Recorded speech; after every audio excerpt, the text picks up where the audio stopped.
In Juxia, Chuanchu Province hosts Shuda's foremost high school. With the commencement of the Professional Awakening Conference, martial law has been imposed throughout the nation. At such moments, certain antisocial factions launch suicidal offensives against the awakened prodigies.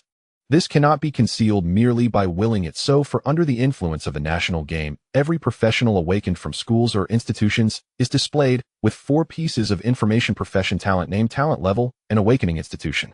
At that moment, Jiang Yuanbai, his face filled with trepidation, watched his classmates of 10-member groups entering the dark room on stage. Glancing at his inexplicably assigned profession and innate talent, he gritted his teeth and stepped out of the class lineup. Jiang Yuanbai. Profession: Zhuang's support. Level 1.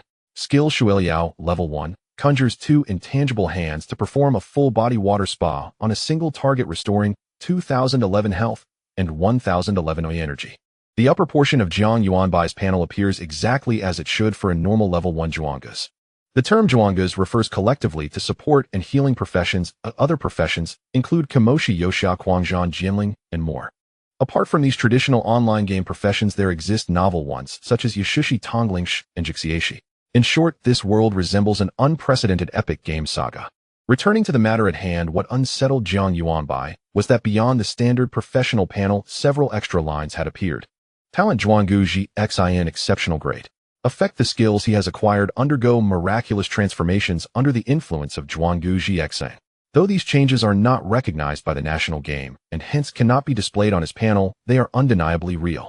Jiang Yuanbai was uncertain about the innate talents of other Zhuang's, though he had seen some types exposed online. Most typically, these talents involve a slight reduction in blue consumption energy, a modest increase in healing, or shortened casting times, all rather ordinary. Then there was the matter of talent levels. What exactly did exceptional grade signify? Jiang Yuanbai had never encountered it. He was only familiar with the 5 tiers Jia, Yi, Bing, Ding, and the superior Chao Jia. Yet he knew that irrespective of any classification, none would describe themselves as not recognized by the national game. After all, in today's world, every extraordinary source stems from the national game. It was precisely this notion that filled Jiang Yuanbai with apprehension, leaving him hesitant about whether to report it to the state. On an emotional level, he believed in the nation that had nurtured him, Juxia, where citizens enjoyed abundant benefits, a system under which even an orphan like him could grow up, receive an education, and awaken his profession. Yet reason reminded him that the state is a multifaceted entity composed of countless individuals, neither purely benevolent nor malevolent. In other words, while the nation itself is good, some who execute its orders may not be. Jiang Yuanbai recalled the unique nature of the Zhuang's profession. It was a profession incapable of learning any offensive skills.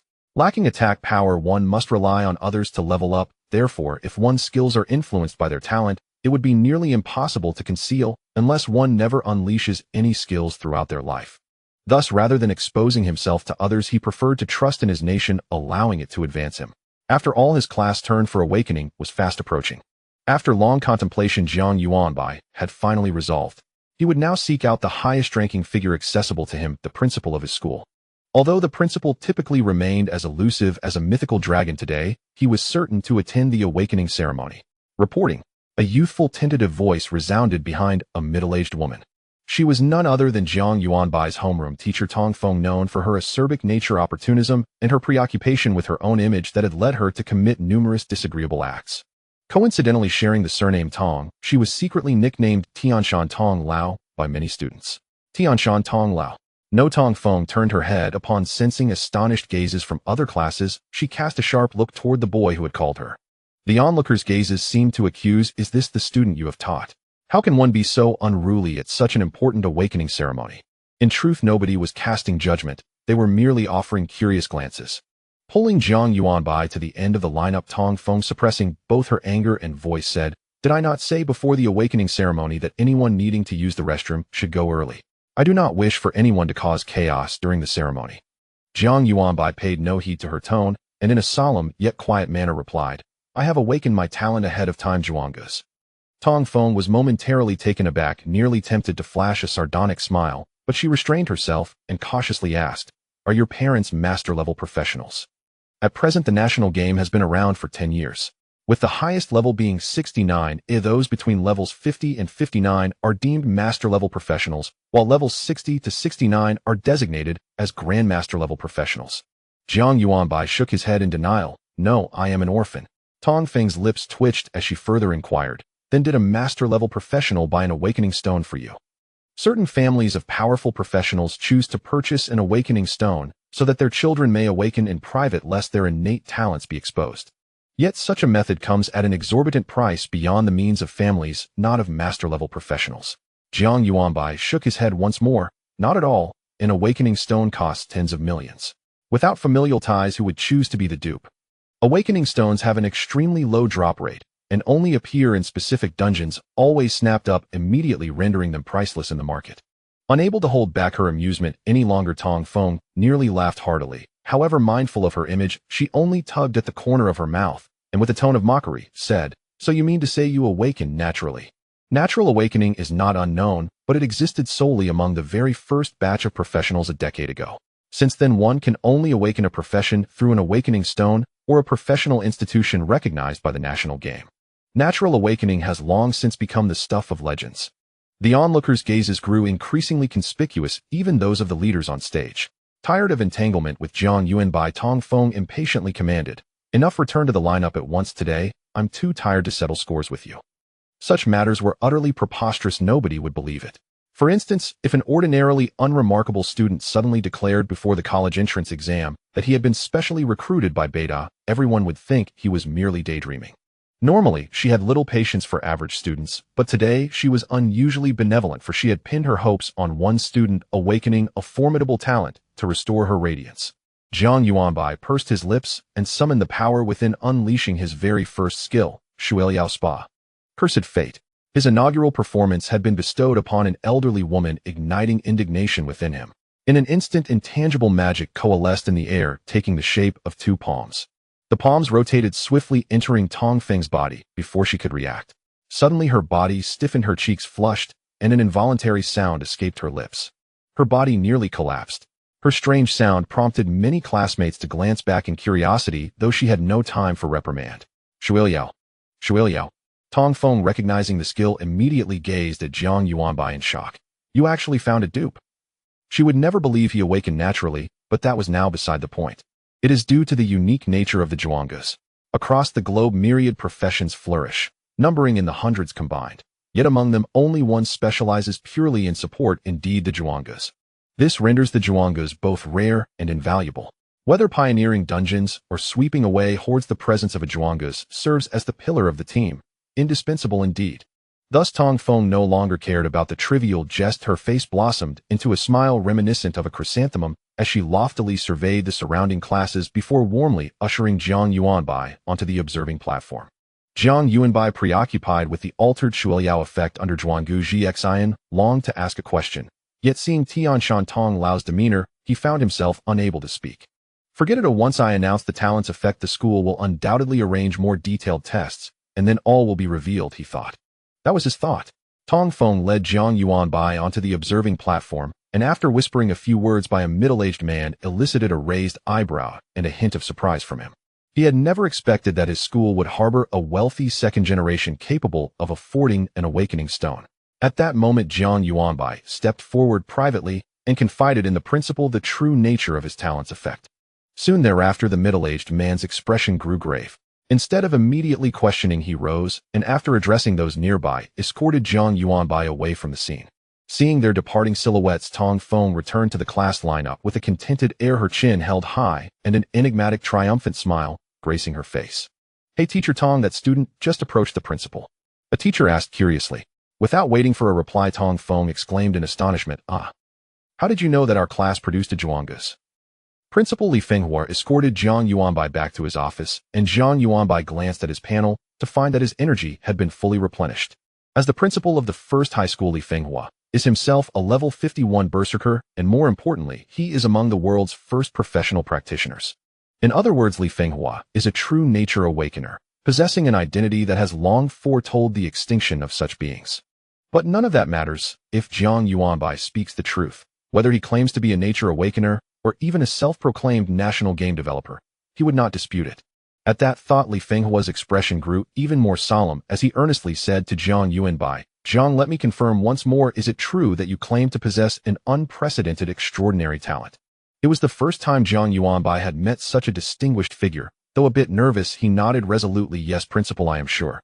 The principal, just over 40 and already sporting a few strands of white hair, spoke in a gentle tone. "Then would you mind if we conduct a test?" "Not at all." For it was precisely the effect of his talent that had sparked Jiang Yuanbai's curiosity. How could he possibly refuse? Moreover, his confident demeanor put the principal somewhat at ease, for a fraud would surely have declined at this moment. After all, one test would expose any deception. At the same time, a long-forgotten excitement surged within him, reminding him of the elation when he once passed his civil service examination. Last time it was a matter of destiny, this time it is no different. Li Fenghua took a deep breath and said, "Come apply your water therapy on me." At that moment, Jiang Yuanbai hesitantly asked him, "Principal, may I ask if what I claim is true? Would that grant me a chance at special recruitment?" "Special recruitment?" chuckled Principal Li Fenghua in disbelief. "You can choose any university in the nation." Without further hesitation, Jiang Yuanbai raised his hand and unleashed a water therapy. Li Fenghua's pupils contracted in surprise, instantaneous. Before he could fully register his astonishment, an even more stunned expression spread across his face. This. Li Fenghua stared at the numbers and bonus details flashing on his attribute panel, his eyes widening in speechless shock.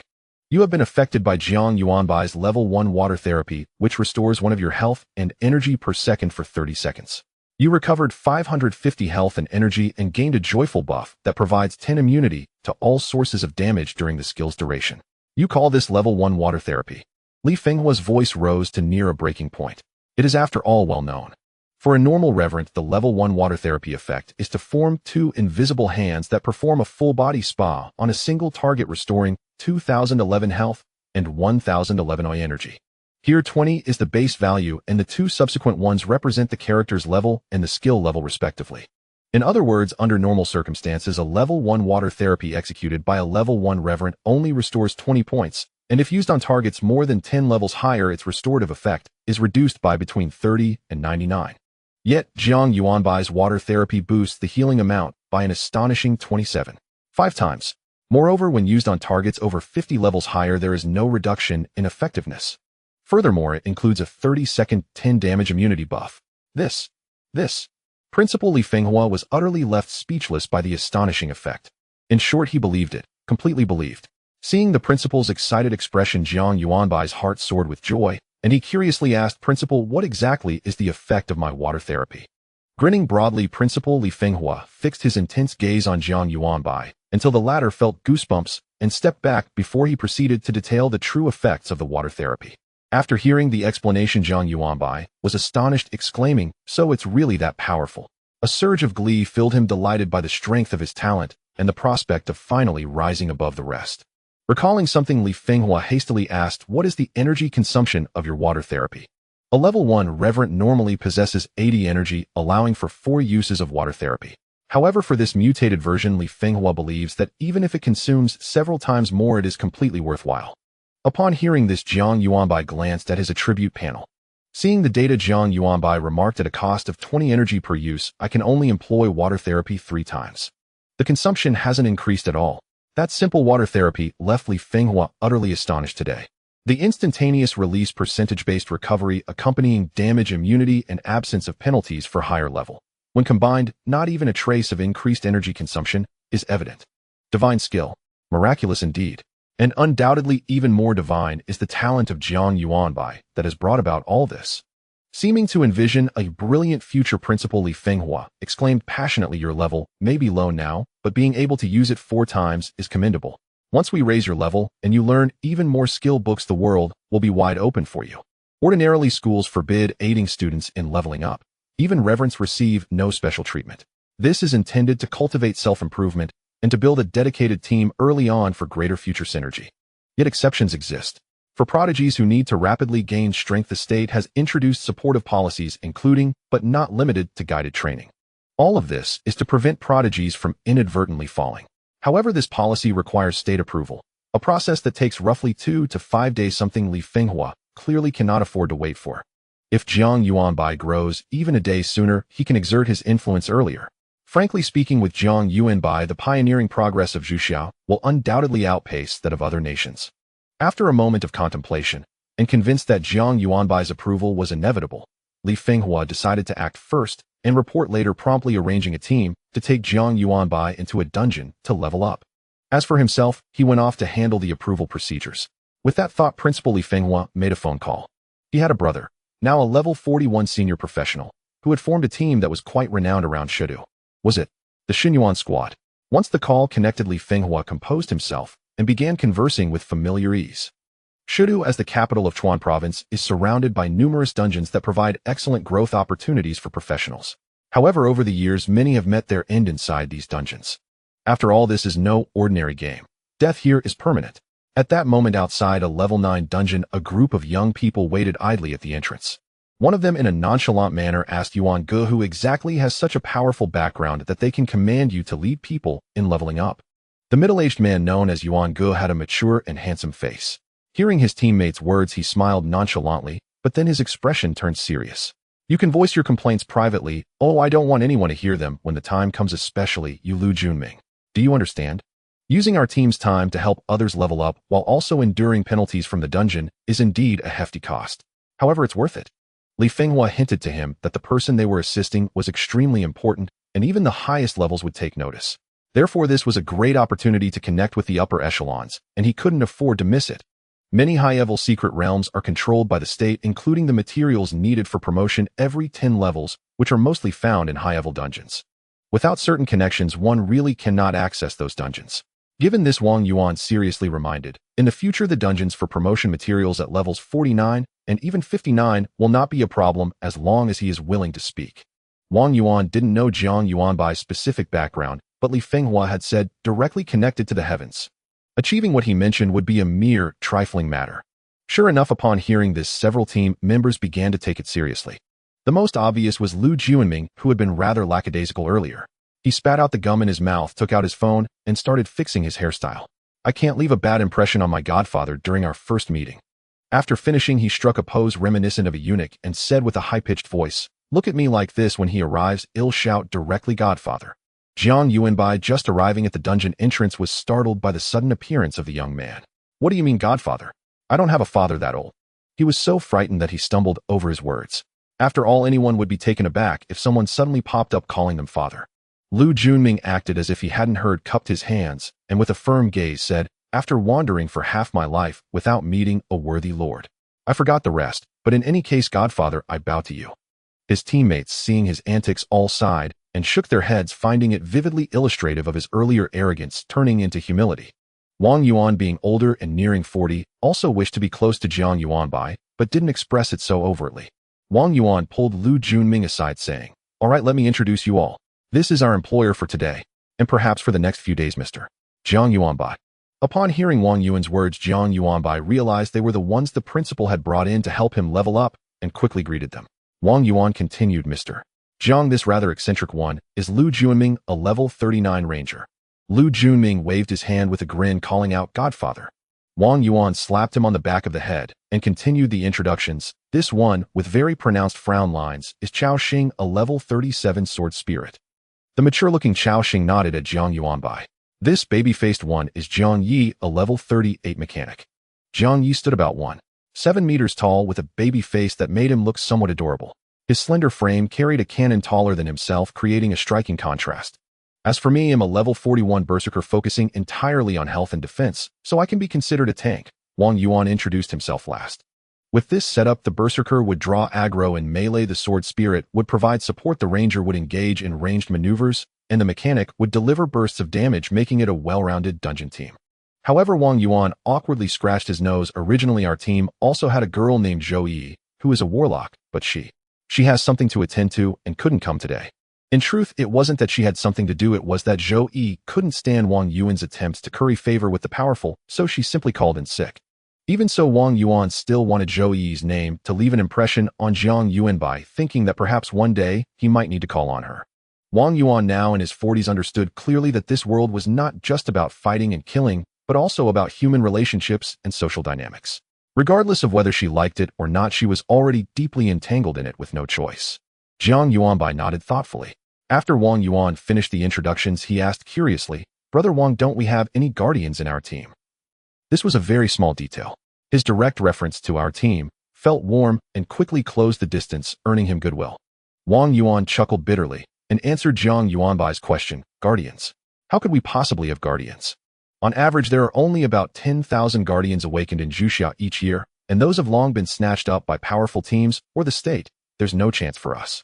As he spoke, he led Jiang Yuanbai to the entrance of the dungeon, paid the entrance fee, and successfully entered the level 9 dungeon, named Ant Frenzy. To avoid situations where lower levels train with higher levels, the national game has implemented strict restrictions in this regard. Going to high-level dungeons at low levels not only yields minimal experience, but also poses greater dangers. For high-level players, various debuffs are equally unpleasant.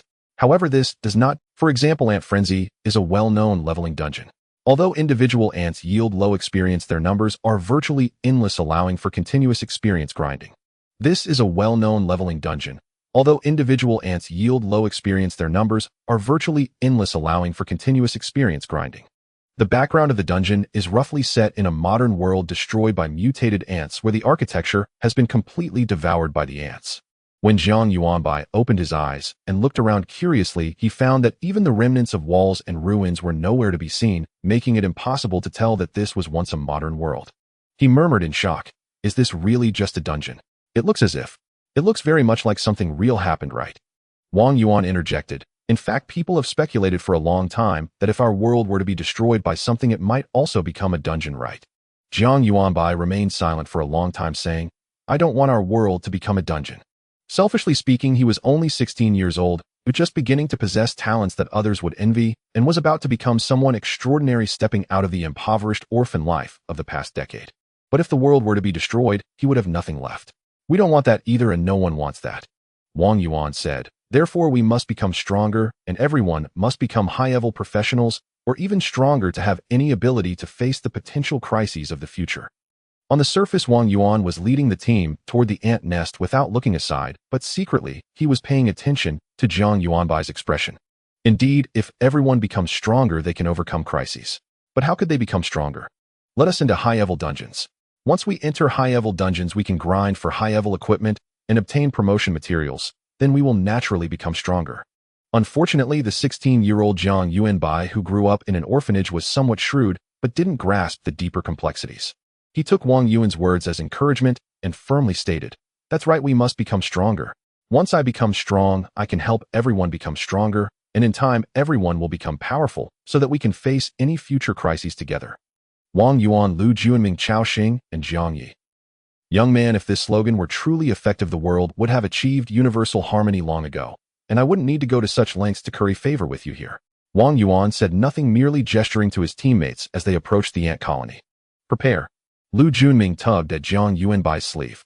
"Godfather, let's step back. We'll just watch them clear the mobs."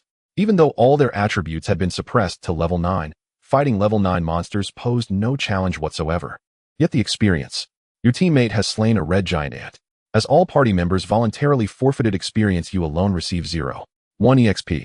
Your teammate has slain a red giant ant. Your teammate has slain a red giant ant. Jiang Yuanbai counted on his fingers. One ant yielded 0.1 EXP. To reach level 2, he needed 230 EXP, meaning he'd have to kill precisely 2300 ants. With the mechanics artillery in play, the average kill rate was 1 ant per second. That was already remarkably fast. Instantly dispatching a monster of equal level was no trivial feat. Thus, he'd ascend to level 2 in under 40 minutes. Before Jiang Yuanbai could even savor his elation, a troubling question surfaced. Wait, 40 minutes gets us through level 1, but how long will it take as levels climb higher and higher? He posed the question to his godson. Lu Junming immediately lowered his bow, pulled out his phone, and declared, "Don't worry, Godfather. I'll calculate it for you right away." Fingers flying across the screen, he announced triumphantly, "Done. Only 6324 EXP needed to reach level 9. That means just over 63,000 ants. Converted into time, that amounted to 18 uninterrupted hours of grinding." Lu Junming's face fell at the figure. 18 grueling, sleepless hours. It wasn't just exhausting. It was soul-crushingly monotonous. Yet he still found room to reassure Jiang Yuanbai, slapping his chest with resolve. "It's fine, Godfather. I'm young, I can endure it." Lu Junming was already level 39 and urgently needed materials to advance his class. Purchasing a full set of Ranger Ascension materials from level 39 to 40 would cost roughly 300,000 credits, far beyond his means. But farming them himself through repeated dungeon runs might yield the full set within 1 or 2 months. The problem, however, was that dungeons dropping Ranger Ascension materials were strictly regulated. Ordinary players could enter only twice per day. This made gathering a complete set seem impossibly distant. Lu Junming could only hope to leverage Jiang Yuanbai's influence to secure additional entry permissions for their team. Jiang Yuanbai grimaced, saying nothing. After all those offering help had already gone above and beyond, what right did the beneficiary have to complain? Just one day, that's all he needed to endure. Yet, Jiang Yuanbai soon realized he'd underestimated the situation. A far more severe reality now confronted them all. As everyone's levels were suppressed, so too were their maximum stamina, mana, and oil reserves, all reduced to level 9 caps. In other words, after expending 2 full sets of skills, they'd need to disengage and rest. Thus, the actual time required might multiply several-fold. Is leveling up truly this arduous for ordinary players? Jiang Yuanbai murmured to himself. This is actually quite fast, Lu Junming replied. Back in our early days, we spent an entire month grinding from level 1 to 9, with no one guiding us at all. Such was the world's cruel inequity. They'd labored relentlessly battling monsters to rise in power, dreaming of one day becoming masters others dared not command. Yet now that their levels had soared, they still found themselves escorting others upward. Jiang Yuanbai blinked in disbelief. Truly fitting for a nationwide game modeled on reality, where progression measured not in hours but in months. No wonder after 10 years of the global game's arrival, the highest attainable level remained stubbornly capped at 69. Ding dong. Soon a system chime heralded a level up. Jiang Yuanbai glanced at his interface. The level field had indeed changed. Level 2, 0. 9, 374. Simultaneously, he sensed something shifting within his soul skill, Hydrotherapy, but its description on the interface appeared unchanged. Shall I give it a try? Jiang Yuanbai mused. Just then he heard Wang Yuan, the frontline tank, growing fatigued and preparing to disengage. With a mere thought, Jiang Yuanbai unleashed Hydrotherapy. A shimmering arc of water leapt from his palm, cleaving the air before striking Wang Yuan with a soft shum. Instantly, Wang Yuan nearly buckled at the knees, stifling an embarrassingly muffled groan. Fortunately, having once been aided by a blessed one, his reflexes were sharp. He swiftly corrected his stance and rushed back into combat. Who's this blessed one? Wang Yuan roared, crushing the attacking red giant ant beneath his greatsword before checking his status panel. One glance, and his eyes bulged wide with shock, freezing him mid-motion. You have received Hydrotherapy from Jiang Yuanbai. Restores 2 of HP and stamina per second for 30 seconds. You restored 32 HP and 8 stamina. You gained the buff, Euphoric Mood. Grants 10 immunity to all incoming damage during the skill's duration. Truthfully, the numbers seemed modest. Wang Yuan's maximum HP, even with gear bonuses, stood at only 1599 due to the level 9 suppression. Yet this was percentage-based healing, and beyond that it conferred a damage immunity buff. Nothing short of extraordinary for a berserker. Brother Yuan, watch out. From afar, Lu Junming spotted danger and loosed an arrow that pierced a stealthy black giant ant mid-lunge. Wang Yuan snapped back to awareness, casting Jiang Yuanbai a look akin to gazing upon a mythical beast, then charged anew into the swarm, greatsword raised. He understood completely. A blessed one capable of wielding such a skill at level 1, or rather level 2, must have awakened a talent so transcendent it defied even his wildest imagination. No wonder Li Fenghua claimed Jiang Yuanbai's leveling progress drew national scrutiny. Indeed, should Jiang Yuanbai join elite dungeon raids, Zhuxia's advancement would unquestionably outpace all nations. Even the colossal level 69 raid, currently strangling global progress, would yield level 69 to 70 ascension materials upon its first successful completion. At that moment, Zhuxia would become the world's first nation to break the level 69 barrier, provided of course Jiang Yuanbai's level rose swiftly enough. Wang Yuan suddenly felt the weight of immense responsibility settle upon his shoulders. Pragmatically speaking, once Zhuxia cleared the level 69 raid, access restrictions on key level 59 dungeons would ease for ordinary players, and perhaps even level 49 dungeons would lift all entry limits entirely. Wang Yuan was already level 41. Within 1 or 2 years, he'd confront the level 49 threshold himself. Suddenly, Jiang Yuanbai's leveling pace aligned perfectly with his own vested interests. Wang Yuan fought with renewed vigor, and with Jiang Yuanbai sustained healing his endurance sword. From a distance, Jiang Yuanbai raised his hand, once more casting 3 hydrotherapy spells in quick succession, one for each remaining teammate, bathing them all in soothing aquatic renewal. Thus, Wang Yuan's astonishment rippled outward, mirrored instantly across the other 3 members of the party. The most shameless among them, Lu Junming, immediately launched into effusive praise. His tongue was silver, his wit dazzling. So much so that Jiang Yuanbai's cheeks flushed crimson with flustered embarrassment. Over an hour later, Jiang Yuanbai ascended to level 3. With Lu Junming's assistance, he confirmed Hydrotherapy's updated effects. HP and stamina restored at 3 per second. The euphoric mood damage reduction buff remained unchanged. Apparently 10 immunity marked the skill's absolute ceiling. Thus, Hydrotherapy's evolution was unmistakable. Its healing rate increased by 1 per second for every character level gained. Truly a terrifying skill. As Jiang Yuanbai's Hydrotherapy technique advanced in rank, the group grew increasingly adept at clearing monsters. Substantial damage mitigation coupled with instant health regeneration empowered Wang Yuan to boldly aggro entire clusters of enemies, boosting their grinding efficiency several-fold. Consequently, Jiang Yuanbai leveled from level 3 to level 4 far more swiftly than he had from level 2 to level 3, reaching level 4 in just over 20 minutes. In little more than half an hour, he ascended to level 5. Efficiency surged once again. Wang Yuan pulled 5 crimson giant ants simultaneously. Jiangyi, the mechanist, youthful-faced and precise, unleashed devastating burst damage, while the sword spirit cultivators Chao Xing and Lu Junming coordinated seamlessly, one closing and the other striking from afar, to finish off weakened foes. A single synchronized assault eradicated an entire wave. Half an hour later, Jiang Yuanbai attained level 6. At that point, the group relocated to a new ant den. Wang Yuan warned that continuing to slaughter within the current one would trigger an ant swarm uprising, unleashing tens of thousands of ants in a relentless, overwhelming tide. This time progression slowed considerably. Leveling to level 7 consumed a full hour. It looks like we'll get you to level 9 today. Lu Junming stood breathlessly beside Jiang Yuanbai, gazing pensively at the carpet of ant corpses strewn across the ground. He recalled how not long ago, even a single same-level minor monster demanded meticulous coordination, and still took 1 or 2 minutes to fell, yielding a meager 10 experience points, which then had to be split among several party members. Now Jiang Yuanbai stood effortlessly aside, claiming all experience for himself, 10 points earned in merely 20 seconds. Reaching the cap for apprentice-tier cultivators, level 9, would require no more than a dozen hours. Such privilege filled him with envy. Jiang Yuanbai offered an apologetic smile.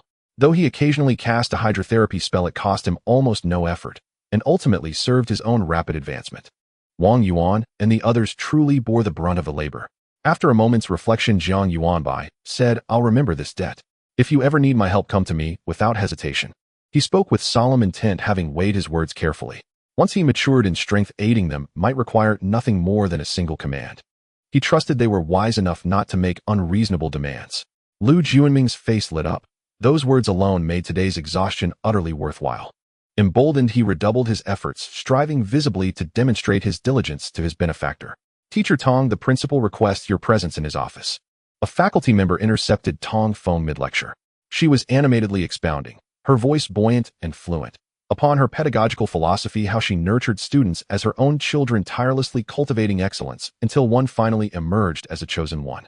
At the summons, Tong Feng paused reluctantly.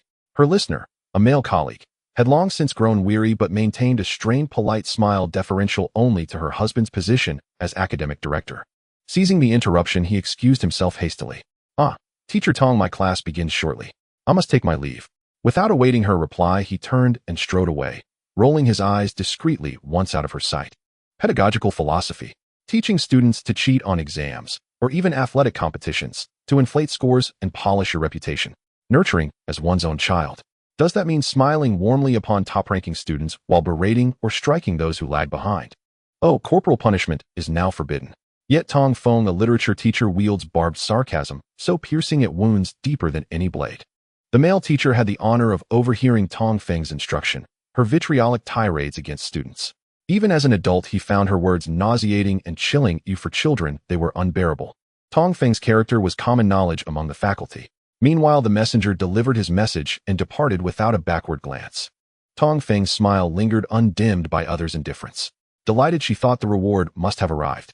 Traditionally, homeroom teachers whose classes produced an alpha-tier awakened student receive commendations. This time, however, a chosen one had emerged, an event infinitely rarer. Soon Tong Feng entered the principal's office to find him concluding a phone call, his expression radiant with satisfaction. Her conviction deepened. He had summoned her to discuss her reward. She entered with poised grace, proof she understood decorum perfectly, yet in her eyes most people simply did not merit even a fraction of her warmth. "Principal, you wish to see me." She deliberately left the door ajar and raised her voice, clearly intending for nearby offices to overhear. Principal Li Fenghua watched her gesture impassively, then gestured toward the door. "Teacher Tong, please close it. Let us speak seated." Tong Feng hesitated, unsettled by the principal's sober expression. A cold premonition stirred within her. Wordlessly, she shut the door and sat across from him, fidgeting slightly ill at ease. Li Fenghua paused for 2 seconds before speaking. Teacher Tong, I've called you here regarding 3 matters. First, formal recognition for the chosen one awakened in your class. Tong Feng's face instantly brightened.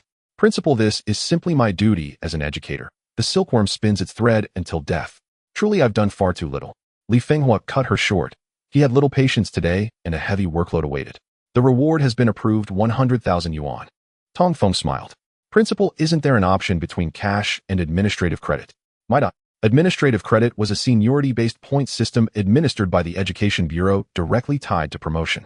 Tong Feng cared little for money. She craved status and the admiring glances it commanded. No, Teacher Tong. Only cash remains available, Li Fenghua replied. The reason will become clear when I reach the 3rd matter. Now the 2nd. He withdrew 2 contracts from his drawer.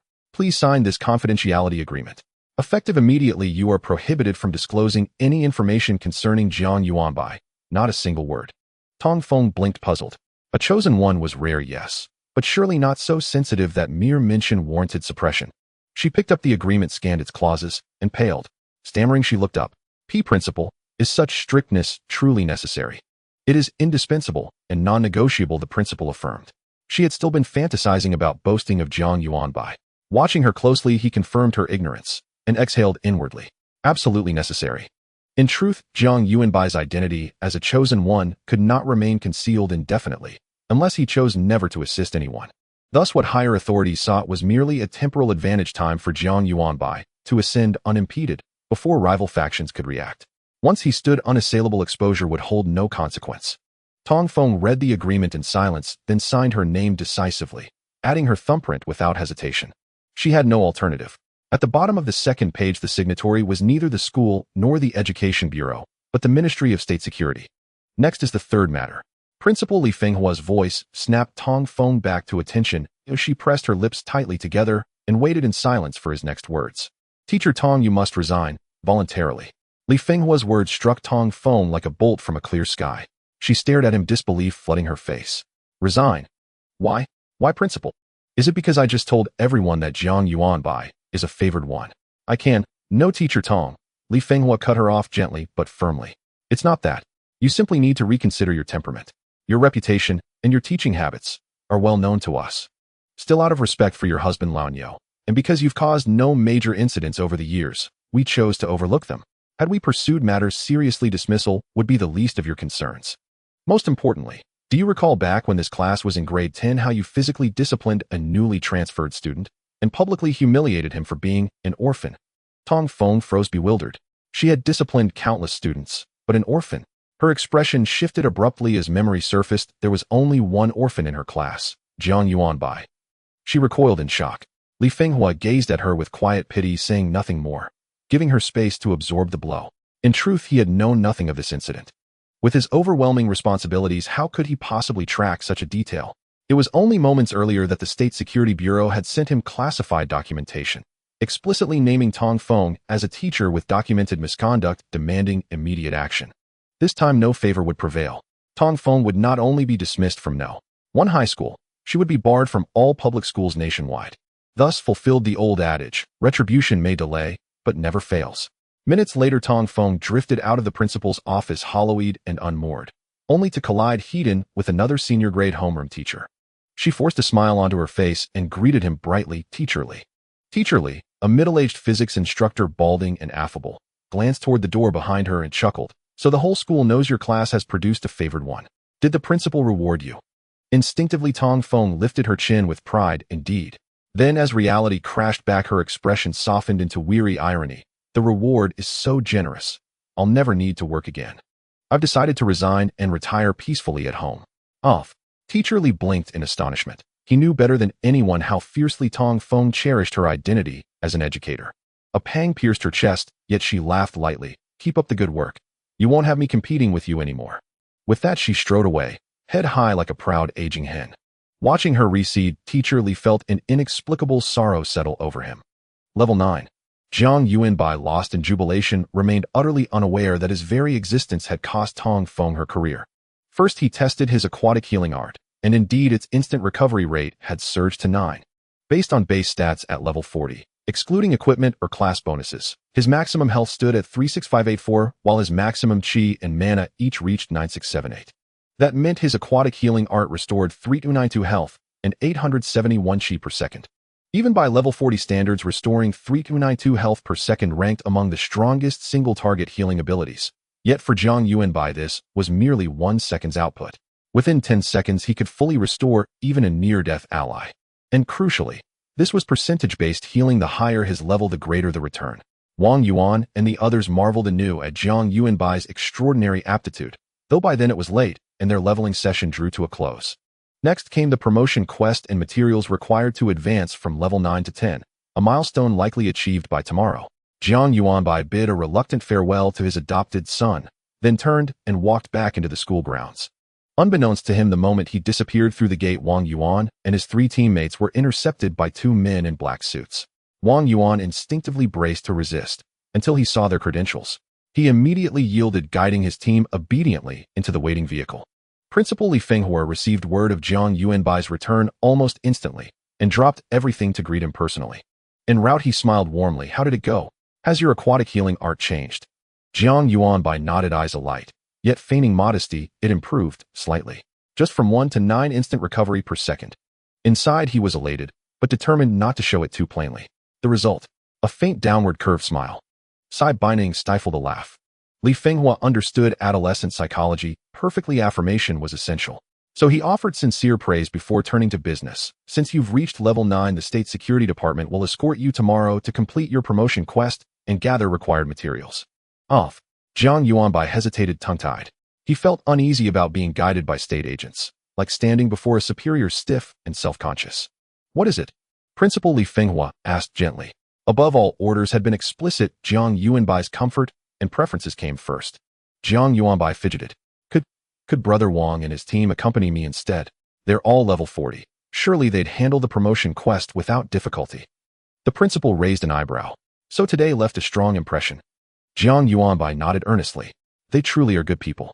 Hearing that, the principal inwardly chuckled at his own brother. Wang Yuan was certainly no villain, but calling him good, that would be a generous mischaracterization. The man was cunning to his core. Still, Li Fenghua did not refuse. First, because Xinyuan's squad's strength was unquestionably sufficient. Second, because directives emphasized absolute deference to Jiang Yuanbai's wishes. He agreed on the spot and moved smoothly to another matter. At level 10, you may learn 2 new skills. We've prepared 3 skill manuals for you to choose from. Once you reach level 10, study 2 of them and observe what unfolds. Li Fenghua laid out several ancient-looking, vertically bound indigo books, each inscribed with its title. Gazing intently, Jiang Yuanbai perceived a translucent game interface shimmering into view. "Excellent," Jiang Yuanbai replied eagerly. The principal unfurled several antiquestile, vertically printed indigo-bound books. Each bore its title embossed upon the cover, and upon focused observation, a translucent game interface materialized before his eyes. From left to right, the titles read: Wind Binding Silk Release. Level Epic.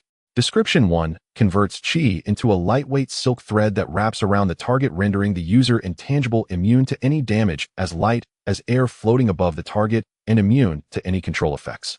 Description: 2. Wind Binding Silk continuously consumes the user's Qi during the skill's duration. The user cannot use other skills, while providing a 10 reduction in physical damage to the attached target. Consumption: 10 skill level 2nd.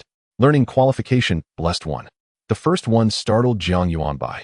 Not to mention other aspects, just the fact that the skill book is at the epic level, its market price is already in the tens of millions.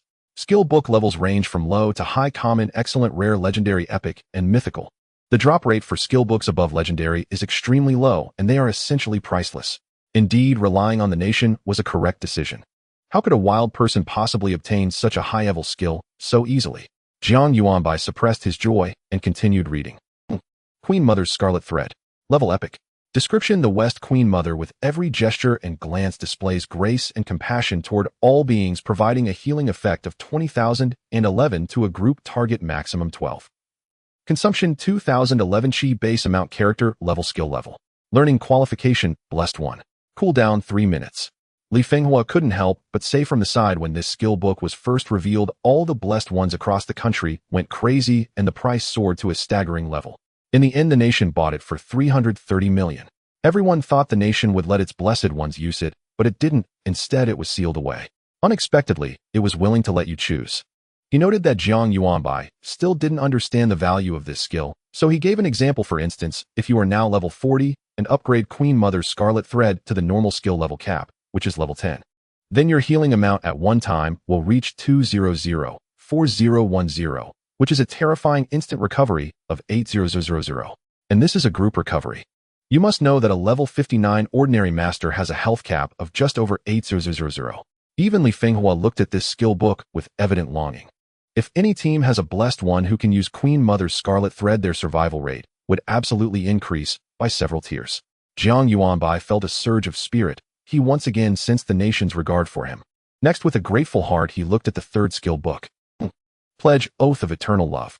Level Epic.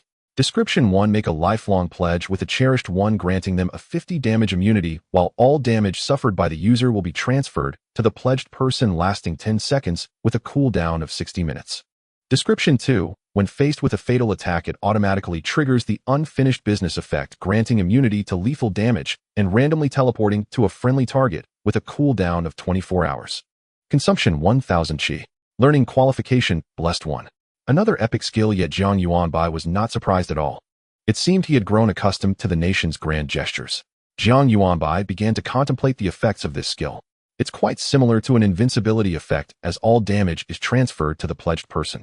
Generally speaking, with a 50 damage immunity, the pledged person is unlikely to die from this. Moreover, this skill also comes with a powerful passive effect equivalent to having an extra life every day. Thus, this is indeed an excellent life-saving skill. Jiang Yuanbai looked at the three skills before him with great desire. Because he wanted to shout, "Only children make choices, I want them all." But that was not possible. During the transition from level 10 to 20, he could only learn 2 skills, and he had to choose between the 3.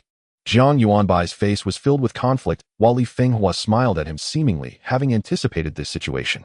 After all, if anyone were to choose between these 3 skills, they would be caught in a dilemma. This also illustrates the nation's emphasis, as if they had already placed their bets on Jiang Yuanbai without even meeting him. The promotion to level 69 has been stuck in the world for far too long, and no one knows why the upper echelons of the nation are becoming increasingly anxious. Jiang Yuanbai struggled to weigh his options for a long time, finally managing to ask, "Can I choose these skills again when I reach level 20? Like level 10, at level 20, he can also learn 2 new skills. But it must be said that this question is somewhat greedy. How precious are epic level skills? Yes, Li Fenghua answered straightforwardly. In fact, this was the nation's plan all along. In the end, with the treasury's support, Jiang Yuanbai's skills would at least be epic or higher. Choosing first or later doesn't really make much difference. He has to learn them all. Jiang Yuanbai felt relieved, and he immediately chose the first 2 skills, Wind Binding Silk Release and Queen Mother's Scarlet Thread. Li Fenghua was a bit curious about his choice. "I can understand why you chose Queen Mother's Scarlet Thread, but why did you choose Wind Binding Silk Release first?" Jiang Yuanbai explained, "Because the short-term benefits are greater. According to the description of Wind Binding Silk, when I reach level 10, using the skill will only require a consumption of 100 Qi per second. As far as I know, the level 10 base character has a Qi cap of 1007. If I attach a healing spell to myself recovering 100 Qi per second, it will just balance the consumption, so the duration of Wind Binding Silk will be linked to the healing spell. And the consumption of the healing spell is very low. Rounding up, I can almost maintain the effect of Wind Binding Silk constantly, immune to damage all the time. Although Pledge, Oath of Eternal Love also has a similar damage immunity effect, the cooldown is just too long. For me, the only useful part is the automatically triggered life-saving effect, unfinished business, but it isn't needed right now." After hearing Jiang Yuanbai's explanation, Li Fenghua's eyes showed approval, and he generously praised, "Excellent, you have grasped one of the most fundamental abilities of a professional skill combination and benefit assessment. Although it was taught in class, knowing it is one thing while applying it in practice is another. As the saying goes, reading thousands of books is not as good as traveling thousands of miles." Today, Jiang Yuanbai's performance made him immensely gratified, and this will be recorded and reported to earn Jiang Yuanbai quite a few merit points. Since you have developed your own thoughts, put away these 2 books and go back to the dormitory to rest. Tomorrow you don't need to attend class, sleep in a bit more. At 10 in the morning, I'll have Wang Yuan and the others come to pick you up." Li Fenghua placed the Pledge, Oath of Eternal Love skill book into his storage compartment, then pushed the remaining 2 books in front of Jiang Yuanbai. Jiang Yuanbai was not polite and directly stored them on himself. Apprentice professionals do not have storage compartments. Only upon becoming a novice professional, meaning reaching above level 10, will the storage function be unlocked. "Oh, one more thing," the principal recalled as he was about to leave and reminded him. You may say you've become a favored one, but under no circumstances must you publicize your talent. Keep it absolutely secret. Do you understand? Jiang Yuanbai nodded. Don't worry, principal. I'm not that foolish. He knew well enough where to draw the line. After all, he hadn't grown up alone for nothing. Back in the dormitory. The dorm rooms at No. 1 high school housed 4 students each. Jiang Yuanbai's bunk stood beside the light switch near the restroom, the very spot where the first golden rays of dawn touched each morning. Though the lights were already off, his roommates remained awake. Hearing Jiang Yuanbai enter, they immediately leaned in with curiosity. Yuanbai, did Tian Shantong Lao really say you've become a favored one? Is it true? His eyes gleamed with sharp, unwavering brilliance. Even darkness could not dim their luster. The speaker was Yuan Yongla, a lively classmate known more for his exuberance than his diligence. His poor grades had earned him frequent barbs from teacher Tong Feng, who once scornfully dubbed him the rotten grain in the rice. Jiang Yuanbai spoke softly. Yes, I am now a favored one. As he spoke, he filled a basin with water and began washing up. He couldn't deny it, a quiet thrill surged within him. Playing it cool before his peers carried its own subtle, intoxicating satisfaction. Everyone knew how rare favored ones were. Becoming one was akin to securing a lifelong, ironclad position offering unparalleled safety. Who wouldn't yearn for such status? Yet professions once awakened were irrevocably fixed, no alteration possible. Rumor had it that an ultimate artifact existed capable of resetting one's profession, but if one could afford such a relic, the question of whether to change careers would likely become moot. I'm so envious. Today I awakened as a shadow walker, a rogue-type class, and I hate it. Yuan Yongla lamented, adding wistfully that he'd much prefer a ranged vocation, one with strong survivability. For he feared death. Jiang Yuanbai offered gentle reassurance. Our professions are ordained by fate. We have no choice but to adapt and strive. Before Yuan Yongla could reply, a sardonic voice sliced through the dimness from the far corner. Of course you adapt splendidly. You're a favored one. A single word from you decides a teacher's life or death. Your class is simply different from ours, isn't it, Your Excellency, favored one? The speaker was Zhu Jun, the class's top scholar, and a particular favorite of teacher Tong Feng. Unlike others, he'd never felt her cold disdain or biting mockery. Yuan Yongla shot back toward the corner. Zhu Jun, did you swallow gunpowder? Tian Shantong Lao left. So what? Who can prove it has anything to do with Jiang Yuanbai? Besides, didn't everyone in class cheer when she left? Only you still defend her. Wait, Jiang Yuanbai interrupted, frowning. Something felt off. He couldn't follow their words. Teacher Tong left. Resigned. When did this happen? Zhu Jun seized the moment. When do you think? Right after you stormed off to report her to the principal. Every senior student across campus saw you march straight to his office. And right after the awakening ceremony ended, the principal summoned teacher Tong to his office, and she resigned on the spot. Say it wasn't connected. Who'd believe that? Jiang Yuanbai instantly wanted to protest. He'd said nothing ill of teacher Tong. Yet just as the words rose to his lips, he held them back. A faint, unsettling intuition whispered that, perhaps, this was somehow tied to him. Silently, he climbed onto his bunk and gazed blankly at the pitch-black ceiling. Pale moonlight spilled across half his face, leaving the other half swallowed by shadow. Once the central figure fell silent, the others lost their will to speak. Zhu Jun let out a derisive snort, rolled over, and turned his back to the room, facing the wall. The next day, Jiang Yuanbai sprang from bed, brimming with energy, sat cross-legged for a moment, then pulled out 2 legendary skill manuals, and chuckled to himself. Finally, certain yesterday's events had been no dream. He hurried downstairs, washed up, then dashed to the school gate to wait for Wang Yuan and the others to pick him up. To his surprise, it wasn't yet 9 o'clock, and there parked at the gate stood their car. He stepped closer, empty. He scanned the surroundings, and there they were, all 4 hunched over steaming bowls of rice noodles at a nearby breakfast stall. Lu Junming spotted him first, his sharp eyes catching Jiang Yuanbai instantly. With a loud slurp, he swallowed his noodles, leapt up, waved vigorously, and bellowed, "Dad! Over here! Over here!" A chorus of heads turned, drawn by his shout. Without hesitation, Jiang Yuanbai spun on his heel and walked away. Who are those people? I don't know them. Inside the car, Jiang Yuanbai gnawed on a beef pancake, carefully catching every crumb in a plastic bag. A thoughtful offering from Lu Jianming, who'd guessed Jiang Yuanbai hadn't eaten breakfast, and brought the pancake as a gesture of filial care. The beef pancake was delicious, and Jiang Yuanbai was ravenous, so he graciously pardoned Lu Junming for nearly causing his social annihilation. In the car, Wang Yuan began briefing him on advancement requirements. Leveling from 9 to 10 is actually quite straightforward. Last night, I researched the materials required for favored ones like you. They're found in 2 level 9 dungeons. One is the St. Hall side chapel, where we'll need to obtain a Saint's Jade. The other lies deep within the gloomy grove. By the way, do you fear ghosts? Wang Yuan glanced back with a grin, gripping the steering wheel. Gulp. Jiang Yuanbai swallowed hard. Who doesn't fear ghosts? But a man never admits fear. So he shook his head firmly. Superstition. Mere nonsense, unworthy of serious thought. Whoa. Wang Yuan let out a delighted chuckle, clearly intrigued, and pressed the accelerator just a little harder. Within the gloomy grove dwells a grass god priest. Slay him, and you stand a chance of looting an evil staff, a level 1 common weapon. Then comes the simple part: embed the saint's jade into the staff's apex, transforming it into the staff of light and shadow. Present it to your favored one mentor at the favored one's sanctuary dungeon, and swear a solemn oath. Thereupon you shall be honored as a true favored one. Jiang Yuanbai listened, then said, sounds fairly straightforward.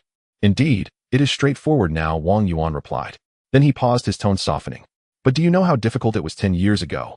The first generation of awakened professionals had no guides, no maps. Every path had to be carved by trial, error, and sacrifice, then selflessly compiled into the very guides we rely on today. Worldwide, the first cohort numbered 100,000. Today, only a few thousand remain. Wang Yuan met Jiang Yuanbai's gaze in the rearview mirror, his expression grave. They were magnificent pioneers.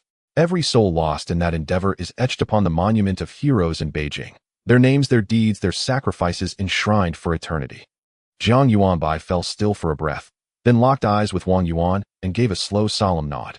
I will. Wang Yuan did not immediately take Jiang Yuanbai to acquire the promotion materials. Instead, they returned to the Ant Frenzy dungeon. Although you are currently level 9, your experience bar is not full, so we will first help you reach the experience cap. After completing the promotion quest, you can instantly advance to level 10. Wang Yuan explained.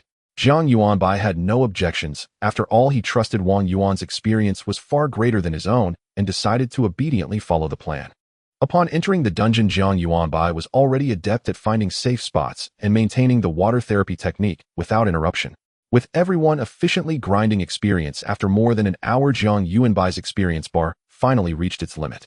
At the same time, a game window popped up before him. Please explore the promotion method yourself and become a true professional.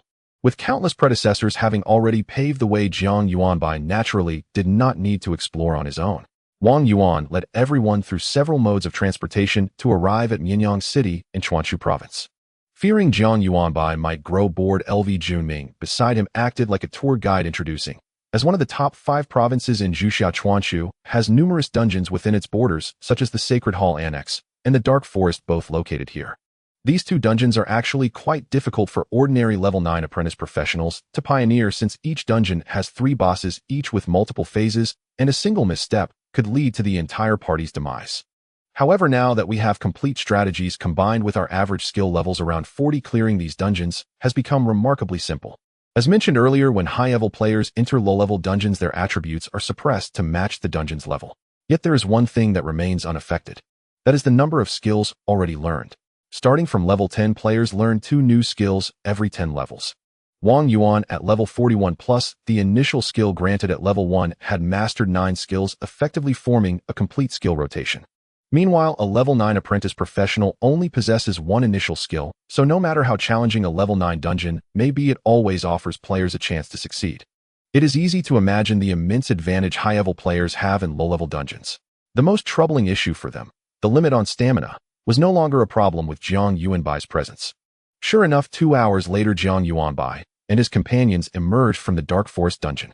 Jiang Yuanbai wore a joyful expression, holding a faintly purple staff in his hand. Evil Staff. Level 1. Quality Special Bind on pickup. Effect increases maximum mana by 1 point, locks maximum health at 1.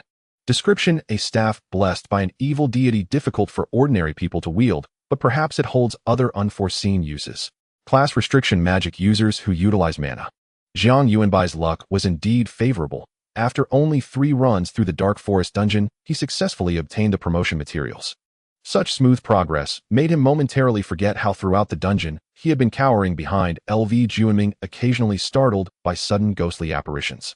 From the equipment panel, it was evident that promotion materials for apprentice professionals could not be traded, they were bound upon pickup. However, promotion materials after level 9 could be freely traded. Perhaps in the future, Jiang Yuanbai would not even need to attend personally for farming promotion materials. Next, the 5 of them boarded a plane heading to a small city, Ba City. Originally, this 5th-tier city, scarcely known to many, would never have had an airport, but since a dungeon spawned right here, that changed everything. Wherever there is a dungeon, GDP surges. Ba City quickly rose to a third-tier city, and naturally an airport was hastily constructed. After disembarking, they hurried toward the Sacred Hall Annex dungeon. 3 hours later, the second promotion material was also collected. Saint's Jade. Quality excellent, bind on drop. Effect slightly increases dark resistance when equipped. Description: a jade imbued with holy power seemingly carried by an ancient sage. Though its effect has diminished with time, it might still hold other hidden powers. Next comes the final step. The Guardian Sanctuary Dungeon is a special type widely found in every provincial capital, so we just need to return to Shudu, Wang Yuan said. Jiang Yuanbai held the staff in his left hand and the jade in his right, excitedly asking, "Can I combine them now?" He noticed the top of the staff had a recess perfectly matching the Saint's Jade. Slightly obsessive Jiang Yuanbai was eager to press it in. "Yes, it has to be combined sooner or later," Wang Yuan replied. Jiang Yuanbai then forcefully pressed the Saint's Jade into the recess atop the staff.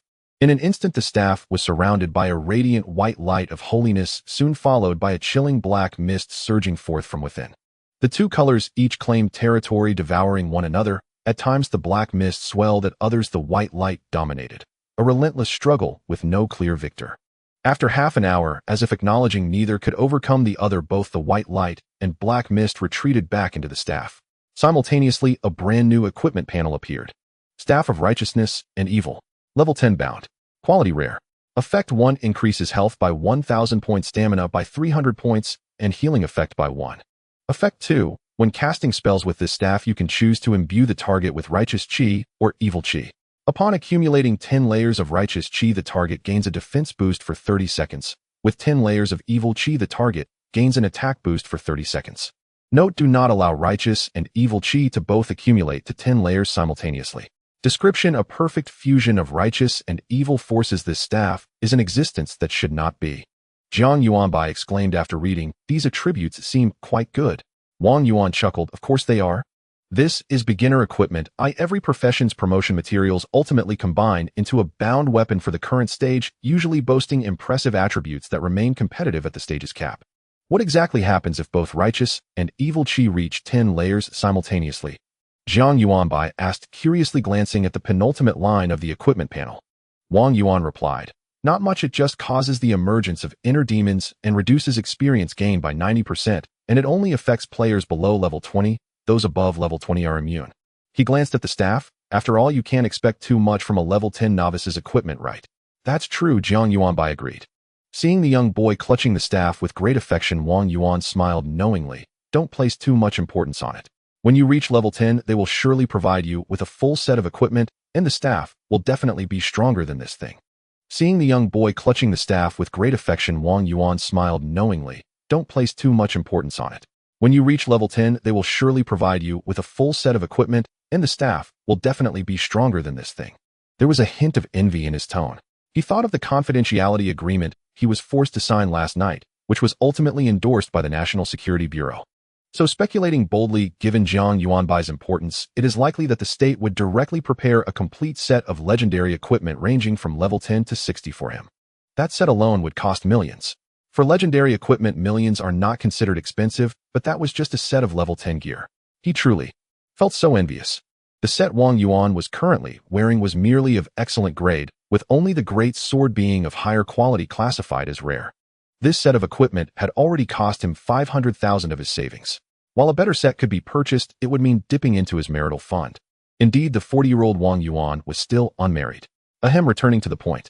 Hearing Wang Yuan's words, Jiang Yuanbai also felt a bit of anticipation, gazing out at the slowly passing scenery, feeling that this journey was indeed a bit long. As Jiang Yuanbai and others flew back to Shudu, their group discreetly exited from a first-class airport. At the forefront was an elderly man with graying hair and a spirited demeanor. He wore a Zhongshan suit, stood upright, and gazed straight ahead, but occasionally his eyes would reveal a sharp and serious glint. He was the president of Kyoto University, Chan Mingyi. Chan Mingyi himself was merely a level 40 practitioner, but his social status was not to be underestimated. Aside from being the president of Kyoto University, he was also among the first batch of practitioners specializing in theoretical research and illuminating the important paths for countless individuals. Chan Mingyi had come here today for one person, Jiang Yuanbai. Given his status and security clearance, he naturally learned of Jiang Yuanbai's existence at the first opportunity. He was highly interested in Jiang Yuanbai's unique talent, believing it to be of significant research value, so he prepared to directly utilize this year's special recruitment quota to enroll Jiang Yuanbai into Kyoto University as his student. Fortunately, the presidents of other universities were all attending meetings, so no one should be able to compete with him. However, he was unaware that several groups had already arrived at Yizhang ahead of him. These groups included the presidents of Luda University, Jinghua University, and Qiantang River University, who had recently claimed they were going to a meeting at the Zijing Pavilion and then boarded planes to Shidu. These influential figures in academia had all lied and hurried to Shidu for one person, all for three things. To snatch him. To snatch him. To freaking snatch him. Li Yulong, the president of Fugan University, cheerfully pushed open the conference room door. Sorry I'm late. Today's agenda is about the training of Jiang Yuanbai. Several people in the meeting room looked at him with desolation. Li Yulong paused, scanning the room, but not seeing the individuals who should have been present for this meeting. One of the absentees was actually the initiator of the meeting. He fell silent for 2 seconds, then slammed the documents he held to the ground, cursing as he turned back. These old cunning foxes, are they trying to play this with me? Get someone to prepare a plane for me. The Sanctuary of Benefactors was located in a village on the outskirts of Shidu. This village had now successfully upgraded to a town with a scene of prosperity in sight. Wang Yuan brought Jiang Yuanbai to the entrance of the Sanctuary of Benefactors dungeon and said to him, I can only take you this far. This dungeon can only be entered by benefactors. It connects with all the sanctuaries of benefactors in the world, and you can meet people from all walks of life inside. As for the benefactor mentor, he is located in the central square of the sanctuary, and you can easily find him. For some reason, there was a hint of envy in the eyes of Wang Yuan and the others. Jiang Yuanbai assumed they were envious of his profession and nodded, saying, all right. He bid farewell to Lu Juanming Chao Xing and Jiang Yi, stepping alone into the light portal of the dungeon. Suddenly, everything before him turned white, and Jiang Yuanbai instinctively squinted his eyes. When he opened them again, he found himself in a vast square. In the square, people were coming and going, bustling with activity. The benefactors, rarely seen outside, were everywhere here. On the roadside, many people set up stalls selling exclusive items or materials that only benefactors could use. Further away, surrounding the huge square, was a circle of low medieval-style houses, mostly built of bluestone, giving them an ancient and weathered appearance. Jiang Yuanbai looked around in wonderment. The Sanctuary of Benefactors was different from all other dungeons. It felt more like a paradise for benefactors. All benefactors could freely trade, learn, and even settle here. Only benefactors had their own unique dungeon, a privilege that all other professions did not enjoy. Jiang Yuanbai felt like Lu Laolao entering the Grandview Garden, observing as he walked. As he looked closer, he was astonished to find that there were native NPCs here. These native NPCs had distinct clothing compared to practitioners. Though their attire was simple, their faces radiated happiness and joy. Some NPCs were drawing water from a well to prepare meals, while children played in groups under a large banyan tree.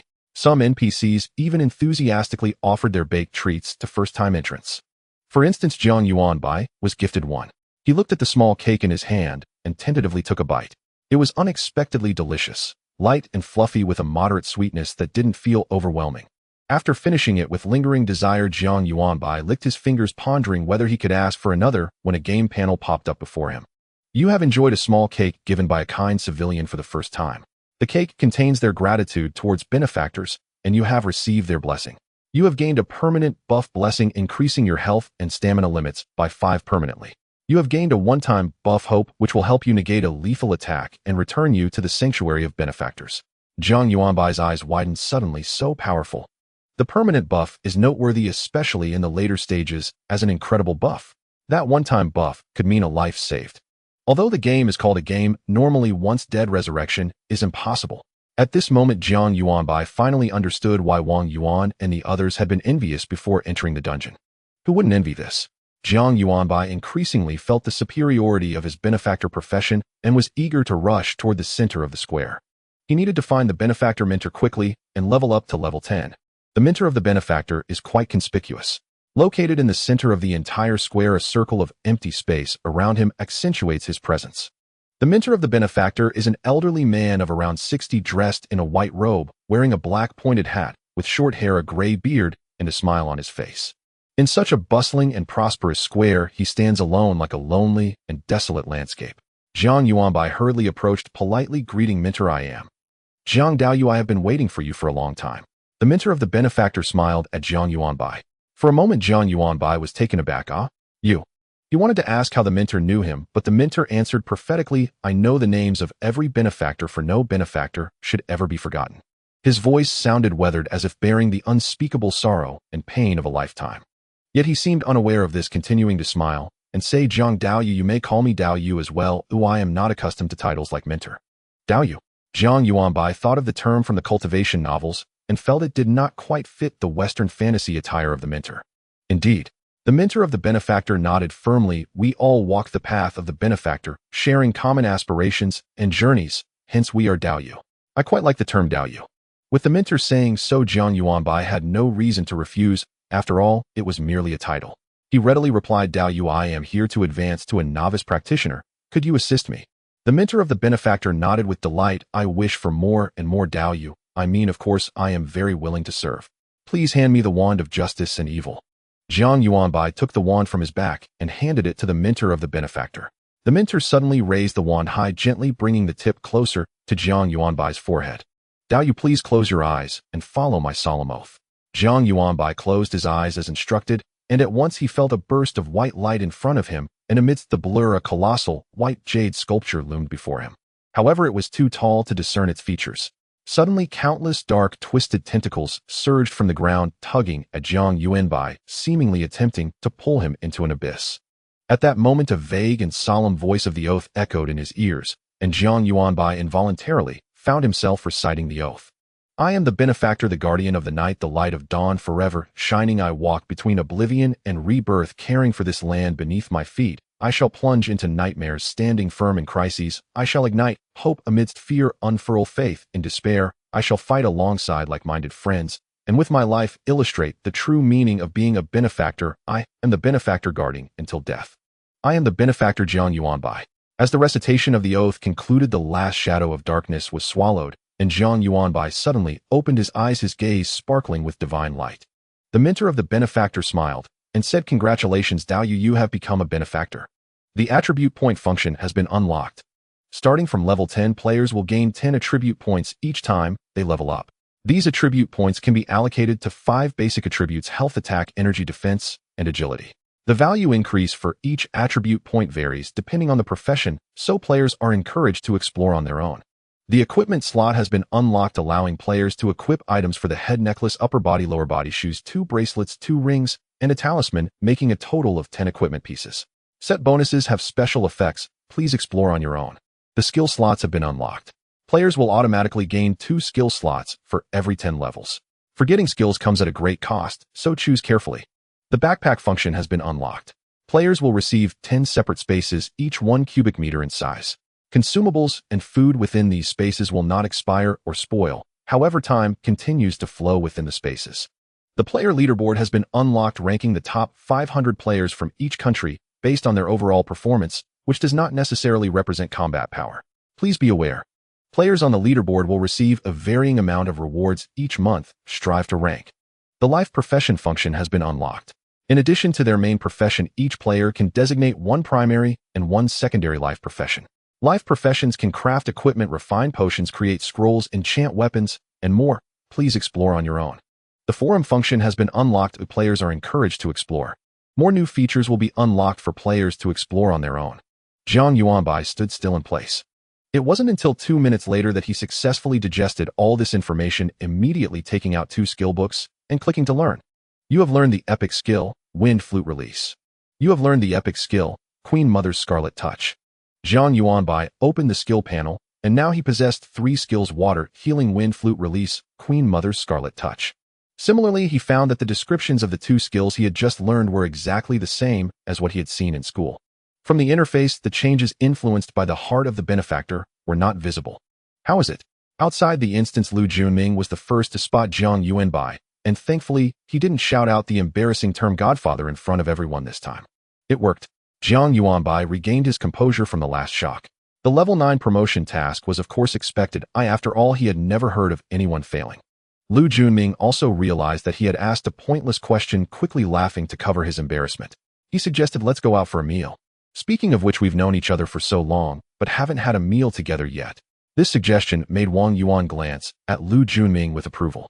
Being older, he felt it inappropriate to suggest a meal, as it would make him seem slick and calculating. It was more suitable for the three teammates who were about the same age. However, Chao Xing was completely oblivious to these nuances, and Jiang Yu was too lazy to bother, leaving only Lu Junming standing out. Thankfully, Lu Junming did not disappoint him. But Jiang Yuanbai shook his head, saying, "Let's know tomorrow. I need to hurry back to school today." He waved his phone, saying, "The principal messaged me asking me to return directly after the promotion for something very important." "No worries, the important matters come first." Lu Junming also expressed understanding.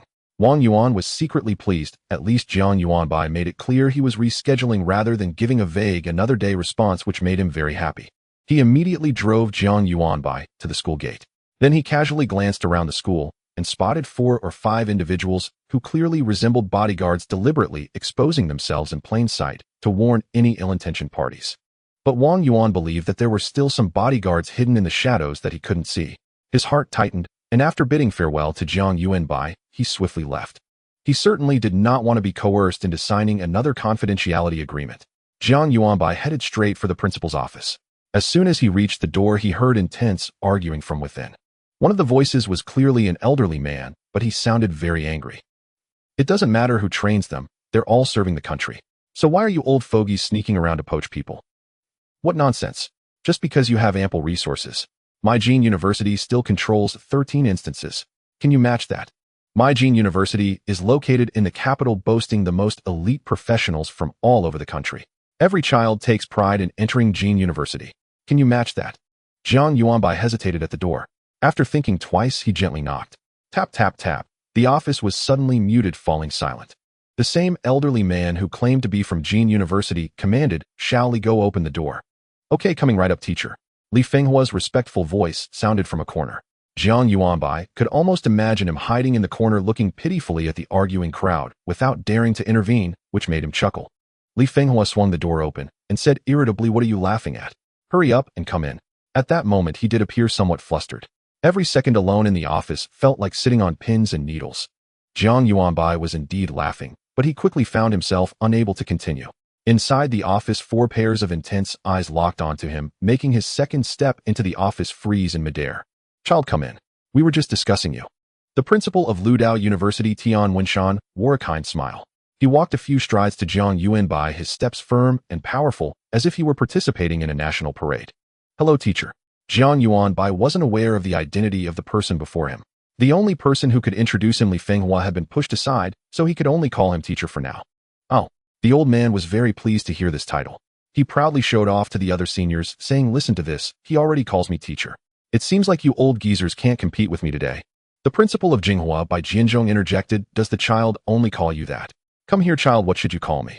Jiang Yuanbai. He felt stuck. He couldn't call nor not call. He could sense the same feeling of sitting on pins and needles that his principal had. The principal of Jiang University, Chen Mingyi, was more composed and pretended to calm the situation by saying, "How can someone your age still act like a child? Come, Yuanbai, take a seat first." He unceremoniously took Jiang Yuanbai's hand. The old man's skin was somewhat soft, marked with the lines of labor. His demeanor was friendly and warm, like a relative caring for their child. Jiang Yuanbai immediately felt a few degrees warmer towards this old man and followed him to sit down. Chen Mingyi glanced at the others and then spoke earnestly to Jiang Yuanbai, saying, "Child, you see the current situation. We're all here to poach you. In other words, we all want to recruit you. If you have any needs or things you want to achieve in school, feel free to discuss them with us." Chen Mingyi directly laid bare his intentions. He believed that no one present could offer better conditions than he could. At this moment, the usually inconspicuous Li Fenghua timidly spoke up. Teachers, Jiang Yuanbai just returned from his promotion and learned 2 new skills. Should we take a look at the changes in the new skills first? As a high school principal, Chen Mingyi was indeed one of his teachers, but he still wanted to secure more benefits for his student. Currently, everyone's understanding of Jiang Yuanbai was limited to a mutated healing technique, but none of the principals had come for that alone. They were mostly interested in Jiang Yuanbai's unknown potential. To put it simply, they were placing bets. So it was easy to understand that if Jiang Yuanbai could continue to demonstrate the limits of his talent, the stakes would rise accordingly, and he would gain even more benefits. Upon hearing Li Fenghua's suggestion, Chen Mingyi smiled slightly and pointed at him, saying, "You little rascal." He showed no signs of anger, rather he felt a sense of appreciation for Li Fenghua's initiative. Everyone certainly knew that Jiang Yuanbai had just returned from his promotion, but they all kept silent about the reasons why. They were afraid that the more valuable Jiang Yuanbai appeared, the less willing others would be to let go. It was just like betting on jade. If one opened up a window and found it was Hetian jade, everyone would definitely bid vigorously. But if it was discovered to be not just Hetian jade, but the finest quality, it would be more than just a matter of trying one's best. Clearly, as soon as Li Fenghua said this, the atmosphere in the room became strange. Everyone appeared eager, yet slightly tense. Jiang Yuanbai glanced at the group of elders, and at Principal Li Fenghua, who had retreated like a turtle after saying a word, and nodded, saying, "Good. Just as I am also curious about my new skills." Wind Whispers Release. Level Epic. Description 1. Transforms Qi into a light thread that wraps around the target, making the self-ethereal immune to any damage, light as a feather floating above the target and immune to any control effects. Description 2. Wind Whispers will continuously consume its own Qi and during the duration of the skill cannot use any other skills, while providing the target with 10% physical damage reduction. Consumption 2011 Qi base amount character level skill level. Learning requirement, Blessed 1. Queen Mother's Red Silk. Level Epic. Description: the West Queen Mother moves gracefully and with a gentle raise of her hand shows compassion to all beings, providing 20011 health restoration effect. Toe group, targets maximum 12. Consumption 2011 Qi base amount character level skill level. Cooldown 3 minutes. Learning requirement, Blessed 1. However, the skills altered by the heart of the Blessed One can only be known through experimentation. Jiang Yuanbai surveyed the surroundings, searching for a target to use the skill on, and ultimately brought out his own principle. Next, I will use Wind Whispers Release. Jiang Yuanbai announced, raising his hand to use the skill he had just learned. A surge of powerful Qi emerged from his hand, which quickly condensed into a transparent thread, using an irresistible force to shrink Jiang Yuanbai down, lifting him up, making him semi-transparent. Before releasing the skill, Jiang Yuanbai was 172 centimeters tall, but after casting the skill, he shrank threefold. Now he was less than 60 centimeters tall, looking extremely tiny and very adorable. Jiang Yuanbai floated above Li Fenghua like a doll, moving his body and discovering he could freely move. However, he became Li Fenghua's bound spirit and could not leave more than 2 meters away from him. This sensation was quite novel, and Jiang Yuanbai curiously floated up and down, momentarily oblivious to the shocked expression on Li Fenghua's face. Although he did not notice, the several old principals did. They immediately understood that this was likely an exceptionally effective support skill, otherwise the seasoned Li Fenghua would not be so flustered. Jinghua's by Jianzhong anxiously asked, "What's the effect? Speak up." It was only then that Li Fenghua seemed to awaken from a dream. "Oh right, let me sort this out and tell the elders the effects are a bit much." Then he took a piece of paper from the table, mimicking the format of the skill panel, and wrote down what he saw and felt. Wind Whispers Release. Level Exceptional. Description: 1. Suspected can hover above the head of a single target, self-immune to damage and control. Description: 2. Provides the target with a 20 recovery of health and Qi per second. Description: 3. Provides the target with a 100 overall damage increase. Description: 4. Provides the target with 10 immunity to all damage. Description: 5. Provides the target with a 20 cooldown reduction. As Li Fenghua began to write, the several principals had already gathered around. As Li Fenghua wrote, their eyes widened, progressively trembling from their beards to their fingertips. Powerful. So powerful.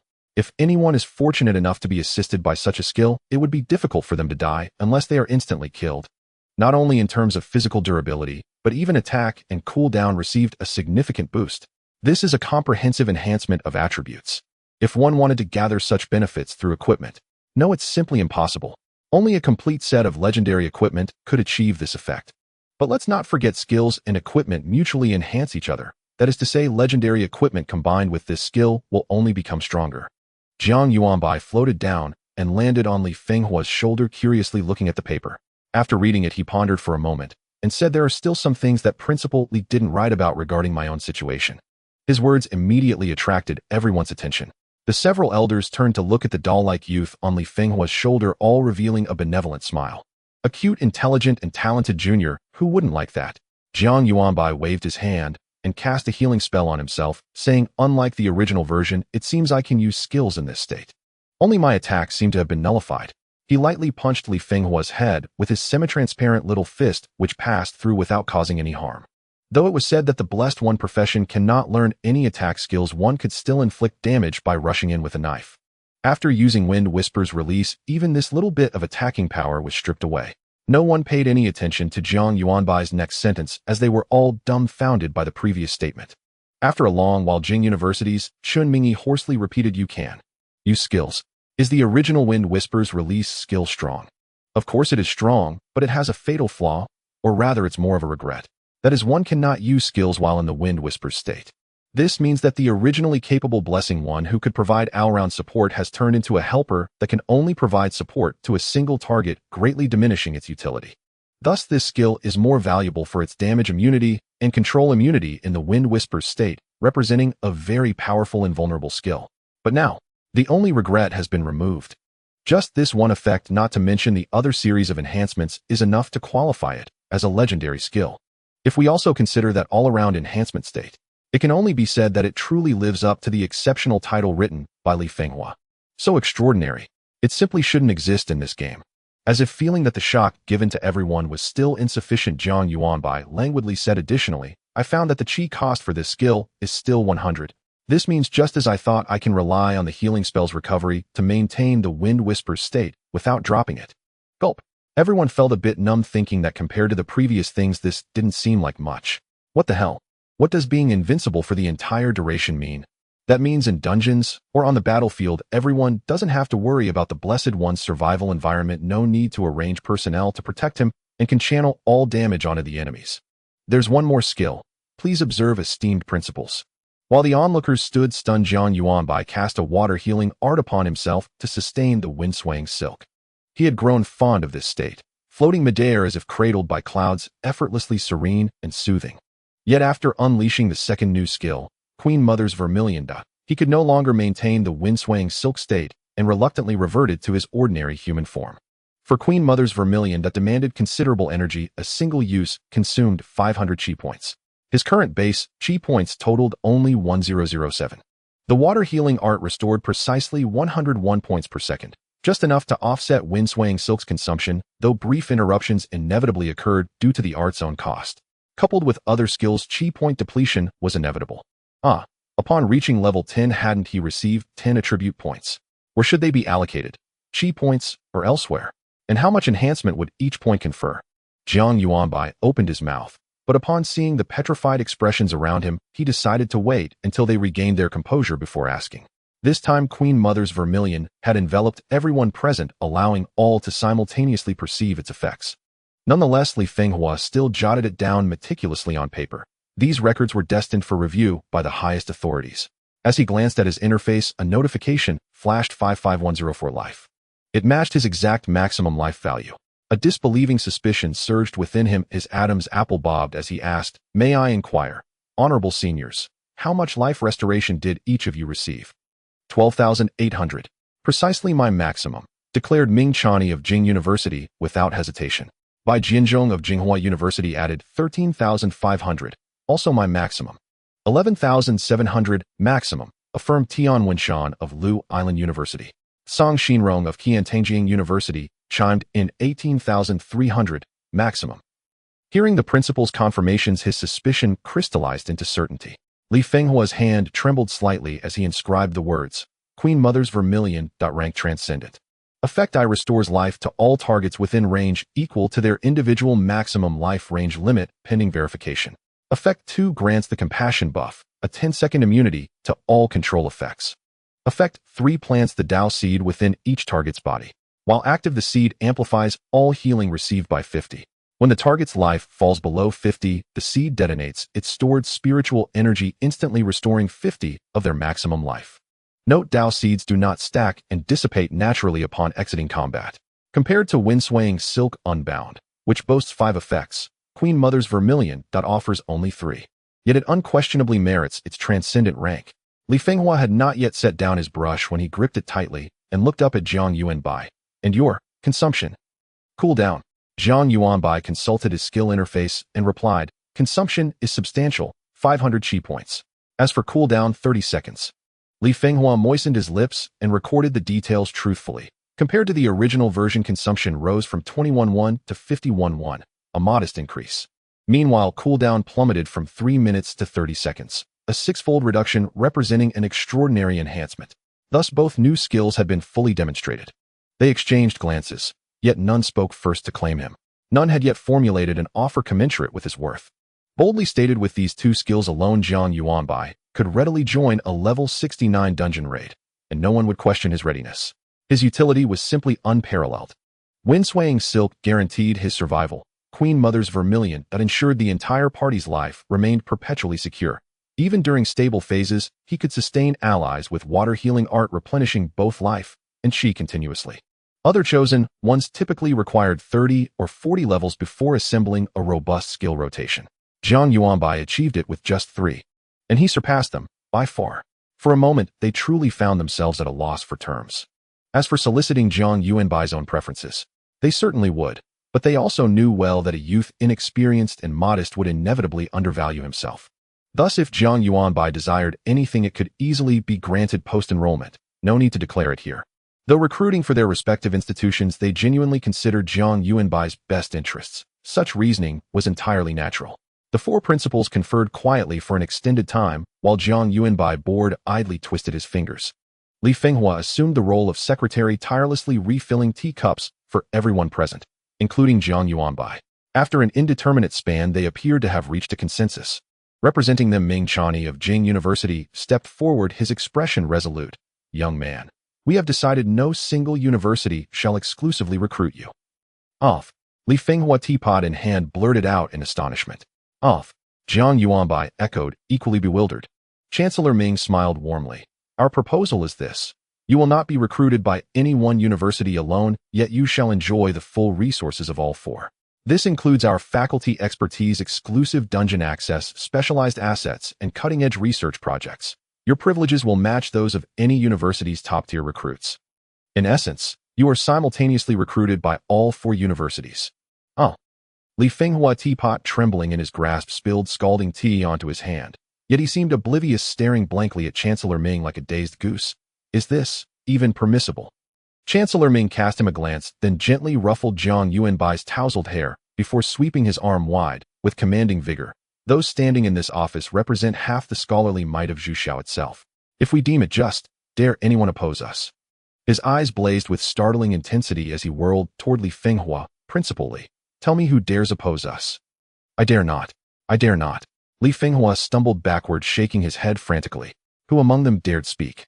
Beyond the Chancellor's own stature, their students alone included numerous elite players ranked among the absolute vanguard. To oppose them was tantamount to courting death. "Then it is settled. What say you?" Chancellor Ming turned to solicit Jiang Yuanbai's consent. Though they now debated vigorously and commanded authority, the boy's willingness remained paramount. If he refused, all deliberation would be futile.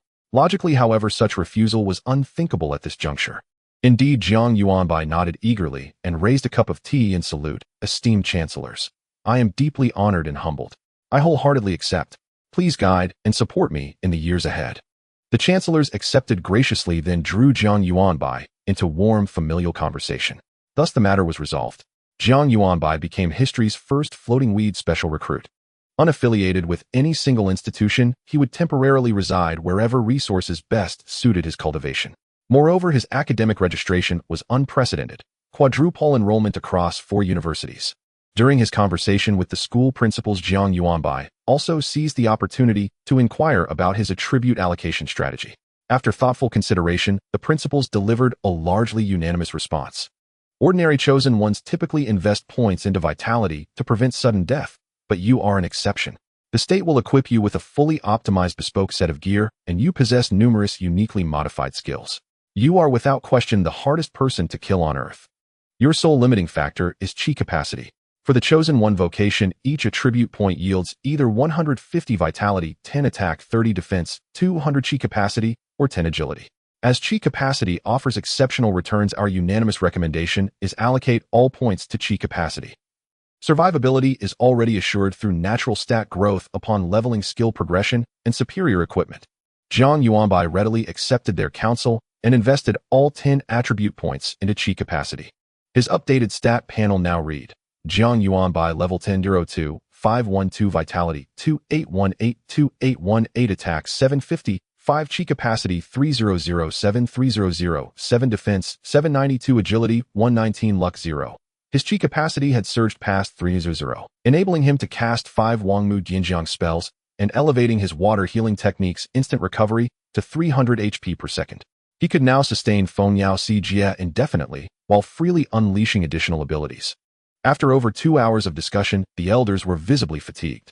They rose to bid Jiang Yuanbai farewell, explaining they needed to begin preliminary preparations for the academic upheaval this matter would soon trigger, and thus could not linger. Yet just before departing, Principal Shun Mingyi of Peking University turned to Li Fenghua and said, "Fenghua, prepare accordingly. The special recruitment team will visit your school first." With that, he clapped Li Fenghua firmly on the shoulder and departed with the others, leaving Li Fenghua standing there beaming in silent delight. The special recruitment team, visiting No. 1 high school first. Heh! Jiang Yuanbai watched the principal's elated expression, puzzled. After all, it was merely a preliminary visit, not a guarantee of recruitment from No. 1 high. Why such unbridled joy? Because it's an opportunity. Li Fenghua explained special recruitment quotas are strictly fixed, 1 slot per candidate, and determined annually by last year's yield of rare resources. Allocations are distributed per capita and immutable, no ad hoc additions are ever permitted. Now you grasp the monumental difference between being visited first versus later. Schools visited afterward, even those harboring exceptionally qualified candidates, must watch helplessly as quotas vanish. Such students face only 2 options: enroll via standard examination, receiving ordinary student benefits, or repeat a grade and gamble whether their school will be prioritized next year. This year, besides you, our school has 2 other students worthy of special recruitment. So you see, Principal Shen's single sentence has secured 2 additional slots for us. He then gazed at Jiang Yuanbai, whose eyes widened in sudden comprehension, and gave his shoulder a hearty, resounding thump. But let's be clear, this entire breakthrough stems from you. On behalf of those 2 students, allow me to thank you properly. Li Fenghua performed an unexpected gesture. He bowed deeply. Jiang Yuanbai hastily helped the principal rise. You honor me far too greatly. Li Fenghua stood smoothly and added, there's one more matter. We've prepared a full set of level 10 gear for you, commissioned by the state.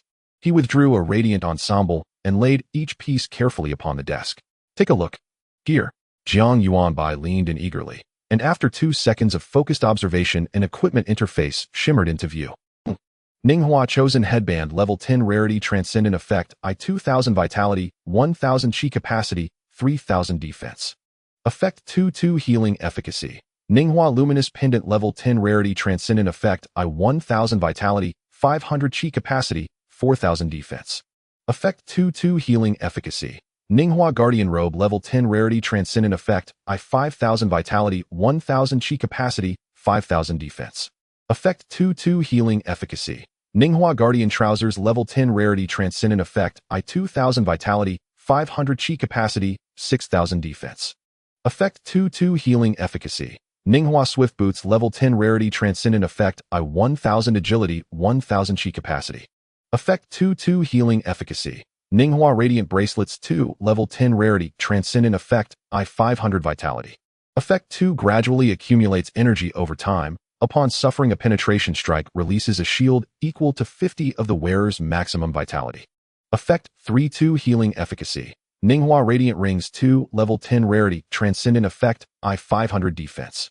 Effect 2 reflects 10 of all incoming damage, whether penetrating or not, back onto the attacker. Effect 3-2 healing efficacy. Indestructible Talisman, level 10 rarity, legendary effect, once every 24 hours, nullifies a lethal blow, purges all debuffs, and grants immunity to any follow-up damage caused by that fatal strike. Clearly, this legendary statue ensemble prioritized survivability above all. Its staggering boosts to vitality and defense thresholds rendered Jiang Yuanbai impervious, not merely to peers, but even to adversaries 20 levels higher. Hurry and equip them. Remember to enable fashion display. Otherwise, your appearance will default to the gear's raw form, which would be, well, rather unconventional. Seeing Jiang Yuanbai momentarily stunned, Principal Li Fenghua gently urged him onward. Alone, this ensemble commanded a market value exceeding 10 million credits. The indestructible talisman was a national treasury artifact, viable up to level 69, and utterly unavailable for purchase anywhere. Jiang Yuanbai reached toward the gear. A dialogue box appeared, prompting him to confirm each item's equipping. Equipping binds permanently to your character. Confirm. Confirm. In moments, all 10 pieces settled into their designated slots, and he remembered crucially to activate fashion display. Gazing upon his opulent stat panel, Jiang Yuanbai exhaled a quiet sigh, once again profoundly grateful for the unparalleled backing of the state. Jiang Yuanbai, level 10-02, 512 vitality, 281813818 attack, 750, 5. Chi capacity 30077007 defense 19792 agility 1119 luck 0. Nearly 20,000 defense. Even level 40 professionals could only gaze upon such a figure in awe. Only elite burst damage specialists, such as shadow walkers, might possibly pierce Jiang Yuanbai's defenses at that tier. Even then, the indestructible talisman granted him precious reaction time to mount a countermeasure. The state's foresight was nothing short of profound, every measure designed solely to preserve Jiang Yuanbai. Moreover, his chi capacity had soared to 7000, amplifying his water healing technique to restore 700 HP per second. For Jiang Yuanbai, who possessed only 3 skills, this meant near limitless mana. At that moment, another system notification chimed. PS character stats appear only upon significant changes, equipment details display only upon initial acquisition. At that moment, another system notification chimed. PS character stats appear only upon significant changes, equipment details display only upon initial acquisition. Jiang Yuanbai's defense reached a terrifying 24792. I wonder if the set skill can be modified by the blessing of the inner demon. I remember that one of the descriptions of the blessing of the inner demon state skills learned will be affected, so the skills that come with the equipment shouldn't count right. I'll test it next time I enter a dungeon. Having 3 divine skills, Jiang Yuanbai didn't care much about this small skill. He cast a healing water spell on himself to recover from the damage caused by equipping the full set of legendary gear. After bidding farewell to the principal, he left the office. A few seconds later, he regained full health. The healing water spell is really useful. He returned to his dormitory. The time was now 9 in the evening, and for the third-year students, they were still in the classroom for evening self-study. However, Jiang Yuanbai had no intention of attending evening self-study again. After washing up, he lay on his bed and opened the newly unlocked feature after reaching level 10. Forum. He wanted to check information related to life professions. Most of the basic life professions had actually been covered in class. However, due to the overwhelming number of professions, they were only briefly mentioned, suggesting that students could learn life skills as needed or simply skip them to save experience points, since the experience for life skill levels is shared with character upgrade experience. But as far as Jiang Yuanbai knew, basically everyone had learned life skills.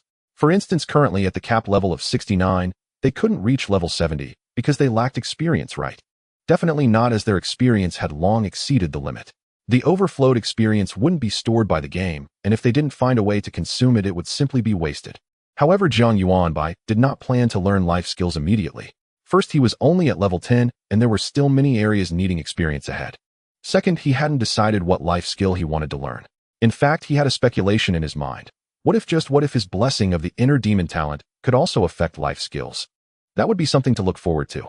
Jiang Yuanbai searched for information among the vast array of posts, and before he knew it, he had fallen asleep. Not even the return of his roommate could wake him up. Bang! The door to Li Fenghua's office was slammed open. An elderly man strode in, seizing the bewildered Li Fenghua and demanding, "Where are those cunning little things? Who did Jiang Yuanbai promise? No matter what price they offer, I'll pay double." The next day, the phone under his pillow suddenly vibrated. Still somewhat groggy, Jiang Yuanbai instinctively reached in to feel for his phone. After successfully retrieving it, he swiped his finger across the screen and placed it against his left cheek. "Hello." His voice was somewhat lazy and hoarse, still heavy with nasal congestion. On the other end of the line, Wang Yuan's voice came through. "Jiang, brother, still sleeping? At your age, you can still sleep. Hurry up, we have a heavy task today. We need to reach at least level 13. To level up from 10 to 13 requires a total of 9739 experience points. If we consider the red giant ants in the level 9 dungeon, it is indeed a very heavy task. Moreover, as Jiang Yuanbai's level exceeds that of the red giant ants, the experience gained from them will also be halved, making it take even longer. However, naturally, there are dungeons suited for level 10. Even if their efficiency isn't as high as the endlessly abundant red giant ants, it is still much faster than other dungeons. Jiang Yuanbai responded vaguely, "I'll just rest for another 2 minutes. An hour later, Jiang Yuanbai suddenly sat up from his bed, glanced at the time, quickly got dressed, washed up, and sent a message to Wang Yuan before heading to the school gate. Next, Jiang Yuanbai cast the skill Wind Whisper Release, transforming into a small useless being hanging on Wang Yuan throughout. In the new dungeon, Jiang Yuanbai floated around aimlessly, occasionally casting healing water spells on everyone. Watching the experience steadily rise, he sighed in his heart. Having someone to support you makes life so plain and tedious. In the meantime, under Lu Junming's constant pleading, Jiang Yuanbai also perched atop his head, allowing him to experience the powerful buff effect brought by Wind Whisper Release. Whoa! Countless arrow shadows flew from Lu Junming's hands, raining down like arrows, and where they landed, a large wave of 19-level monsters' health plummeted like an avalanche. Within 2 seconds, a small area was cleared. So refreshing. So refreshing. Just as Lu Junming was about to unleash the next wave of skills, he felt the powerful force suddenly leave him. Turning around, he saw Jiang Yuanbai already floating above Jiang Yes' head, crying out in despair, "No, don't leave me, Godfather." Jiang Yuanbai was somewhat speechless. He thought that since he let Lu Junming experience it, he couldn't treat the others unfairly. In fact, the younger Jiang Yu was somewhat shy. He occasionally stole glances at Jiang Yuanbai, his little eyes filled with longing. As a DPS damage dealer, Jiang Yi certainly couldn't refuse such an explosive enhancement. Jiang Yuanbai noticed this and shifted to his head. Sure enough, Jiang Yi was small but powerful. He bore a cannon almost twice his size, firing shot after shot at the concentrated group of monsters. One shot wipes out a large area. Just like that, Jiang Yuanbai's experience soared.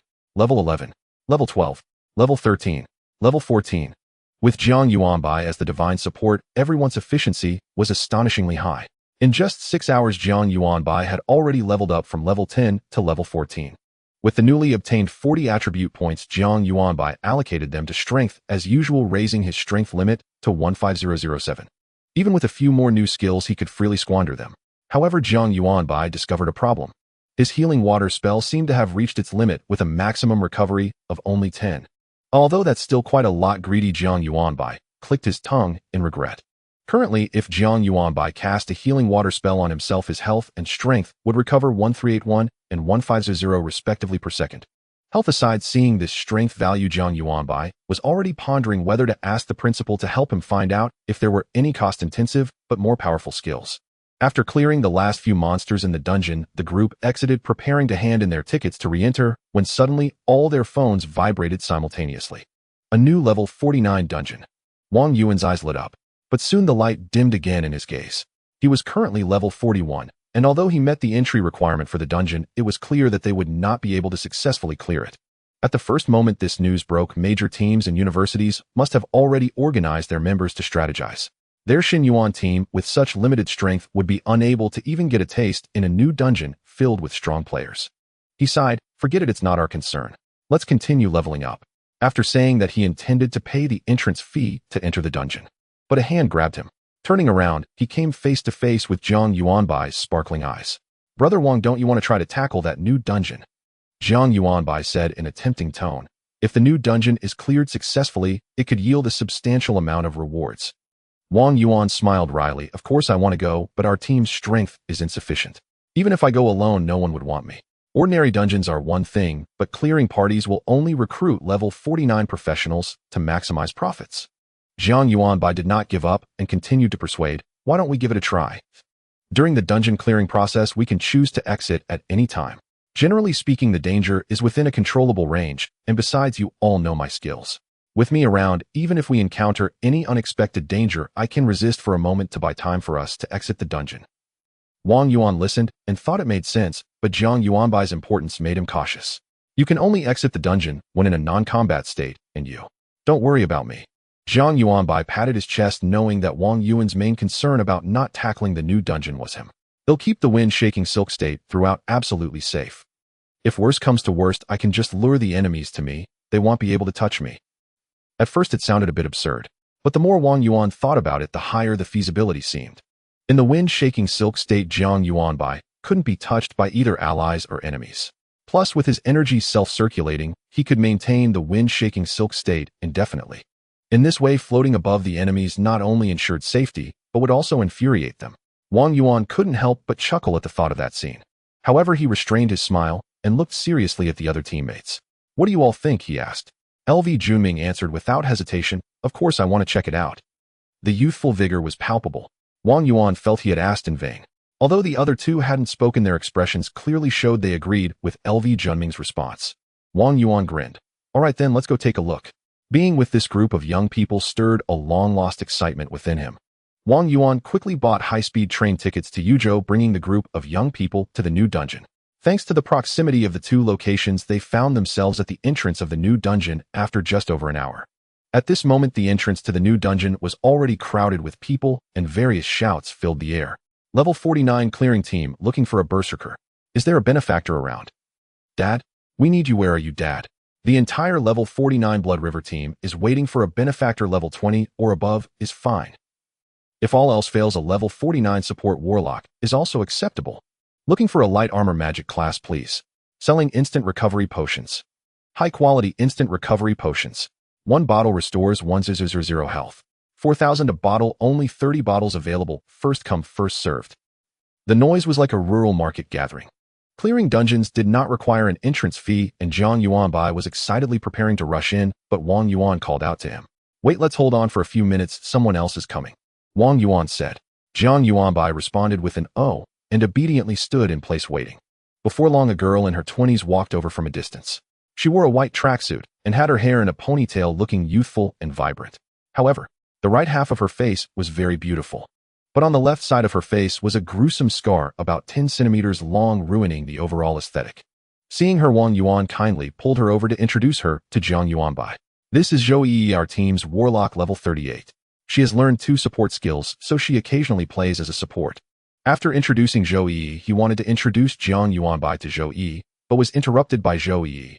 I already know Jiang Yuanbai, the so-called god of support you keep boasting about, but I wonder what makes you so divine that you've become mute. She rubbed her right hand on her clothes, and then extended it generously. Hello, I am Zhou Yi.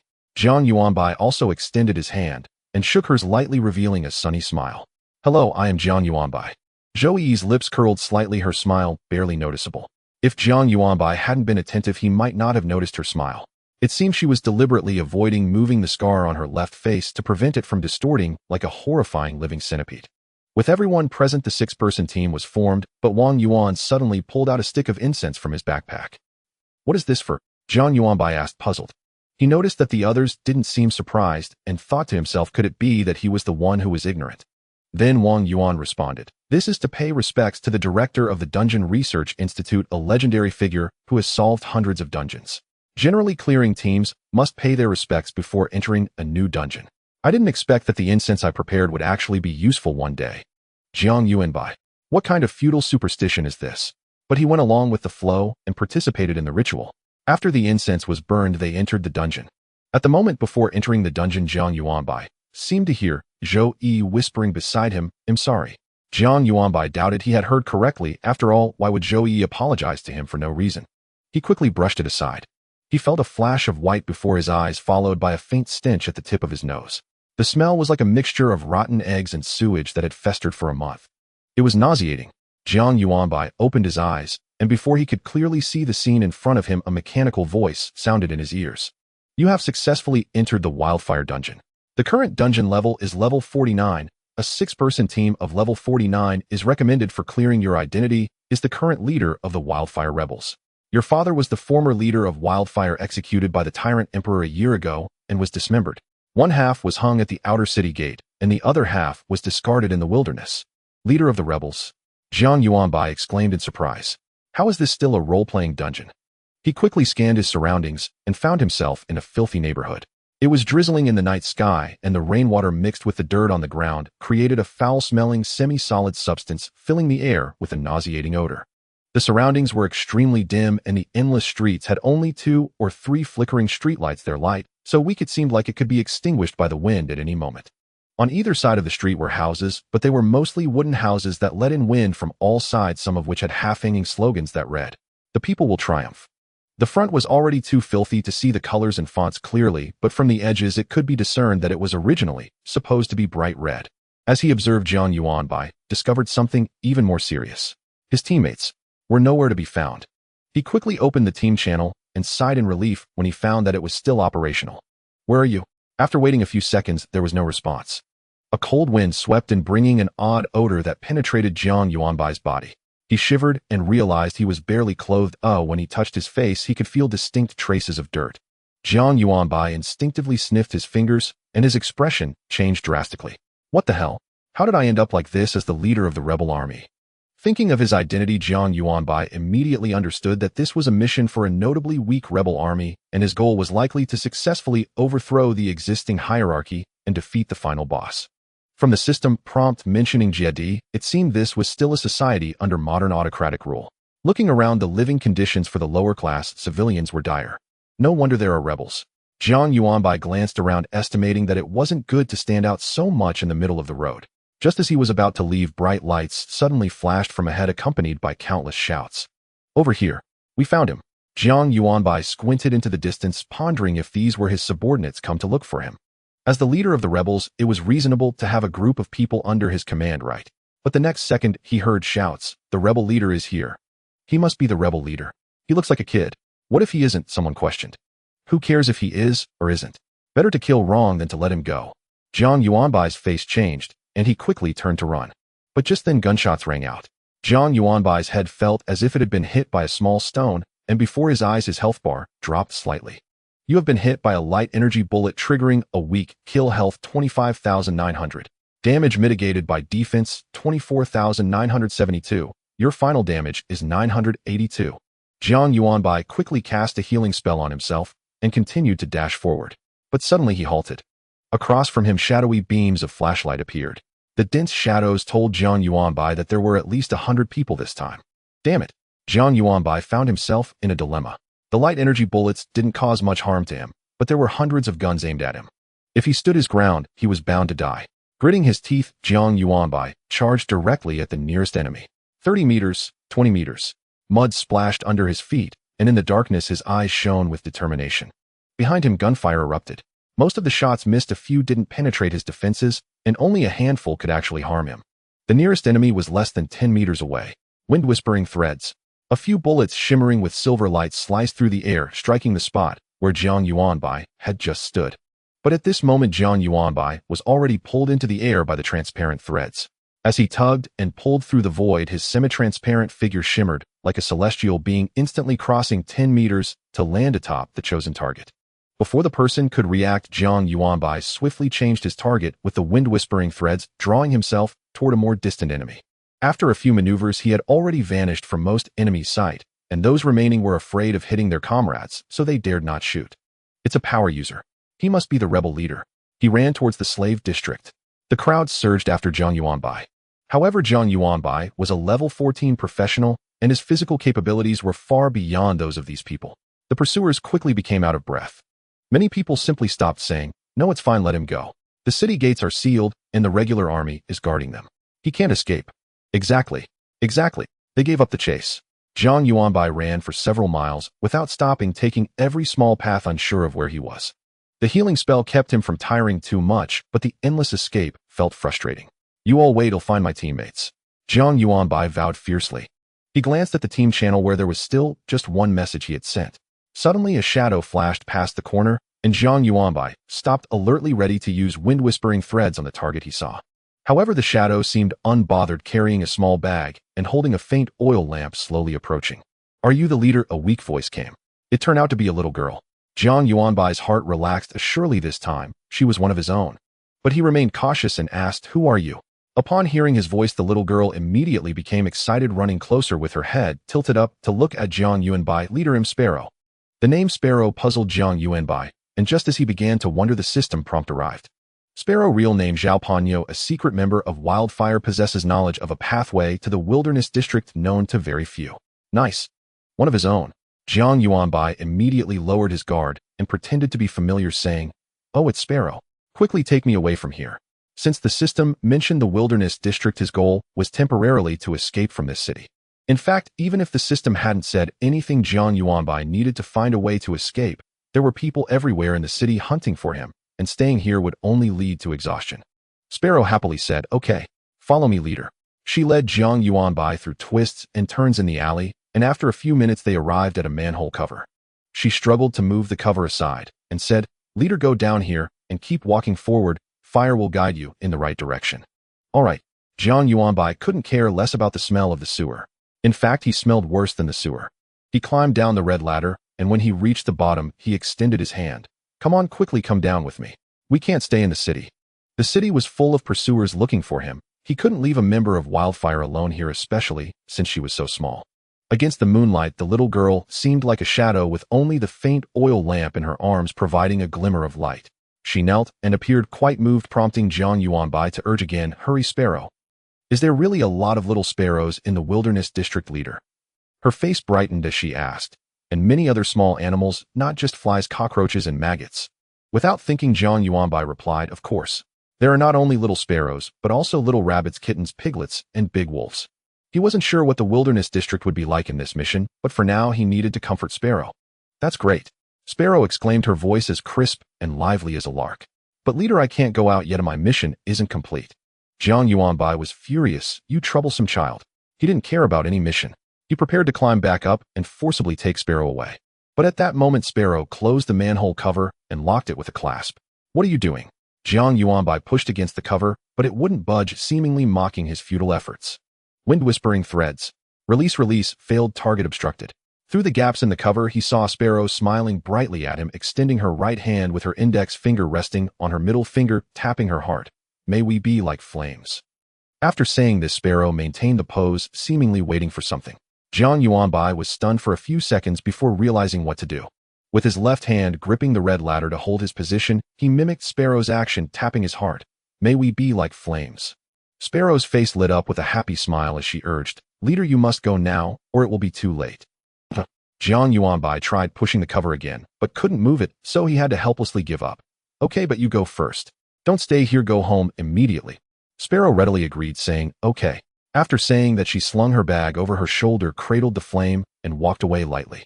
Jiang Yuanbai pressed his ear against the gap in the cover, ensuring she had truly gone far before he jumped down from the red ladder. He exhaled a heavy breath. "What's the point of making such a realistic mission? I almost got immersed in it." Jiang Yuanbai began to walk along the path Sparrow had mentioned. The sewer was dark, and only where the manhole cover was could he see the faint moonlight seeping in through the gaps. In most situations, Jiang Yuanbai could only feel his way along the walls.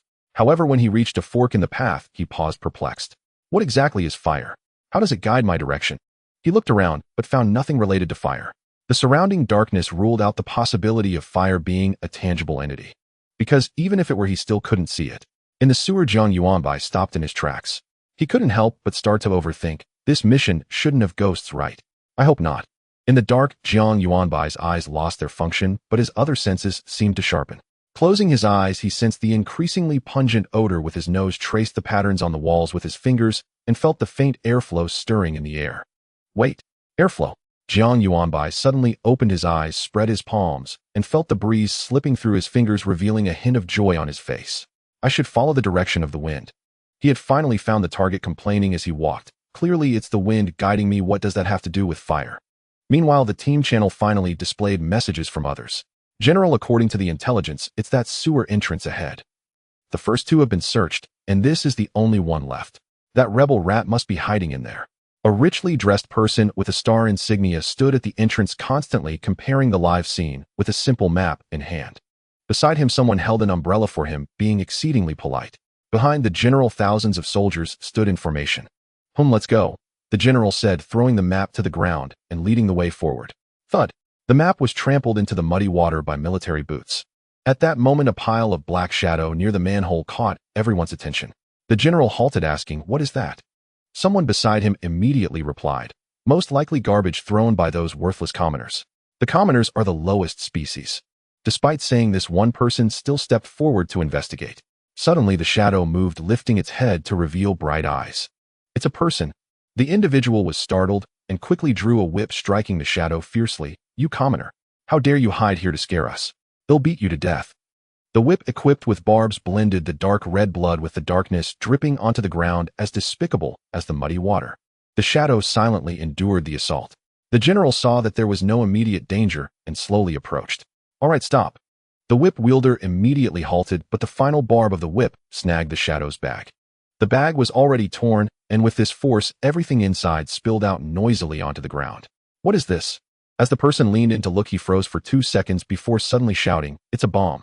Before he could finish his sentence, the shadow on the ground had somehow grasped a fuse and inserted it tightly into the oil lamp it was protecting.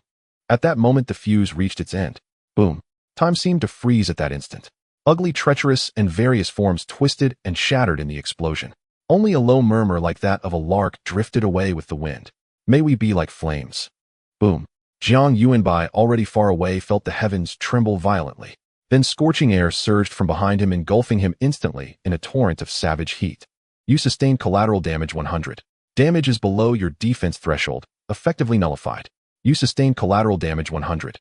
Damage is below your defense threshold, effectively nullified. Countless system notifications flickered across his vision. Jiang Yuanbai whirled around abruptly, a chilling premonition tightening in his chest. Magpie. He murmured softly, her delicate face rising vividly in his mind's eye. After a long pause, Jiang Yuanbai clenched his teeth and turned once more toward the distant end. Party channel. Wang Yuan, what just happened? Why did you suddenly go silent? Jiang Yuanbai, nothing serious. Just letting you all know, I will clear this dungeon. Wang Yuan, you literally just warned us to abort immediately. It's dangerous. Jiang Yuanbai, yes. And that remains true. If you're in danger, withdraw instantly. Don't worry about me. I'll be fine. Wang Yuan. Chao Xing. Jiang Yi. Zhou Yi, if you die, we'll all get flayed alive when we return. Lu Juanming, holy hell, Dad. So damn cool. I'm with you all the way. Hurry to the wilderness. We'll meet you there. Wang Yuan, fine. I'll do my best. Not that I'd ever ditch you alone. Even if you survive, Li Fenghua would skin me alive if she found out. Jiang Yi, truthfully, I've always wanted to successfully clear a dungeon. Even if not first, at least to see it through to completion. Chao Xing, same here. Wang Yuan, for some reason, I feel like my whole body's on fire. Chao Xing, same here. Zhou Yi, I honestly don't understand male emotions. Jiang Yuanbai read the messages, smiled faintly, then closed the channel and focused intently on his path ahead. 10 minutes later, a faint flickering flame appeared before Jiang Yuanbai's eyes. He quickened his pace and approached. There stood a rusted iron gate half ajar with a torch planted beside it, its flame dwindling to embers. He pulled the torch free and held it aloft, illuminating the corridor ahead, where not far off a crimson ladder rose into shadow. He climbed it effortlessly. Instantly, a crisp, fresh breeze swept across his face, crickets chirped, birds called in harmony, and above the night sky shimmered with stars, clouds drifting serenely across the vast expanse. Leader. A group of figures burst joyfully from behind earthen mounds, rushing toward him. Thank the heavens, you're unharmed. Jiang Yuanbai didn't recognize them, and the system offered no identification, but that didn't stop him from playing the part. I'm fine. Take me back at once. Before him loomed a mountain of weapons and gear, so towering he had to crane his neck just to glimpse its peak. Clearly a munitions depot and the stronghold of the Wildfire Rebellion. Wang Yuan and the others stood beside him, gazing in awe at the staggering arsenal. With so much firepower, how can you still fail to overthrow that tyrant in the city? Jiang Yuanbai asked, voice edged with disbelief. These firearms bore striking resemblance to the AK series rifles from his world outside the dungeon, rugged, battle-tested, built to endure. Wang Yuan, Jiang Yuanbai's personal guard, yes, that was his role in this dungeon, replied, we have plenty of arms, but only 127 rebels. We're critically understaffed. More weapons won't help without hands to wield them. So few. Jiang Yuanbai was taken aback. Dozens had greeted him upon entry. He'd assumed they were merely a fraction of the rebellion. He hadn't imagined they were the entirety. He fell silent for a moment, then asked quietly, how many troops does Emperor Jie command in the city? 100,000. Wang Yuan replied. Jiang Yuanbai, 127 versus 100,000. How could they possibly win? He wasn't Bai Qi, the slaughterer god, able to bury entire armies in mass graves with a single command. After another long silence, his mind raced. Is it possible to secretly gather allies, like Magpie? Lu Junming interjected. I've already investigated. They've been trying, yet progress has been agonizingly slow. Why, oi? Jiang Yuanbai pressed, incredulous. People live in misery, cramped, poisoned, starved. At least they're alive. Lu Junming said. You see, rebellions like wildfire have risen countless times before. The first was called Spark, yet it failed utterly. After Spark was crushed, its remnants resolved to rise from the people for the people, operating covertly for years, amassing tens of thousands of volunteers. And yet, what followed? Failure, again. Now almost no one believes wildfire can succeed. Jiang Yuanbai pressed his lips tightly together, his silence this time deeper, heavier, longer. After a long while, he turned to Lu Junming. Where did you learn all this history? Lu Junming blinked. They wrote their own chronicle, a historical record covering pivotal events from the outbreak of war and global collapse up to year 11 of the cataclysmic era. Take me to it, Jiang Yuanbai said, eyes alight with fierce, unyielding resolve. There must be a solution. In that moment, he no longer resembled a recent high school graduate. He stood as Wildfire's true leader, a revolutionary who dared defy imperial tyranny and ignite hope in the ashes. Year 135 of the new calendar, nations waged total war over the metnergy crystals, sources of transcendent power, until blood drowned reason. Of Earth's 4 billion souls, only 30 million survived. Year 137 of the new calendar, Emperor Yuan seized sole control of a metnergy crystal deposit. Within 2 years, he ascended to level 9 metnergy master, ambitious, ruthless, and unstoppable. He crowned himself emperor and renamed the era the Yuan calendar. Yuan Year 1, Emperor Yuan reinstated feudal monarchy and slavery, enforced rigid caste hierarchies, suppressed pre-war knowledge, and surviving industrial infrastructure, monopolized arms production, and forbade citizens from entering the wilderness, all to oppress the populace and indulge his own decadence. Suffering became universal. Yuan Year 13, the first resistance force, Spark, emerged. Yet under Emperor Yuan's draconian arms embargo, they marched into the city armed only with repurposed farming tools. Emperor Yuan crushed them effortlessly. Survivors were hanged until desiccated, then strung into a throne of bone. Yuan Year 21, a new spark arose under Mr. Dong, a level 7 metaenergy master, who secretly taught forbidden sciences and engineered metaenergy bullets, designed specifically to pierce the defenses of metaenergy masters. Yuan Year 31, Spark launched its final assault, ending in Mr. Dong's death at Emperor Yuan's hands and the emperor's grievous injury. Yuan Year 33, though shattered, Spark reignited, not as an army, but as a whisper. Its members dissolved into the populace, gathering strength in silence, biding their time. Yuan Year 51, Emperor Yuan died in his palace. His son Luo Jia, a level 9 metaenergy master, succeeded him, proclaiming himself Emperor Jia and renaming the realm the Cataclysmic Realm. That same year, all 8 of his brothers perished mysteriously, and Emperor Jia took 3 sisters and 4 younger sisters as concubines. Cataclysmic Year 1, Spark attempted a coup during Emperor Jia's vulnerable early reign, but failed again, inflicting heavy losses upon the newly enthroned ruler and provoking his furious wrath. Cataclysmic Year 20, Emperor Jia continued his relentless purge, executing suspects without trial, preferring 100 innocents slain to a single rebel spared. Resistance forces dwindled near extinction, the population fell from 19 to 18 million. Cataclysmic Year 20, the Wildfire Rebellion declared open war upon Emperor Jia, then retreated into the boundless wilderness, using its sheer immensity as both shield and sanctuary. Though enraged, Emperor Jia refused to waste further manpower hunting them across such trackless expanse, opting instead for containment. Stalemate ensued. Cataclysmic Year 21, May we burn as fire. Cataclysmic Year 21, May we burn as fire. This is all that can be summarized in this thin volume of history.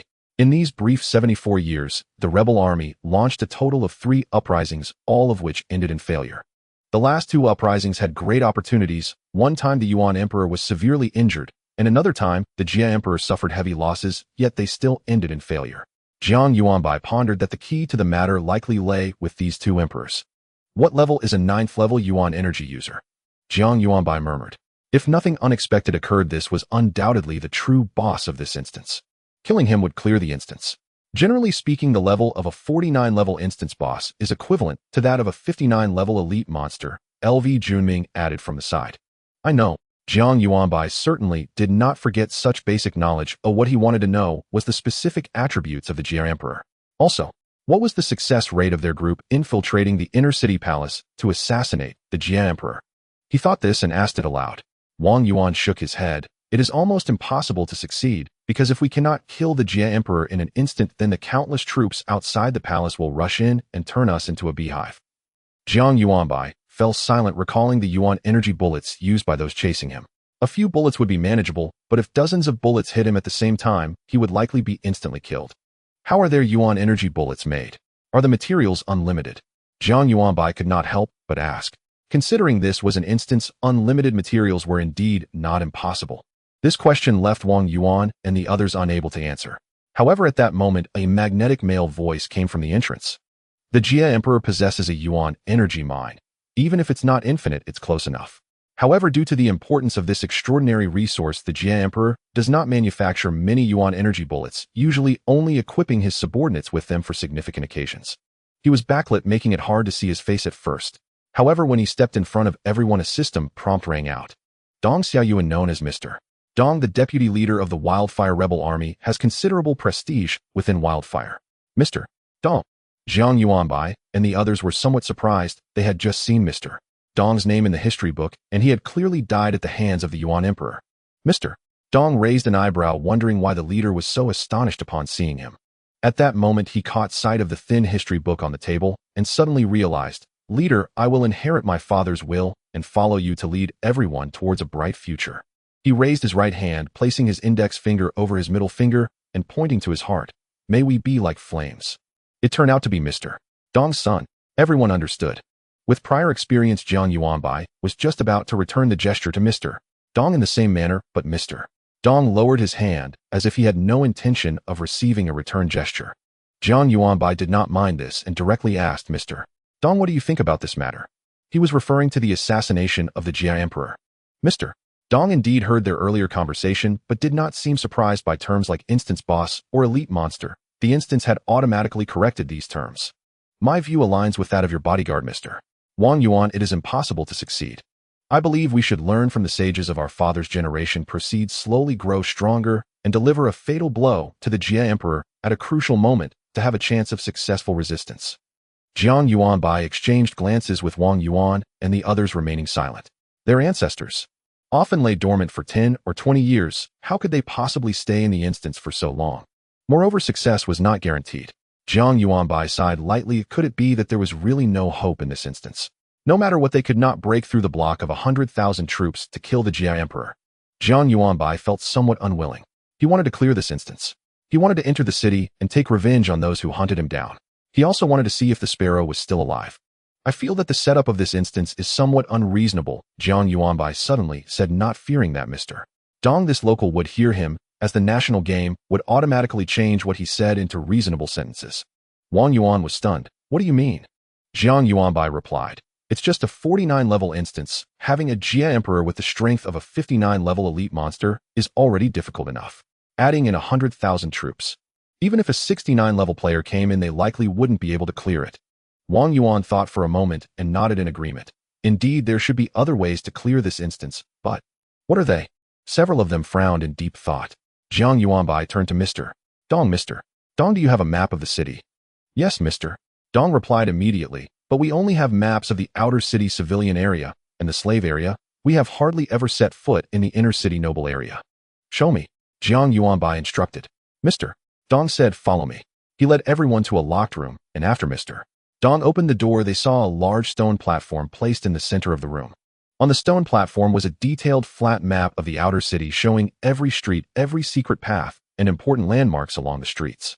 The secret paths were marked with red lines totaling 15, leading to various locations in the outer city slave area and civilian area. If the Wildfire Rebel Army entered through these 15 secret paths, they could quickly spread throughout the entire outer city. However, it was useless. One reason was that the Wildfire had very few members, and the other was that they could not break into the inner city. The outer city and inner city were separated by a solid iron gate that could only be opened from the inner city. The outer city could not be forcibly breached. Everyone already felt powerless, and after seeing the map, they felt even more so. Wang Yuan thought he couldn't get fired up anymore. How about we just forget it? He truly did not have the fate of a strong person. Throughout his life, he had been picking up other scraps and had never truly cleared an instance. He was almost resigned to his fate. But Jiang Yuanbai suddenly smiled. Don't panic, the advantage is ours. The crowd looked at Jiang Yuanbai with confusion, not understanding what he was talking about. LV Junming sighed. Godfather, you truly are remarkable. Mr. Dong was somewhat surprised. Chief, they have 100,000 people. We have 10 million, but can we? Jiang Yuanbai interrupted him before he could finish. Mr. Dong was taken aback, but quickly realized what Jiang Yuanbai was saying. He shook his head with a bitter smile. Chief, we can no longer find comrades in the outer city. We have failed 3 times. The people will no longer believe. They no longer believe they could successfully resist, nor that anyone could lead them out of their misery. In short, people had already resigned to their fate. Jiang Yuanbai smiled and said, Mr. Dong, you also said that people simply do not believe, not that they are unwilling, right? In his ears, the last melodious sound he heard was, may we be like fire. And fire is the master of spreading. A spark can start a prairie fire. Even a small match can ignite countless piles of firewood. As long as, if we can rekindle this match in the hearts of the people, they will gain countless like-minded friends. Can 10 million comrades whose beliefs burn like fire cut down the 100,000 troops of the tyrant emperor? Jiang Yuanbai asked. Everyone was left in shock. Mr. Dong opened his mouth, looking at the somewhat frail and thin boy who was not particularly imposing due to malnutrition, feeling a sense of shock for the first time. Yes, Mr. Dong affirmed without doubt. While everyone was lost in the images in their minds, LV Junming quietly asked, then how do we ignite this match? His words pulled everyone back to reality. Indeed, no matter how well it was said, if they could not regain the trust of the people, no one would be willing to step forward, let alone 10 million, even 1,000 would be difficult. Since Jiang Yuanbai said so, he already had a plan. He smiled slightly. Leave this to me. Next, I need everyone from Wildfire to take action. The first step, I need 120 people divided into 15 groups from 15 secret paths. 12 paths, Chief, Mr. Dong reminded. Mr. Dong pointed out, a few days ago after you entered the city, one of our brothers was discovered. He controlled 3 secret paths, and from how your movements have been exposed, he has already been tortured for information. We have lost 3 secret paths and 1 comrade. Mr. Dong picked up a pen nearby and marked a small red cross on 3 of the 15 red lines. His words were understated, but Jiang Yuanbai and the others understood that someone who could control 3 secret paths must be an important figure in the Wildfire Rebellion. Jiang Yuanbai pondered for a moment and continued. All right, 12 paths. Then everyone, 10 people in each group, a total of 12 groups, go into the city to transport weapons. Be careful not to be discovered. When I signal, throw all those weapons and ammunition onto the street. Can you do that? Mr. Dong looked back at the direction behind him towards the armory, where there were piles of weapons from the old era. All of them. Transport as many as you can. Jiang Yuanbai said with certainty. Mr. Dong nodded. All right, we can do it. There were many places in the outer city that could serve as hiding spots, and they would not be discovered for a while. He knew that these weapons were prepared for the people of the outer city, but he still couldn't understand how Jiang Yuanbai intended to make the people of the outer city believe in him again. Go arrange it now, Jiang Yuanbai urged. Mr. Dong turned and suddenly thought of a question. Chief, you haven't mentioned what the signal will be. Fire, Jiang Yuanbai replied. Without hesitation, fire will guide you. Mr. Dong said, I understand. After Mr. Dong left, Jiang Yuanbai turned to look at a few of his teammates. Let's set off too. The second step, the third step, and all the subsequent actions depend on us, Jiang Yuanbai said, casting one last glance at the map as if trying to engrave it deeply in his mind. Wang Yuan looked at Jiang Yuanbai's series of operations, believing he truly had a plan, yet he felt an undeniable sense of uncertainty in his heart. So he asked, what exactly are we going to do? Jiang Yuanbai walked at the front. We are going to infiltrate the inner city. He glanced at the walls of the inner city. They were difficult for ordinary people to scale, but for them it posed no problem at all. Jiang Yuanbai continued to explain. I observed that there are many loudspeakers in the outer city, presumably used by the inner city to announce policies or orders. My brother Wang and LV Junming will follow the lines to find the broadcasting station. At this moment, he led everyone back to the armory, clearly heading towards the area where explosives were stored. Before they could ask, he urged, hurry, pack the explosives and fill your backpacks. Oh, wait, what about the 3 of us? Zhou Yi asked, as Jiang Yuanbai had only arranged for Wang Yuan and LV Junming, not mentioning what Shi Chao Xing and Jiang Yi should do. While speaking, Jiang Yuanbai had already filled his backpack completely. You 3 go to the city gate and see if you can seize control of it. If not, once I send a message in the team channel, just blow up the city gate. But remember, the explosives must be placed on the limit frame of the city gate. Don't go against that heavy iron door, it may not explode. Jiang Yuanbai's arrangements were so meticulous that no one raised any objections. In their view, this was just a dungeon exploration. If things went awry, they could simply choose to exit and return another time. There was really nothing to debate. After filling their backpacks with explosives, Jiang Yuanbai saw Mr. Dong directing the transport at the camp entrance and asked Mr. Dong, by 5 in the morning, how much can you move? Mr. Dong calculated in his mind and replied, a total of 127 people each can transport 20 boxes with a cart. One trip is 2,540 boxes with 10 guns in each box. That's 25,400 guns. By 5 in the morning, we can probably make 3 trips, which means 76,200 guns. However, not all of these can be weapons. One trip must be used for ammunition, so in the end there may only be over 50,000 guns. Chief, this quantity, Jiang Yuanbai said firmly, is enough. He knew what Mr. Dong was worried about. He wanted to say that 50,000 guns would surely be outmatched by the Tyrant Emperor's 100,000 guns. But first, Jiang Yuanbai only wanted the Tyrant Emperor to send a large force to suppress the rebellion without expecting to win. Secondly, the streets in the city are not very wide. Even 100,000 people could only exert a layer or 2 of combat power at most. As long as they could stall until they killed the Tyrant Emperor, it would all be worth it. Let's go. Jiang Yuanbai led his teammates towards a secret path he remembered. The Jia Emperor city consists of 2 massive circular rings. The outer ring encircles the inner ring, which is the inner city, the dwelling place of nobles and the emperor, while the outer city is where the so-called commoners reside. The inner and outer cities are separated by a tall city wall towering at least 20 meters high, which is double the height of the outer city wall. However, Jiang Yuanbai did not feel it was insurmountable, because he did not intend to climb it at all. He planned to transform into a wisp of wind tethered to Wang Yuan, allowing him to take him up. From now on, all communication will be conducted in the team channel. Jiang Yuanbai sent this message in the team channel. Wang Yuan's group of 5 OK. Jiang Yuanbai transformed into a semi-transparent figure floating above Wang Yuan.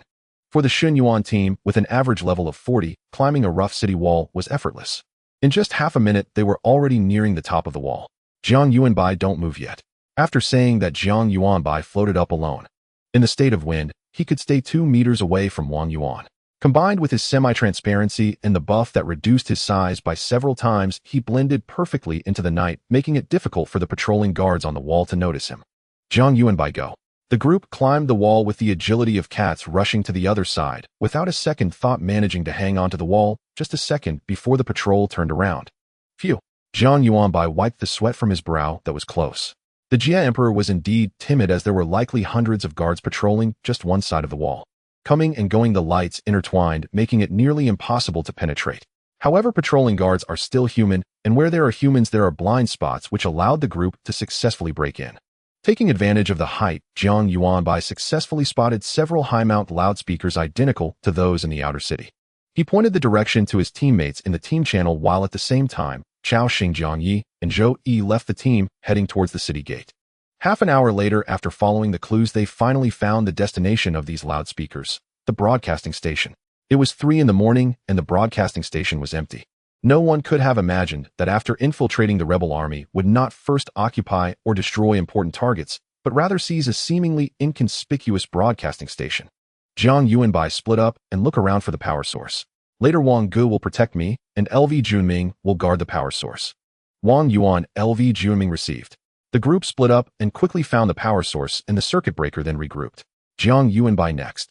Let the bullets fly for a while. All was in place, only the east wind was lacking. Outside the city, the members of the wildfire were like ants, moving continuously, transporting weapons from the armory into the city. They stored them in a secret base that had not yet been discovered. 3:30. 4 o'clock. 4:30. Time ticked away while the outer city was shrouded in dark clouds and continuous rain. The inner city was brightly lit, filled with song and dance. In Jiang Yuanbai's eyes reflected the magnificent palace at the center, pondering how much explosive power would be needed to blow it up. Before he could come up with a number, a message arrived from the team channel led by Zhou Yi. Zhou Yi, the explosives are all set and can be detonated at any time. It seemed they could not find a chance to control the city gate, so they chose the most brute force method. In that case, Jiang Yuanbai also retrieved the explosives he had placed.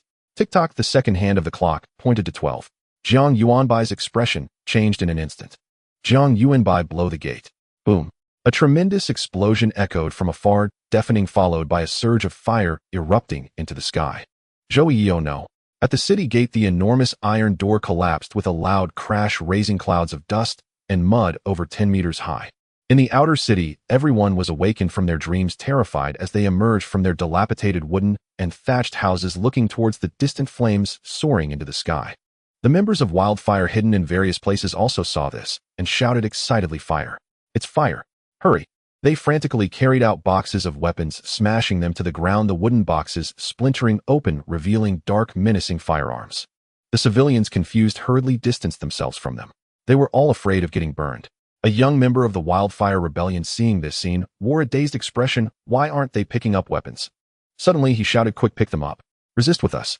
However, everyone just watched coldly. Resist? Wasn't that seeking death? Only a fool would join you. At that moment, a sudden piercing sound blared from the loudspeakers throughout the city, followed by a boy's voice. "Comrades, I am Jiang Yuanbai, the leader of the Wildfire Rebel Army. I apologize for interrupting you at this time, making it impossible for you to continue wandering in a world without hunger and pain. But I want to say, it is time to rise." Countless indifferent, surprised, or deadpan gazes turned toward the loudspeaker above, and among the myriad of emotions, there was not a trace of resonance. "I am only 16 this year, and as a member of the rebel army, I have lived a life of hiding since birth with my father. But I am very fortunate because I have seen sights that you could never witness in your lifetime. I have seen the vast, boundless grasslands, and I have run freely on the soft grass with the fragrance of green grass lingering in my fingertips and breath. A girl once asked me if there are really sparrows outside." At this moment, a clamor arose outside the broadcasting room. Wang Yuan, LV Junming, and Jiang Yuanbai exchanged glances and left together. Before they departed, Jiang Yuanbai cast a water therapy spell, and Wang Yu's point of light on him. I have already answered her, but now I want to bring that answer to everyone. Yes. The boy's slightly immature, yet incredibly firm voice echoed throughout the city. Not only can you see sparrows outside, but you can also see eagles soaring in the sky and horses galloping across the grasslands.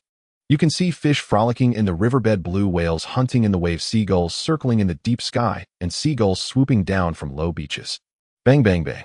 Gunfire continued to echo from outside the broadcasting room, and Jiang Yuanbai anxiously glanced at the health of the two in his team, still quite healthy. So he continued, you can also look further afield to the horizons where there are no city walls. That horizon is the afterglow of the setting sun on the snow-capped mountains of the extreme north. The figures of the defenders are scattered. The splendid auroras in the sky embody our hopes for a beautiful life in the future. You can also see the outlines of mountains, rivers, and towns. Comrades, I am very fortunate. The greatest fortune in a person's life is to discover his mission while he is still in his prime. I am fortunate because I have found my own mission. I want to help more people break free from this dark, desperate cage. I hope that one day everyone can freely listen to the ebb and flow of the sea under the sun on golden beaches. I hope that one day in those miraculous wonders atop countless majestic mountains, the footprints of defenders challenging themselves and overcoming nature will once again be filled. I hope that one day we will no longer have to bow and scrape under the nobility, and our descendants will once again enjoy the freedom of being born equal. At that moment, Jiang Yuanbai caught a glimpse of Wang Yuan's health suddenly plummeting. His heart sank, and he instinctively used Wang Yu's point of light. It worked. Wang Yuan's health was fully restored, refreshing the Dao seed effect. Jiang Yuanbai breathed a sigh of relief, preparing to conclude. This is my hope, and it is also the hope of our wildfire rebel army. We carry this hope to come here. Comrades, do not let our descendants be trapped in the city like us, or be toys for the nobility of the inner city to amuse themselves. Comrades, look. He did not specify where to look. But everyone, regardless of age or gender, simultaneously turned their gaze to the distant flames soaring into the sky. No one move. Do not pick up weapons from the ground. Any violation will result in immediate imprisonment in the Black Jail. In the outer city, magistrates from every district rushed toward the center, drenched in sweat, flanked by their elite guards. Their arrival struck like a bucket of ice water, extinguishing the crowd's rising agitation. Everyone recoiled in terror, as if haunted by some unspeakable memory. Seeing their cowed demeanor, the magistrate scoffed, then boasted to his guards, "Look at them. Born low, they remain low. Even if a weapon were placed in their hands, they'd still lack the courage to rise against us." His guards hastily praised him. "It is only your honor's awe-inspiring presence that has subdued this rabble." Precisely. This scene unfolded across every district of the outer city. The uprising, it seemed, had been quelled before its first wave could even crest. Zhou Yi, the gun, didn't fire. Chao Xingxai, we failed. This dungeon was never meant for us. At that moment, Jiang Yuanbai's message appeared in the team channel. Jiang Yuanbai, across all human history, past and present. The annals of civilization are above all a chronicle of resistance. Jiang Yuanbai, trust me.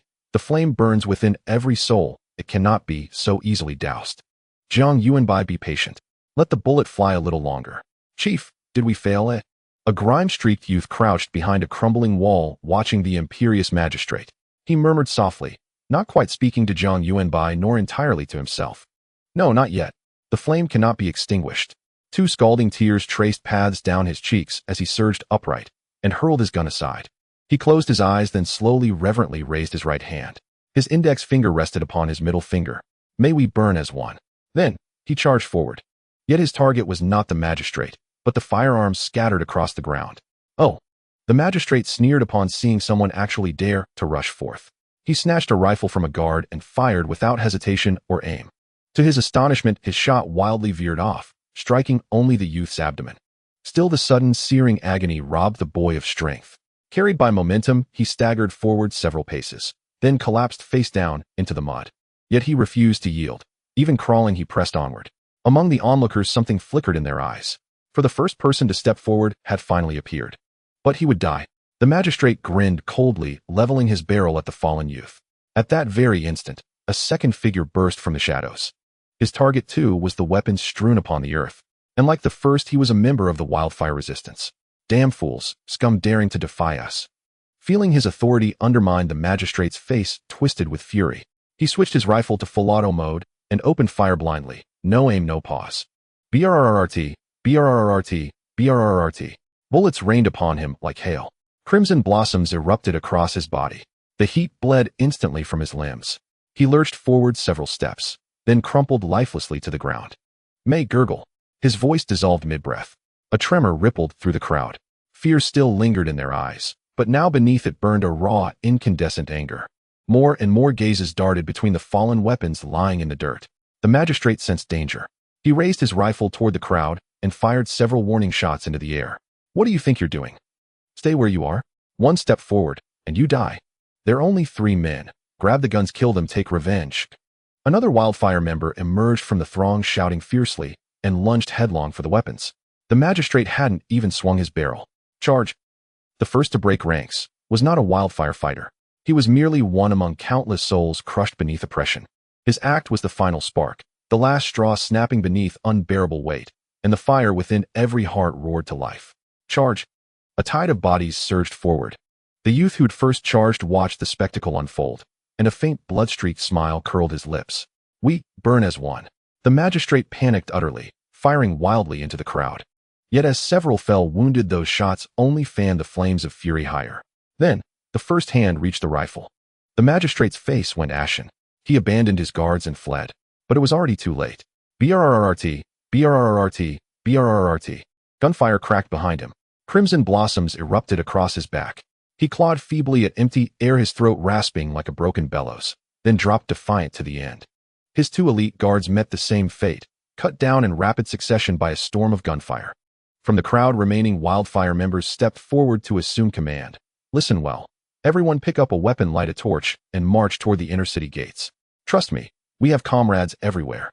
Weapons in hand, follow me. On the city wall, Jiang Yi steadied a sniper rifle, scanning the outer city through its scope. Still nothing. Wait.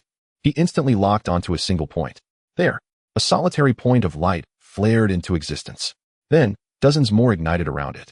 Jiang Yi swiftly widened the field of view until the entire outer city sprawled beneath his lens. More lights bloomed across rooftops, alleys, courtyards, spreading like wildfire. And there, flames blazed unbroken across the horizon. Jiang Yi exclaimed, "The gun has fired." His message, punctuated with 4 exclamation marks, revealed just how excited this usually reserved child was. Jiang Yuanbai saw his message and felt a sudden sense of relief, breaking into a smile.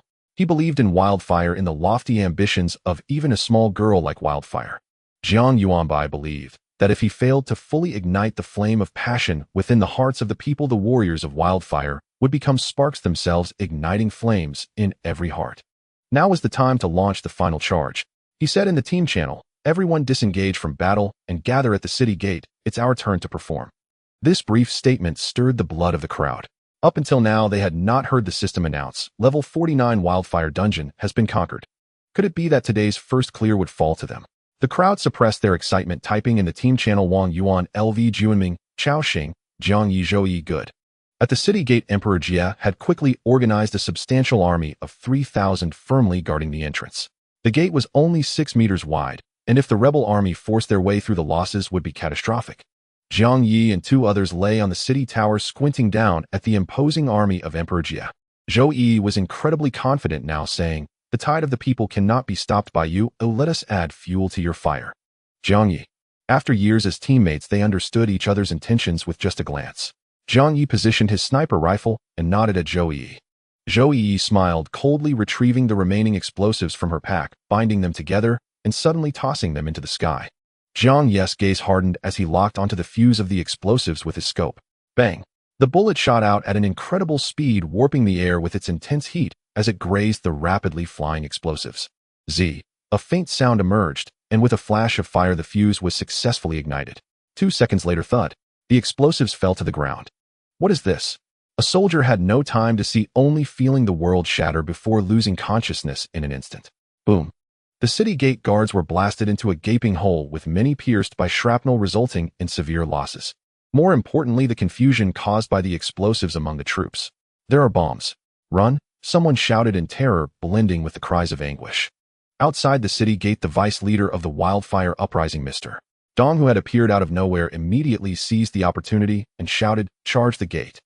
The tide-like rebel army surged in, and the city gate guards hastily raised their guns, but under the denser barrage of bullets, they were quickly slaughtered. However, many in the rebel army were still hit by bullets.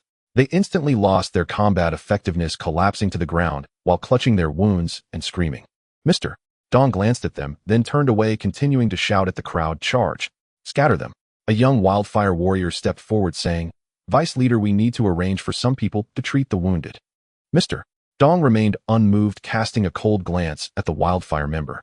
"For every person injured, we need to leave at least 2 behind, representing a loss of 3 combatants. How many can we afford to waste?" But the wildfire warrior was unwilling. He could not bear to watch his comrades bleed out and die. "No buts." Mr. Dong suddenly grew agitated, grabbing the young warrior by the collar. "Opportunities are fleeting. There's no time for compassion. Do you know how many wildfire warriors we have lost for this moment? Now are you willing to sacrifice countless efforts for the sake of saving a few? Can you bear that responsibility? Can you face the comrades who sacrificed beneath the 9 springs?" Mr. Dong, being well-read, stood on the moral high ground, leaving the young warrior blushing and speechless. Yet he was unwilling to abandon his comrades. At that moment, a gentle green aura rippled towards them from a distance. All the rebels felt a surge of vitality as if filled with boundless energy, and all their minor injuries miraculously healed. Those seriously injured on the ground experienced miracles. The shrapnel within them vanished, their bodies healed instantly, and they stood up once more. This unexpected turn of events stunned everyone, but moments later a wildfire warrior reacted and joyfully exclaimed, "It's the leader. The leader has arrived." Their leader was a healing-type energy user. They had long known this, which was why they unanimously agreed to let Jiang Yuanbai take the position even if he was the son of the former leader. The position of leader of the uprising was not like a crown that could be inherited by offspring. Sure enough, behind the city gate guards, several figures charged out from the crowd. At the forefront, a stout man wielded a large sword, swinging it with remarkable speed. With each strike, he would cleave through several foes, leaving behind a bloody scene. Another person held an ornate wooden bow, but did not treat it as a ranged weapon. Instead, he utilized the thin and tough bowstring to dart around the crowd, each strike cutting through a person's neck. On the city wall, Jiang Yi felt a surge of spirit as his sniper rifle suddenly transformed, accompanied by mechanical sounds, into a cannon. Boom! Energy condensed within the cannon and struck the area where the guards were most concentrated, resulting in countless screams and a horrific scene. Zhou Yi floated in the air, her toes barely off the ground, surrounded by countless mysterious purple patterns. Shadow Dance, Arcane Storm. In an instant, her figure split into 7, each movement identical, as they simultaneously recited an obscure incantation towards the approaching army of Emperor Jia. The next moment, a violent lightning storm formed above Emperor Jia's army, erupting with a thunderous roar. Another round of slaughter ensued. And Jiang Yuanbai. He floated above Wang Yuan, releasing Queen Mother's Red Dot at regular intervals of half a minute, throwing out a water therapy for the most valiant warriors every second.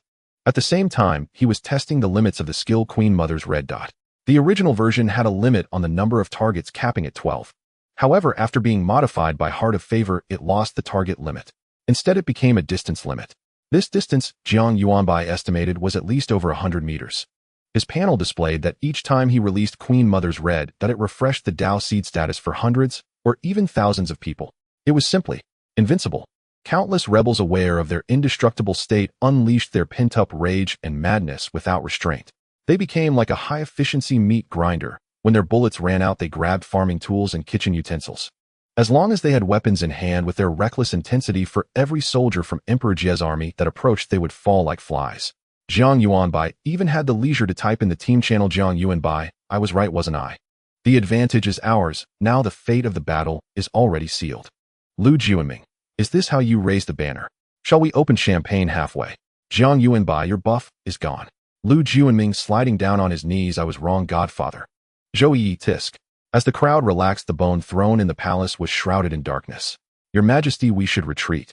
The rebel forces are formidable, and their leader is likely a level 9 healing-type elemental master capable of turning the living into corpses with a mere wave of his hand, extremely terrifying. Under his influence, the rebels resemble an undead legion. Even with an army of 100,000, we are far from enough. We should avoid the limelight. As long as we have the Green Mountains, we need not fear the lack of firewood, Your Majesty. Indeed, Your Majesty, as the Son of Heaven, there is no need for you to take such risks yourself. Your Majesty, why not?" The Emperor Jia was furious. Enough. Bang, bang, bang. The luxurious table before him was overturned, and the exquisite porcelain shattered into pieces on the ground. The officials fell silent. The Emperor Jia's eyes were blood red. "I am the true son of destiny, the ruler of the empire. I am the calamity of this world. Today, as long as I am here, the nation is here. If I die, the nation perishes. Whoever speaks another word is considered a traitor, and I will first execute his 9 clans." He glared at the officials who dared not utter a word, snorted coldly, and placed his right hand on the bone throne made of shimmering, white bone, stroking it gently with affection. After a moment, he suddenly stood up and drew his giant sword from the nearby weapon box. Emperor Jia was tall, over 2 meters, incredibly strong, with terrifying explosive power. He dragged the giant sword and walked slowly to the palace entrance, propping himself on the sword, his expression cold as he gazed ahead. Come, come, come. I will make sure none of you return. We have arrived. Chao Xing, Jiang Yi, and Zhou Yi descended from the city wall to join Jiang Yuanbai and the others.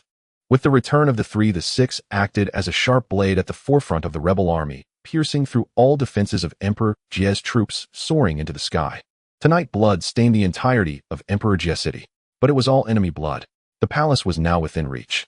The palace gates were wide open, seemingly preparing to welcome guests. The defiant rebels, upon seeing the palace, seemed to recall Emperor Jia's cruelty and viciousness. Moreover, the open palace gates appeared as the gaping maw of a giant beast, bloody and terrifying. It seems the psychological shadow left by Emperor Jia is not so easily dispelled, Jiang Yuanbai said to the group. Fortunately, they had reached the palace gates, and Emperor Jia's resistance had been nearly obliterated. The remaining forces posed little threat. Thus, Jiang Yuanbai commanded Mr. Dong, lead everyone to set up defenses around the palace. We must not let any fish slip through the net. He deliberately spoke euphemistically, not wanting the remaining people to rush in and get themselves killed.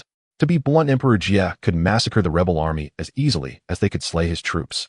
Ordinary people and professionals cannot be measured with ordinary metrics. Mr. Dong understood this principle too. He gave Jiang Yuanbai a deep look. All right, I will arrange it immediately. After saying this, he turned and left. Jiang Yuanbai exchanged glances with a few teammates, feeling somewhat anxious. After all, this was his first official raid of a dungeon, and it was impossible to say he was under no psychological pressure. Let's go. Let us end this all and clear this dungeon. Wang Yuan and the others nodded vigorously, their hearts racing with excitement, nearly bursting from their chests. As the group stepped onto the ascending stairs, they arrived at a spacious flat area. Ahead was the main hall, where Emperor Jia usually discussed affairs with his officials. But everyone did not advance further, for a tall figure propping a giant sword blocked their path. A system prompt appeared. Please note that you are about to enter a boss battle. You will not be able to leave the dungeon until the battle is over. Warning: the current average level of the team is 34, which is below the recommended level of 49 for the dungeon. The disparity is significant. It is advised to retreat immediately.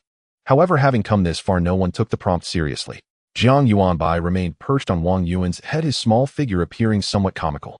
Ahead, Emperor Jia looked up, his cold gaze piercing through Jiang Yuanbai, who stood atop Wang Yuan's head. This young man had accomplished what his father and even his ancestors had failed to achieve. He nearly single-handedly destroyed his vast empire. The two sides stared at each other, neither making the first move. After a long time, Emperor Jia took the initiative. He sighed. Looking at Jiang Yuanbai, he said, "What you spoke of I have never seen." Jiang Yuanbai, taken aback, looked toward Emperor Jia. Emperor Jia paid no attention to Jiang Yuanbai's reaction and continued, "I have never even left the palace. Since my birth, I have been rigorously trained and demanded by my father. I have not seen the world you speak of. I have not seen the eagle soaring in the sky, nor have I witnessed the fish swimming in the shallow waters, let alone felt the freedom of all beings competing under the frost-laden sky. In the worldview I developed since childhood, this world is cruel. It is a survival of the fittest. I am strong, thus I can enslave them. Everything I have done is without fault. My father told me that my goal in the first half of my life was to use every scheme I could think of to compete with my brothers for his bone throne. I succeeded. I became the only king of this city, and thus I experienced the pinnacle of desire in this world power. Therefore, although I have not seen the world you describe, I believe nothing can compare to the satisfaction of holding power in my hands. I am firmly convinced of this." Emperor Jia raised his giant sword, pointing it to the sky. "And you rebels who seek to disrupt this have only one fate: to become nourishment for the bone throne, to die in agony." A terrifying aura erupted from him, causing Wang Yuan to grow serious. As a berserker, he was bound to be the first to charge, and yet he was only level 41, while Emperor Jia was a powerful boss with a level 59 elite panel. However, Jiang Yuanbai above him shook his little head. "You are mistaken, Emperor Jia. You have indeed felt it, or rather you are currently experiencing all of this." Emperor Jia pointed his sword at Jiang Yuanbai, not rushing to attack, but rather interestedly asked, "How so?" "All beings under the frost-laden sky compete for freedom." Jiang Yuanbai replied word by word, echoing Emperor Jia's question. Emperor Jia was stunned. After a long moment, he suddenly laughed loudly. "What a competition for freedom!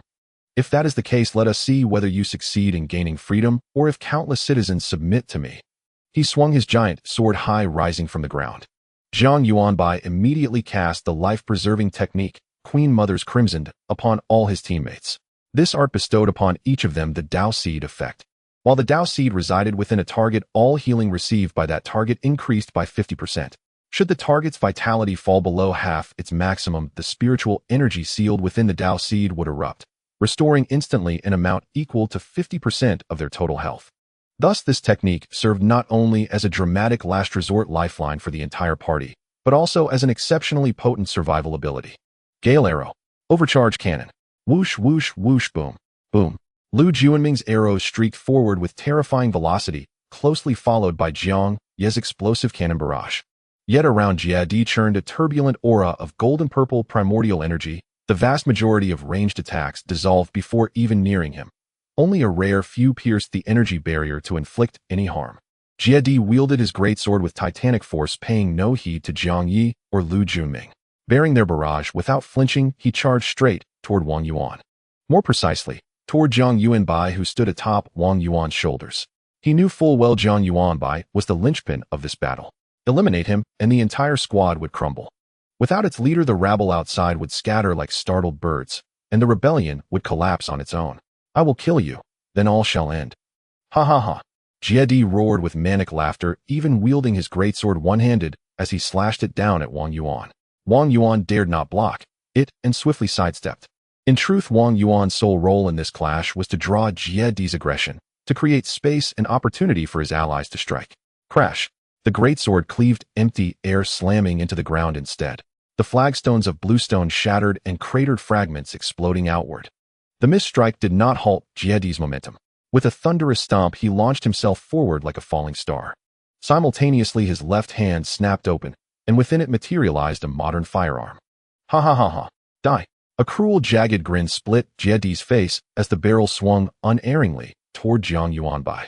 Raised in such brutal environs, he held no notion of martial virtue, only victory. A primordial energy cultivator ought to perish by primordial energy bullets. This was the sole surviving ultimate form bullet passed down from his father's era. A single round so devastating that even his imperial father, a peerless sovereign, had been grievously wounded by it, doomed thereafter to a twilight existence of perpetual near-death. Its lethality was beyond question. Bang! A golden primordial energy bullet tore through space and pierced Jiang Yuanbai clean through. "You will die. Nothing can end my..." Jia Di's arrogant laughter froze mid-sentence, his entire being rigid with disbelief. "You have been struck by the ultimate form primordial energy bullet. Health reduced by 1957000. You are under the effect of wind tremor silk dissolution, damage fully nullified." The bullet had passed cleanly through Jiang Yuanbai, yet nothing happened. Jia Di stood dumbfounded, whispering hoarsely, "Impossible, impossible." He understood with chilling clarity, unless Jiang Yuanbai fell first, victory was utterly unattainable. Jiang Yuanbai's restorative power over his allies was simply too overwhelming, while his own primordial energy remained finite. Jia Di stood stunned, but his foes did not. Wang Yuan seized the opening with a sweeping horizontal slash of his greatsword, a blow that would have bisected an ordinary man at the waist. Yet Jia Di's skin was as hard as forged iron. Where blade met flesh, a dull, heavy thud echoed. The sword sliced only through his garments, leaving no wound behind. At that very instant, sword spirit, Chao Xing mechanist Jiang Yi, ranger Lu Juanming, and sorceress Zhou Yi unleashed their most draining longest cooldown ultimate techniques, all in unison. 10,000 swords returned to their origin. Countless sword shadows flickered across heaven and earth, an exquisitely dazzling spectacle. Each intersecting beam of light carried lethal intent, transforming the very space into an inescapable, death-woven sword formation. Nuclear fission barrage. Across the desolate sky, blinding white light consumed all, then erupted into a churning mushroom cloud above Jia Di, its shockwave flattening everything within hundreds of meters. Boom! The imperial palace ahead collapsed in thunderous ruin, leaving only the bone throne at its center still defiantly upright. Piercing clouds, piercing suns. A golden arrow soared skyward like the divine shaft of the archer Ho Yi, blazing with incandescent brilliance, carving a searing line across the heavens, piercing Jia Di's body clean through. Unchecked by flesh or bone, it plunged deep, vanishing into the unfathomable depths of the earth. Shadow dance descent. 7 spectral clones levitated 10 centimeters above the ground, chanting arcane incantations in unison. Their hands wove dazzling sigils of magic. Then 7 colossal meteors plummeted from the sky. Crocum. Another cataclysmic tremor shook the world. Within a radius of hundreds of meters centered on Jie, the land lay shattered and broken. Thick dust choked the air, obscuring all sight of him at the epicenter. All eyes turned to Wang Yuan, who scratched his nose sheepishly. I don't have an ultimate move. How about I perform chest-crushing Thegreatsword? I'm extremely durable. With that, he raised his greatsword and charged headlong into the swirling dust cloud. Thud! And he flew backward faster than he'd charged forward, his health plummeting to a perilously low 23%. Fortunately, the Dao Seed's effect triggered, immediately restoring him nearly to full health. Cough cough. See, I told you, I'm extremely durable. Spitting out a mouthful of blood, Wang Yuan clutched his chest and rose once more. Clearly, though his health had rebounded, the agony inflicted remained undiminished. Yet seeing his battered state, Jiang Yuanbai urgently signaled his allies to retreat, away from the dust-choked battlefield where visibility had vanished. Is he that durable? Did we deal no damage at all? Jiang Yuanbai could scarcely believe it. Those effects had been staggering, so overwhelming he'd momentarily thought the world itself was ending, stunned into silence. Yet Jie appeared, still alive, still roaring with vitality. Cough, cough, cough. Gradually the dust began to settle, revealing Jie's ravaged form. Yet Jiang Yuanbai noticed something startling. His clothes were torn, his hair disheveled, his body smudged with grime, mere signs of disarray. His flesh, however, bore no grievous wounds. Impossible. Jiang Yuanbai echoed Jie's earlier cry, yet his hands moved without pause, reapplying Queen Mother's crimson to his allies while keeping his gaze locked warily on Jie. What he did not anticipate was this: Jie showed no intention of attacking them. Even if you slay me, it changes nothing. This is a cycle. He spat several gouts of blood, then dragged his greatsword behind him step by labored step toward the ruins of the imperial palace. Or rather, toward the bone throne. The bone throne, my throne. His eyes fixed unblinkingly upon it, utterly indifferent to the enemies at his back, poised to strike at any moment. In that moment, the entire cosmos seemed to narrow, to him alone, and the bone throne burning in his vision. Leaning heavily on his greatsword, limping, yet resolute, he advanced. Jiang Yi raised his cannon barrel, just as Wang Yuan pressed it down. 10 meters, 8, 6, 4, 2. The bone throne loomed almost within reach. Just as a faint smile began to curve Jie's lips, bang! A gunshot cracked from behind them all. A fist-sized wound burst open across Jie's chest, and his silhouette froze rigid. Vitality bled forth in crimson torrents. Jie's eyes bulged, his grip tightening on the greatsword as he mustered his final strength, driving it deep into the earth, then leaning against its hilt. Slowly, deliberately, he extended his right hand. This, sovereign. His voice was a fading whisper. His fingertips strained forward, ever forward, until at last his breath ceased. His tiger-like eyes remained wide open, gazing unblinking at the bone throne so near, yet infinitely distant. Everyone turned around abruptly. They saw Mr. Dong holding a gun with smoke still billowing from the barrel. Mr. Dong's expression was somewhat deranged as he looked at the fallen Emperor Jie, exaggeratedly rushing forward, kicking him down, and then relentlessly trampling his body. Dog Emperor. Did you ever expect that the one to kill you would be me? I am Dong Zucheng's son, Dong Xiaoyuan.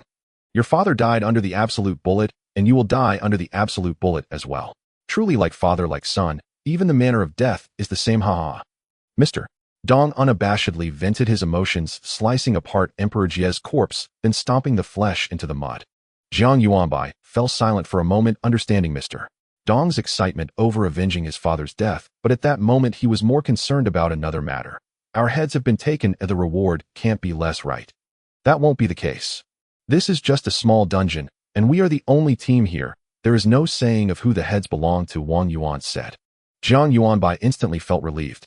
At that moment, the nationwide game system suddenly chimed in with a series of notifications. Detected level 49 wildfire dungeon has been successfully cleared. Clearing team, Xinyuan squad members Jiang Yuanbai, Wang Yuan, LV Junming Jiang, Yizhou E, Chao Xing. You can explore the dungeon for another 30 minutes. After 30 minutes, you will automatically exit, and rewards will be calculated. Seeing the last notification, Jiang Yuanbai's expression changed, and he hurriedly said to his teammates, "You guys explore first. I need to go check outside." Hey!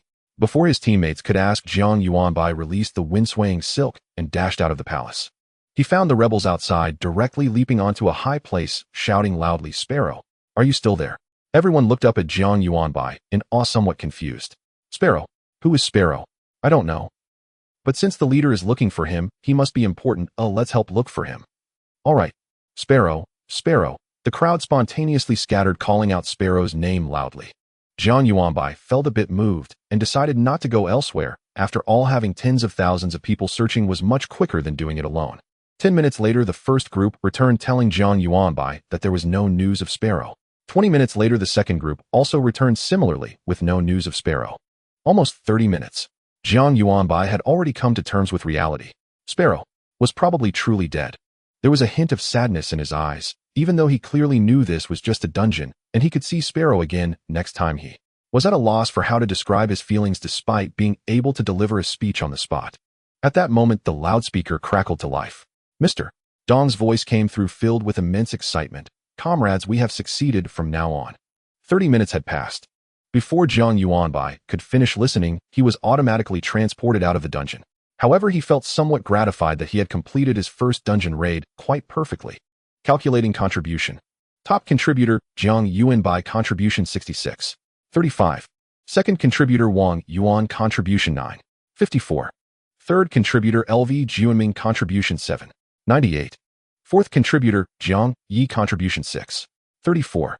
Fifth contributor, Zhou Yi, contribution 5. 13.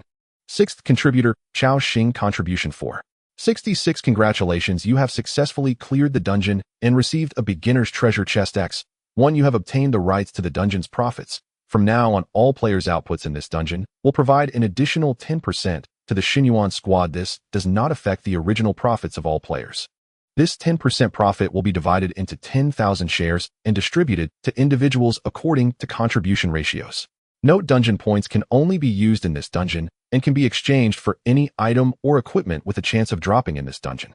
Clearing record has been uploaded. Oh, would you like to watch it? Let's take a look. Jiang Yuanbai wanted to review his overall performance. In summary, the people have not lost their will to resist. Rather, due to previous defeats, they have chosen to bury their resistance deep within, waiting for the right moment to erupt completely.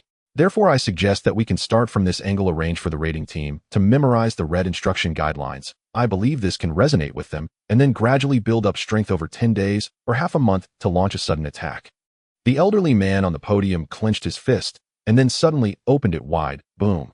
The vast ocean of the people can defeat any evil forces. I believe this is the correct way to clear the dungeon. The old man raised his teacup, took a sip to moisten his dry throat, and looked down at the audience. What do you think? Before the audience could respond, several messages popped up on everyone's system panels.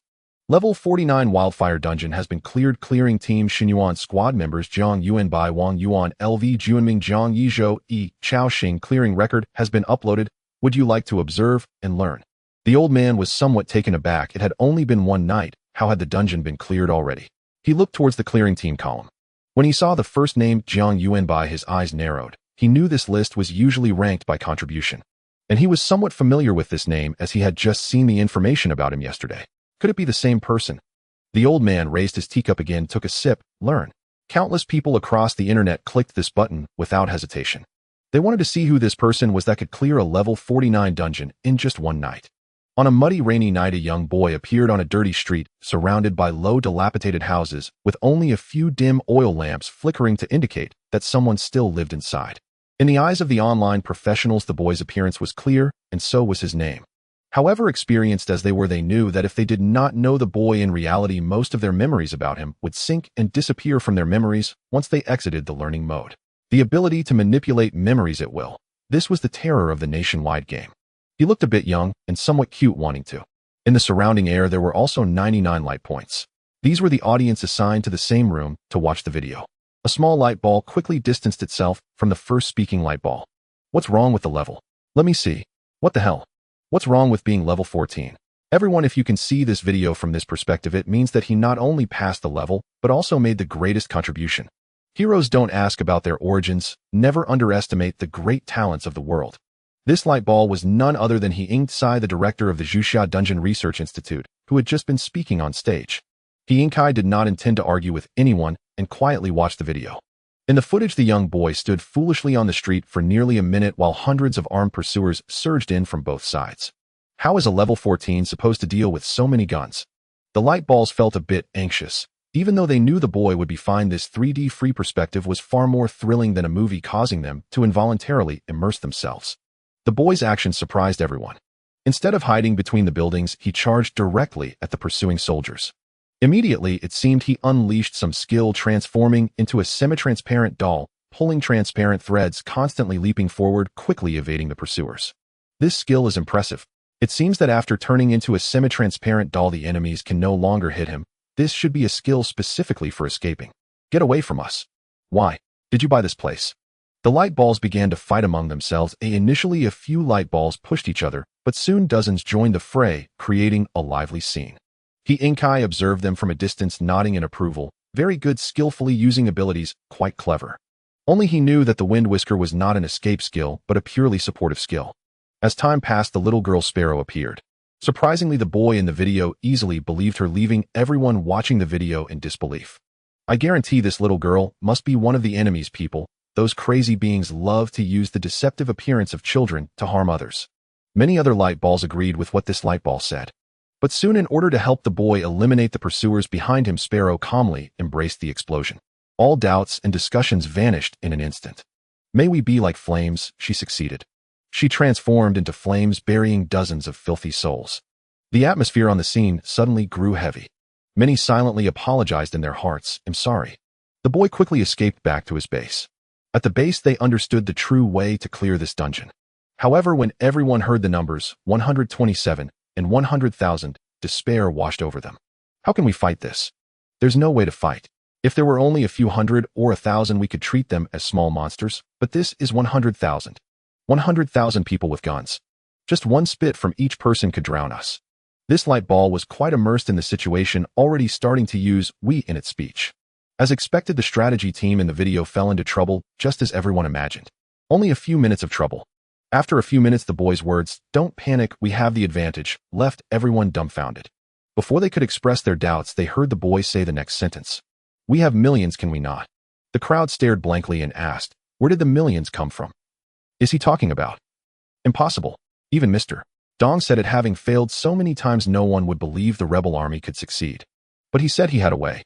I also said I could be the director of the Dungeon Research Institute.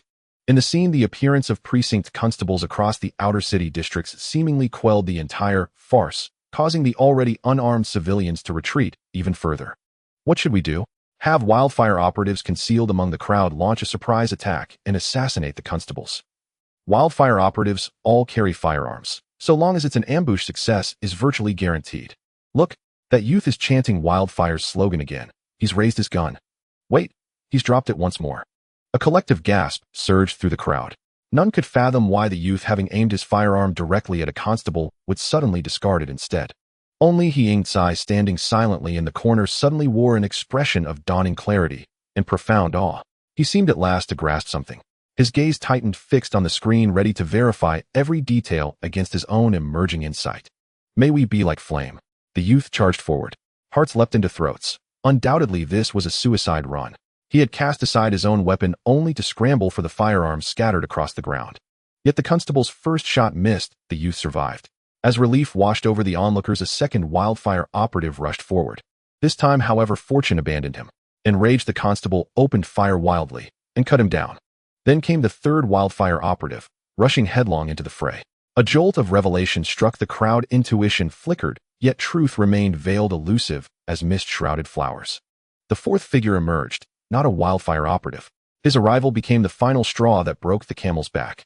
The crowd surged forward en masse. In panic and terror, the constables were riddled with bullets and slain. We are like flame. These were the youth's final words, spoken with a serene smile, before his eyes gently closed. The first utterance, and this one differed by only a single word, may.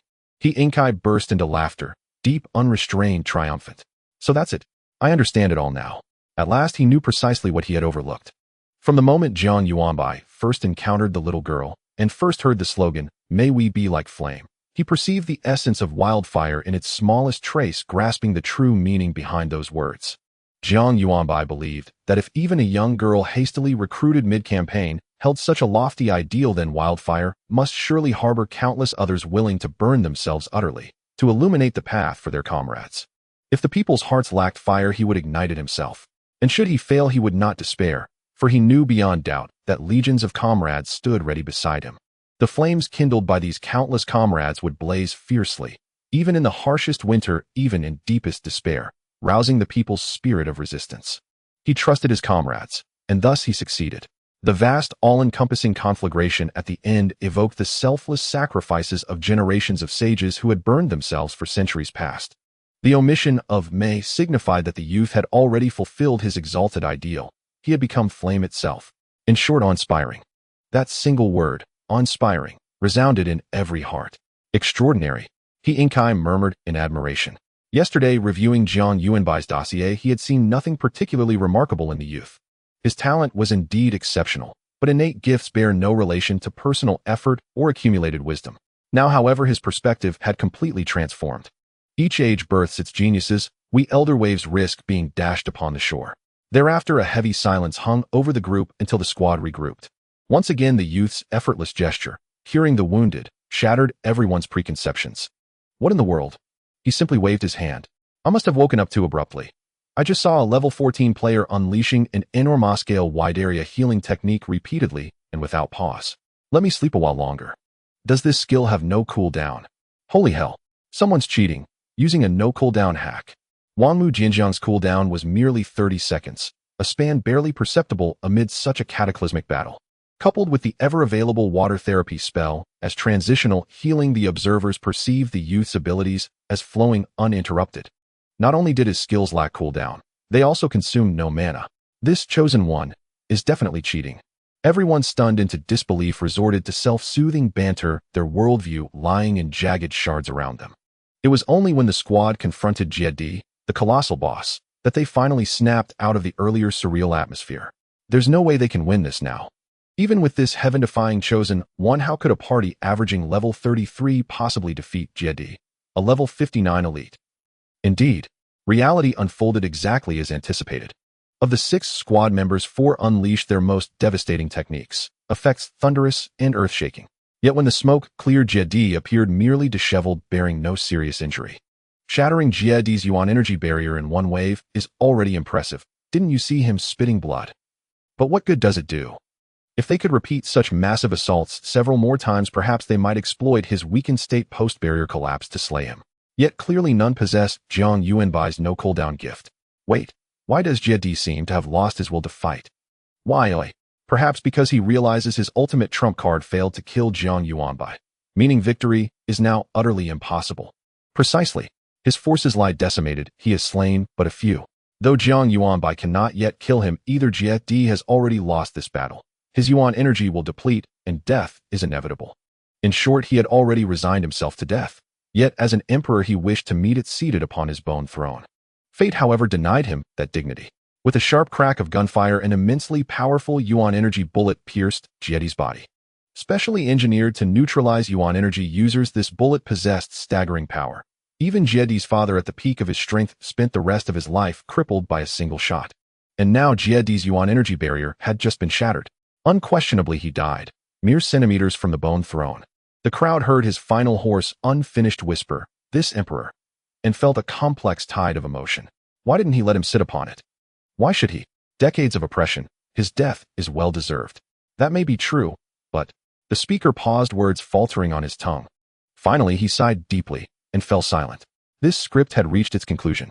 Having finished watching, the audience prepared reluctantly to exit the space, knowing full well that upon departure, nearly all memories of this youth would swiftly fade. Yet at that very moment, the video continued. They watched the youth depart in search of the sparrow, sighing inwardly, "The sparrow is long dead. Don't waste time. Hurry, use the remaining minutes to explore the dungeon." During the final half-hour, the system might randomly spawn valuable items within 2 kilometers of the boss arena, precisely why exploration time had been granted. They also witnessed the other 5 members of the Xinyuan squad gradually discovering various items, mostly common materials, though one gleamed with azure light. A rare-tier artifact. Common, excellent, rare, supreme, epic, legendary. They saw Mr. Dong, who had claimed Jie's head, enter the broadcast station alone and declare, "Comrades, we have triumphed. From this day forth we shall usher in an unprecedented greatness." And they saw, after speaking those words, Mr. Dong return to the ruined imperial palace, step atop Jie's pulverized corpse, and ascend the towering bone throne. The video ended. The audience was ejected from the dungeon. Jiang Yuanbai also witnessed the final scene. He furrowed his brows, his gaze vacant. Suddenly a phrase spoken by the emperor, Jia, seemed to resurface in his mind. Even if you kill me, it will be of no use. This is a cycle.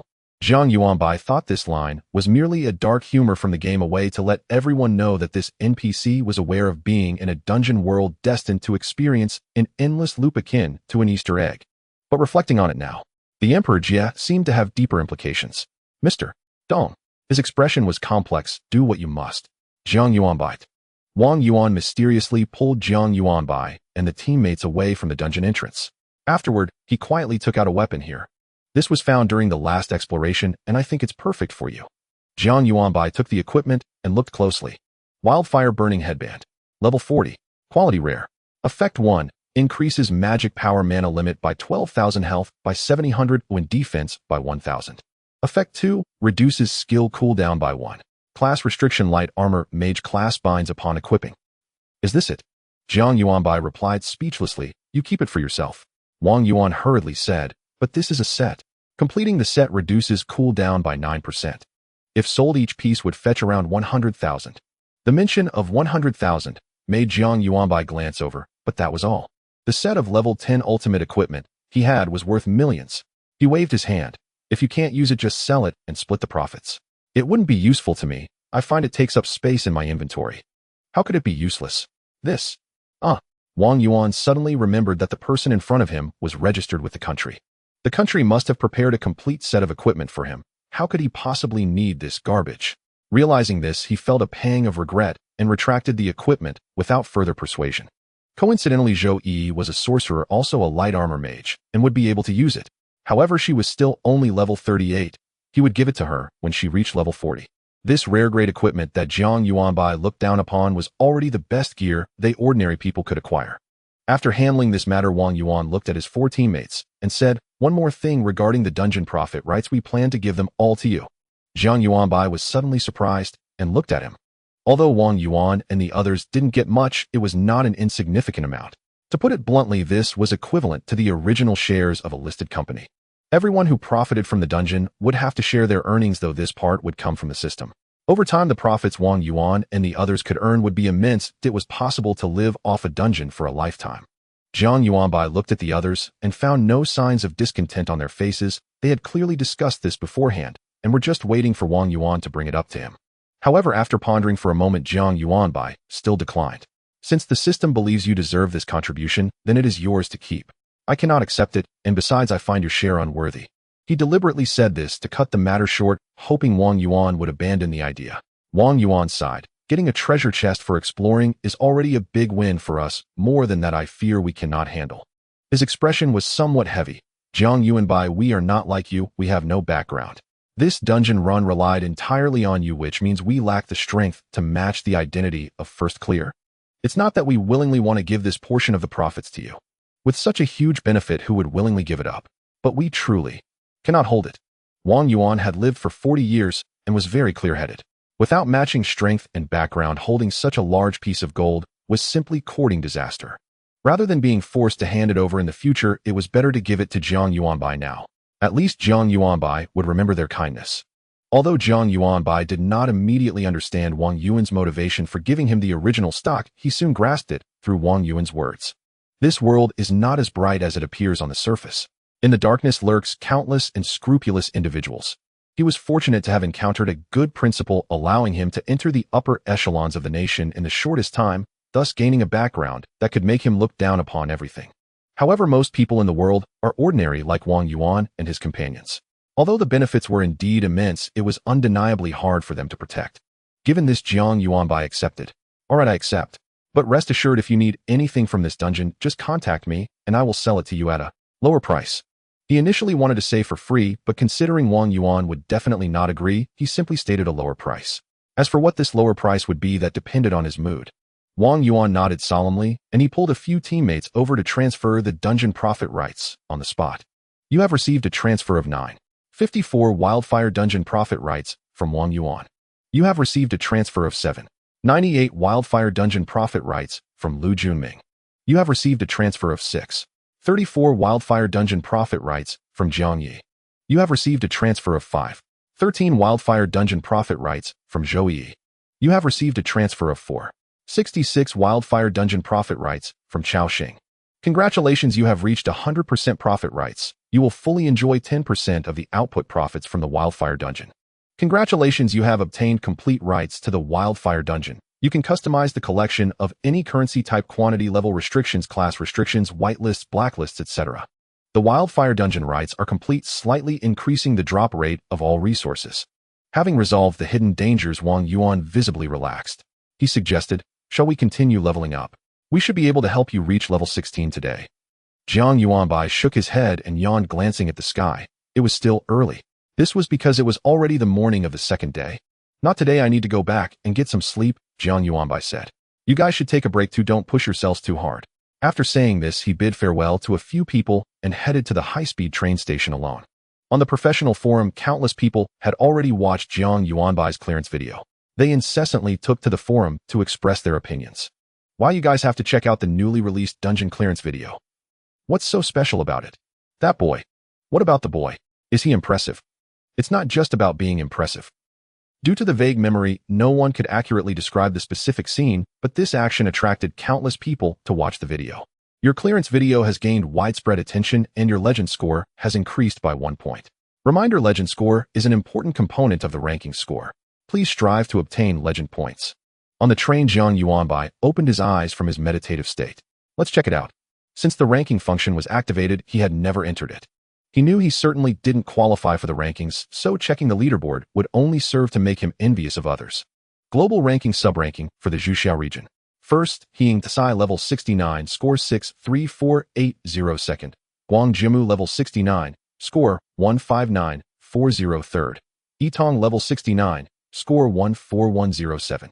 17th, Jiang Yuanbai level 14, score 7195. Jiang Yuanbai was momentarily stunned upon seeing his ranking. 17th. When did he jump to 17th place? That 1 point of legend score surely couldn't have contributed so much to his score. That was evidently impossible. Could it be that his supportive abilities were also counted? This is quite possible. His several supportive skills are all extraordinary. It seems not strange to have such a score. Jiang Yuanbai suddenly felt a surge of joy in his heart. This is the Zhuxiao leaderboard. Everyone on it is someone he could only look up to in the past. Jiang Yuanbai knew he would eventually make it onto the leaderboard, but he never expected the process to be so quick and to be ranked so high. At just 16 years old, although he seemed a bit mature due to years of self-improvement, he couldn't help but feel overwhelmed with excitement. He kept flipping through the leaderboard starting from the top, and when he reached his own rank, he couldn't help but grin, reading it word by word, then flipped back to the top. What a pity the game panel doesn't allow screenshots. Although the game panel couldn't be screenshot, the leaderboard was something every professional paid close attention to. Even if a character ranked 400 jumps up a rank, it would spark some small discussions, let alone the top ranks. The reason not to mention the 500th rank is that the 500th rank is just as eye-catching as the first. At this moment, everyone saw a brand new name appear on the leaderboard, and upon seeing that exaggerated level 14, the discussion erupted. However, aside from them, there was another group that was not happy, only troubled. That was the upper echelon of Zhuxiao. They were still discussing the document titled Joint Training Plan for Special Talent Jiang Yuanbai and the innovative request for 5-school student registration system submitted by several major universities. The reason for the addition of a new school was that the principal of Fuwan University, Li Yulong, who arrived several hours late, successfully interrupted the meeting of the major principals. In fact, the joint training among the 5 schools was acceptable. They could train as they liked, and we wouldn't interfere. But wasn't this 5-school registration system a bit excessive? This fundamental educational system cannot simply be changed. Once altered, the implications are immensely far-reaching. This is not just about creating an exception, it's about setting a precedent. In law, when local courts cannot make a ruling on a case, they will refer to the Supreme Court to see if there are similar examples for reference. This action is called citing precedents. However, this operation can also be conducted elsewhere. Once they allowed the first 5-school registration system, other places will also reference this example, allowing more multi-school registrations. Yes, our people may not be as talented as Jiang Yuanbai, but a 3-school registration or even a 2-school registration is certainly possible. When that time comes, with countless multi-school registrations overlapping, the education system will fall into chaos. But just at that moment, Jiang Yuanbai's clearance video was presented before everyone. After watching it, they fell into a long silence. Finally, one person made a decisive call. I propose that the document joint training plan for special talent Jiang Yuanbai and the innovative request for 5-school student registration system be approved. What are everyone's opinions? Raise your hand to vote. Agree. Agree. But elder, if people from other regions do the same in the future, then we'll show them this video. Tell them that as long as their students can lead a team to clear a dungeon, there's no need for level 49. Even level 39 or 29 is acceptable. I will grant their requests. P.S. Hello everyone. The nationwide game version has been updated to V1. 1. Update content as the national ranking of only 100 cannot reflect the number of talents within the country. It has been increased to 500. The previous text has been synchronized. Thank you for the support of all producers. PSS, the scores in the leaderboard are not just random numbers. The specific components can be seen in this segment's evaluation, where I have posted the Excel calculation table. The crowd fell silent. The elder was truly putting people in a difficult position. Generally speaking, before the college entrance examination, there would be a unified awakening ceremony for the third-year students during which special recruitment would take place. In other words, no matter how powerful a person is, they cannot exceed level 20 if they are jointly recruited by several schools. For example, Jiang Yuanbai is impressive, yet he is only at level 14 now. How could someone at level 10 lead a team to clear a level 29 dungeon? Impossible. However, the elder smiled slightly and said, "Aren't they trying to claim the same rights as Jiang Yuanbai? Then it is quite reasonable to demand equality." Hence the step Jiang Yuanbai offered made the elder very comfortable, and he admired the young man even more. Thus there were no further objections to this matter, and it came to a close. But immediately something even more troublesome and worrisome emerged. That is, Jiang Yuanbai made it onto the rankings. Moreover, at such a high position of 17th. You see, when the rankings consist of a line of level 69 individuals, how conspicuous would a level 14 Jiang Yuanbai be? Not only in Zhuxiao, but this news has even started to spread globally. The ranking scoring formula had long been derived, so they knew that Jiang Yuanbai's support score must be extraordinarily high to elevate him to such a position. However, this only brings disadvantages to Jiang Yuanbai at this stage, not advantages. The rewards for the rankings were indeed plentiful, but they came at the cost of being exposed to the gazes of the entire world. Those who are hostile towards Zhuxiao, cynical and psychologically twisted, would undoubtedly focus their attention on the mere 14-year-old Jiang Yuanbai. Indeed, they had arranged for powerful individuals to protect him. Yet there is a saying, a thief can steal for 1,000 days, but can one guard against a thief for 1,000 days? Even if a few flies buzz around you every day, it still feels disgusting. Alas, given the circumstances, recall that level 69 powerhouse we sent out earlier and have national security arrange a whole team of level 69s to provide protection. And another thing, instruct the 5 schools to revise their plans. All resources must be focused on enhancing Jiang Yuanbai's survival capabilities. Meeting adjourned. Your name is widely discussed internationally. Reputation 1. Jiang Yuanbai inexplicably rose by 1 rank and is now at 16. He also took the opportunity to check the ranking rewards. For the top 10, each advancement in rank earns an increased reward, but from the 10th rank onward, ranks 11 to 30 form a new stage. For instance, Jiang Yuanbai can currently receive 200 experience points, excellent grade, selectable equipment box, 200 universal dungeon points, instant escape rights from dungeons 1, 200 experience. Jiang Yuanbai saw that these rewards were currently available, but he did not plan to claim them now. This is because the experience required to level up from 14 to 19 is less than 400 points. Claiming it now would indeed allow him to jump to level 19 at once, but the remaining 1600 experience would be wasted. Thus he planned to wait until level 20 to claim it, so he could directly level up to the 29 cap, which would save him at least half a month of tedious grinding. Returning to Zhongyi High School, he immediately saw the large red banner floating at the school entrance, warmly welcoming the special recruitment team for the college entrance examination to visit our school for guidance. It was exceptionally conspicuous, even overshadowing the school's sign. It seemed the principal was quite excited, Jiang Yuanbai thought. As he walked into the campus, he found that almost all discussions revolved around the special recruitment team. Although the vast majority of people did not qualify for competitive recruitment spots, this did not stop them from excitedly treating the matter as a topic of conversation, sharing inside information they had gathered.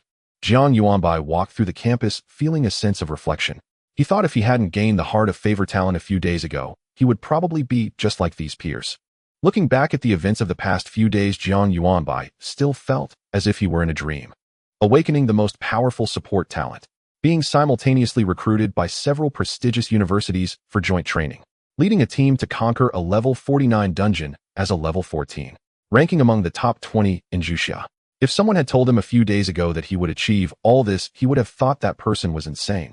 Buzzing. His phone in his pocket vibrated, and Jiang Yuanbai took it out to see a message from the principal. Come find me in the office when you return to school. Ooh, I have something to discuss with you. Jiang Yuanbai looked up at the nearby surveillance cameras, suspecting the principal was monitoring him. However, he had nothing to do right now.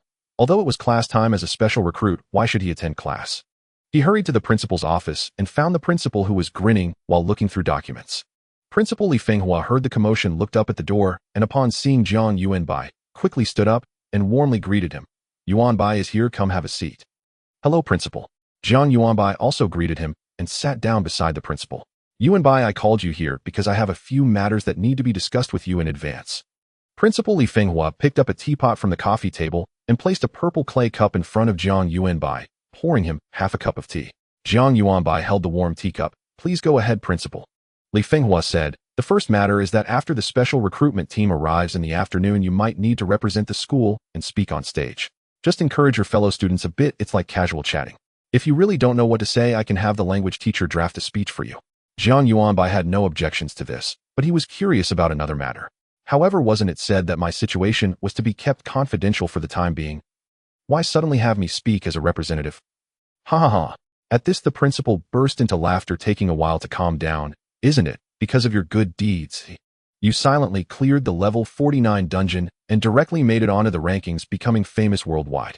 Originally, the higher-ups planned to keep you hidden, but with what you did, there's no way to hide it. Instead, they decided to take the opposite approach and promote it widely, letting everyone know that you are backed by the state, making it so that ordinary people won't dare to easily offend you. In this whirlwind, if there's anyone else who benefits the most besides Jiang Yuanbai, it must be Zhongyi High School, which has gained immeasurable fame, paving a smooth path for Principal Li Fenghua's future career. As for the ensuing crisis, to put it bluntly, they don't even have the qualification to consider it, because with the state stepping in, they will naturally arrange the most stringent protective measures for Jiang Yuanbai. So that's how it is. Jiang Yuanbai also thought of the potential hazards of this situation. Fortunately, he had the foresight to report to the state. Otherwise, if some opportunistic individuals came to trouble him, it would truly be burdensome. Speaking on stage is no problem. What about the second matter? Jiang Yuanbai asked. Li Fenghua said, the second matter is that your 5 academic privileges have been officially approved. Starting from half a month later, on the day the college entrance examination concludes, you will officially receive academic status from 5 extraordinary universities: Jingda, Jingluda, Qiantangjing University, and Fugang. Oh, Jiang Yuanbai calmly accepted this, as he had no idea that it could have failed. However, he quickly reacted to something, saying, wait, 5 academic statuses. When did Fugang University come into the picture? He was only 16 years old. His memory shouldn't have faded yet. He clearly remembered that on that day there were only 4 university presidents present, and Fugang University was definitely not among them. The principal explained, on that day, Principal Li Yulong of Fugang University was delayed due to being tricked by several other presidents. Later, through friendly negotiations, the 4 universities combined to form a consortium of 5. But is it really necessary for 5 universities? I probably won't be able to learn that much, right? Jiang Yuanbai said hesitantly. Although he was young, he understood that if there were too many angel investors, it could lead to equity dilution and conflicts of interest among investors for the enterprise. Jiang Yuanbai was all alone. If in the future his angel investors fell into some disputes, he might find himself in a difficult position. However, the principal said, I have watched your strategy videos, so I know you are far more mature than your peers. I can somewhat understand what you are thinking, but I want to say that it is unnecessary. Because your major shareholder is always just one, and that is the state. If they go too far, don't worry, the state will intervene. The state will intervene. I must admit, this statement brought a powerful sense of reassurance, and Jiang Yuanbai instantly felt at ease. Principal Li Fenghua continued, as for your question of, is it necessary? Of course it is necessary. Within each university, there are countless talents and numerous mastered instances. Every instance, except for the sanctuary of the benefactor, possesses uniqueness, meaning that the instances mastered by those universities are exclusive resources meant solely for nurturing their own talents. As he spoke, his expression became somewhat hesitant. After pondering for a moment, he said to Jiang Yuanbai, wait a moment, I need to check if I can disclose more confidential information to you. Jiang Yuanbai noticed that his expression was serious. Okay. He was also curious about what news could make Li Fenghua so cautious. A few minutes later, Li Fenghua returned. He wore an even more serious expression and said, what I am about to tell you is the most dangerous secret in this world. You must keep it confidential and not discuss it with anyone outside of the first-level students from extraordinary universities. Because once it is leaked, it could cause great panic among the general public. Jiang Yuanbai said solemnly, okay. After a pause, he asked, "Do I need to sign any confidentiality agreement?" Li Fenghua waved his hand, "No need." He stood up, drew the curtains, turned on the light, and then took out a small red button from his backpack. Jiang Yuanbai focused for 2 seconds, and the properties of the red button appeared before his eyes. Emergency Confidentiality Hub. Level 1. Quality Excellent. Effect: pressing the button generates a 33-meter barrier that isolates all probing and eavesdropping equipment and skills while recording audiovisual data within the barrier and uploading it to the core hub. Note: this standard item from Zhuxiao relies entirely on the core hub located somewhere in Kyoto. This button is merely a switch. Professional restrictions: none. You will receive one of these items in the future. It is very important, Li Fenghua said as he pressed the red button. Buzz. At the same time, all electronic devices were disrupted. Jiang Yuanbai glanced at his phone screen, which now displayed a line of red text, "Locked." "This is amazing." Jiang Yuanbai marveled at the effect of the item. Li Fenghua said, "All right, now I will tell you some core secrets about this world. First, don't you feel that the state's control over these 5 extraordinary universities is too lax, allowing them to control so many exclusive resources?" Jiang Yuanbai was about to shake his head when Li Fenghua said, "It's normal to have such thoughts, but with greater power comes greater responsibility." Responsibility. Jiang Yuanbai tilted his head. Is it to cultivate the future flowers of the motherland? Li Fenghua ignored Jiang Yuanbai's sudden jest and said, "Every such school is actually responsible for suppressing the entrance to a special instance." "How special is it?" Jiang Yuanbai asked as a supporting comedian. "These entrances are all connected to the same otherworld, the entire world." The principal's words struck Jiang Yuanbai like a thunderbolt, leaving him stunned for a long time. "No, it can't be. An entire other world. A complete world." Jiang Yuanbai stammered. The instances he had previously visited were actually limited in boundaries, including the level 49 wildfire instance. Although the wilderness seemed infinite, one could actually touch the boundary if they walked a bit further. Even the large-scale team instances he had heard of, which could accommodate tens of thousands of players, still had boundaries. Only these boundaries were countless times larger. But now the principal told him that the instances suppressed by those universities had no boundaries. On the other side was a whole real functioning grand world. Just like our blue star. The principal nodded gravely. "So you understand the tremendous pressure these schools bear, right? That world is also part of a global gaming framework, but they are stronger than us." Jiang Yuanbai felt a layer of goosebumps all over his body. When 2 worlds meet, one is weak and the other is strong. What would the stronger side do? Jiang Yuanbai didn't know, but he could refer to real historical events, like the Indians. He suddenly felt an unprecedented sense of urgency and couldn't wait to get more information about that world. "What kind of world is it?" Li Fenghua said, "It's a world similar to a Western fantasy, several times broader than our blue star. However, beneath their feet is not a ball, but a whole continent on which numerous races thrive and various professions flourish. Moreover, they also have deities residing in their divine realm." Deities. Jiang Yuanbai's meager imagination and shallow understanding could not fathom the power represented by this term. It was a word that could evoke despair. No wonder Principal Li Fenghua said that if this news were leaked, it could cause panic among the general public worldwide. Jiang Yuanbai remained silent for a long time, asking, "If that's the case, how can we hold our ground? Are they friendly?" "Friendly," Li Fenghua scoffed. However, he could understand the boy's sense of luck. After all, everyone initially harbored such delusions. Their malice is even greater than that of America during the massacre of the Indians. They regard us as barbarians, and their sole objective is domination and enslavement. Then how can we withstand them? Even?" Jiang Yuanbai asked. "Even you used the word suppress." To this question, Li Fenghua finally displayed a proud smile. "Do you remember the shocking explosion at the chemical plant 10 years ago?" "Of course." Jiang Yuanbai nodded without hesitation. He was only 6 at the time and couldn't recall the details, but he had looked into it a few years later when it resurfaced. The chemical plant explosion was laden with incongruities, as surrounding signs indicated everything was man-made. At that time, netizens speculated that it was a terrorist attack orchestrated by America. At that time, America also bizarrely maintained silence, almost as if tacitly accepting the blame. In fact, this was a small nuclear bomb we launched to eliminate the sorcerers of the Lovisa continent. That's the name of that world. A nuclear bomb. Exactly. How they see us as barbarians, yet they were frightened back to their lair by the weapons of a group of barbarians. The principal recalled the scene from back then and wore a mocking smile. "Did it ultimately kill that sorcerer?" Jiang Yuanbai asked. The principal's smile faded slightly. "No, he escaped with serious injuries. That sorcerer was undeniably strong, surviving at the center of a 10th nuclear explosion." Yet it was precisely because he escaped that in order to salvage his pride, he began to widely proclaim how terrifying humanity's apocalyptic weapons were and the immense power they possessed, claiming that even gods would return in disgrace. This truly intimidated many, buying Blue Star a brief period of development time. As time passed, the powerful beings of the Lovisa continent gradually realized that as long as they responded appropriately, employing corresponding damage-immune skills and shields, nuclear bombs posed no significant threat to them. Thus, they began frequently entering our world through portals. Jiang Yuanbai felt a surge of anxiety upon hearing this. Undoubtedly, if the people of the Lovisa continent poured in en masse, it would lead to great suffering. However, he was still sitting here listening to the principal's story indicating that the Lovisa continent had failed. This thought made him curiously itch, and then the national game offered us another choice, which was to exchange the complete authority of 10 dungeons for a year of development time. We had no other choice. As one dungeon after another was surrendered, the Lovisa people were completely expelled from our world. But this will significantly slow our development speed, right? Jiang Yuanbai expressed concern. Li Fenghua sighed. Yes, but what can we do?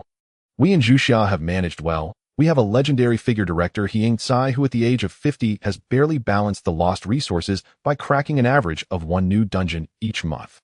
That said, if these dungeons hadn't been submitted, they might have been much stronger now. Director, he holds the complete authority over 105 dungeons, of which 100 have already been submitted, granting Zhuxiao a decade of development time. This means there is 1 year left until the deadline. After discussions among all countries, it was unanimously decided that after 1 year, all regions will no longer submit dungeons, and instead, we will suppress the Lovisa invasions on our own. This is also why the 5 major universities are eager to recruit talent. They have 5 otherworldly entrances beneath them. They are in dire need of talent. This is the entirety of this confidential information. Digest it. Li Fenghua finished pressing the red button again to cancel the barrier effect. Today I have 2 things to mention. One is to not forget the afternoon's lecture, and the other is about your enrollment in the 5 schools. Remember to make good use of the unique resources each school offers. Okay, I understand. Thank you, Principal. Jiang Yuanbai nodded. After hearing what the principal said today, a strong sense of urgency arose within him. The Lovisa continent. There are gods. This is a height that Blue Star could never reach within a year, for it took everyone 10 years of effort just to rise from level 1 to level 69. Yet, Jiang Yuanbai believed that the country had its own plans. The perspective of those at the highest levels was beyond what a 16-year-old boy could imagine, and he did not dwell on it further. He simply resolved to grow as quickly as possible. He was only level 14, ranked 16th. Far too low. At the very least, he aimed to secure 2nd place. He decided to continue leveling up tomorrow, reaching level 20 before claiming the ranking rewards to jump straight to level 29. After bidding farewell to the principal, he returned to the long-lost classroom. It was just the right time for a break. His appearance aroused the curiosity of his classmates. Jiang Yuanbai, what have you been up to these past few days? Jiang Yuanbai, the special recruitment team is coming this afternoon. Do you have any insider information? Is our class getting a chance? Jiang Yuanbai, you haven't already been specially recruited, have you? Otherwise, why aren't you studying? The college entrance examination is just half a month away. It shouldn't be right. There are thousands of guardians nationwide, but only a few hundred special recruitment slots. Normally, guardians shouldn't have a chance to be specially recruited. Well, you never know. Jiang Yuanbai just came to get some paper and pens, and feeling overwhelmed by the situation, quickly found an excuse to slip away. He had no desire to show off in front of these classmates. To be honest, flaunting himself before peers no longer gave him any thrill. Only by stepping onto the national stage, entering the world, could he perhaps regain his excitement. In fact, special recruitment considers not only career and talent, but also students' academic performance. If one's humanities grades are good, even if they awaken a poor talent, there is a chance to be specially recruited for training as researchers. For instance, the Emergency Confidential Hub was produced by the Central Hub located in Kyoto, which was created by countless researchers working tirelessly for days and nights according to the characteristics of the national game. Thus, even in the new century, researchers are indispensable. Soon the time reached the afternoon. Classes were suspended throughout the school, and all students stood neatly in rows on the sports field waiting for the legendary Special Recruitment Office to arrive. Meanwhile, several black stretch limousines slowly stopped at the entrance of the school. It was 2 o'clock in the afternoon. During the lengthy speech by the leader that lasted over an hour, Jiang Yuanbai felt somewhat drowsy. Finally, a middle-aged representative wearing a red flag badge walked onto the stage with a serious expression. He first scanned the entire playground and picked up a list from his hands.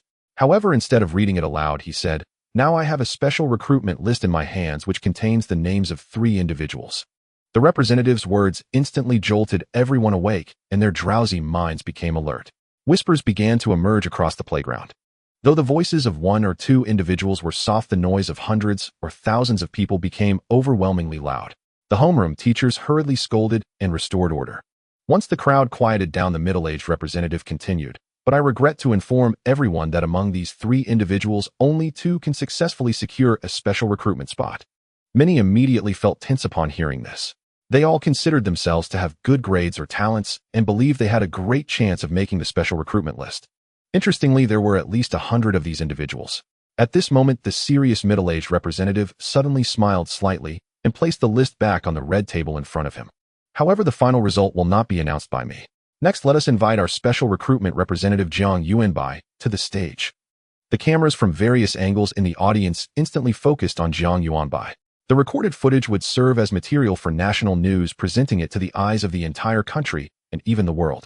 Since Jiang Yuanbai's exposure was already unavoidable, let everyone know this talent has been submitted to the nation. Anyone with ulterior motives should think twice. In the audience, Jiang Yuanbai was taken by surprise at the suddenness of it all. For a moment, his expression was blank, but after regaining his composure, he hurriedly stepped out of the line and walked toward the front. Behind him, his classmates' eyes were nearly popping out. He really got a special recruitment. No, he is still a representative. Their voices gradually faded away, just like the increasing distance between them and Jiang Yuanbai. Jiang Yuanbai walked up to the simple podium where the middle-aged representative smiled kindly at him and laid out several A4 papers in front of him. One sheet was densely filled with text, and Jiang Yuanbai glanced over it. It was the speech script. His gaze shifted to another piece of paper. This paper neatly listed 3 names along with their respective profiles, strengths, and weaknesses. However, there was no indication of which 2 individuals were chosen by the special recruitment group. He frowned, his gaze lingering on one of the names for 2 seconds. Just as he was about to inquire, a sudden flash of realization struck him. Could it be? Jiang Yuanbai's pupils slightly constricted as he looked at the middle-aged representative. The representative seemed to confirm Jiang Yuanbai's inner thoughts with a smile and a nod. "That's right, you get to choose." Though these words were not spoken aloud, Jiang Yuanbai grasped the meaning. This was truly unexpected. Did the principal know about this? Jiang Yuanbai glanced toward the leader's seat and saw the principal smiling at him with a foolish grin, seemingly unaware of what was on that paper. Choosing 2 out of 3. Jiang Yuanbai fell silent for a moment. Below, thousands of students began to murmur again, unsure of what was happening and unable to understand what was so difficult about announcing 2 names. At this moment, Jiang Yuanbai placed the paper with the names on the table and grasped the microphone. "Everyone, good afternoon. I am very lucky. As a student with no outstanding strengths, I have been favored by fate, granting me a decent talent that forces everyone to stand here and listen to my nonsense. But I believe that a person who has ascended the podium by luck has no position to urge everyone to study hard and strive for progress, nor do I have the right to decide the fate of these 3 individuals." Jiang Yuanbai's self-deprecating opening elicited low laughter from the audience, yet they did not understand the implications of his final statement. They only knew that Jiang Yuanbai seemed disinclined to announce those 2 names. "But I have pondered a question. Why is the awakening ceremony held before the college entrance examination?" His words startled the middle-aged representative beside him. Could it be that this is intended to make us recognize the harsh reality of our mediocre talents, leading us to feel despondent and subsequently fail in the college entrance examination? Laughter erupted again from the audience, but he did not stop and continued, "I don't think so, at least not entirely. I believe the country wants to tell everyone that there is not just one path before you." Upon hearing this, everyone's eyes bore a thoughtful expression. The middle-aged representative looked at Jiang Yuanbai, clearly taken aback. "Actually, it's not just me who is lucky. All of you present are also quite fortunate. We have not experienced the chaos and fear that accompanied the arrival of the national game 10 years ago, and we will not become great figures in history 10 years from now, only to be remembered in people's memories." Jiang Yuanbai recalled what the principal had told him when the formidable enemy invaded the Luawesa continent 10 years ago. Did the country immediately resort to nuclear weapons? Certainly not. Nuclear weapons are a last resort. Before that, they must have made countless efforts only to ultimately fail. The cost of failure is far from as easily brushed aside as the principal described with, "In the end, we chased him away." Jiang Yuanbai pursed his lips and continued, "But whether you believe it or not, a colossal ship named National Game has ruthlessly swept all of humanity along with it. We drift alone in the vast ocean of survival, facing an unknown path ahead, confused and anxious. Because each of us seems small and ignorant in the face of the National Game. He paused here, seemingly giving everyone a moment to reflect. But don't forget we are human. We can use our intelligence to ignite the first spark in human history, and we can also use our intelligence to ride the Shinjo 16 to the boundless cosmos. When the road ahead is not visible, we can create a path with our wisdom. We dare to use the wisdom we know to face the unknown. We will never entrust our fate to the inherent talents. Because we are human, intelligence is our foundation for survival. So today I stand here not to preach the importance of studying hard, but to request everyone, don't be left behind. As long as we can still move, still think, as long as we have even a glimmer of opportunity to move forward, then I hope more people can stand up, not to give up on themselves, but together to witness that unpredictable future. At this point, the entire playground fell silent. Everyone looked up, quietly watching the youth on the podium, their eyes igniting with a brightness never before seen. We are all peers, and we share the wisdom of humanity. Do you think you can shake us off with just a talent? It's impossible. If this path is blocked, we can always choose another. If it still doesn't work, we will carve a path through it. In any case, in the future, we will eventually walk side by side. At this moment, Jiang Yuanbai smiled and spoke his final words. I ken my path, though myriad roads may diverge, it shall not end in despair. P.S. Hidden passive, the protagonist's speech persuasiveness, 100, conviction 100. In the end, Jiang Yuanbai chose no one. If those three individuals were strangers to him, he could have closed his eyes and picked one, as those who made it to the special recruitment list were equally outstanding. However, there was one person Jiang Yuanbai was quite familiar with. He was his classmate, his roommate, and the one who had been sarcastic to him after their homeroom teacher Tong Feng was dismissed, Zhu Jun. Jiang Yuanbai knew Zhu Jun had good grades, but he did not expect his awakened talent to be quite impressive as well. According to the information Jiang Yuanbai had seen, it was a Class A talent called Annihilation. With both good grades and a strong talent, Zhu Jun indeed qualified for the special recruitment list. This was precisely why Jiang Yuanbai was hesitant to make a choice. Choosing him would appear to showcase his broad-mindedness, yet he felt a twinge of discomfort. On the other hand, if he chose not to select him, Jiang Yuanbai would berate himself internally, as he aspired to become a significant figure in the future. How could he be so petty and vengeful? It was merely a moment of sarcasm, using his entire future to atone for it seemed excessive.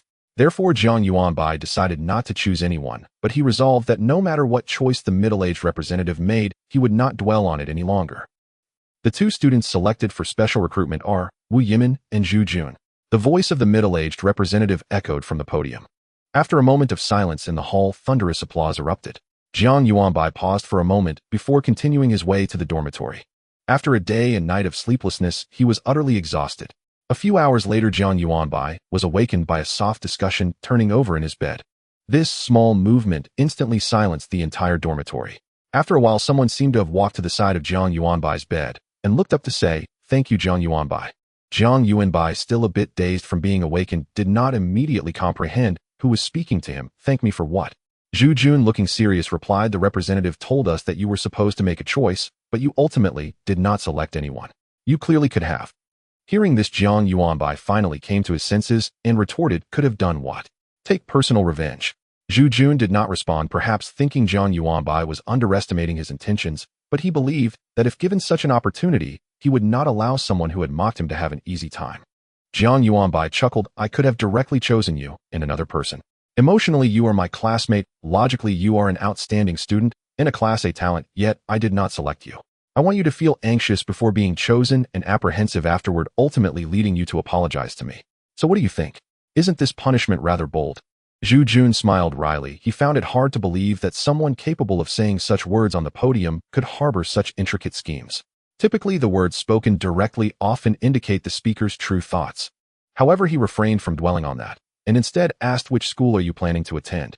I heard you are a favored one. Ooh, I'll come protect you in the future." "Protect me?" Jiang Yuanbai thought. He wondered who would be protecting whom if they became teammates. He replied, "I will be everywhere. No matter which of the 5 major universities you attend, you will see my shadow." Zhu Jun fell silent, thinking Jiang Yuanbai didn't want to team up with him and was using this as an excuse. "I will grow stronger," Zhu Jun assured Jiang Yuanbai. "When I enter university and grow, I will come to find you." Okay, I'll be waiting for you." Jiang Yuanbai believed Zhu Jun would grow stronger. He had observed that Zhu Jun's Class A talent Annihilation was highly compatible with his profession. A fighter wielding the internal fighting energy as a weapon, excelling in mid-range and close combat. Annihilation, a Class A talent, adds true damage of the Annihilation attribute to Force-type attacks. When the layers of Annihilation within the enemy reach a certain number, it can also disintegrate the enemy's body from within. In short, it was an incredibly powerful talent. Jiang Yuanbai said nothing more and turned back to face the wall, falling asleep again. The next day, Jiang Yuanbai got in touch with Wang Yuan, asking them to continue helping him level up. With Zhou Yi joining this time, the group's leveling speed soared to new heights. Along the way, for some reason, everyone began discussing their luck. I had terrible luck. Yesterday, that treasure chest yielded some experience and items. The most valuable was just a spirit energy crystal. I remember this as a promotion material for a certain profession worth about 100,000, right? Is that even considered bad luck? You must be floating on air looking down on 100,000. This was a treasure chest from a new instance. It was my first time opening one in my life. By the way, Yuanbai, what did you get? In the dungeon, Wang Yuan and Chao Xing were struggling to fight monsters in the front, while Jiang Yuanbai and the other three range players leisurely chatted in the back, occasionally unleashing skills to clear a wave of monsters. Me, the puppet Jiang Yuanbai sitting on Jiang Ye's shoulder, was momentarily taken aback. I don't think I opened anything yet. After leaving the dungeon, a series of events had transpired. Dungeon Authority clearing videos, leaderboards, and so on, making him completely forget about the treasure chest. Hearing this, everyone became interested. Then hurry and open it. Let's see what you can get. Okay. Jiang Yuanbai found the treasure chest in his backpack, took it out, and clicked open treasure chest. A flash of purple light. Before he could clearly see what was inside, Lu Junming immediately exaggeratedly yelled purple. Legendary level. The moment the shout echoed, Wang Yuan and Chao Xing, who were some distance away, glanced at the thick purple light behind them, exchanged glances, and without hesitation pulled away from the monsters to join the excitement. Legendary item. Or equipment. At the same time, a series of prompts appeared before Jiang Yuanbai. You opened a level 49 instance treasure chest. You have obtained experience 20,000 material, empty bright stone 5, consumable powerful potion, 1 item burning banner, excellent, 1 special life profession, engraver learning certificate. Legendary. Jiang Yuanbai had no time to examine the items as several effects visible only to teammates flashed around him. You leveled up to level 15. You leveled up to level 16. You leveled up to level 17. You leveled up to level 18. The 2,000 experience points barely allowed Jiang Yuanbai to reach level 18. Had they not fought monsters for a while, he might not have reached level 18 yet. However, Jiang Yuanbai was currently too occupied to focus on his level. He looked at the special legendary item. Engraver learning certificate, level 10, quality legendary effect. There used to be a profession that could utilize various common materials around them to grant powerful additional attributes to equipment. Unfortunately, since the Divine War, the presence of engravers has vanished from the world. An engraver. Wang Yuan, having rushed back, gazed upon the badge inside the chest. A man of vast experience, he instantly recognized it and cried out in astonishment. Seeing his familiarity with the term, Lu Junming beside him eagerly asked, "What exactly is an engraver?" A legendary profession. There are only 3 in the entire world, and one resides right here in Zhuxia. Wang Yuan cast a complex glance at Jiang Yuanbai. Of course, there may soon be 4. After this quiet reflection, he continued. In fact, its function should already be detailed in the engraver's learning permit. It consumes materials to imbue equipment with temporary enhancements, essentially reinforcement. Engraving falls into 2 categories, temporary and permanent.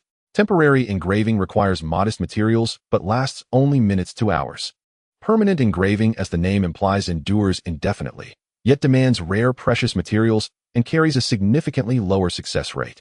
Even national institutions reserve it exclusively for gear above level 50, ensuring longevity and obsolescence resistance.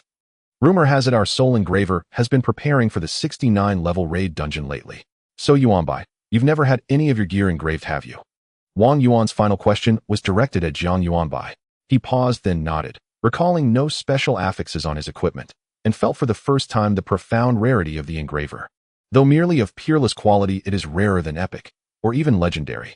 At the very least, Zhuxiao possesses multiple legendary-grade artifacts. Hearing Wang Yuan's explanation, the others' eyes burned with fervor as they gazed upon the raid chest. This was no ordinary badge. It was a golden ticket to elite status, granting immediate state patronage and liberating one from compromise. Even rights to lucrative dungeons like Wildfire could now be held with unshakable confidence, impervious to covetous rivals. Alas, the group swallowed hard, forcing their eyes away. Alas, it was magnificent, yet not theirs. A flicker of inner turmoil crossed Wang Yuan's eyes. If he possessed it, might his vengeance finally be fulfilled? Dark impulses surged and receded in silence, momentarily overwhelming reason, until clarity reasserted itself. He turned quietly and said, "I'll pull the mobs." As if fleeing something unseen, he strode swiftly toward the distance. Watching his retreating figure, the others exhaled, relieved. Thankfully, boom, boom, his greatsword carved through the monster horde, venting every suppressed emotion. Lu Junming glanced back, grinning eagerly. Quick, father. Use it. Let's see what effect it grants. His excitement mirrored that of one who just claimed the profession himself. Jiang Yuanbai smiled faintly and touched his finger to the badge. Confirm use of engraver's learning permit. Confirmed. You have successfully learned the engraver profession. Current level 1. For further details, consult your life profession panel. Instantly, a torrent of knowledge flooded Jiang Yuanbai's mind. Names and properties of countless materials, fusion methodologies, everything. He also sensed an intrinsic synergy between engraving and smithing. If he pursued the latter with this knowledge, mastery would come effortlessly. Jiang Yuanbai opened his profession panel to examine it closely. Engraver. Level 108936. Skills. Instant engraving. Utilize common materials to temporarily augment equipment with minor attributes. Effects are fleeting and brief. Success rate for instant engraving 100 for level 10 or lower equipment, decreases by 10 per 10 levels beyond. Permanent engraving. Employ rare materials to elevate equipment, granting it an additional permanent attribute. Its potency scales with the engraver's skill level, material rarity, and intrinsic properties. Using growth-capable materials transforms the item into a self-evolving artifact. Success rate for permanent engraving 50 for level 10 or lower equipment, decreases by 20 per 10 levels beyond. Note below, 20 success chance, failure risks total equipment destruction. Common materials. Reading the description, Jiang Yuanbai's fingers itched. He retrieved a void clarity stone from the raid chest and nudged Jiang Yi lightly. Let me try your rifle. Jiang Yi, unable to feel Jiang Yuanbai's touch, nonetheless heard the request and handed over the weapon without hesitation. Jiang Yuanbai deactivated his Windsway silk state, took the uniquely shaped rifle and, following a method imprinted in his mind, enveloped both items with controlled force. In the next instant, the void clarity stone dissolved midair, coalescing into silvery gray filaments. This engraving may confer one of the following attributes. Break the Vanguard 100 attack power, 70 success. Blazing speed 1 attack speed, 70 success. Piercing strike 1 armor penetration, 70 success. Blessing Heart Pierce grants weapon piercing capability to all projectiles, maximum penetration count 3, 100 success. The first 3 attributes appeared in standard gray-white labels, but the fourth shimmered in radiant gold, utterly distinct. And at its end boldly inscribed, 100 success. Recalling the prefix, blessing, Jiang Yuanbai immediately thought of his innate talent, Heart of Blessing. Clearly the engraver profession had been altered by it. The first 3 were standard for any engraver, but the fourth, defying all precedent, belonged solely to Jiang Yuanbai. A smile spread across Jiang Yuanbai's face, his hypothesis confirmed. Every skill he acquired, whether combat or life-based, would be reshaped by Heart of Blessing. Yet this transformation remained invisible on the stat panel, only manifesting when put into practice. Haha. With a focused thought, he selected the fourth option, Blessing Heart Pierce. Instant engraving successful. Remaining duration of Blessing Heart Pierce 1 hour 30 minutes. With that brief notification, Jiang Yuanbai returned the rifle to Jiang Yi. Try it. Jiang Yi accepted his weapon and glanced curiously at its interface. Then his obsidian black eyes widened with profound astonishment. Jiang Yi accepted his weapon and glanced curiously at its interface. Then his obsidian black eyes widened with profound astonishment. Jiang Yi instantly raised his gun and fired a basic attack, unenhanced by any skill, delivering modest damage. Yet at that moment, the ordinary bullet cleaved through the air and plunged into one monster's body. Then, without slowing, pierced straight through a second and a third. Damage numbers erupted simultaneously above all 3 monsters' heads. A bullet that once dealt only a few hundred points of damage now shattered the 1,000-point threshold under the effect of Blessing Piercing Heart. And this was merely a basic attack. If he unleashed a skill, the enhancement would be far more profound than a mere tripling of damage. Utterly extraordinary. Jiang Yi couldn't stop marveling at his weapon firing off skill after skill, each one seamlessly imbued with piercing capability. High damage single target skills, once limited to striking only one foe, now effortlessly hit 3 aligned targets in succession. Lu Junming beside him stood utterly dumbfounded, then snapping back to reality, grabbed Jiang Yuanbai and cried out, "Dad, I want one too. I want one too. I'll even supply the materials myself." Lu Junming was a ranger, his weapon of choice the bow and arrow. Adding multi-target penetration to his arrows would yield an astronomical leap in combat efficacy. He hastily produced several combing stones. "Is this enough, Dad? I've got more. Plenty. More than enough." Jiang Yuanbai plucked a single combing stone from his palm, and channeling qi enveloped Lu Junming's weapon in a shimmering aura. "But fair warning, it's only temporary." "No problem. No problem at all. Lu Junming didn't hesitate for a second. Moments later, thanks to identical materials, the same blessing-piercing heart manifested upon his weapon. Beaming with delight, Lu Junming thanked him profusely, then immediately began testing his new power. Jiang Yuanbai glanced at his life profession panel. Experience bar read 28936. So besides directly allocating character experience, life skills can also be used specifically to level up life professions. Jiang Yuanbai mused. Still under optimal conditions, direct experience infusion remained the swiftest path to advancement. To reach level 2 solely via momentary engraving, he'd need to perform the technique 8936 times, an exhausting, near impossible feat. After experimenting with life skills, Jiang Yuanbai transformed once more into Fengyao silk and settled comfortably atop Jiang Yi. He preferred this form whenever possible. It was light, unobtrusive, and safe, a perfect fit for his temperament. He had never relished battle. Being shielded by trusted allies felt far more natural and far more comfortable. 3 hours later, Jiang Yuanbai ascended from level 18 to level 19. 6 hours after that, he fully saturated level 19's experience bar. Along the way, Lu Junming, eager to savor the thrill of triple piercing arrows, personally commissioned Jiang Yuanbai to engrave his weapon several more times, greatly accelerating Jiang Yuanbai's own progression. At last, level 19. Jiang Yuanbai exhaled softly. Once he completed his promotion quest, he'd claim the leaderboard reward and ascend directly to level 29. Such meteoric growth was unprecedented in a decade. The moment they emerged from the dungeon, they were surrounded by a silent, disciplined formation. The Xinyuan squad instinctively fell back. Jiang Yi and the others drew their weapons, palms flaring with surging qi and arcane energy ready to strike at the slightest provocation. The young man leading the group paid no heed to their wariness. With a warm smile, he addressed Jiang Yuanbai. Mr. Jiang, we're the Eagle Squad of Group 7 National Security Agency. All 6 of us are level 69 practitioners. From this moment onward, we assume full responsibility for your safety, development, and daily life. You may call me Eagle. As he spoke, Eagle presented his identification badge to Wang Yuan. A compact black booklet, its cover emblazoned with the golden characters National Security, or intricate anti-counterfeiting features unmistakably reserved for state-level institutions. Tension dissolved. Jiang Yuanbai drifted down from Wang Yuan's head and extended his hand. Hello, he said, shaking Eagle's firmly, while discreetly glancing at the 4 figures behind him. One was a petite girl, her lips curved in a sweet, gentle smile. Another was a boy, barely older than Jiang Yuanbai himself, whose fingers danced with effortless flair as a playing card spun between them, dazzling and precise. The remaining 2 were men, but both appeared well under 30. Eagle too studied the youth before him, quietly awestruck. This was a name etched on the leaderboard, yet still so young. His future was boundless. In fact, Eagle had fiercely competed against dozens of elite squads just to secure this rare assignment, Crown Prince's tutor. Everyone knew it Jiang Yuanbai would soon rise to heights where even seasoned veterans could only look up in reverence. Waiting until then to forge ties would be futile. Now, while Jiang Yuanbai remained low-leveled, a tender, vulnerable sapling still needing guidance and protection, was the perfect time to nurture trust.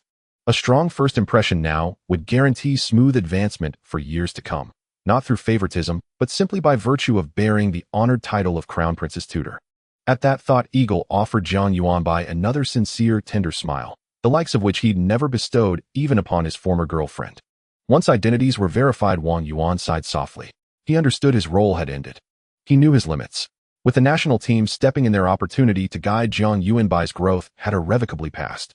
All he could hope for was that someday far in the future, Jiang Yuanbai might still recall the names of those 5 companions. With a quiet sigh, he and his teammates formed a line. Yuanbai, take care. Lu Junming lingered, reluctant to part. After days together, he admired not only Jiang Yuanbai's supportive prowess, but the boy himself. Handsome, kind-hearted, immensely capable, and unwavering when crisis struck. Who wouldn't cherish such a youth? Yet deep down he knew their worlds were no longer aligned. Zhang Yizhou and Chao Xing each bid Jiang Yuanbai farewell in turn. Jiang Yuanbai, bewildered by the somber atmosphere, blinked in confusion. Wait. This isn't a final farewell. We'll see each other again. We've exchanged contacts. Why does everyone look like we're parting forever? He turned to Eagle with a light-hearted grin. Surely you're not planning to lock me away. It was clearly a joke, meant only to ease the mood. Wang Yuan chuckled along, softly, politely. But life is unpredictable. Just as few could have imagined that quiet afternoon years ago would be the last time they ever entered the animation channel. Everyone assumed there would be a next time. Reality, however, rarely conforms to expectation. After parting ways with the crowd, Jiang Yuanbai sat in the spacious minibus, feeling a sense of melancholy. Yet he knew that given his current circumstances, he was no longer suited to follow Wang Yuan and the others. He was about to reach level 20, and then he would directly ascend to level 29. Upon completing the promotion task, he would arrive at level 30. As for Wang Yuan's team, most of them were at levels 38 or 39, with only Wang Yuan himself at level 41. A level difference of less than 10 is no longer considered carrying, as everyone would be at the same stage. Moreover, Jiang Yuanbai was currently ranked 16th, holding authority over an entire dungeon, attracting a significant amount of attention. If he were to join Wang Yuan's team, it would be detrimental to them. Though that was the case. In the back row, Jiang Yuanbai curled up on the leather seat, his head leaning against the backrest, his eyes blankly gazing at the sky outside. The little creature beside him looked somewhat pitiful. An eagle sat next to Jiang Yuanbai, glancing over, frequently sensing something was amiss. Why do I feel like a wicked mother-in-law breaking up a couple? Oh no, Jiang Yuanbai wouldn't hold a grudge against me because of this, would he? This cannot be. The eagle swallowed hard, cautiously poking Jiang Yuanbai's shoulder. Hey. Jiang Yuanbai jolted slightly. His back was a bit sensitive, and the eagle's poke nearly made him jump. What's wrong? Jiang Yuanbai sat up straight to avoid being poked again. The eagle stared into Jiang Yuanbai's eyes, which were very pure, revealing no negative emotions. He let out a sigh of relief and said, "Let me introduce my teammates to you. We might be working together for a long time, so getting to know each other will help us cooperate better." Sounds good. Jiang Yuanbai looked around the car. He could feel that while everyone seemed to be doing their own thing, they were actually quietly paying attention to him. Jiang Yuanbai didn't want to appear too aloof, and he also wanted to move on from the sorrow of parting. Upon hearing this, the eagle immediately began introducing the young man beside him. We usually use codenames here for convenience. His codename is VIP, our main tank frontline meat shield, and his profession is Berserker. He indeed shared the same profession as Wang Yuan. Jiang Yuanbai thought, but that codename was quite strange. He greeted VIP. The eagle continued with the next introduction, pointing to a petite girl. Her name is Quantum Bug. Her profession is quite unique, called Quantum Mechanic, and she is a very powerful melee class. When needed, she can also act as a secondary tank. The eagle paused for a moment, and then shared another aspect of Quantum Bug's abilities with Jiang Yuanbai. Actually, she performs best in modern settings. Her rare profession has a natural passive ability that allows her to temporarily become a quantum state, freely traversing the digital world and controlling all connected devices. Quantum Bug is also a crucial part of your safety. With her around, all surveillance within a few miles will be at our disposal, and no suspicious person can hide. Hearing the eagle's introduction, Jiang Yuanbai looked at Quantum Bug with astonishment. Quantum Bug tilted her head, sweetly smiled at Jiang Yuanbai, and reached out her hand. In the next moment, her forearm instantly crystallized and shattered, transforming into countless zeros and ones that vanished into thin air. From the severed cross-section, there were no traces of flesh or blood, only a deep blue crystalline substance. This profession is indeed special. It sounded very powerful, but it seemed not particularly adept at dungeon raids. However, dungeons come in various types, and there would surely be modern or even postmodern worlds that would allow Quantum Bug to maximize her capabilities. This boy is just 3 years older than you and hasn't graduated from university yet. His codename is Cardmaster, a ranged professionum. Also quite strong. The eagle was a bit unsure how to describe Cardmaster's abilities, scratching his head. In any case, you'll see for yourself when the time comes. After all, they will be leveling up Jiang Yuanbai, so there's plenty of time to get to know each other. Cardmaster was a cheerful boy. He held a playing card between his slender fingers, then, with a snap, it vanished from sight. "Hello, Jiang Yuanbai. I've heard much about you." Jiang Yuanbai's eyes lit up, intrigued. "Is this magic?" Sort of, Cardmaster said with a proud smile. "These card tricks took me a long time to perfect. If you want to learn, I can teach you." Sounds good. Watching the instant rapport between the two, the eagle pondered to himself that it really takes someone of the same age to connect. Thankfully, there was a Cardmaster in his team. Ahem, the last one, but now the eagle still had to finish introducing the last person. He pointed to the boy sitting across from them. His codename is the Forgotten. Jiang Yuanbai followed his pointing direction, staring for 2 seconds before suddenly being startled. He realized he had subconsciously ignored the boy across from him. This was also why he had directly started chatting with Cardmaster. He thought that was the last one. What's going on? Jiang Yuanbai felt a chill run down his spine, shrinking back into his seat and looking at the Forgotten in astonishment. The eagle explained his profession is faceless. That is the characteristic of his class. Oh, everyone unconsciously ignores him. Currently, his presence is extremely low. It's only because we have been teammates for years that we constantly remind ourselves of the Forgotten's existence. Back when we first became teammates. The eagle couldn't help but laugh at the memory. I haven't even gotten on the bus yet. This phrase in their team was definitely not a joke, but a daily occurrence. However, it is precisely this characteristic that makes him a top-tier assassin. Every skill is solely for a single strike. During his most glorious moment, he once one-shot a level 59 boss. Though that time was aided by numerous buff effects aside from his own skills, it is still an impressive achievement. Quantum Bug interjected, "You'd better talk to him as little as possible. He becomes unbearable when he starts to chatter." The Forgotten. Jiang Yuanbai muttered the name, trying to commit it to memory. Unfortunately, he couldn't do it, or just a few seconds later he referred to the Forgotten as that guy. "We also have a teammate whose code name is Poison Milk, but she isn't here this time," the eagle said. "Because we might take you into some dungeons, and the limit for small dungeons is 6 people. If she comes, it will exceed the limit. Additionally, she is also a guardian, which conflicts with your profession. Considering all that, we decided not to bring her." Though the teammate was absent, he still had to make sure Jiang Yuanbai knew of her existence. With that, the introductions for the 6-member team were complete. Team leader Eagle, teammates VIP Quantum Bug, Card Master the absent Poison Milk, and that guy. In the chauffeur-driven car, Jiang Yuanbai enthusiastically practiced poker for a long time with the Card Master. However, he soon realized that he seemingly lacked the talent for it. Despite the Card Master saying that his fingers were long and nimble, which should ideally make him suited for the game. Side, Jiang Yuanbai ultimately gave up on learning how to play cards. Nevertheless, he showcased his skills to everyone. Whether it was the water therapy technique, wind shaking silk, or the Queen Mother's dotting rosy, they all elicited gasps of admiration. Especially when someone excitedly said that if he could gain the buff of the Queen Mother's dotting rosy, he might have a chance for a second strike. Just these 3 skills are already stronger than our level 69 healer. No wonder you can rise to such heights on the leaderboard with a level 14. Eagle remarked. He was somewhat envious of Jiang Yuanbai's skills, but thinking about their future collaboration opportunities, he let it go. Regarding Eagle's flattery, Jiang Yuanbai was actually self-aware and did not take it to heart. He might indeed be stronger than other favored ones in terms of recovery, but overall he certainly fell short. In terms of skill quantity alone, he was significantly lacking. As Jiang Yuanbai pondered, he prepared to get off Eagle. Eagle seemed reluctant to let Jiang Yuanbai exit when he saw him in the wind-shaking silk state, smilingly saying, "It's fine, just stay like that, at least it's very safe." He looked at the icon in his status bar. Its represented enhancement made Eagle secretly astonished. Although Jiang Yuanbai had already described it once, it could not compare to experiencing it firsthand. 20 health and energy recovery per second, 100 overall damage increase, 10 immunity to all damage, 20 cooldown reduction. Each one of these skills would be an invaluable support ability, but now they appeared on the same skill. Moreover, it was nearly costless, had no cooldown, and could persist for a long time. With such a buff, he wished to be continuously led by Jiang Yuanbai. How could he bear to let him go? Jiang Yuanbai smiled, comfortably stretching his body in the air, then passed through the window with his translucent form to take a look at the surrounding scenery before returning to the car, saying, "Where are we going?" Eagle replied, "To the station and official station. There are things sent to you from above that need to be picked up quickly." "What things, eh?" The small version of Jiang Yuanbai flew in front of Eagle, curious. "By the way, I've already reached the level 19 cap." It must be said that Jiang Yuanbai in this state was genuinely charming, especially to women, with a 300 increase in attractiveness. The only girl in the team, Quantum Bug, looked at him with eyes full of affection, but when Jiang Yuanbai glanced over, she immediately switched to a normal smile. Strange, Jiang Yuanbai thought.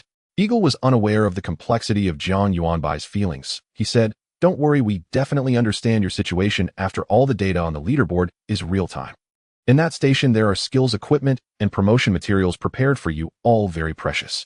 By the way, there is no level 20 equipment prepared for you, because I thought you would probably use the rewards from the leaderboard to jump straight to level 30, right?" Jiang Yuanbai nodded. "That's right." Eagle praised him generously. "Indeed, you deserve it for being able to clear the level 49 dungeon. Anyone else would have been overjoyed to claim the leaderboard rewards by now." His words attracted everyone's attention. Jiang Yuanbai rubbed his non-existent goosebumps, wanting to speak, but hesitating. Why not just be normal? There's no need to flatter so hard. He could tell that Eagle was obviously not good at giving compliments. His tone and expression were somewhat stiff. Moreover, any normal person would know how to maximize resource utilization. Eagle scratched his head. "All right then. You really are quite good." Jiang Yuanbai smiled. He wasn't accustomed to forced flattery, preferring a more natural interaction. After looking at the scenery outside the car window for a while, the vehicle had already driven onto a relatively remote path. The rapeseed flowers had withered, but a few scattered yellow blooms were still visible in the fields. Jiang Yuanbai suddenly recalled his newly acquired profession, engraver. He turned his head. "By the way, He didn't finish his sentence. Suddenly, Eagle's expression changed dramatically. What audacity! The rest of the group immediately reacted. As a VIP berserker, he drew out a large knife from his bag and and slashed through the car roof, bursting out from the top. A red card appeared in the card master's hand, which he tossed to the ground, causing the vehicle to seemingly lose all power and come to an abrupt halt in defiance of physics. Boom. Almost simultaneously, a patch of mud exploded a few meters ahead of the vehicle, sending soil flying up to several meters high before it rained down onto the car. Quantum Bug lifted her foot, and despite her seemingly fragile appearance, she kicked the car door off effortlessly. Eagle followed her out of the car. All of this seemed slow to recount, but it actually happened within 3 seconds. Jiang Yuanbai had yet to grasp the situation, but his hands moved faster than his brain, and a Queen Mother's dotting rosy had already spread out, enveloping all his teammates. At least he believed it was all. Could you give me one too? A voice echoed softly in Jiang Yuanbai's ear. Jiang Yuanbai was startled and instinctively wanted to dodge, then realized it was the four-jetter speaking. He felt somewhat awkward. Sorry, it's on cooldown, I'll give it to you later. Let me cast a water therapy on you first. Its effect is also quite good. It's fine, I'm used to it. A simple phrase carried a sense of weariness. However, after receiving the water therapy buff, the four-jetter quickly vanished from Jiang Yuanbai's eyes and memory. The VIP who jumped out of the car first held a shield and a spear, vigilantly scanning the surroundings. Quantum Bug, the card master, and Eagle formed a triangle, their gazes continually sweeping over the fields of rapeseed on either side. Where are they? Who is trying to attack us? Jiang Yuanbai typed in the team channel. I don't know, but whatever happens, you should remain in the wind-shaking silk state for now. Eagle said. Earlier, a passive skill had provided him with a warning, but in reality, he hadn't located the attacker. Fate is at hand. The card master pulled out a card from the void, flicked his finger, and the card transformed with a crisp sound into sparkling starlight that dissipated. Immediately after, 6 clear silhouettes appeared in the nearby fields. These 6 individuals were unaware that they had already been discovered, nor did they know that the four-jetter had quietly approached behind them. Retreat. We've arrived too late. The people around him have changed. They communicated through the team channel. No way. We must at least try, the master said. We absolutely cannot allow Zhu Xiao to clear the level 69 raid. Jiang Yuanbai is likely to be a key figure and must be eliminated. Then we can only use. Suddenly, a cold light flashed towards one person's throat. At the same time, 2 eerie handguns appeared in Eagle's hands from afar. Buddha's light shines everywhere. Bang, bang, bang, bang. A storm of bullets erupted from the 2 guns. A man clutched his throat as arterial blood gushed forth. He stared wide-eyed in disbelief at the shimmering screen before him. Critical hit to the throat, fatal wound, 290157, death. The other 5 had yet to react when a wave of silver bullets infused with holy light traversed all distances, triggering a reaction with the blood within their bodies. In short, the deceased body was filled with bullets without a single drop of blood. Critical hit to the head, limbs, and torso, fatal wound, 274,500, death. Critical hit to the head, limbs, and torso, fatal wound, 190,055, a death. With 2 swift, precise shots, Eagle claimed 2 lives. The sole survivor's face paled violently as he cried out, "It's the state security team. Run." The 3 remaining operatives wasted no time. They leapt skyward in unison, scattering in 3 separate directions and vanishing into the distance within an instant, covering hundreds of meters in a heartbeat. Yet the cardmaster merely smiled faintly and murmured once more, "Fate has arrived." He had spoken only twice. His first utterance, "Fate approaches," had stripped them of all concealment. His second declaration, "Fate has arrived," pronounced their final verdict. In that same breath, the cardmaster's form dissolved into translucence, bridging space itself to appear before the fleeing trio, and with a single motion, he reeled them back to the exact spot where they'd stood moments before. At the center of the scene, Quantum Bug Girl had already prepared.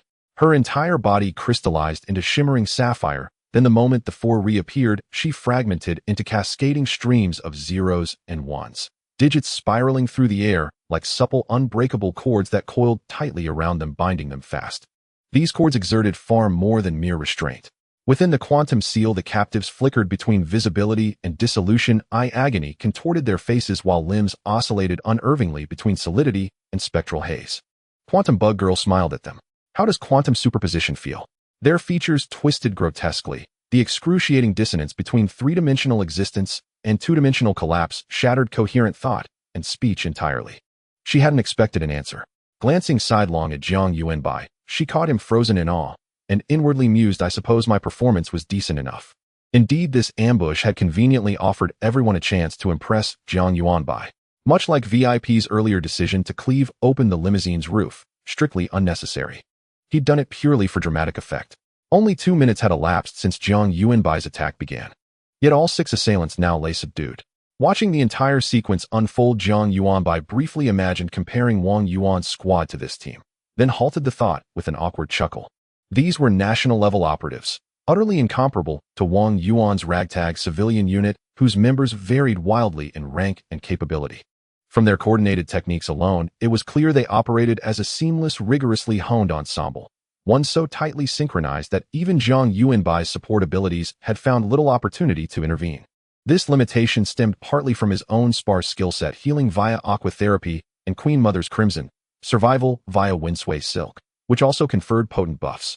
In truth, those three abilities already formed a formidable triad for combat. He resolved, therefore, that his 4 upcoming skills, at levels 20 and 30, must be chosen with universal utility in mind, versatile enhancements capable of strengthening the team across any scenario. As Jiang Yuanbai pondered silently, Quantum Bug Girl and the Cardmaster interrogated the captives while Eagle approached him and remarked earnestly, "Your windsway silk saved me. I couldn't have instantly eliminated a peer-ranked adversary otherwise." Though Jiang Yuanbai viewed windsway silk primarily as a defensive tool, its inherent stat amplifications were nothing short of extraordinary. This time, Eagle's praise was sincere. His class was a variant of the Ranger, specifically the Radiant Ranger, whose weapon had evolved from bow to dual pistols. Neither Ranger nor Radiant Ranger held objective superiority over the other, yet both shared one undeniable truth: neither could reliably achieve instant kills against peers. But with Jiang Yuanbai's support, Eagle's damage output doubled, and even his armor penetration stat surged in perfect synchrony. "You flatter me," Jiang Yuanbai replied, his fair cheeks flushing faintly. After a pause, he added quietly, "Eagle, please stop complimenting me so freely." Eagle blinked, taken aback. "This time I truly mean it." Jiang Yuanbai said softly, "I know, but I fear constant praise will erode my sense of self. Over time, I might forget who I really am, who you truly are." Those words stirred something deep in Eagle's memory. His gaze softened, lingered for a moment, then he nodded. "Understood." Still, emotions sometimes defy control.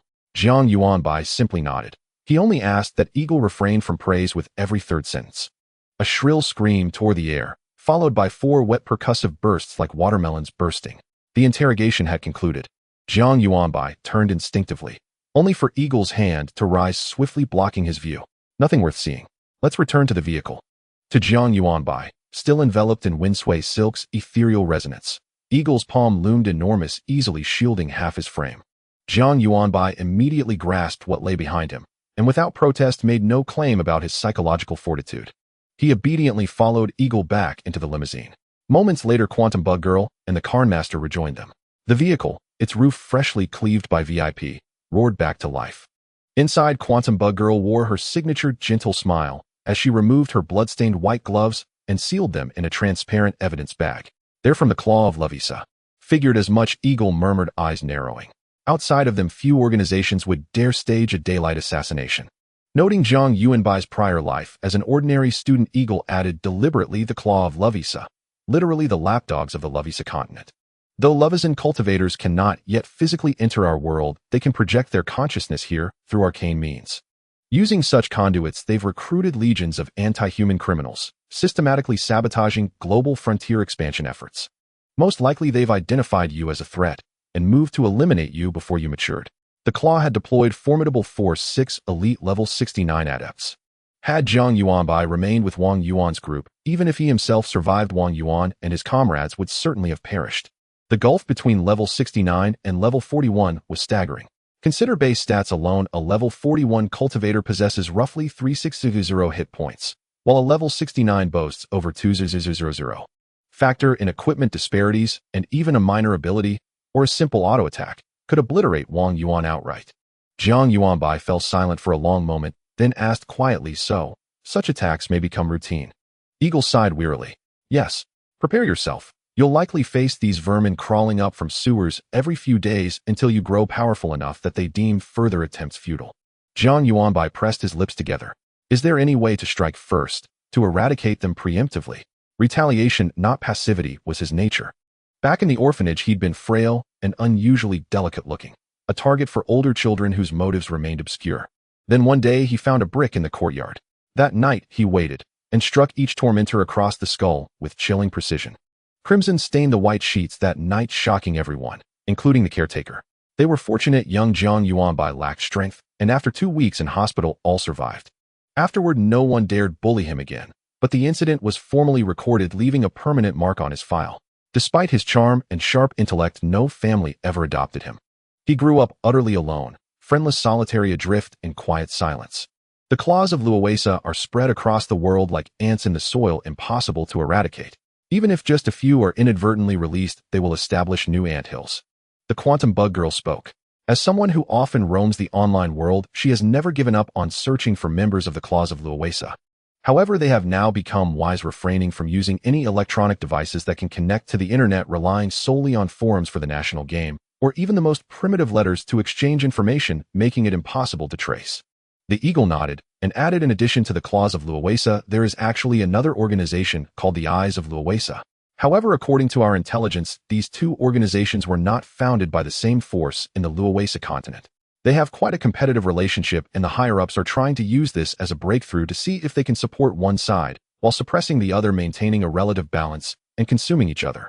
The so-called support from the state is definitely not as simple as just providing money and resources. That would not be called support, but rather aiding the enemy. The state operates in 3 simultaneous steps: first, gathering intelligence; second, technical tracking; and third, psychological warfare and internal infiltration. These are the areas in which Zhu Xiao excels, and they are currently in the stage of fishing with a long line to catch big fish. However, the eagle feels that after Jiang Yuanbai was attacked, the state might accelerate its pace and possibly even close the net early. Because delaying for too long is also very dangerous. The Luoesa continent is simply unable to send people in, but certain powerful items might be brought in through special means such as sacrificial rituals. The god grants powerful artifacts to its followers through sacrifices, and the national game will not interfere. If they are determined enough to eliminate Jiang Yuanbai, they might even resort to legendary grade items. This is a national level item in Zhuxia. If it comes to that, Jiang Yuanbai truly wouldn't have enough lives to spare. Alright, I understand now.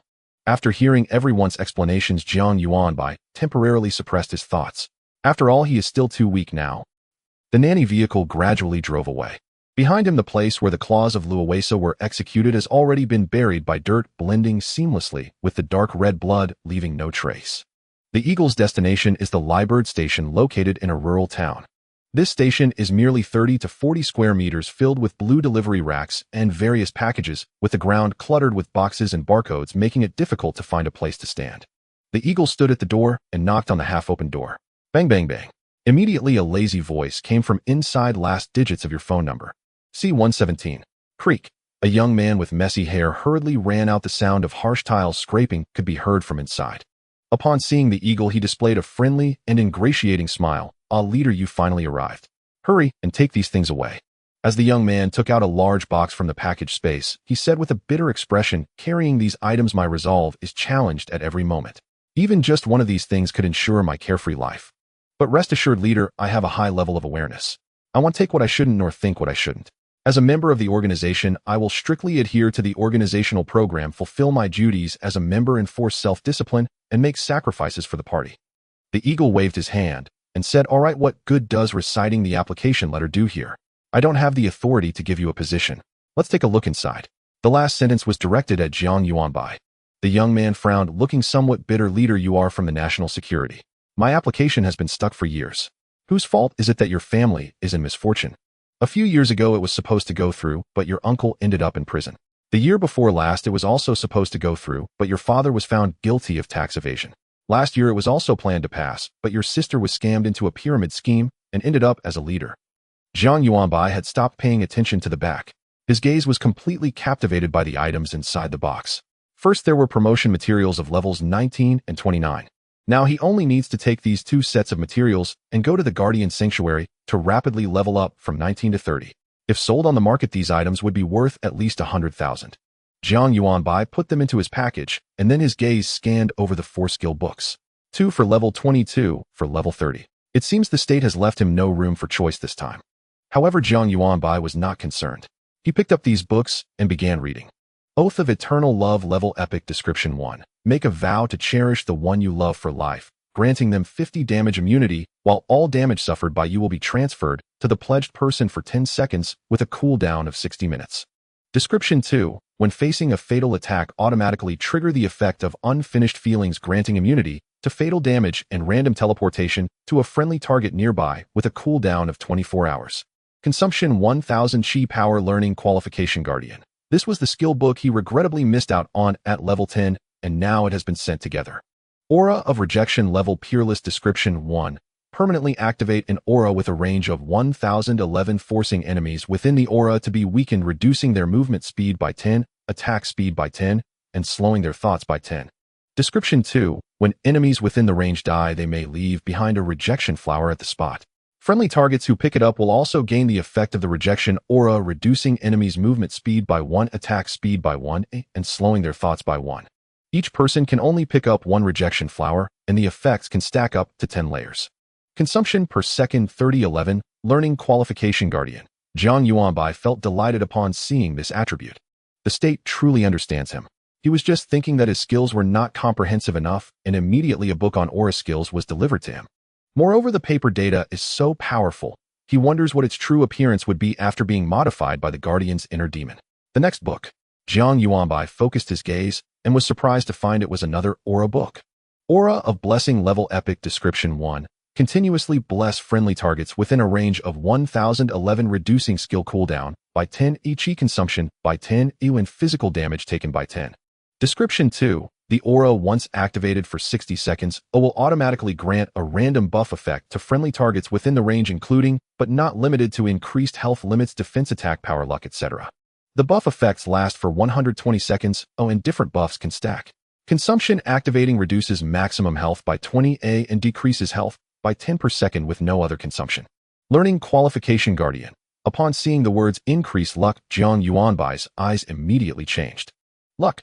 As one of the most mysterious attributes of a character, it cannot be increased through conventional means. The activation cost is rather steep.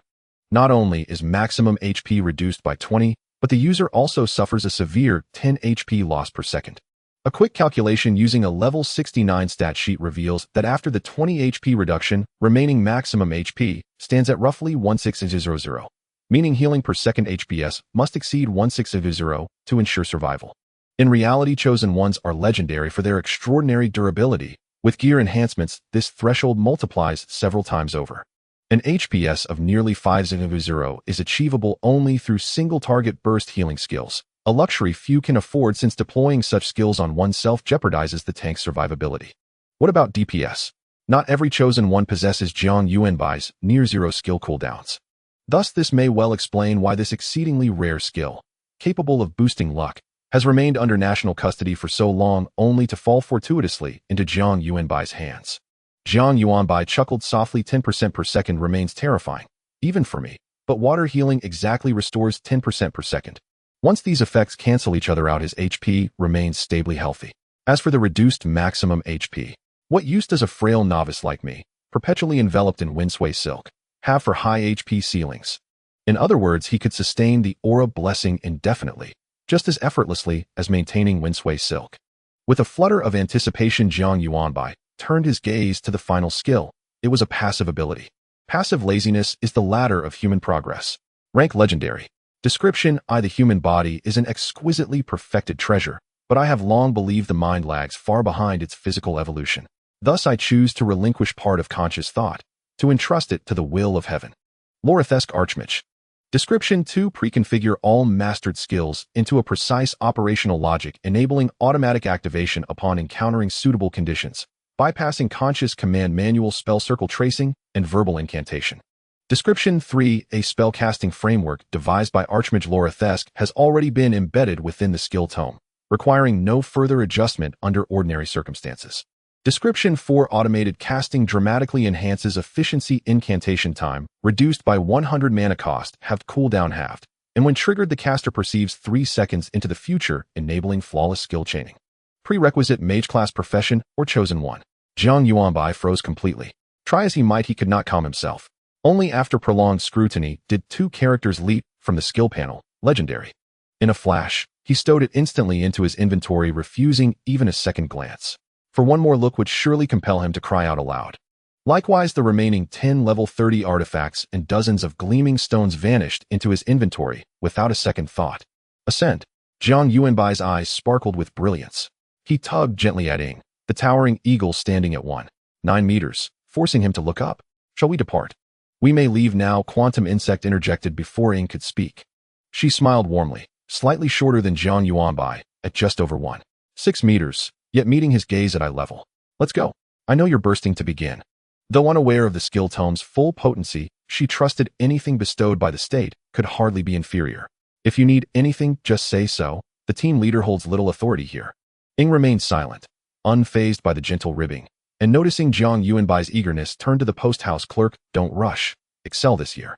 Aim for a first clear raid team. It'll make things easier to manage. The clerk blinked back tears. Sir, I mean leader, I will. But may I temporarily sever ties with my family first? I'm afraid. Ing clapped his shoulder reassuringly. What are the odds? Your uncle, father, and sister have all entered already. Your family's practically been fully conscripted. This time surely no one else remains. That settles it. Relax. Tears glistened in the clerk's eyes as he watched Jiang Yuanbai's group recede toward the open-roofed vehicle. Over an hour later, Jiang Yuanbai leapt from the vehicle and sprinted toward the entrance of the Chosen One's sanctuary dungeon, swift as a young cheetah. Ing and the others lingered behind. With a playful smile, he remarked, now you finally look like a child of 10. Though tell me, have you watched that footage of the first clear run? Seeing his teammates nod, he continued. Within the dungeon, he appeared unervingly composed, calm, calculating, reassuring to allies, yet somehow lacking youthful vitality, a certain lack of fire. The nearly 30-year-old Ing deployed a term strikingly modern for him. Quantum Insect, however, disagreed. Though always restrained before Jiang Yuanbai, she spoke freely among peers. Her voice unfiltered, her tastes unabashedly aesthetic. This isn't child's play. A single misstep may cost lives. True naivety endangers not only oneself, but one's entire team. Someone like Jiang Yuanbai, who can elevate his allies when serious yet charm them with levity when relaxed, is a peerless gem. If he ever forms a team and invites me, I'd accept without hesitation. Her words nearly shattered Ying's composure. We've been teammates for years. Does that feed you? She replied, smiling sweetly. No. Jiang Yuanbai uttered 2 words, then brushed past the man clinging to him without another glance. The rejected suitor hurried after him. Please reconsider. We are Tengda Group, the foremost enterprise across Xuxia. Join us, and you'll gain unparalleled advantages, priority access to rare resources, companionship, even equity shares. The man was a chosen one affiliated with Tengda Group. His name, Lu Zhishan. Jiang Yuanbai barely registered the name. According to the man himself, he had waited an entire day solely to recruit Jiang Yuanbai into Tengda Group. Jiang Yuanbai halted impatiently. What was your name again? Lu Zhishan. The man declared proudly, puffing his chest. Ranked 388 on the leaderboard. Chief. Jiang Yuanbai began. Chief support. The man interjected. I lead Tengda's largest raiding force. Lu Zhishan added eagerly. Jiang Yuanbai nodded once. Lu Zhishan, you should understand something. I am petty, vindictive, and find you thoroughly disagreeable. Should I join Tengda, there will be no place for you within it. Choose wisely. He left Lu Zhishan stunned in his wake, and spotting the Chosen One's mentor ahead, broke into a cheerful skipping trot. Mentor, fellow Taoist, I have returned. The patron's mentor still wore his customary white robe and black pointed hat. With a benevolent smile, he gazed upon the passing crowd, both patron players arriving from outside the dungeon and native inhabitants within it. To him, they were all children alike. Hearing Jiang Yuanbai's call, he turned, his expression brightening with genuine delight. Fellow cultivator, we meet again. It seems you've grown remarkably powerful since last time. His eyes swept over Jiang Yuanbai's form, as if piercing beyond flesh to perceive something deeper. Jiang Yuanbai grinned cheerfully. I'm only level 19. I'm far from powerful yet. Fellow cultivator, would you kindly assist me in my ascension? He retrieved a full set of level 19 ascension materials from his inventory and handed them to the patron's mentor. The mentor accepted the materials. This time no oath was required. A soft white light shimmered in his palm as the 5 components fused seamlessly, coalescing into a staff entwined with vibrant green vines. As always, you must safeguard this artifact, whether or not you choose to wield it. With solemn reverence, the patron's mentor placed the staff into Jiang Yuanbai's hands. You have shattered the shackles of your current realm and ascended to level 20. Jiang Yuanbai immediately opened the leaderboard to claim his ranking rewards. You have gained 2 experience points. You have received 1 exemplary tier custom equipment chest. You have gained 200 universal dungeon points. You have acquired 1 instant dungeon exit right usable even during combat. Immediately thereafter, a cascade of radiant ascension effects unfolded, visible only to him. You have ascended to level 21. You have ascended to level 22. You have ascended to level 29. Experience overflow detected. Life profession identified. 9974 character experience points automatically converted to life profession experience. Engraver rank advanced to tier 2 1040 53261. Fellow cultivator, one more favor please. Jiang Yuanbai produced 7 new materials. The patron's mentor showed no surprise, merely fused and condensed them into a fresh staff. You have shattered the shackles of your current realm and ascended to level 30. New function unlocked skill enhancement. You may now use skill stones to elevate skill ranks and amplify effects, but not all skills are eligible for enhancement. Exploration is required. You have broken the record for fastest ascension. Your legend shall echo across Blue Star. Billions of sentient beings stand in awe of your name. Legend rank increased by 1. Jiang Yuanbai glanced briefly. The single point of legend rank conferred no ranking improvement, so he dismissed it without further thought. Eager to test his newly acquired abilities, he prepared to bid farewell. When the patron's mentor spoke, voice laced with quiet gravity, "Fellow cultivator, you have grown exceedingly mighty. Yet as one who walks the same Dea path, I must offer this reminder." Jiang Yuanbai paused. "Please speak. Patrons are often chosen by the will of the people, but remember, never allow that will to dictate your path." He pondered the words. Isn't that just moral coercion? Confidence surged. He knew this terrain well.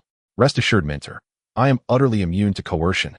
For his moral compass was profoundly malleable, capable when necessary of being discarded entirely. Without morality, there could be no coercion. May it be so, the mentor replied, smiling faintly. Back aboard the conspicuously eye-catching chauffeured van, Jiang Yuanbai wasted no time learning 4 new skills. So, who among you will accompany me into a dungeon to test these new abilities, eh? Jiang Yuanbai lifted his gaze toward his provisional teammates. The van roared to life and sped off, carrying his anticipation toward its next destination. Level 49 Dungeon, Raccoon City. Among its peers, this dungeon posed moderate difficulty. Its main quest demanded infiltrating the hive amidst hordes of undead and retrieving the serum, a straightforward objective. Yet today Jiang Yuanbai and his companions entered not to complete the quest, but because the dungeon teemed with foes, making it ideal for skill experimentation. Next, our team consists of 5 members. 6. Right, 6. After I activate the skill, each of you report the precise details displayed on your status panels. I'll compile a comprehensive skill analysis. The 6 stood atop a 6-story building, the sole relatively intact structure for miles around. Below them, Raccoon City lay in ruin, shattered streets, skeletal buildings, as if ravaged by legions of rabid raccoons. And directly beneath their vantage point, a swarm of over 1,000 shambling undead drifted slowly toward them. First skill pact, Oath of Mountains and Seas. Jiang Yuanbai chanted briefly. For this trial, he had deliberately deactivated his sole passive ability. 5 pale green threads radiated outward from Jiang Yuanbai, each connecting to 1 teammate. Pact 2 characters glowed above each ally's head, and beside them tiny pink hearts fluttered into view. Jiang Yuanbai stared speechless. The scene felt unsettlingly regal. Why do I have so many oath-bound partners? He wondered, shaken to his core. Hadn't Pact, Oath of Mountains and Seas originally been a single-target skill? Now it seemed transformed into Sovereign of Hearts. My harem reigns supreme. First trait, single target, group-wide. Though baffled, Jiang Yuanbai dutifully recorded it in his notebook, then asked, what effect appears on your end? They exchanged puzzled glances. Just an icon labeled Pact. No description, no stats. Jiang Yuanbai frowned. He'd never encountered such ambiguity before. Quantum Worm suggested, perhaps check your own status panel. Every boon or bane affecting you appears there. Jiang Yuanbai was about to say, I can't see my own panel, but his hand moved faster than his thoughts, already opening it. 2 icons shimmered there. One was Pact, bearing a 10-minute countdown, otherwise identical to his allies' versions, devoid of explanation. The other was Unfinished Affection. When struck by fatal damage, the user would instantly nullify it and teleport beside a bound ally. This effect was unremarkable, identical to the original Pact. Oath of Mountains and Seas, though slightly weakened, the original version also granted percentage-based damage reduction. That shouldn't be right. Jiang Yuanbai stared at the enigmatic Pact icon, lost in contemplation. No matter, let's proceed to the next one. After all, answers would emerge in time, and 3 more skills awaited testing. With that, he cast Aqua Mend upon himself to restore his expended stamina. Suddenly, the glow of Aqua Mend flared simultaneously across all 5 allies. Jiang Yuanbai blurted, instinctively first suspecting he'd misdirected the spell. Yet his own panel confirmed. He had received its healing. At that very moment, his 5 teammates exchanged stunned glances, and in perfect unison uttered, 5 times over. Jiang Yuanbai watched large healing numbers rise from each of them. Still, explaining skill mechanics thoroughly remains essential. If omitted, sudden appearances of unfamiliar effects or gear would leave readers bewildered. This oversight stemmed from early conceptualization. I envisioned the protagonist's extraordinary talent as fundamentally unacknowledged by the system, thus logically absent from his interface. Yet I underestimated how deeply this choice would complicate skill testing sequences.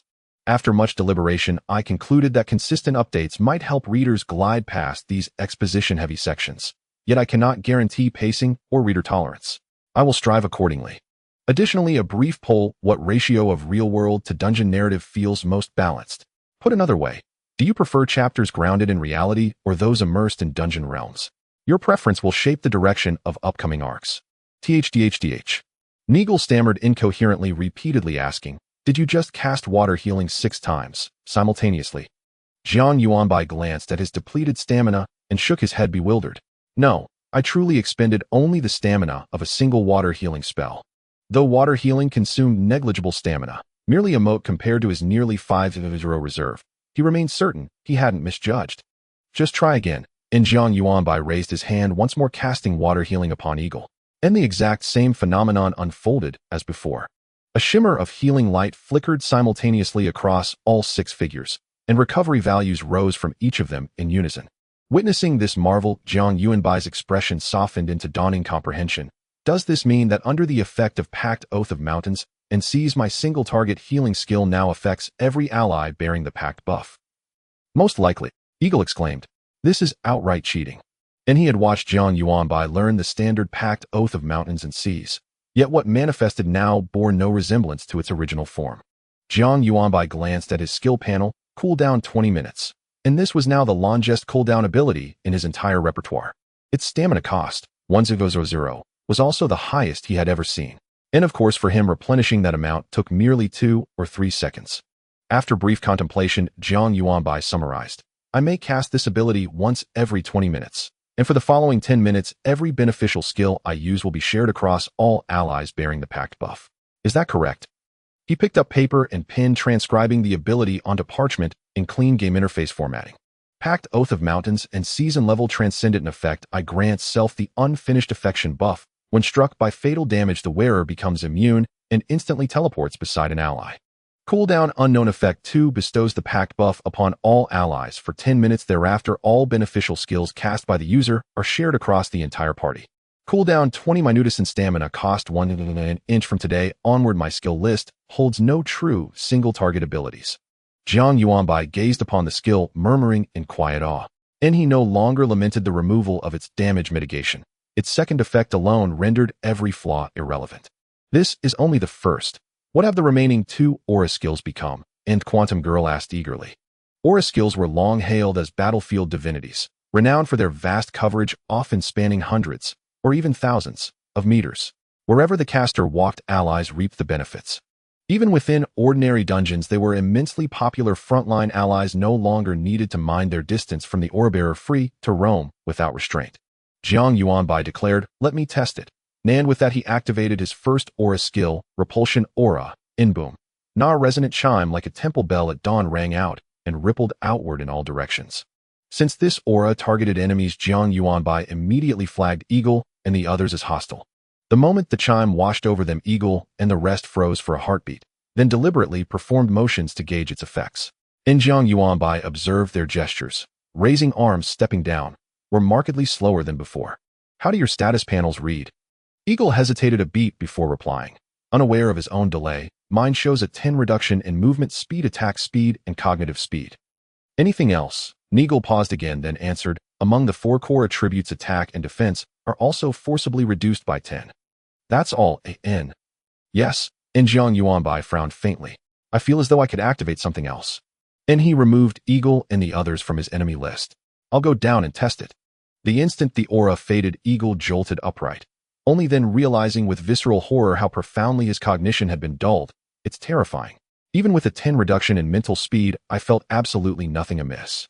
He believed his reactions remained sharp, yet upon reflection that fractional lag, mere hundredths of a second, would have proven fatal in real combat. But Jiang Yuanbai wasn't listening. His gaze fell upon the seething mass of zombies below, and an irresistible impulse surged within him. "I want to go down and test it. Then we'll join you. And no, stay where I can see you, clear of walls. That way I can return to you instantly via Windsway Silk." Before Eagle could reply, Jiang Yuanbai leapt from the 6th floor. No great height for a level 30 cultivator. His companions barely had time to react. then witnessed a breathtaking sight. Concentric waves of force radiated outward from Jiang Yuanbai's body. Zombies drawn by the scent of fresh flesh and surging toward him were flung backward as if struck by an invisible titan. They hadn't even risen from their falls before successive rolling shockwaves hurled them farther still, dozens scrambling to stand yet utterly unable to rise. They could only watch helpless as their bodies careened like fragile skiffs tossed upon a stormy sea. And then came an even more staggering sight. Dozens of zombies were driven straight toward Eagle's building. Until cornered against the wall, they were pinned there by relentless pressure. Once, twice again, and with each pulse of repulsion, pallid skin fissured, oozing viscous black blood, until under the unseen hydraulic force they collapsed into indistinguishable pulp. The wall and the aura formed a natural hydraulic press, crushing the trapped undead into ruin. The grisly spectacle bordered on sanity-shattering. 2 minutes later, the farthest zombie lay over 100 meters away. The aura finally dissipated. The survivors staggered upright, dazed and uncomprehending. Mindless, they grasped nothing of what had occurred, but the scent of fresh prey tugged fiercely at their instincts. They stepped forward once more, and boom, in. Another wave erupted, toppling them anew. From above, the scene was surreal. Hundreds, perhaps thousands, of zombies encircled Jiang Yuanbai at precisely 100 meters, utterly unable to advance a single step. On the sole remaining structure, the cardmaster glanced at his deck of playing cards, quietly slipped them away, and gazed down at the youth below, radiant as a deity. And that is true magnificence. Aura rejection. Level special. Description 1 reduces the movement speed, attack speed, and thought speed of enemies within a radius of 300 meters by 10%. Description 2 reduces the attack and defense attributes of enemies within a radius of 300 meters by 10%.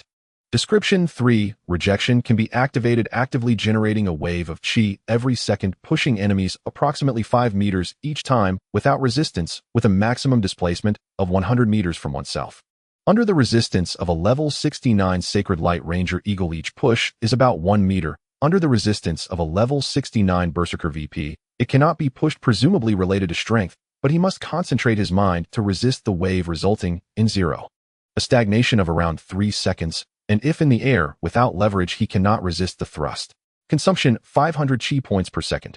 Jiang Yuanbai meticulously recorded everything, looking at the dusty crowd with gratitude. He said, "Thank you. Thanks to you I could measure such detailed data." Eagle, who was washing his face with bottled water, waved his hand. "Don't be so polite. Now we are all teammates. Understanding teammate skills is necessary. What better way to understand a skill than to experience it personally?" Jiang Yuanbai seized the moment. "Then let's try the second aura skill." Eagle paused while pouring water. What was the second aura skill? He only knew that Jiang Yuanbai had learned 2 skills, but did not know their effects. It wouldn't be another enemy targeting skill, would it? The effect of rejection was already annoying. Such overwhelming power that could not be resisted would completely disrupt his movements. He hoped not to receive another, even more irritating one. Fortunately, when Jiang Yuanbai activated it, he breathed a sigh of relief and then beamed with joy. At first glance, he exclaimed, "Impressive." The first buff, named Favor, increases all 5-dimensional attributes by 10 and reduces damage taken by 10. Jiang Yuanbai's heart stirred. The original version was physical damage reduction, but now it has changed to damage reduction, meaning it can reduce damage from all sources. This is no small improvement. The second buff. It also increases health. Doesn't it overlap with the first buff? Eagle said, somewhat puzzled. Quantum Worm spoke up. "No, I'm not about health." Everyone looked at her, and she calmly said, "My buff adds an explosive effect to melee attacks, causing an explosion that deals 20 of attack attribute as spell damage with an explosion range of about 1 meter. The cardmaster also chimed in. "I'm not about health either. My buff is called Chain, which can add 10 lightning damage to my card attacks, chaining up to 9 people with a damage reduction of 1 for each additional target." VIP said, "I am bloodthirsty. I have a 1 chance to restore health equal to the damage I deal to enemies." The Forgotten One said softly, "I am backstab. Damage dealt from behind increases the base attack value to 1. 5 times. Although it only increases the base value without including equipment bonuses, it is already quite impressive." After listening to everyone, Eagle found that his buff was the weakest.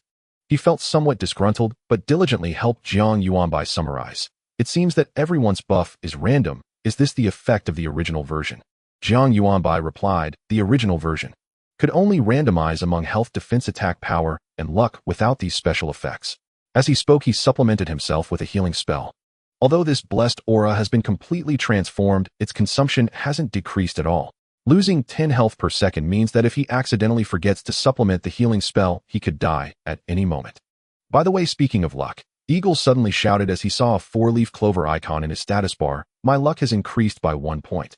Jiang Yuanbai calmly nodded as he had already seen that four-leaf clover icon at the very first moment. The originally random luck value has now become permanent. Is there any other feedback? If not, I will start writing the summary. Jiang Yuanbai asked. Everyone thought carefully and shook their heads. There shouldn't be any. As for the effective range of the aura, I think it is still 300 meters. They had extensively tested the range issue with the previous aura skill. Basically all aura skills have the same basic range.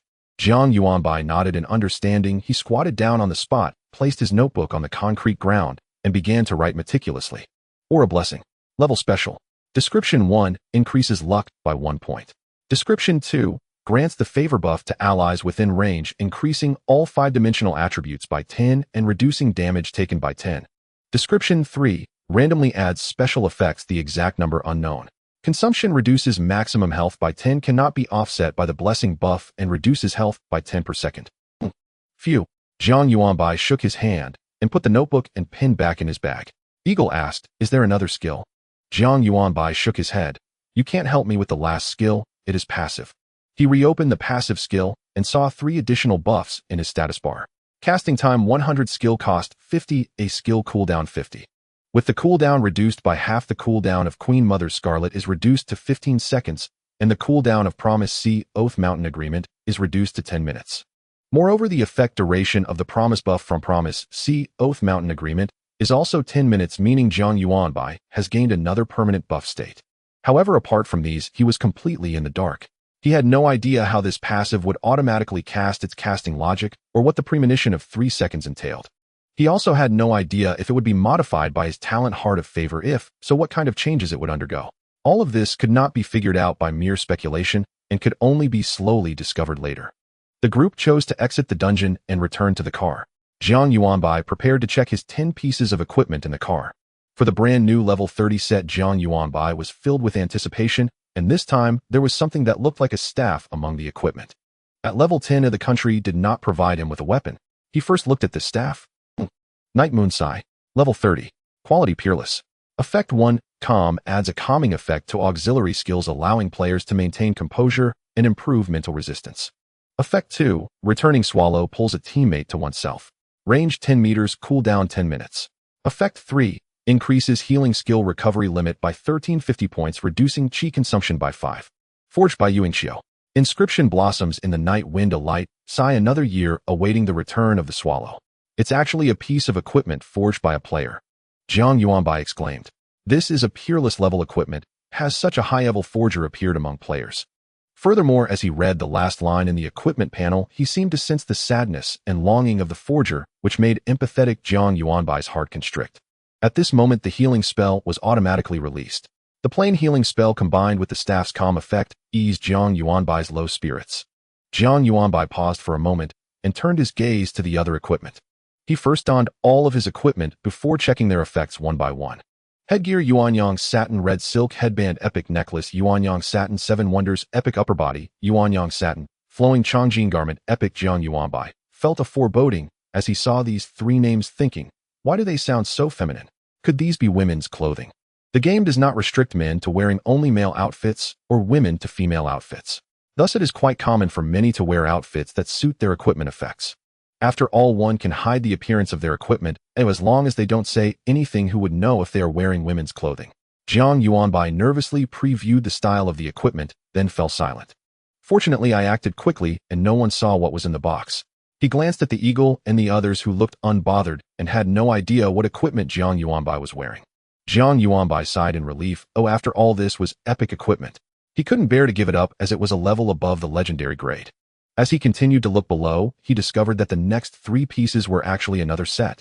Lower body: Qinglian Dark Color Elegance, Epic Shoes, Qinglian Featherlight Shoes, Epic. Left bracelet: Qinglian Cloud Smoke, Jade Bracelet, Epic. Right bracelet: Niyun Swimming Fish, Jade Bracelet, Epic. Left ring: Niyun Spirit, Glazed Treasure Ring, Epic. Right ring: Niyun Spirit, Glazed Treasure Ring, Epic. To his surprise, all 9 pieces of equipment were upgraded from legendary to epic quality, and they all belonged to 3 different sets.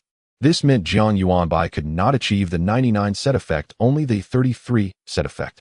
However, after examining the effects of the 3 sets he wore, he quickly understood the government's reasoning for this.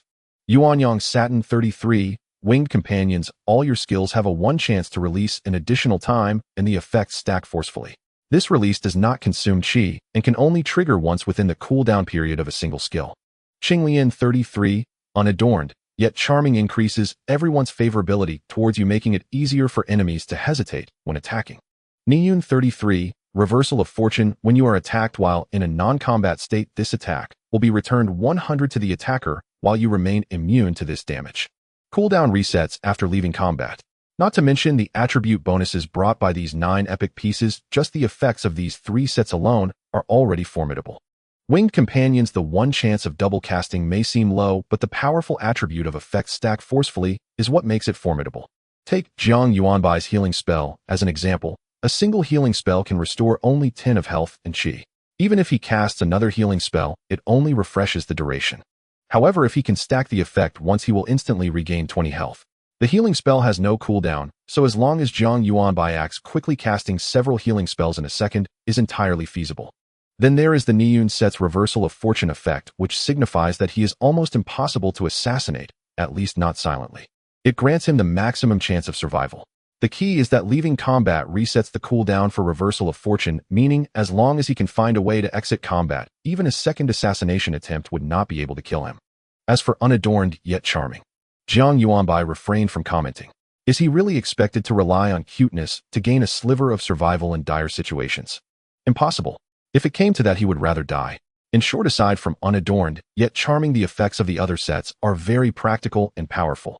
As for the attributes they enhance, it can be said that they truly deserve the title of epic quality.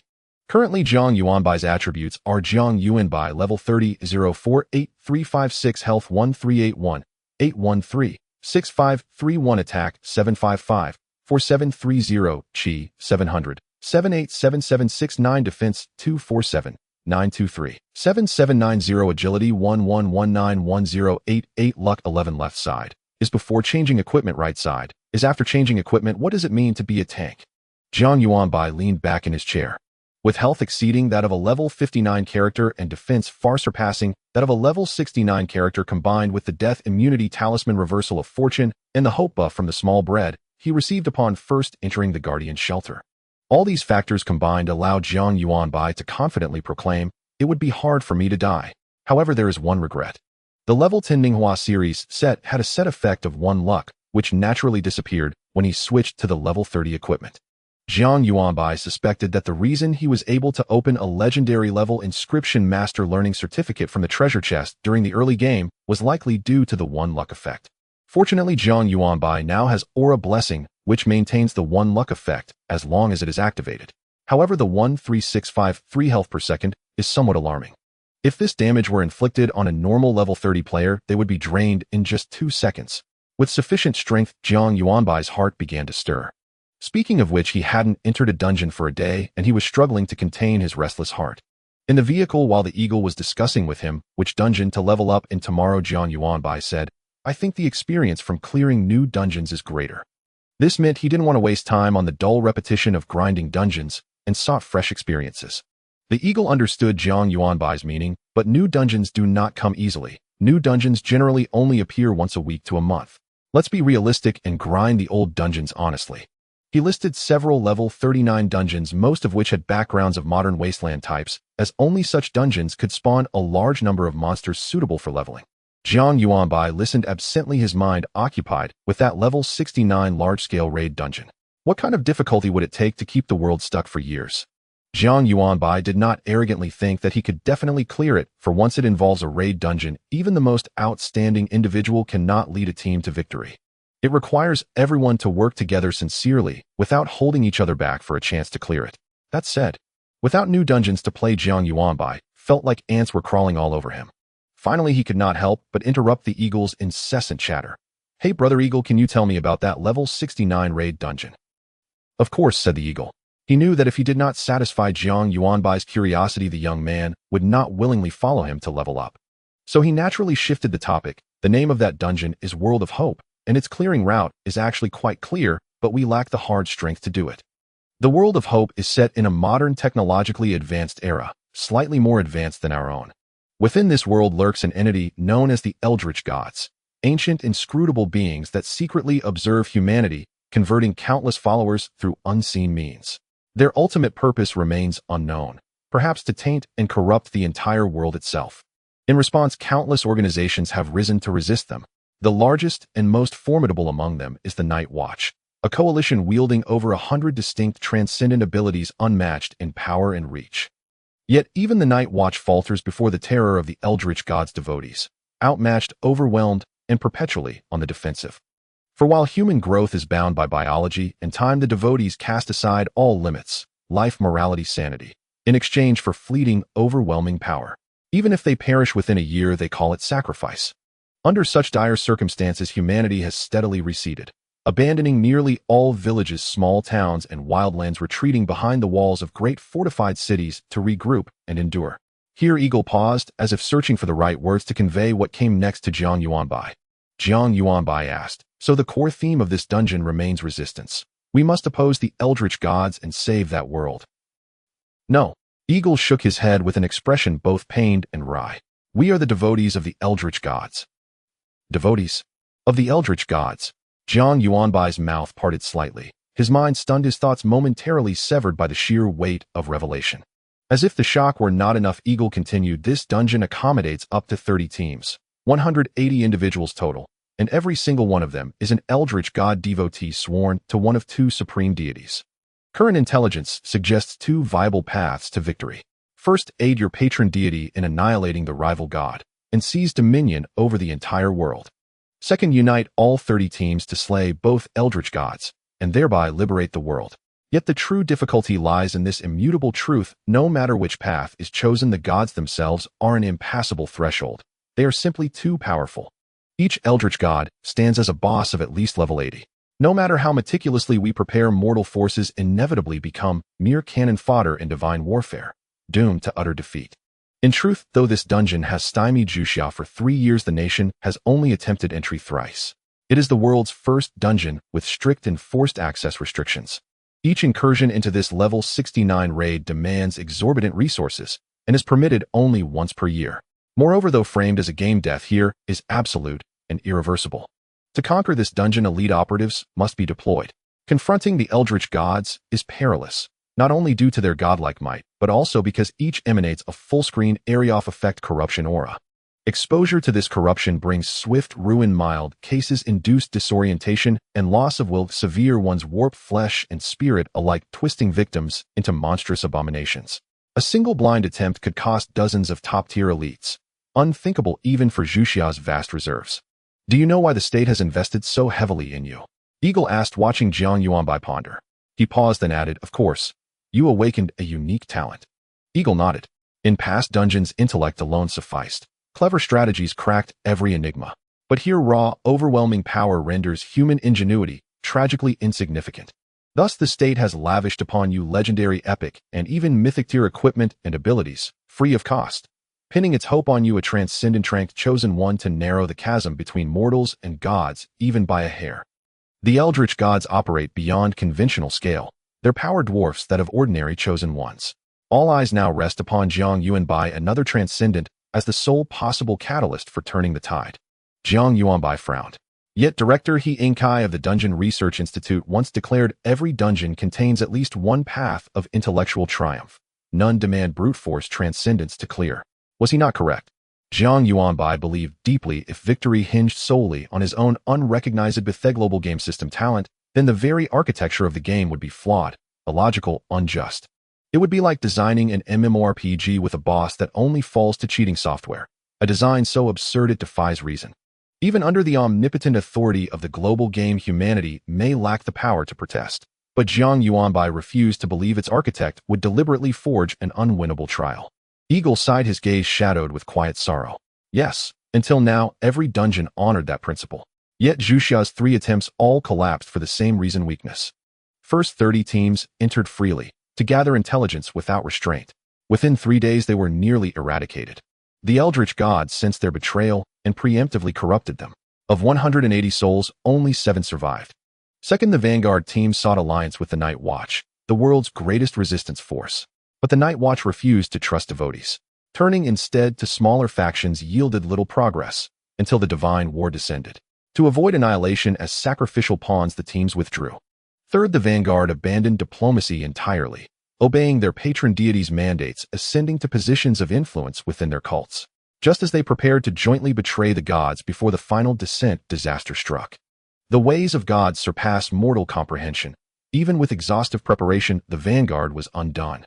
Eagle shook his head, cutting himself short. Clearly the outcome had been devastating. He redirected the conversation toward Jiang Yuanbai.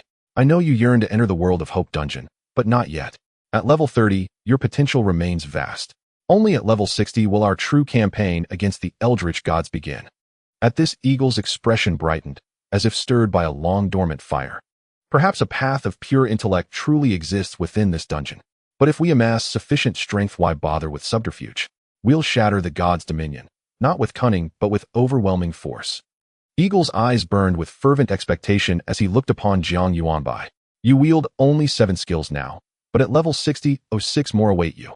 I do not know which abilities the state will bestow upon you, but I hold unshakable faith. The day you reach level 60 will mark the dawn of our full-scale counteroffensive against the eldritch gods. Not just I, but every soul in Zhuxia awaits that day. A profound, solemn weight settled upon Jiang Yuanbai's shoulders. His fleeting arrogance dissolved. He nodded, firm and resolute. Since you say so, then let us begin. Let us rise swiftly and surely.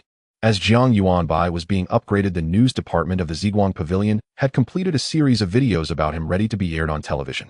Originally, the higher-ups just wanted to use this channel to inform the restless individuals and forces around the world that Jiang Yuanbai was under close scrutiny, urging them to mind their manners.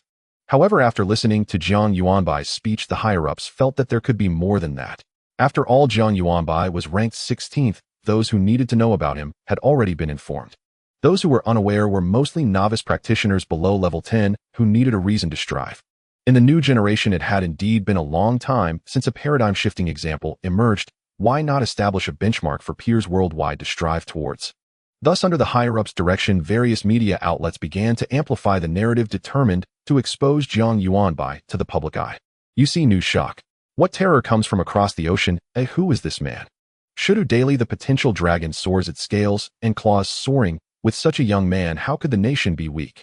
Such reports, whether viewed by the elderly watching television or the younger generation online, allowed everyone to learn about Jiang Yuanbai. These news reports mainly analyzed Jiang Yuanbai's first completion of the level 49 dungeon, delving deeply into the psychology of his environment and the motives behind each of his decisions.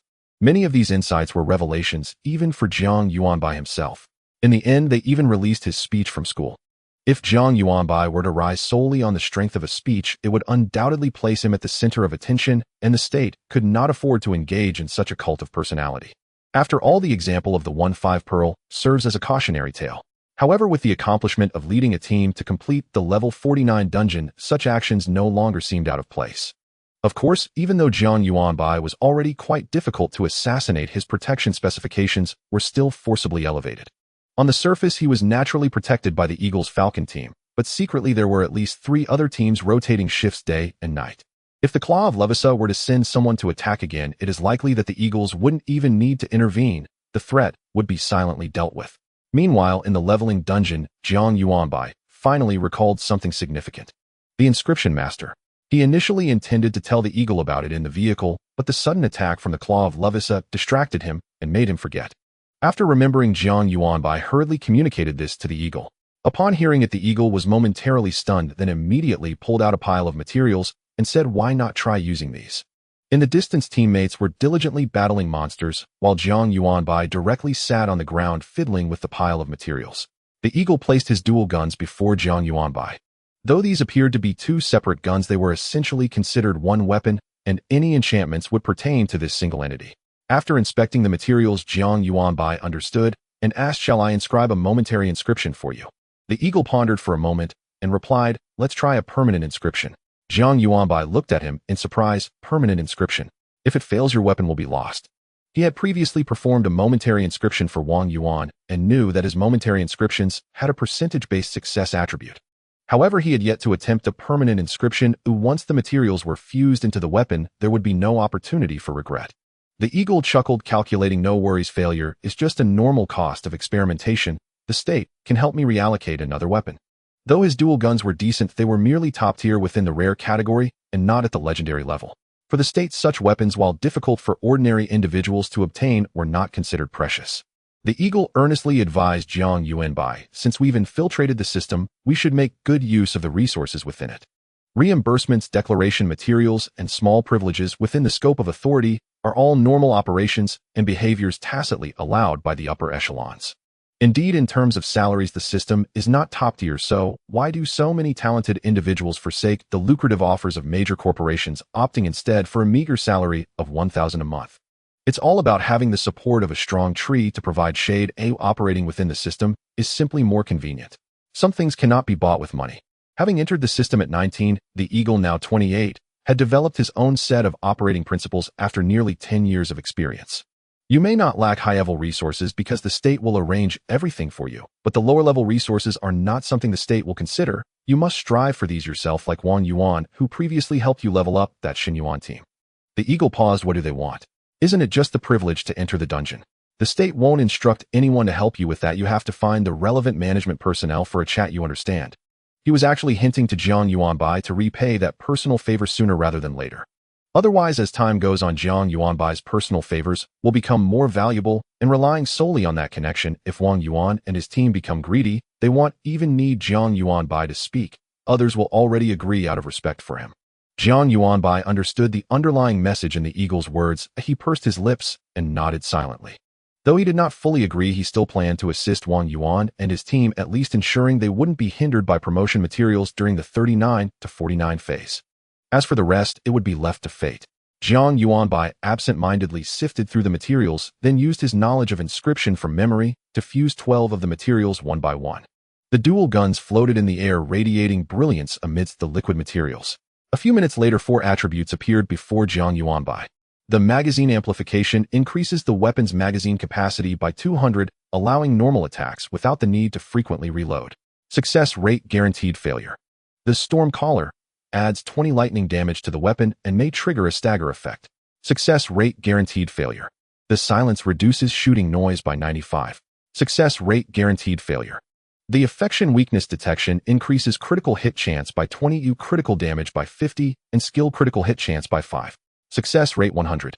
The first 3 were bound to fail, all within Jiang Yuanbai's expectations.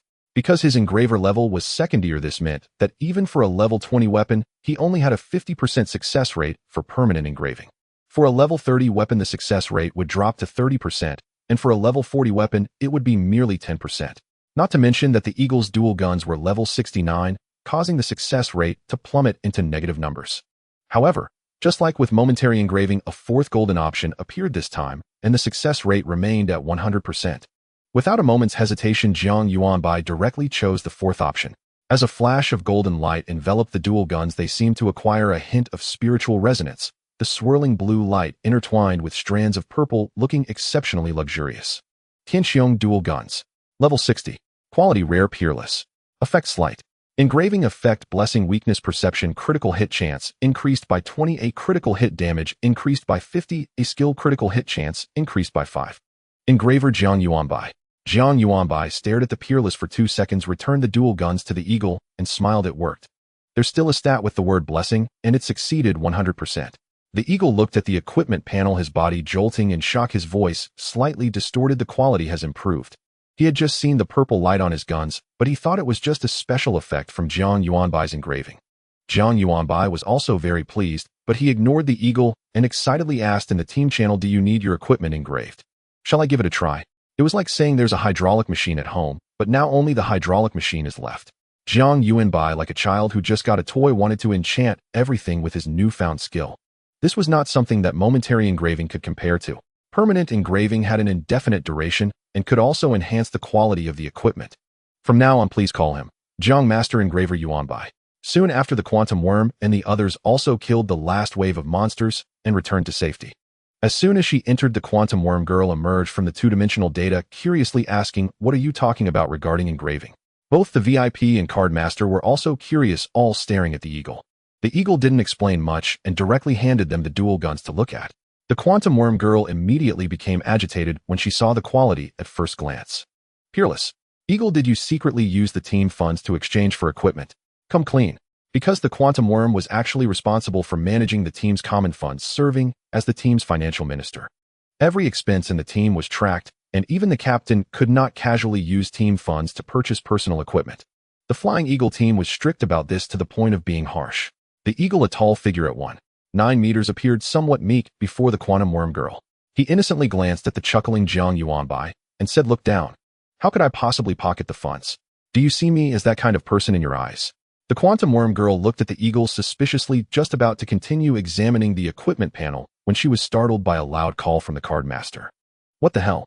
Before the quantum worm girl could say anything, she saw the card master abandon his facade of coolness and mystery, throwing down the playing cards he was using to show off right onto the ground, landing on Jiang Yuanbai. "Brother Jiang, I have never asked you for anything in my life."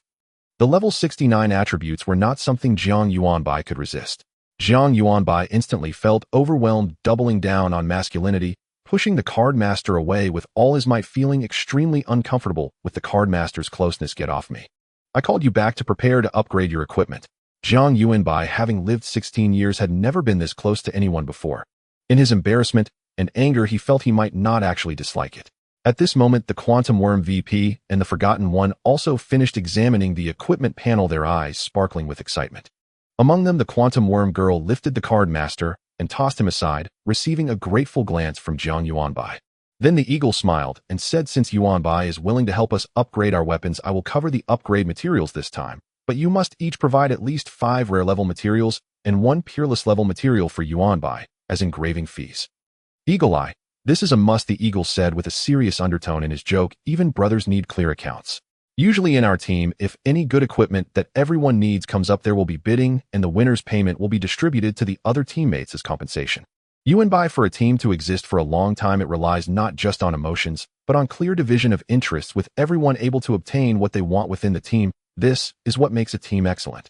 Indeed, the Quantum Worm girl said seriously, "Our team has never liked hypocritical pleasantries. Emotions are emotions, interests are interests. Both can coexist, but should not be confused."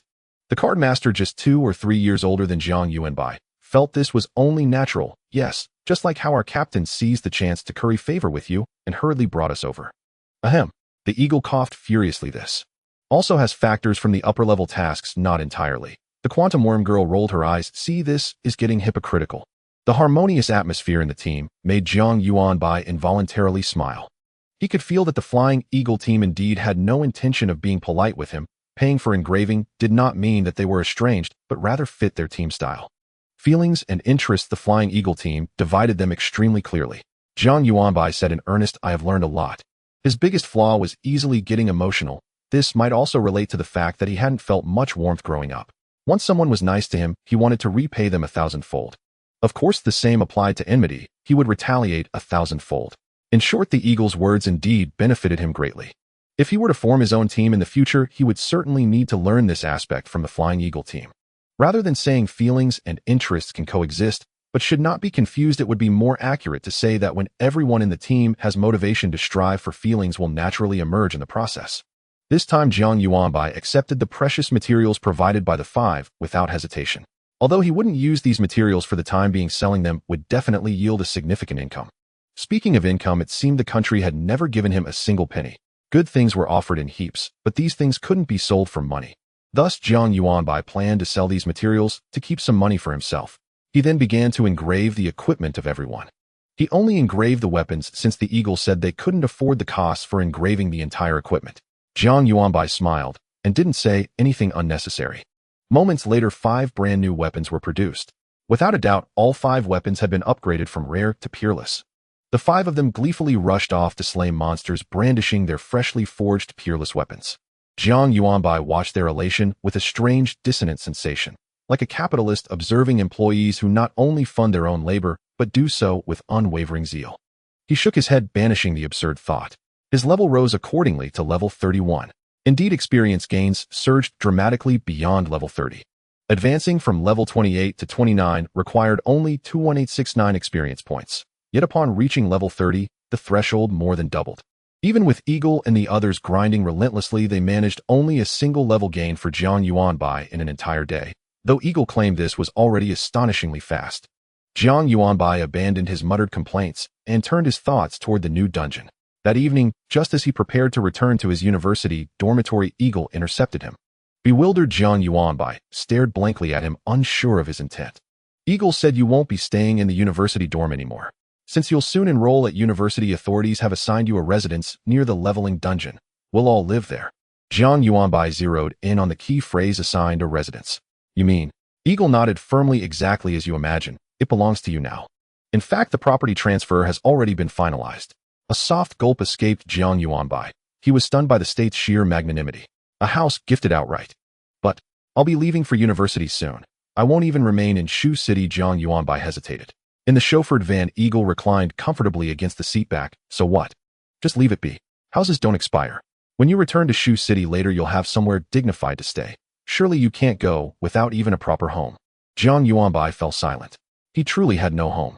From childhood, he'd lived in a small room assigned by the Welfare Institute, until age 14, when that privilege ended.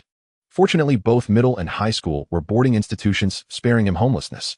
And Jiang Yuanbai flushed, faintly embarrassed. A residence adjacent to the dungeon held incalculable value, far exceeding elite school district properties. He found himself reluctant to decline, though he'd never voiced it. Deep down, he yearned fiercely for a space wholly his own. Eagle cast a sidelong glance at Jiang Yuanbai. That residence was actually gifted by a major conglomerate. The state merely accepted it on your behalf. A conglomerate? Who? Jiang Yuanbai asked instinctively. Not sure. They approached you once seeking alliance, but you declined. Approached me. Tengda. Instantly, Jiang Yuanbai recalled the Guardian Sanctuary, where a man identifying himself as chief guardian of Tengda Group had indeed sought him out. He frowned. "They gifted me a house, even after I refused." Was this sainthood incarnate? "Major conglomerates bear no petty grudges," Eagle replied. "Your refusal doesn't preclude future collaboration. And don't worry about owing them favors. The Tengda Group seeks no debt from you. They simply wish to leave a favorable impression, ensuring cordiality should you cross paths again. Nothing more." Jiang Yuanbai inwardly whistled in awe. A house gifted solely to secure goodwill. A scale of extravagance utterly unimaginable to someone who'd known poverty since birth. Simultaneously, he gained a sharper, deeper awareness of his own worth. Such profound recognition stirred within him a quiet, almost imperceptible swell of self-assurance. Jiang Yuanbai surreptitiously placed his hands on his hips, unobserved, for spotting a translucent doll's-eyed figure drifting silently through darkness proved exceedingly difficult. Within minutes, the chauffeured van halted before a classical garden-style villa nestled mid-slope.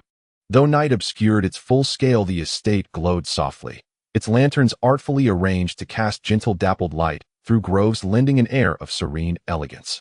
Jiang Yuanbai, a provincial boy unversed in luxury, gaped wide-eyed. Throughout the journey, stepping into the estate, he felt profoundly disoriented.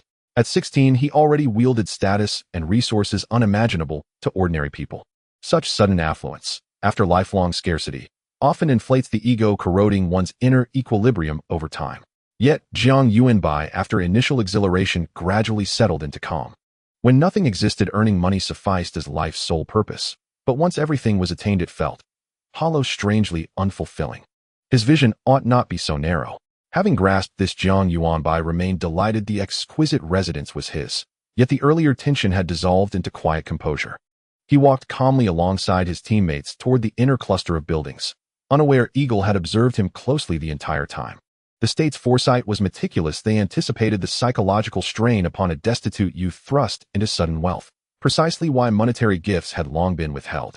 Yet after witnessing Jiang Yuanbai's flawless completion of the level 49 dungeon, their concerns eased. They thus facilitated the property's acceptance, not only as pragmatic support, but also as a subtle test of his character. Should any instability arise, a psychological counselor would be deployed immediately. For now, all appeared well. The Qiantang River flows along Zhuxia's coastline. Several miles offshore, a towering dungeon gate loomed, nearly 100 meters high and 50 meters wide. Unlike ordinary dungeons, this gate shimmered with regal violet gold light and exuded palpable, terrifying energy, instilling dread in all who beheld it. This portal connected Lovisa and Blue Planet, one of the so-called Lovisa gates. At present, aircraft carriers lay anchored across the sea surface, dense formations of weaponry and equipment being feverishly funneled into the gate. Yet these vessels served no deterrent function now. They were purely transport craft. A carrier reduced to mere cargo hauler, surely one of the world's most extraordinary spectacles. No one paused for reflection. As sirens wailed, shrilly tension crackled across the sky. With a thunderous roar, a fighter jet pierced the atmosphere, hurtling toward the Lovisa gate. Instantly, several missiles detached from their bays and streaked into the gate. Carrying unstoppable momentum, they crossed the threshold, and the sky itself twisted. A blood-red sun blazed overhead. Intruders, die! Guided manually, the missiles detonated in unison with a thunderous command. Humph! Ignorant insects. A female mage stood poised, her bearing regal and haughty, raising a protective barrier. To her, the missile's force felt like a breeze. Shrapnel striking the shield rippled outward in faint concentric waves, accomplishing nothing. Behind her stood a legion of over 100 mages, their auras interwoven seamlessly, as if a single unified entity. The mage lifted her staff lightly. Terrifying arcane energy coalesced from the surrounding air. You Blue Planet dwellers held this gate for 7 years. Did you truly believe it was due to your strength? Opposite her, atop the city wall, a sword-wielding sovereign radiated overwhelming might, towering like a colossus, gazing upon the mage with icy indifference. Step forward 1 inch, and your souls shall be obliterated. Within the fortress behind him, supplies and combat personnel surged forward in rapid reinforcement, while researchers evacuated swiftly through the Lovisa gate. He could not defeat the female mage. She was an 89th level sovereign, a sanctum mage standing 1 step away from godhood. But he could hold her at bay. Until the red banner unfurls in the wind, the very moment this Saint Realm expert falls. The sword-wielding man was named Jiang Yuanbai, a top 100 powerhouse on the rankings, renowned for his lethality in combat. His body bore 13 skills, all offensive in nature, and his extraordinary talent granted him the capacity to slay opponents 70 levels above him. Though still outmatched against a Saint Realm mage, he remained confident he could hold out for 3 minutes. Lovisa's female mage gazed coolly upon Jiang Yuanbai, clad in a flowing black robe, her long hair bound into a single braid. Her eyes were icy and piercing. Remember the name of your killer today. I am Shilon Weisstein of the Sacred Magic Academy of Qiu Empire.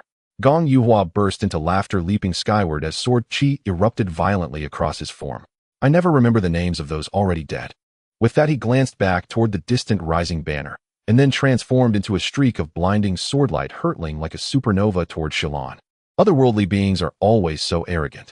Shilon raised a hand with quiet grace. From her palm surged a torrent of obsidian energy, instantly shrouding the entire space in darkness. Jiang Yuanbai vanished into the abyssal void. Yet in that instant, a radiant blade cleaved through the gloom. He reappeared, wreathed in searing sword chi, as though a deity had descended upon the mortal realm. Have you ever heard of a sword stroke capable of slaying gods?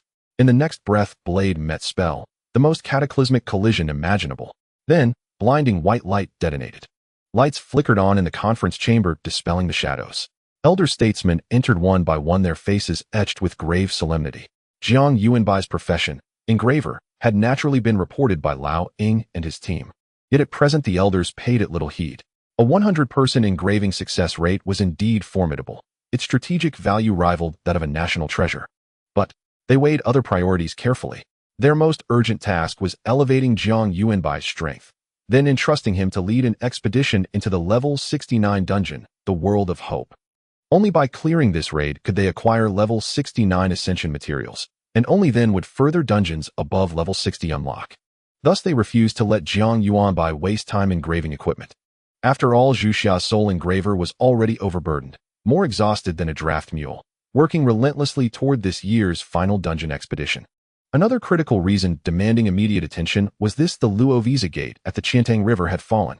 Its fall did not mean Luovisa forces had breached into our world, but rather the forward outpost painstakingly established by our nation beyond the gate, intended as a strategic springboard for next year's war, had been utterly overrun. Though Guardian Jiang Yuanbai ultimately drew forth his decade-cultivated hidden sword, catching the Saint Realm expert off guard and inflicting grievous injury, the outpost fortress lay in total ruin after the battle. And yet, she remained a Saint Realm expert. Even gravely wounded, her counterstrike nearly extinguished Jiang Yuanbai's life. Though he wore death-defying gear, the Saint Realm's law force pierced effortlessly through its protective aura. Though the Saint Realm expert has withdrawn, Jiang Yuanbai now lies critically injured. No known treatment can mitigate the persistent damage wrought by law force. Law force. This remains an absolute frontier, untouchable by Blue Planet's current capabilities. Jiang Yuanbai's demise appears all but inevitable. Within the chamber, elders suppressed their fury as they debated the incident's far-reaching implications. Agenda items rose and fell. One rejected, one approved, one deferred, until unexpectedly the discussion turned toward Jiang Yuanbai. How far has that boy advanced? 30, no 31 levels. Could he progress even faster? Difficult. The global game imposes severe restrictions on party leveling. His current pace is already record-breaking. Sigh, time waits for no one. Next year, the global game's protection vanishes. We'll stand alone. Time waits for no one. Next year, the global game's protection vanishes. We'll stand alone. What if we exchange for another year? After all, no. Elder Zhou, 5 years ago we still possessed level 10 or level 20 dungeons to trade. But as we exchanged, more and more such low-tier dungeons have vanished entirely. Haven't you grasped why? Dungeon sovereignty is the foundation itself. To keep exchanging is slow suicide. We'd forfeit even the ability to make a final stand. Suppose, just suppose, that day arrives. We initiate full-scale migration, deploying legendary artifacts to evacuate as many citizens as possible to Luoviza continent. A war of civilizations ends only when one side is utterly annihilated. Don't be so despondent. We're not without trump cards. Push us too far, and even in death we'll tear a chunk of flesh from them. I refuse to believe Luoviza has no civilians, only Saint Realm mages. Don't project your values onto them. They hold civilian lives in far less regard. Is Guardian Gong Yuhua truly beyond saving? Do we still retain some epic grade healing elixirs? Even epic grade, they remain level 69 artifacts. Such items cannot touch Law Force. Indeed, none of our current artifacts or relics possess even the faintest resonance with it. A silence settled over the room, brief, heavy, before a voice cut through it.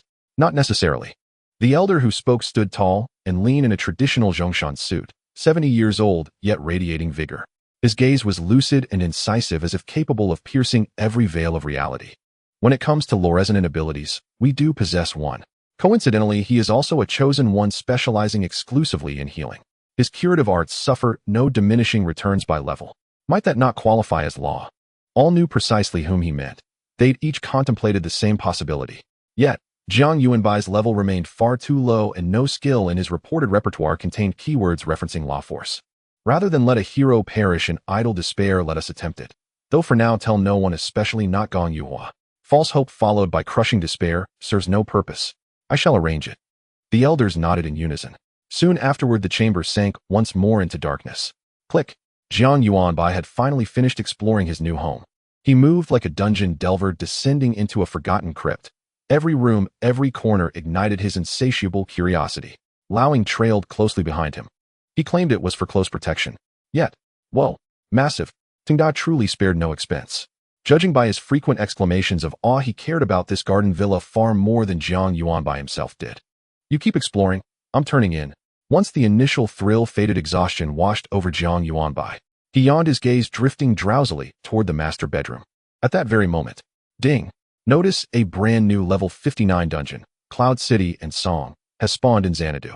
Players below level 59 with sufficient capability may undertake its first clear and claim rewards. He froze. In the darkness his eyes flared with sudden brilliance. Sleep? Only those who are useless to society enjoy sleeping. Jiang Yuanbai tugged at the eagle, feigning confusion as he asked, Brother Eagle, are you planning to sleep? He raised his head, his dark eyes revealing the unique clarity of his age. The eagle, holding onto his pajamas, paused in silence before tossing them aside with a snap. I'm not tired yet. I plan to practice my marksmanship a bit more. Practice shooting? Let's just go for real combat. Jiang Yuanbai flashed a broad smile. Did you hear just now? The eagle was too lazy to beat around the bush and interrupted directly.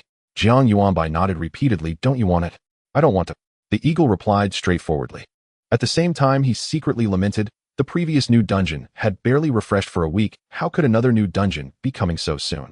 Let it come. It's just a level 59 dungeon.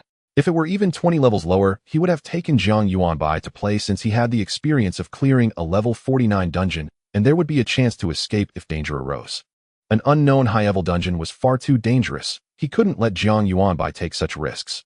The proper path was to level up honestly and steadily. The eagle had thought Jiang Yuanbai would argue with him, for instance mentioning his experience in clearing dungeons. But to his surprise, the moment he denied it, the young boy in front of him seemed to lose all his spirit. The boy lowered his head, his expression unclear, but his entire demeanor, even the small tuft of hair on his head, radiated deep disappointment. Okay. He sighed very lightly, as if fearing that a louder voice would disturb others. If not for the eagle's keen hearing, he wouldn't have even caught it. The boy turned around full of despair, paused for a moment, picked up the eagle's pajamas from the ground, gently patted off the dust, and handed them back to him. Brother Eagle, good night. Thud, thud, thud. The boy left with heavy footsteps. The eagle watched his back, feeling an inexplicable pang in his heart. An overwhelming sense of guilt surged within him. He unconsciously called out, "Wait." The boy immediately halted. However, he still did not turn around, waiting in silence for the eagle's next words. The moment the eagle shouted, he regretted it, but since he had already called out to Jiang Yuanbai, his character wouldn't allow him to backtrack. "Actually, it's not impossible to go take a look, but you must understand that the Flying Eagle team is not just my team. If you can persuade VIP Quantum Bug Card Master and the others." Jiang Yuanbai suddenly looked up, interrupting him, clapping his hands. "Everyone come out." The eagle agreed. For people walked out of the room simultaneously, including the forgetter whom Jiang Yuanbai barely remembered. The eagle. He looked at the four with a complicated expression. "Didn't we agree before coming here not to complicate things? Have you all betrayed us already?" The Flying Eagle team had always prioritized stability, especially with important figures like Jiang Yuanbai. They would never venture into a new dungeon while on a protective mission. Before they came, the eagle had specifically reminded them. The card master shot the eagle a defiant look. "Are you blaming us? Did you manage to hold back? If you had flatly refused, would we have had our say?" The eagle chose not to look at him anymore. He sighed wearily and turned to Jiang Yuanbai. "Fine, we can go, but let's make it clear first. Oh, I remember you have a forced withdrawal opportunity from a dungeon, right?" Jiang Yuanbai thought of the monthly rewards from the leaderboard, which indeed included a forced withdrawal right, and nodded. "Once I let you exit the dungeon, you must leave immediately. Do you understand?" The eagle said earnestly. Jiang Yuanbai hesitated. The eagle continued, "Don't worry about us. At least we are level 69. Even if 2 skills are sealed and our attributes are suppressed, we won't die that easily. Only if you exit first can we feel at ease." Jiang Yuanbai was silent for 2 seconds. "Is it that serious? Exploring new dungeons is no trivial matter. All high-level dungeons should never be taken lightly." The Quantum Bug Girl said. "Then I won't go." Jiang Yuanbai suddenly changed his mind. The eagle was taken aback, not understanding the sudden shift in Jiang Yuanbai's words. Jiang Yuanbai said, "You are all from national security, and if you are so tense about this dungeon, it shows the danger is indeed very high. I cannot let my curiosity put my companions in danger, so let's skip this dungeon and try again when we have level 39 or 49. His words no longer carried the intention of playing hard to get, but were spoken sincerely. He suddenly realized that since awakening his talent, those around him had been overly indulgent, leading to a subtle change in his mindset. It was a barely perceptible subtle change. But at this moment his mature side seemed to return naturally, feeling that such capriciousness was inappropriate. The eagle and the others exchanged glances, each seeing surprise in the other's eyes. "Everyone get to sleep early tomorrow. I will trouble you all to help me level up." After Jiang Yuanbai finished speaking, just as he was about to return to his room, the eagle suddenly grabbed him. Jiang Yuanbai turned back in confusion, only to see the eagle's expression of dumbfounded amusement. The eagle ruffled Jiang Yuanbai's fluffy head and said irritably, "You don't think I'm afraid of dying, which is why I don't want to venture into a new dungeon, right?" Jiang Yuanbai shook his head decisively. "How could that be?" The eagle ignored his inner thoughts. "Our current mission is to protect you. Your safety is our top priority, which is why we don't want to easily step into a new dungeon. However, I thought about it, and you do have enough means to protect yourself. Without mentioning anything else, just your newcomer benefits as a guardian. That life-saving buff, so far there hasn't been any attack that can bypass it to harm a guardian. Therefore, let's give it a try. Who knows, we might just clear it." Jiang Yuanbai immediately displayed a smile. "Don't worry, I will protect myself. Well, a level 59 dungeon cannot keep me." The buffs he currently possessed gave him immense confidence, and he certainly had the qualifications to say this. "It's better this way. Feel free to say whatever you want, and we will accommodate what's appropriate. For what's not suitable, we can discuss it. You are very sensible. I believe you will understand. Don't think too much like an old man. You're only 16. The eagle ruffled Jiang Yuanbai's head again, and Jiang Yuanbai smiled obediently without resisting. Then no one chatted further. Since they decided to explore the dungeon, they had to seize the time and strive to do their best. These out-of-town professionals needed at least a few hours to get there, meaning that local professionals in Xanadu had several extra hours to explore the dungeon, naturally increasing their chances of clearing it compared to outsiders. The eagle booked the next available flight through official channels, taking everyone to Xanadu. Determining the task, please note that players' words, actions, appearance, personality, and other factors will significantly affect the outcome, and the development of events may exceed players' expectations. Determination successful, effect unknown. Xanadu, one of the 8 ancient capitals of Zhuxia, serves as a vital transportation hub, renowned since antiquity as the center of the 9 provinces and thoroughfare of 10 provinces. Thus, in just over 2 hours, the Falcon Squad, 6 members strong, arrived at the dungeon's threshold. Like all other dungeons, the entrance to the city above the clouds and its song teemed with activity Though it was midnight, brilliant lights bathed the surrounding miles in daylight brilliance, and crowds surged densely shoulder to shoulder. Calls of recruitment and vendors' cries filled the air. Jiang Yuanbai awkwardly declined several female adventurers before hastily retreating into the center of his team, eager to avoid further attention. Do they truly believe they can clear a dungeon without even a fixed party? Jiang Yuanbai mused curiously along the way. Dungeon clearing demanded extraordinary peril. Relying on impromptu allies assembled at the entrance was nearly impossible. A single misstep could cost one's life. Within the dungeon, no law governed adventurers. Only personal morality imposed restraint. There are always those who dream of sudden overnight wealth, replied the quantum bug girl, glancing at them with detached indifference. All humans harbor hope against reason. Many cling to the thought, what if? What if my luck holds, and I clear a dungeon after all? Not every dungeon demands raw strength for passage. Many will vanish silently within dungeons. Far more obscure than I ever was, murmured the oblivionist, materializing suddenly and startling Jiang Yuanbai once again. Jiang Yuanbai's heart hammered violently. His voice turned sharp. Next time you speak, please give some warning, and stand farther away before opening your mouth. Hugh understood. The oblivionist quietly stepped 1 meter sideways. Seeing his crestfallen expression, Jiang Yuanbai softened and leaned in. It's not that I dislike you. I simply find it unnerving when someone speaks beside me without warning. At 22, the oblivionist had just graduated from university, still youthful and unpolished. To strangers, his first impression would likely be gloomy. Yet before fully awakening his occupational trait, he had been an exceptionally cheerful young man, talkative, lively, brimming with energy. Only to spare others inconvenience did he suppress his constant urge to share and connect, a torment for someone naturally gregarious. A fleeting image of the oblivionist's solitary silhouette flashed through Jiang Yuanbai's mind. He stepped forward, transforming into a windweave silk, and perched playfully upon the other's shoulder. He bore no weight at all. I'll hold your hand, so I won't forget you and you won't startle me again. Meeting the oblivionist's gaze, Jiang Yuanbai offered a gentle smile. The oblivionist averted his eyes and murmured, thank you. Eagle watched their exchange with a faint smile, then reminded them, prepare. We enter the dungeon shortly. With all teammates confirmed ready, Eagle, team leader, led them through the luminous gateway. In the blackness of night, a child stirs awake. A lone traveler follows the traces of time. In the deep forest, a child leaves footprints. The traveler's memories intertwine into hazy reverie. In a fractured dream, a child stands bewildered. Recalling incantations, he plunges into emerald stars. In the city above the clouds, the child advances resolutely. Shedding mortal flesh, the Ouroboros hisses at the end. O guardian deity of time, you watch over him. A haunting lullaby echoed in Jiang Yuanbai's ears as he struggled to open his eyes.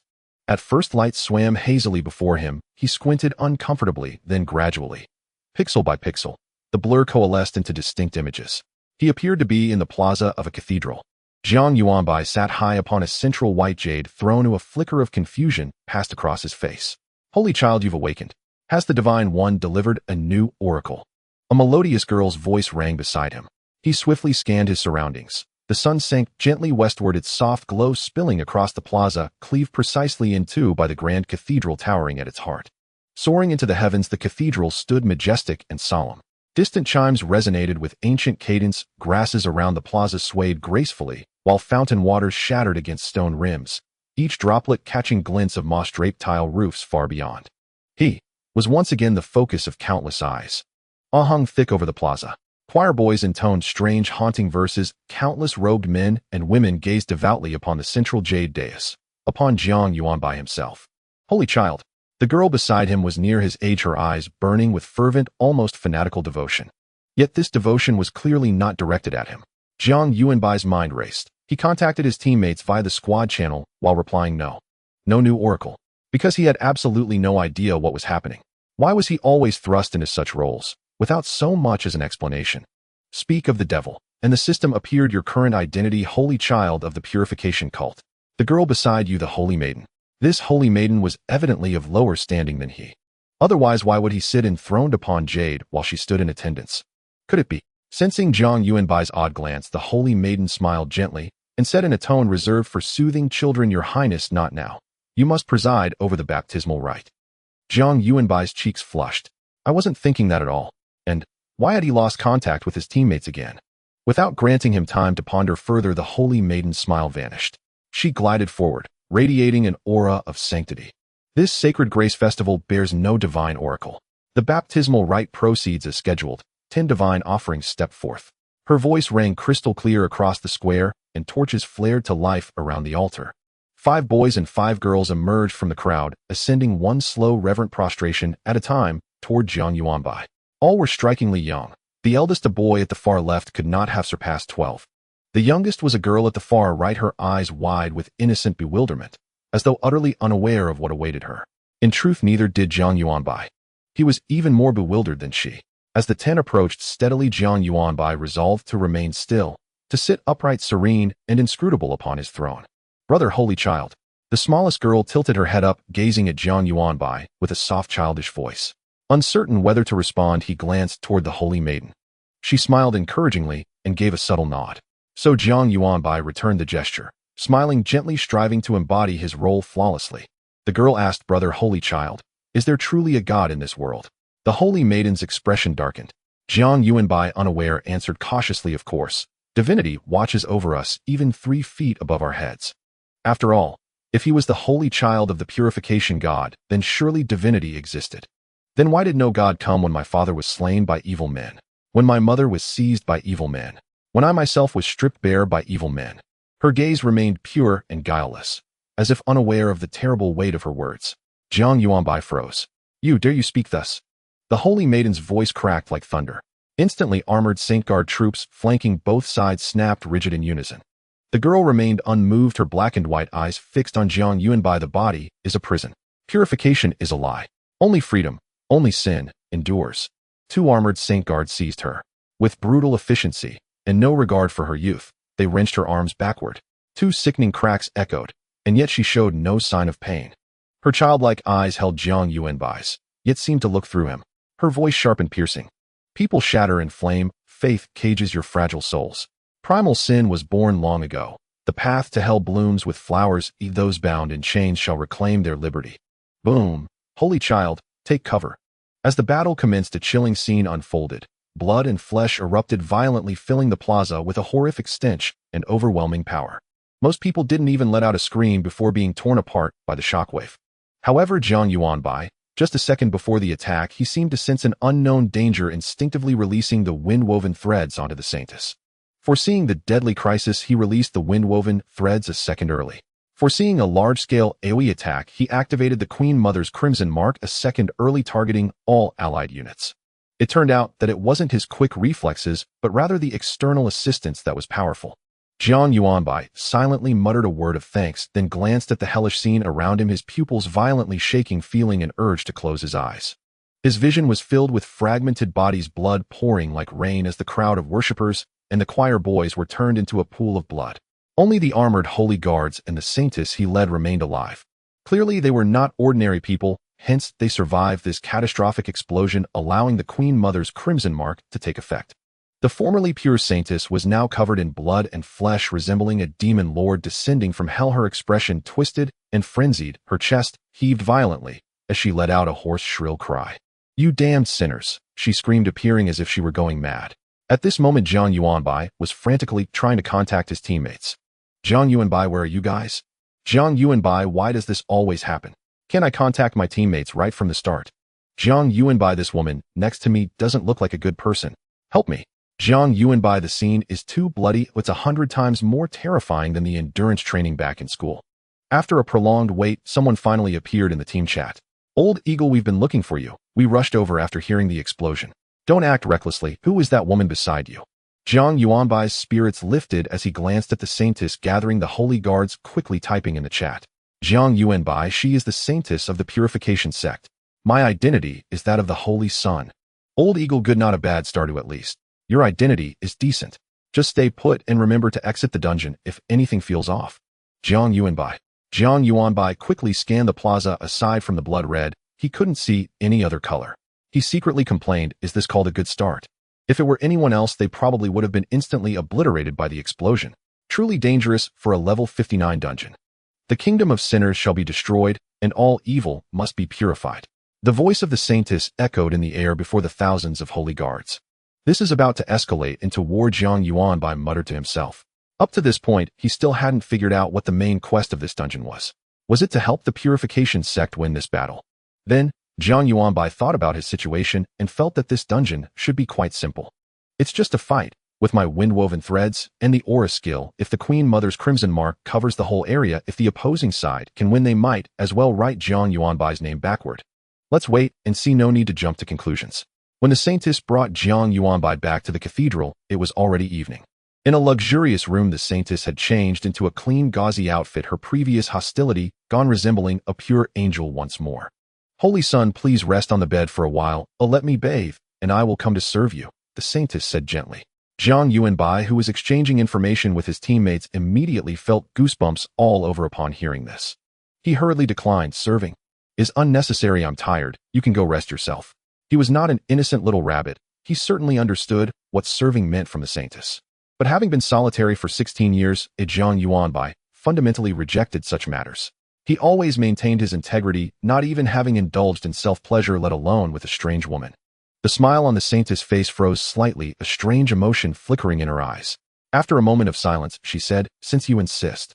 Before Jiang Yuanbai could relax, he heard the Saintess say, however, Holy Son, I have always shared a room with you. Have you forgotten? Her calm gaze fell on Jiang Yuanbai, though although it was a question, there was no fluctuation of emotion. An invisible pressure brewed in the air, shimmering with a dangerous aura. Jiang Yuanbai's heart inexplicably thudded. Scenes from entering the dungeon flashed through his mind. The tone as if coaxing a child. Not now. A thunderous realization struck his brain, and Jiang Yuanbai suddenly shouted, get out. He glared at her with discontent, like a child throwing a tantrum. Jiang Yuanbai shouted helplessly, do I have to explain what I'm doing to you? The Saintess suddenly scolded, showed no signs of displeasure. Instead, she smiled relaxedly and said, then Holy Son, good night. With that, she elegantly bowed and slowly withdrew. Just as she was about to completely leave the room, the Saintess suddenly spoke again. By the way, Holy Son, that divine skill from the afternoon was quite impressive. With a soft click, the door gently closed. Jiang Yuanbai slumped onto the bed, realizing he was drenched in cold sweat. This dungeon is too dangerous. After a day's time, 2 crises occurred. Jiang Yuanbai thought with lingering fear. If he hadn't reacted in time, would his identity have already been exposed? What would happen if his identity were exposed? Jiang Yuanbai didn't know and didn't want to find out. Cloud City and Song is only 10 levels higher than the Wildfire Dungeon, yet its danger level has skyrocketed. No wonder Old Eagle is so tense, but it seems he has experienced the difficulty of such dungeons. He forgot that the Wildfire Dungeon also had a danger when first entered, but he had easily avoided it with the wind-woven threads. Jiang Yuanbai lay on the soft bed for a while, then opened the team channel, informing his teammates of everything that had just happened. Old Eagle TSK. If you had just accepted her, this wouldn't have happened. I think the Saintess is quite good looking. Jiang Yuanbai. Cardmaster Yuanbai wouldn't have not dated a girl before, right? Jiang Yuanbai. Old Eagle at 16, it's the prime of youth. What if you burst? Forgotten one, an NPC from a dungeon, how could she be worthy of Yuanbai's first time? If Yuanbai is looking for a girlfriend, I happen to have a cousin working at a state-owned enterprise of very stable, good character and looks. Jiang Yuanbai. Quantum Bug, can you stop corrupting the youth? With your lewd remarks, Old Eagle, you're almost 30 and still single. Do you have the face to ridicule others? Old Eagle. In truth, everyone was merely indulging in idle banter. No one truly wished for Jiang Yuanbai to lose his virtue to the Holy Maiden. Even if he were genuinely tempted by her allure, they would risk their lives to storm in and rescue him. Jiang Yuanbai idled briefly in the party chat before closing the channel and rising from his bed. First, he pressed his ear to the door, listening intently. Satisfied that no one was nearby, he began searching the room methodically. Books, objects. His curiosity ran wild like a mischievous child during Lunar New Year, compelled to touch everything within reach. He started with the tall, solid wood bookshelf, pulling down several volumes. After flipping through a few pages, he found mostly travelogues, novels, and biographies, even one titled 72 Forms. Driven by the hope of uncovering clues, Jiang Yuanbai skimmed a few pages, then flushed crimson and hastily shoved the book back into place. This Saint Air spends his days studying such texts inside a cathedral. At that moment, an irregularly shaped slip of paper fluttered out from between the pages. Jiang Yuanbai paused, then bent to retrieve it. What is a god? Any being whose will and power surpass those of ordinary mortals becomes, in the eyes of humanity, a god. Beneath this line, written in a distinctly different hand, as though a marginal annotation, was another sentence. Not at all. I possess no abilities whatsoever, yet whatever I desire I obtain. Am I not also a god? The handwriting brimmed with youthful defiance. Abbreviated as Ugly Script. Its author clearly never practiced calligraphy. Jiang Yuanbai surmised this must be the original Saint Heir's own hand. Yet a question lingered: why would such an openly blasphemous note appear within a cathedral, and even inside the Saint Heir's private chamber? After a moment's reflection, he slipped it carefully back between the pages. Next, determined to find whether other such notes existed, he combed through every volume on the shelf. Though no second slip appeared, he unearthed numerous curious discoveries. For instance, in a bard's poetry collection, the former Saint Heir had arrogantly scrawled beneath one verse, "Golden-edged birds weave threads across the meadow." What on earth is this? It's not even grammatically coherent. Snowflakes' eyes see all, whales soar through dust storms, cactus blossoms bloom with hope. Do snowflakes have eyes? Can whales fly? Has this poet been possessed by a demon? Fortunately, he is dead. Otherwise, I dispatched the holy guard to purify him. Crows chant softly among the clouds, a wild grass crumbles to ash and flame, sheepdogs herd bones grown numb. If this qualifies as poetry, then so do I. A torrential downpour drenches the sky. Splash, splash. And common children rejoice, for they need no longer play with me. I don't even care for their company.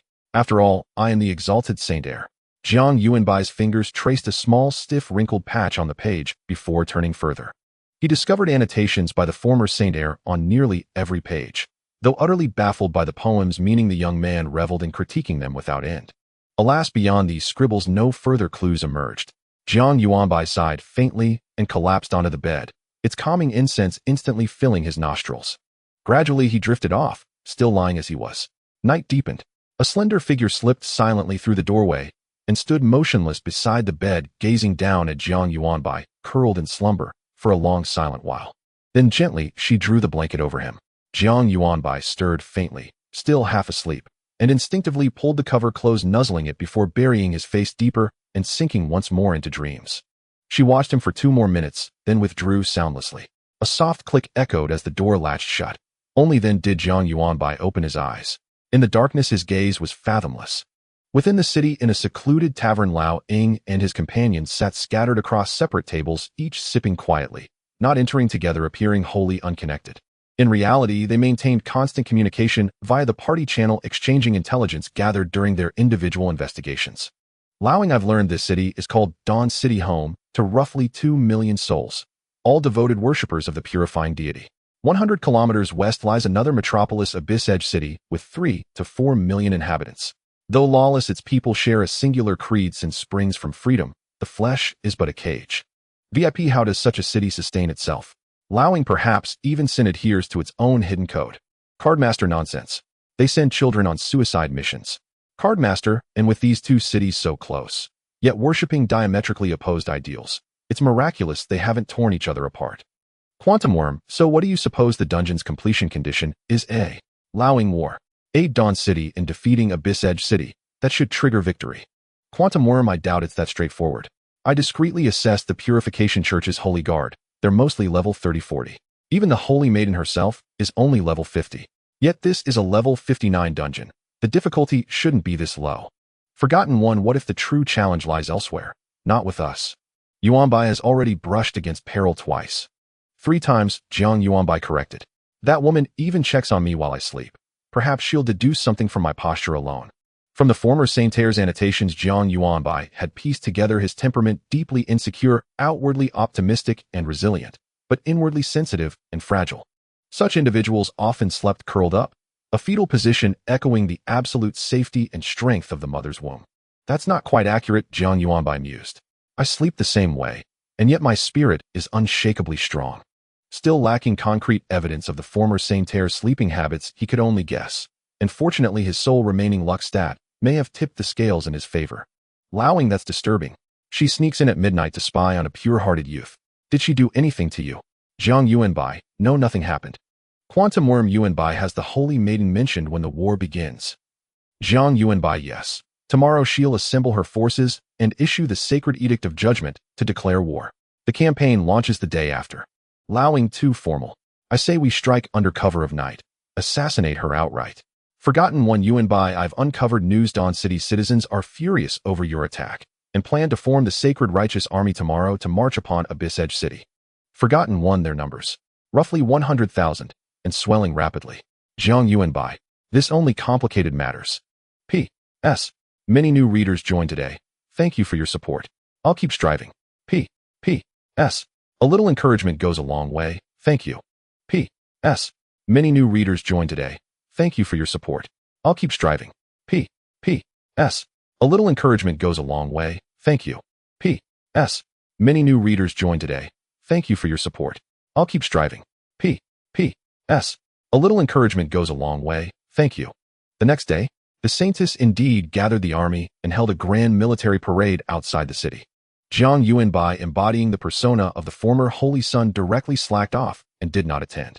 The Saints, helpless, declared to the outside world that the Holy Son had suffered severe psychological trauma in yesterday's attack and was unable to personally attend the inspection. Moreover, over 100,000 civilians were still organizing the Holy Justice Army, and Jiang Yuanbai had to find a way to stop them. The battlefield's meat grinder was not a place for unarmed civilians to participate. Wasn't this sending them to their deaths? However, Jiang Yuanbai could not miss the opportunity presented by the church's internal emptiness. He searched various important locations within the church, trying to find some valuable clues. In the end, he did not find any clues, but he did discover some good items. Storage room. 2 black-armored guards stood at the entrance of the storage room, holding long spears, their sharp gazes fixed ahead, remaining motionless. If it weren't for the health bars of these guards appearing before Jiang Yuanbai's eyes, he doubted anyone would have realized they were living beings. With a click, one of the guards stepped forward, making a loud sound. Good day. Holy Son. Good day. Jiang Yuanbai paused and asked, may I enter? The guards did not reply, simply stepping aside to allow him to enter. Jiang Yuanbai smiled at them and pushed the door open. Inside, dozens of wooden platforms were neatly arranged, each holding an item covered with a glass dome. Moonlight Crystal level 59 material rare grade cannot be taken out of the dungeon. Spider Egg level 59 material rare grade cannot be taken out of the dungeon. Holy Silkworm Silk level 59 material exceptional grade cannot be taken out of the dungeon. God-given Essence level 59 material exceptional grade cannot be taken out of the dungeon. Jiang Yuanbai's gaze swept over the items, and his surprise grew. These items were all at least of rare grade, and exceptional grade items didn't even seem unusual here. However, it seemed there were no epic grade materials. Cannot be taken out of the dungeon. Jiang Yuanbai noticed this prompt and smirked. Then I can use them in the dungeon, right? He intended to utilize his inscription master profession to use up all these materials. However, before doing so, he cautiously asked the guards outside to avoid any unforeseen complications. Sir Holy Son, you may certainly freely dispose of the treasures in the treasury. We are only responsible for guarding. The 2 guards stated. Jiang Yuanbai was completely reassured. He closed the door with a snap and quickly gathered all the materials around him. Jiang Yuanbai sat cross-legged on the ground, rubbing his hands together. That's more like it. How can one only receive dangerous identities without the corresponding benefits? He complained, and countless methods of material combinations flashed through his mind. Different materials and quantities would result in different inscription effects. With a fixed material ratio, the resulting inscriptions would be identical. However, with the blessed heart modification to the inscription master's skills, this rule seemed to be slightly ineffective, because Jiang Yuanbai could not predict what special inscriptions would emerge from this combination of materials. Thinking of this, he began to remove his equipment and inscribe them one by one. Blessed clear mind, you are difficult to fatigue, and when facing mental attribute attacks, your vitality value will negate this damage. Blessed overabundance, when your health is at full value, any healing you receive will convert into a temporary shield up to health 100.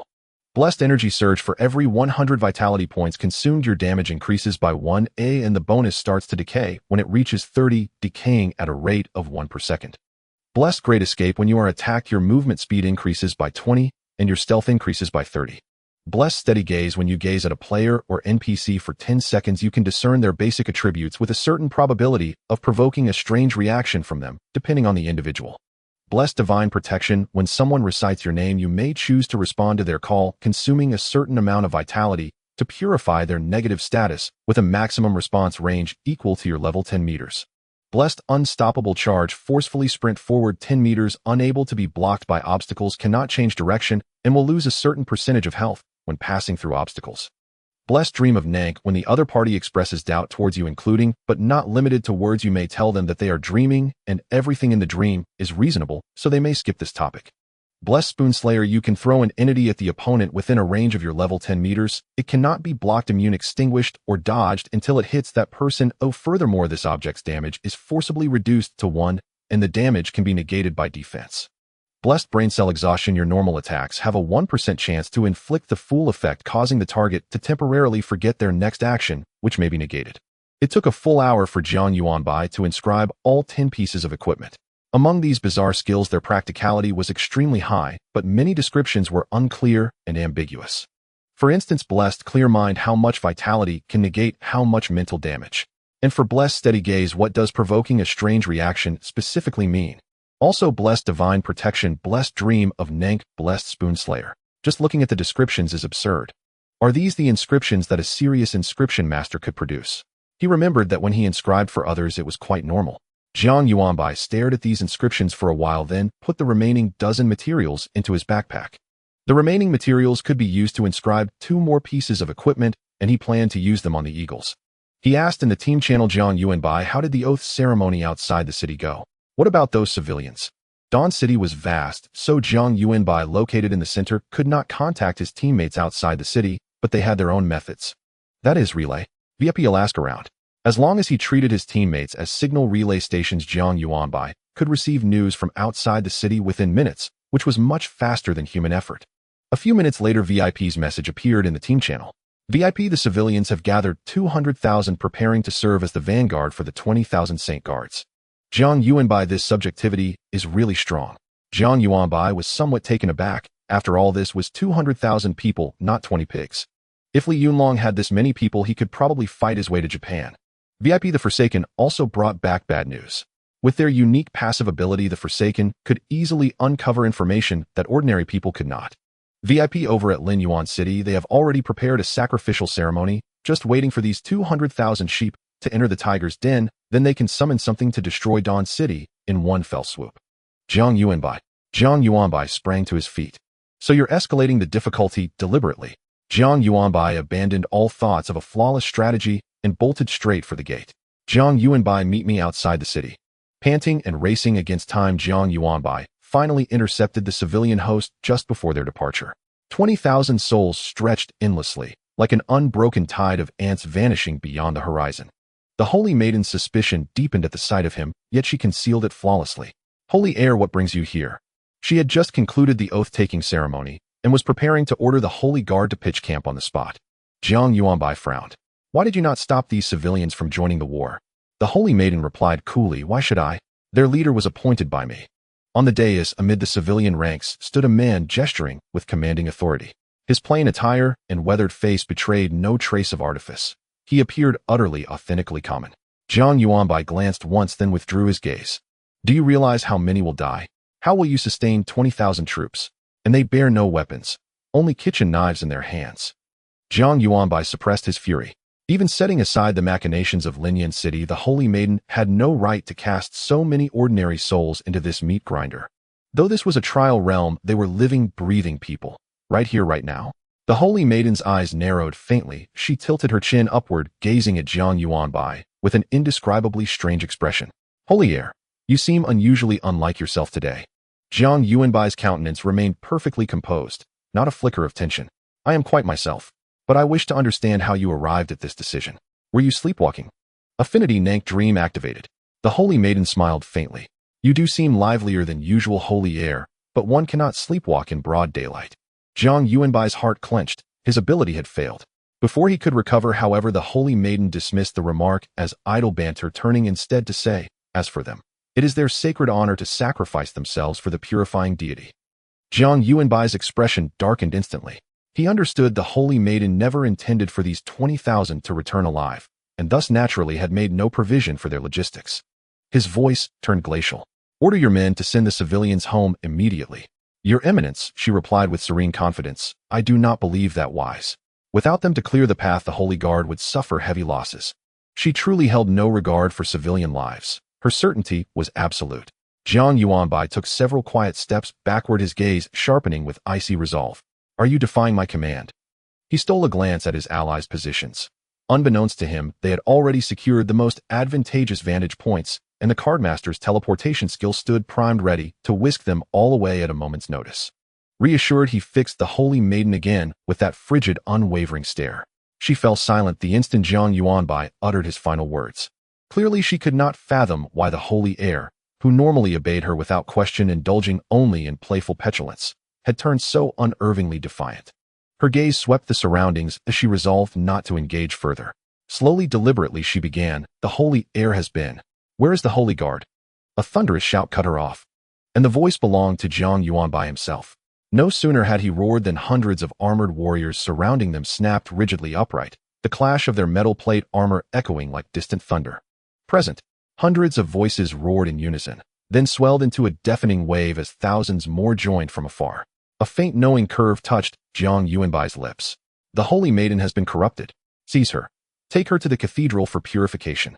He had no idea what purification entailed, but every faith possessed its own rites of judgment, and the Church of Purification would be no exception. To lack such a doctrine would render it unworthy of being called a church at all. "Yes, sir." A dozen armored soldiers surged forward, wary, deliberate, unyielding, as they encircled the holy maiden whose face had frozen into glacial stillness. She had not anticipated Jiang Yuanbai's sudden strike. Her hands, hanging limply at her sides, trembled faintly, her chest rising and falling with ragged intensity. Holy Maiden of the Church of Purification. Level 59. Threat level extreme. Attack power 70000. Attributes unknown. The brief stat panel flashing before Jiang Yuanbai's eyes was the effect of his affinity, unwavering gaze. At the word extreme, his entire body tensed to its limit, fearing she might strike without warning. But she did not. Though trembling with rage, she offered no resistance, even as the holy guard closed in. Yet she could have obliterated them all with a single gesture. Jiang Yuanbai pondered briefly and grasped the truth. The holy guard embodied the very face of the Church of Purification. Should the holy maiden openly defy them, not only would the 2,000 guards surrounding her tear her apart, but even the endless sea of civilians stretching beyond sight would drown her beneath their wrath. Even if she escaped, she would become a pariah, her exalted status stripped forever. Indeed, the title of Holy Heir carries far greater weight than I first suspected. He recalled entering the trial realm. He sat while she stood, a subtle clue that had seeded his suspicion. Later details, and the vault guard's remarks that morning, had confirmed it. Nearby, the holy maiden was led away between two armored soldiers. She soon regained composure, fixing Jiang Yuanbai with a steady gaze, and began reciting slowly in an eerie cadenced tone. In the blackness of night, a child stirs awake.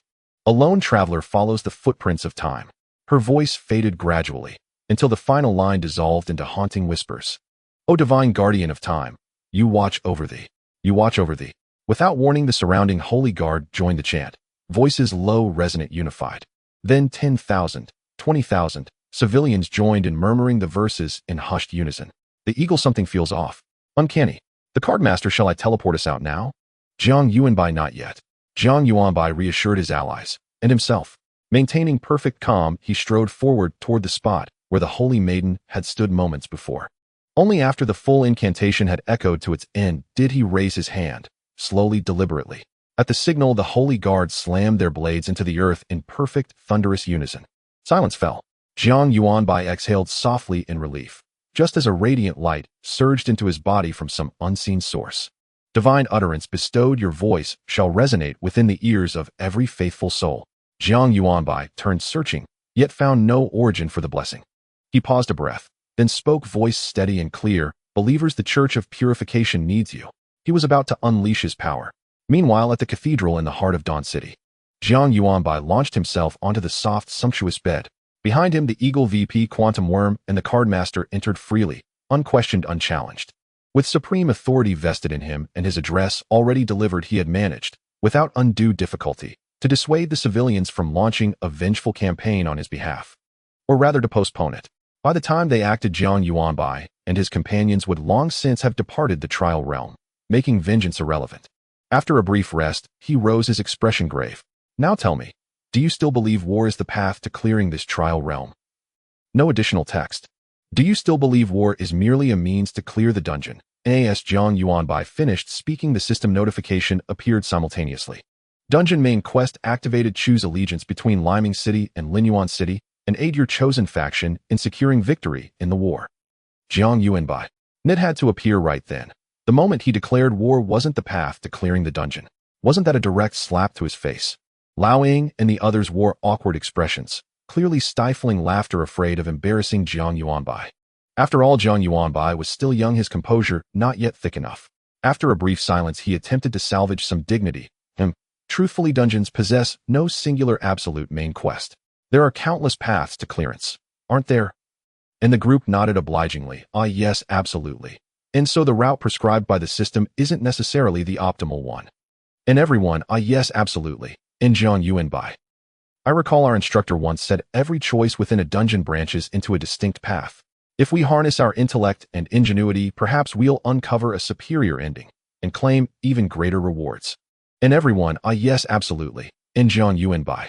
An awkward silence lingered for several seconds. Liao coughed twice, pressed his tongue against his cheek to loosen muscles strained from holding back laughter, then broke the silence. So, what's your plan? After all, they'd entered solely to accompany Jiang Yuanbai. His will dictated everything. To their surprise, Jiang Yuanbai suddenly brimmed with righteous indignation. Evil cults and demonic outsiders must be purged by all. Let us wage war upon Linyuan City in the name of the purifying deity. And everyone. And so they were inevitably following the system's prescribed path after all.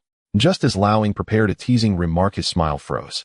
Jiang Yuanbai smiled calmly, no longer mentioning the dungeon, and chatted idly with his teammates about utterly trivial nutritionless topics. Because maintaining two conversations at once was genuinely taxing. They were still conversing in their party channel. Jiang Yuanbai, why would the system spontaneously reveal the main quest? In UVE, cleared many dungeons. Has this ever occurred before? To his knowledge, even the national level 69th level raid, World of Hope, had required immense effort to uncover just 2 viable clearance routes. The previous, Wildfire Dungeon, had likewise demanded meticulous deduction of its main quest. This spontaneous revelation felt deeply anomalous. Allowing such cases do occur, but almost exclusively in sub-10th level dungeons where players lack sufficient exploration proficiency, prompting the game to occasionally offer directional hints. Jiang Yuanbai, so this behavior is highly irregular for a 59th level dungeon, correct? In Allowing precisely. Jiang Yuanbai, first we can confirm, at least one hidden mastermind operates behind this dungeon. In Jiang Yuanbai, given the Saint Prince immense authority, who conferred it upon him. Allowing the Saint Maiden in Jiang Yuanbai. No, it must be the purifying deity. This dungeon truly houses a deity. In Jiang Yuanbai recalled the first words he'd heard upon awakening, Saint Prince, you've awakened. Does the Divine One bear new divine edicts? In new edicts implied pre-existing ones. Yet Liao Ying's group hadn't overheard that exchange, so their oversight was understandable. After all, how could a mere 59th level dungeon possibly feature a deity-level boss? And Liao Ying recoiled inwardly at Jiang Yuanbai's message. So startled, he forgot they were pretending to chat aloud. Right, Liao Ying. That dessert shop really is excellent. I'd love to go again, Quantum Insect remarked. Liao Ying's mind remained fixated on the word deity, and he replied absently, indeed. It's superb, especially their pumpkin pie infused with concrete 24, remarkably chewy. And everyone. In snapping back to reality, Liao Ying hastily corrected himself. That concrete is merely the cream's name. 24 denotes its 24th flavor variant, correct? He addressed Quantum Insect directly. In Quantum Insect paused, then replied yes. And the conversation was forcibly steered back on course. An outwardly serene Liao Ying raged inwardly. Liao Ying, a 59th level dungeon cannot possibly host a deity. In Jiang Yuanbai, before my speech outside the city, did any of you observe the origin point of the divine speech art? Liao Ying, yes, from the Saint Maiden's direction. We assumed it was an attack, yet no alarm triggered. In VIP, no, it originated from the civilian quarter. Quantum Insect, I saw it emerge from the wasteland to the right. In Cardmaster, wait, wasn't it descending from the heavens? It seemed perfectly plausible that the Saint Prince spoke with divine grace. Jiang Yuanbai, see, the anomaly surfaces immediately. In Liao Ying, so, you suspect the system's sudden revelation ties to the deity. And impossible. Even a deity couldn't interfere with a global-scale game. Jiang Yuanbai, not necessarily interference. Perhaps the system simply adapted escalating difficulty to align this dungeon with its designated 59th level tier. Jiang Yuanbai, frankly, the dungeon presents negligible challenge thus far. The Forgotten Ones have fully scouted Linyuan City's military strength, which proves nearly identical to Liming City's. With player reinforcements, victory is virtually assured. Jiang Yuanbai, the sole complication, the sacrificial ritual in Linyuan City, was preemptively uncovered thanks to the Forgotten One's unique abilities and effortlessly resolved. Jiang Yuanbai, in short, everything has proceeded flawlessly, and though their team was exceptionally strong, all skills were sealed and attributes suppressed, ensuring their collective power remained strictly within the 59th level dungeon's upper limits. Such constraints would certainly factor into the global game's design. And the group nodded silently, convinced a hidden mastermind existed, yet still skeptical whether it truly involved a deity. As they'd often said, if a 59th level dungeon could pit them against a deity's subsequent dungeons would be futile, human extinction inevitable. Bang, bang, and suddenly the door was knocked upon. Null voices ceased instantly, and Jiang Yuanbai composed himself and called out, "Enter." The door swung open, revealing a handsome young boy stepping inside. And appearing unfamiliar with the room, he stood nervously, palms pressed into his hem left arm, swinging stiffly in sync with his stride. Yet his eyes shone with unguarded excitement. He rushed straight to Jiang Yuanbai's bedside and knelt. "Your Holiness, Saint Prince, greetings at dusk. I am a probationary choir member. My name is Jiang Yuanbai, of the Jiang clan." A collective sharp intake of breath, 5 pairs of astonished eyes locking onto him simultaneously. "It's broken. I've become a stand-in." That was Jiang Yuanbai's first thought. Countless tropes from stand-in literature instantly flooded his mind. Kneeling at his feet, the boy grew even more tense under the weight of their collective gaze. Fine beads of sweat glistened on his forehead, and his fawn-like eyes brimmed with panic. The boy had no idea what he'd done wrong, why the Saint Child and these others were staring at him so intently. Eagle glanced briefly at Jiang Yuanbai, then turned to the boy and asked, "You say your name is Jiang Yuanbai? Which Jiang? Which Yuan? Which Bai?" The boy couldn't articulate it. He only knew how to write his own name. It's just this. He clumsily scrawled the 3 characters Jiang Yuanbai onto the floor. This can't possibly be coincidence. Eagle and the others exchanged glances, then asked, into an increasingly heavy silence, "Do you know the Saint Child's name?" His tone remained deliberately gentle lest he frighten the boy further.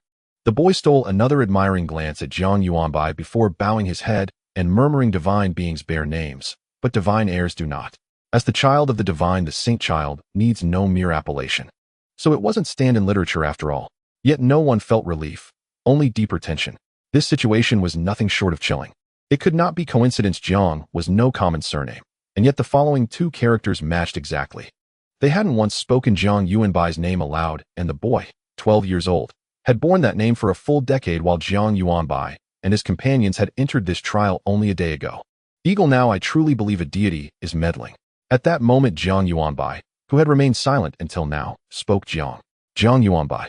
Saying his own name felt strangely awkward. The boy beamed with delight. "Saint Child, I am here." Jiang Yuanbai asked, "What brings you to me?" The boy replied, "Saint Child, have you forgotten? Each night we chant the liturgical hymn for you, though yesterday's rite suspended it for a single day. Moreover, the choristers perished in yesterday's calamity, offering themselves to the Father God. So today I, the prefect of the preparatory choir, step forward to replace them." Mentioning the title prefect filled the boy with quiet pride, and he hoped perhaps that it might earn him the Saint Child's attention. If only, just once, he might hear praise. He dared not voice the wish, though, knowing no one had ever received such praise from the Saint Child before. "Prefect. Excellent." Jiang Yuanbai offered the compliment instinctively out of courtesy. "Then begin." The boy suddenly surged with exhilaration and cried out, "Thank you, Saint Child." Then, under everyone's watchful eyes, he steadied himself and began to sing. His voice clear and resonant in the blackness of night. "A child stirs awake." Jiang Yuanbai frowned. Again, this same verse. An unbidden wave of irritation rose within him. Just as he opened his mouth to speak, a system prompt appeared silently. Blessing Keen Mind activated. Awakens automatically deployed, granting the passive buff Tranquility, bestowed by the weapon Night Moon Sai, enhancing mental resilience. Mental resistance, check passed. You are immune to unknown psychic influence. For a fleeting instant, Jiang Yuanbai's thoughts went blank. Then memory rushed back sharp and crystalline. His mind was utterly lucid, and with it the unfamiliar him surfaced in perfect clarity. Only then did he jolt awake to a horrifying realization. Though he'd heard this hymn countless times, each time he'd somehow overlooked it entirely. Now it was clear, a subtle psychic assault must be woven into the song, compelling subconscious erasure. Jiang Yuanbai, why have we all ignored this hymn? Eagle, it's just a song. What's there to notice? Jiang Yuanbai looked around, at their silent faces indifferent to the hymn. Yet any thinking person would recognize it immediately. This was unmistakably a clue. Indeed, they had all fallen victim. After a moment's reflection, Jiang Yuanbai cast Hydrotherapy upon each of them, applying the tranquility effect. Jiang Yuanbai, do you recall? In the biohazard trial, when testing skills, you failed to perceive the cognitive lag induced by the resistance halo. Their bodies stiffened in shock. Jiang Yuanbai, that moment exactly mirrors this one. All 4 we've already been ensnared, without even realizing it. Thanks to Jiang Yuanbai's warning and the heightened mental fortitude granted by tranquility, they all grasped the anomaly. Though still under psychic influence, they were now acutely aware something was deeply wrong. This psychic assault resembled the Oblivion Walker's passive ability. It prompted automatic dismissal, yet its effect temporarily receded the moment sustained focus was applied to it. The true path to clearing this trial lies solely within this him. Jiang Yuanbai declared resolute. Ding. Perfect ending. Do mankind need gods? Has been triggered. Upon flawless completion, you will fully claim this trial. Silence hung over the chamber for several seconds. Then Eagle frantically typed in the party channel, perfect clear. It's actually a perfect clear. The others looked baffled. Quantum insect, what is a perfect clear? I've never heard of it. Eagle, of course you haven't, because even Director He of the Trial Research Institute achieved it only once across over 100 trials. Eagle, upon perfect clear, the victorious party gains absolute ownership of the trial. No further system oversight, no commission deductions. Eagle, more crucially, the trial's owner may choose to terminate its cyclical loop, allowing it to evolve organically into a genuine self-sustaining world. Eagle, Director He's perfect cleared trial is already evolving. Soon, if all proceeds well, we'll possess a world rivaling Blue Planet itself. Eagle, we must clear this trial, even if I die. But Jiang Yuanbai, you must not. Withdraw instantly at the first sign of danger. Eagle, let's go, hunt for clues. Where were we? The mastermind is a deity. Then let's strike, hard. Eagle, why is this kid still singing? How many times has he repeated it? I'm sick of this him, it's useless. Yuanbai, send him away, we're moving now. The four exchanged silent glances. So terrifying was this psychic assault. Within mere sentences it had erased their awareness of it.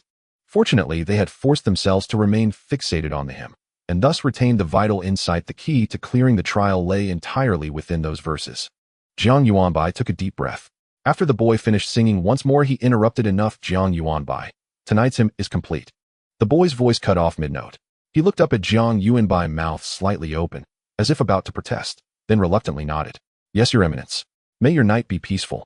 Once the boy departed, Jiang Yuanbai said, first, we now know this so-called God can only influence us through such means. There's no need to pretend anymore. Dual tasking while speaking is exhausting. All nodded in agreement. Suddenly, the earth trembled. Gilded tiles and ornate pillars groaned and shuddered. Dust rained down as cries and roars erupted from outside. Devil! A devil walks among us. Flee to the cathedral. Ah! The five stared speechless. This God enjoys humiliation, doesn't he?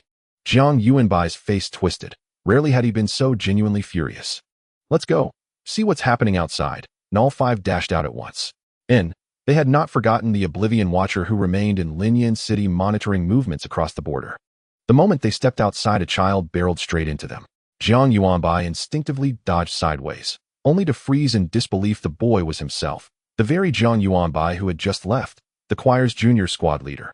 Holy Sun! And the boy, oblivious to Jiang Yuanbai's evasive motion, wore a face twisted with panic. There's a demon outside. It's killed so many people. Jiang Yuanbai offered a calming word. Don't panic. We're heading there now to purify the demon. And the boy instantly steadied as if anchored by divine presence. Holy Sun, what shall I do? Jiang Yuanbai paused briefly, then gazed toward the civilians fleeing toward the cathedral. Lead everyone inside the cathedral. A simple sentence imbued with sacred duty. The boy nodded fiercely. Yes, they'll bring every single person inside.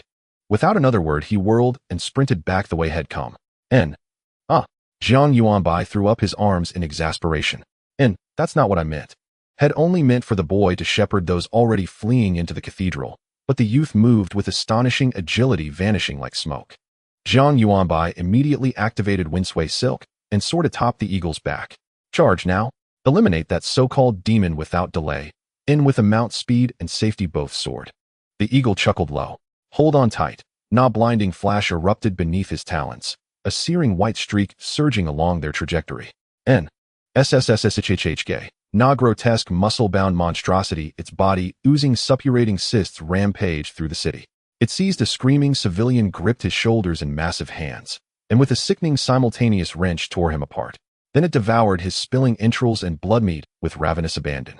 Whoa! Nit bellowed in an alien tongue incomprehensible to human ears, turning to hunt its next victim, when suddenly a Holy Guard warrior shield and spear braced blocked its path. Demon, I shall purify you. A youthful voice rang out from within the armor. He kept his feet in constant tight micro-movements, every nerve taut. Clearly such horror had never crossed his life's horizon. Yet he did not retreat, not one step.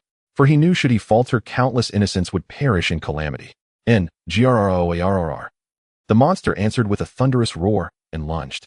Its colossal frame pressed down upon the young warrior, stealing his breath. Iron hook claws slashed the air, aimed unerringly at his throat. Teach him. and the claws struck shield. Not flesh, but the impact slammed the warrior backward, hurling him violently through the air. Greya! And the beast roared in furious dismissal, then turned away indifferent to this clanking iron shell. And halt! The youthful voice rang again, this time behind it. Staggering upright, the warrior discarded his shield, gripped his spear with both hands, eyes burning with anguish and resolve for purification. He charged forward, undaunted, unstoppable. And bang! Bang! And 2 gunshots cracked. Before the warrior's awestruck gaze, the monstrous head exploded in a crimson crater and slowly, heavily collapsed. Startled by the sharp report, the warrior skidded to a halt, spear clenched tight, scanning wildly, until his eyes flared with sudden radiant joy. "Holy Sun!" he cried aloud. And though the figure was small and indistinct in the night, he recognized him instantly, the Holy Sun beyond doubt.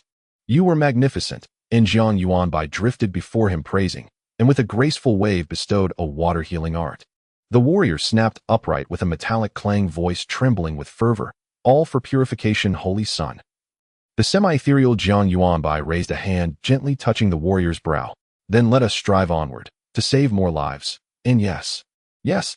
The warrior bobbed his head frantically, and Jiang Yuanbai said no more. He urged the eagle onward, "Quick, on to other districts. There's more than one of these things." For efficiency, he and the eagle had split up from VP Cardmaster and Quantum Insect.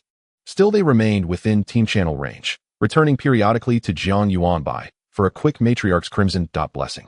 From how often they returned Jiang Yuanbai, since their battles were grueling. Otherwise, the Dao Seed effect wouldn't fade so rapidly. "Do you think these monsters were forged by the god, or by Linyan City 100 kilometers away?" Jiang Yuanbai murmured into the eagle's ear. The eagle raised his rifle, saving 2 civilians mid-flight, and replied, "I naturally suspect Linyan City, but reason whispered otherwise. This reeked of divine interference. Why else would it strike precisely when they pieced together clues? The first time it merely nudged them away via system quests, urging them to leave.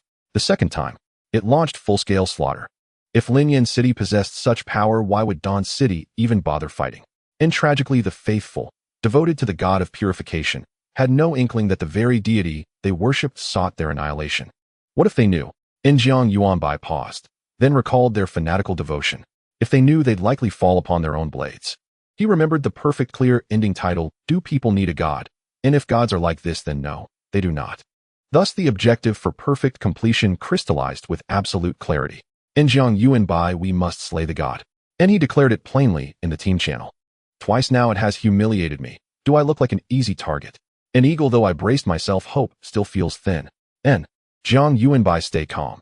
Advantage is ours." And Cardmaster, why does that line sound oddly familiar? And Jiang Yuanbai, ignore the details. What is a god? Whoever transcends ordinary mortals in will and power becomes to men's eyes divine. And this phrase came verbatim from the note. Jiang Yuanbai quoted it exactly. And Jiang Yuanbai, tell me, by mortal standards, have our abilities already elevated us to godhood? In as he spoke, he unleashed a wide area Matriarch's Crimson, its radiance instantly enveloping a 300-meter radius. Across tens of thousands of square meters, every wounded civilian and holy guard, whether gravely or lightly injured, was restored to full health in an instant. And overjoyed, they fell to their knees, faces lifted toward Jiang Yuanbai, chanting his sacred title, Holy Sun. Their adoration needed no words. Their devotion hung thick and palpable in the air. An eagle to them, you are a god. And Jiang Yuanbai, thus divinity is not invincible, at least not in this trial. This god is not the omnipotent deity you imagine. And Jiang Yuanbai, a mere level 59 dungeon spawning a true god. That would render divinity tragically cheap. An eagle logically sound. But where is this god? And Jiang Yuanbai, the nursery rhyme is the clue. And the moment this god began slaughtering Dawn City citizens, there was purpose behind it. Whatever it intends, we will not let it succeed. Eagle VP Cardmaster, Quantum Insect, the nursery rhyme. It's just a plain, ordinary song. Seems utterly useless. And Jiang Yuanbai, in the god's mental influence technique, truly terrifying in its power. Fortunately, the eagles quickly realized that they were being influenced. Jiang Yuanbai. This song contains many images that seem easy to understand on the surface, but Jiang Yuanbai was unsure if it represented a deeper meaning. For example, the first half of the first line, in the dark night, the child suddenly awakens. Surely it can't just be describing a child waking up in the middle of the night. Jiang Yuanbai suddenly stopped, a look of contemplation flashing in his eyes. What if the second half of the first line, or even the entire song, is connected? From the last line of the entire song, "O Spirit guarding time, you are watching over us," it seems that the hidden hand behind everything watching them is that Spirit guarding time. Therefore, the first line can be fully corresponded. Everyone is under the spiritual influence of the Spirit, and this situation could be represented by the Dark Knight. Jiang Yuanbai is not affected, but this ability was only acquired today, activated under the influence of Jiang Yuanbai in the choir at night. Does it correspond to suddenly awakening? The lonely traveler. The term traveler perfectly refers to them, the players entering the instance. Currently, Jiang Yuanbai indeed feels quite lonely, as he is the only one able to think clearly and seek the Spirit's traces. Thus, Jiang Yuanbai was astonished to realize that they had unknowingly completed the first phase. No wonder the perfect ending was triggered suddenly. It seems this is the true reason. Jiang Yuanbai couldn't help but feel a bit lucky. This time it was really good fortune. If any single part had gone wrong, they would have probably missed the perfect ending. He hurriedly informed his teammates. "Eagle, why are you researching this thing for no reason?" "Cardmaster, yeah, this song is quite ordinary. It definitely has nothing to do with clearing the level." Jiang Yuanbai. He was too lazy to awaken everyone again and pondered alone. In the deep forest, the child leaves footprints. The traveler's memories weave into a hazy recollection. What do deep forest footprints, memories, and recollection respectively signify? Jiang Yuanbai pondered. He floated on Eagle's shoulder, being carried around by his reckless figure. Everywhere they went, Jiang Yuanbai never forgot to release the Queen Mother's pointing red, and under the buff of the weapon Night Moon Sai, both the bodies and spirits of the civilians were restored. There were about 1,000 monsters rampaging through the city, and the few of them could not possibly defeat them all. Fortunately, the foundation of Dawn City and the Holy Guard finally gathered as a team. They struggled against monsters far stronger than themselves, and then asked the civilians to seek aid from the church. Among the 5, the fastest was Eagle as a Holy Light Ranger, so he took Jiang Yuanbai this unlimited blue battery and rushed to each battlefield at a speed of thousands of kilometers per hour, trying to minimize civilian losses. After all, Jiang Yuanbai told him that the civilians must have some usefulness, otherwise the Spirit would not inexplicably massacre the city.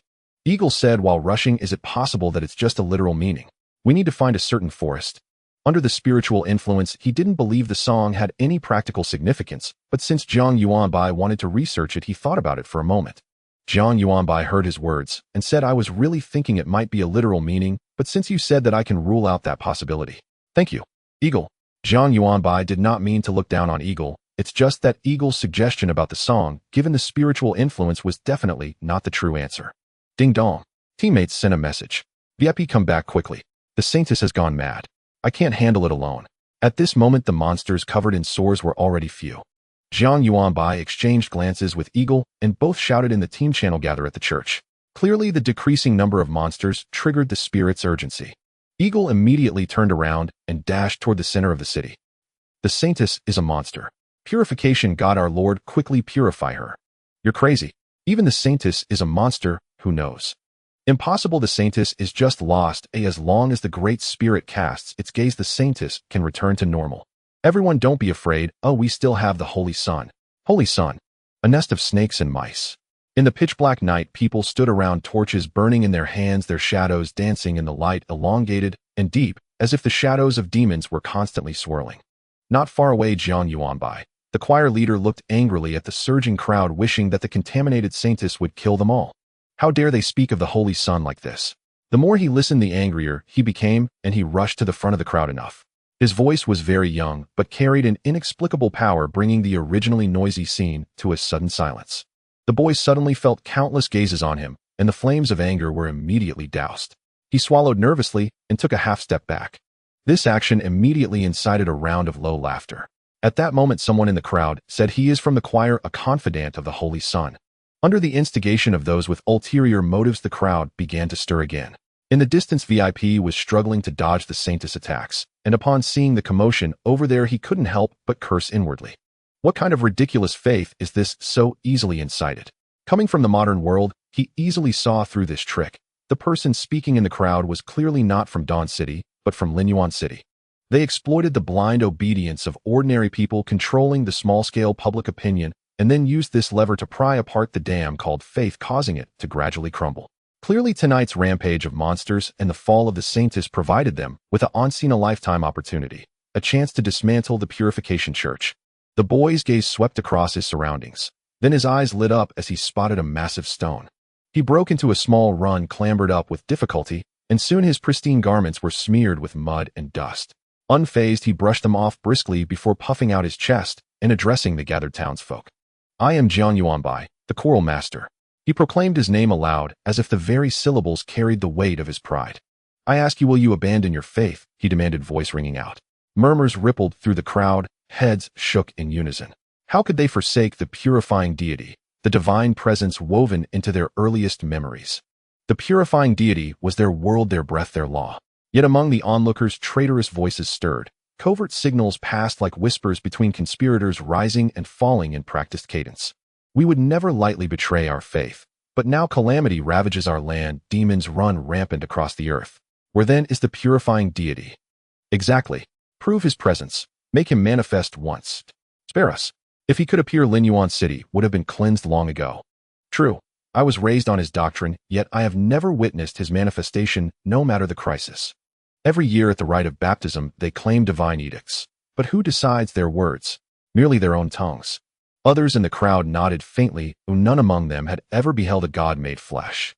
A sly smile flickered across their lips. Born and bred in Linyuan City, they knew precisely how to sway hearts. Yet this cunning rested upon one unshakable truth: the purifying deity had never truly revealed himself. Had he, such audacity would be unthinkable within his own sacred stronghold. The boy fell silent. The crowd assumed he was speechless, and pressed harder, voices swelling with triumph. Then came his next words, calm, clear, shattering all expectation. "You are right. The purifying deity is no longer worthy of our faith." The clamor ceased instantly. The hesitant lifted their heads. The holy guard locked in battle froze like statues. Even the saintess, midway through brutalizing a VIP, turned her gaze toward the boy. All eyes converged upon him. In those gazes shimmered a kaleidoscope of emotion. Confusion, rage, doubt, relief, dread. Even the Linyuan-born agitators, who orchestrated dissent from the shadows, dared not utter such words so brazenly. Sweat beaded on the boy's palms. With infinitesimal care he rubbed them against his tunic, as though any larger motion might invite the crowd's devouring wrath. He swallowed hard and whispered inwardly, "Bless me, Holy Son." Then, seizing the stunned hush, he continued, "The purifying deity has forfeited our devotion.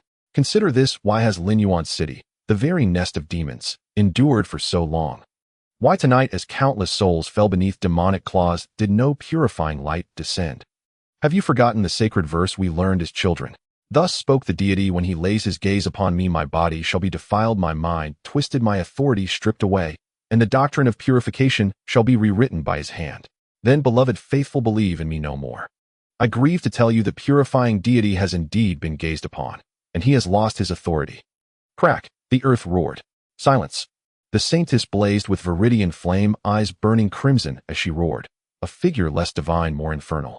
She looked ever more like a demon risen from hell. The boy flinched, then turned back to the crowd. But the word barely left his lips before a searing arc of green fire thick with murderous intent slammed into him. Thud! His small frame launched into the air, trailing a crimson arc before crashing deep into a distant flowerbed. The strike was too swift. Even the VIP had no time to intercept. Now reacting at last, the VIP instantly wove a protective shield around the boy. He wasn't certain whether the child remained an ally, but he knew this with absolute certainty: whatever the enemy sought to destroy, he would protect. The boy writhed, struggling to rise. Miraculously, he still lived. Furious beyond measure, the saintess lunged forward to deliver the killing blow, but the VIP stood ready. With a single commanding gesture, he forcibly redirected her hatred, pulling her attack back onto himself. Seizing the opening, he stepped deliberately between her and the boy, effectively blocking any further ambush. In the saintess's eyes, the VIP had already seized the boy with a skill, so she shifted her fury toward its new source. Wah!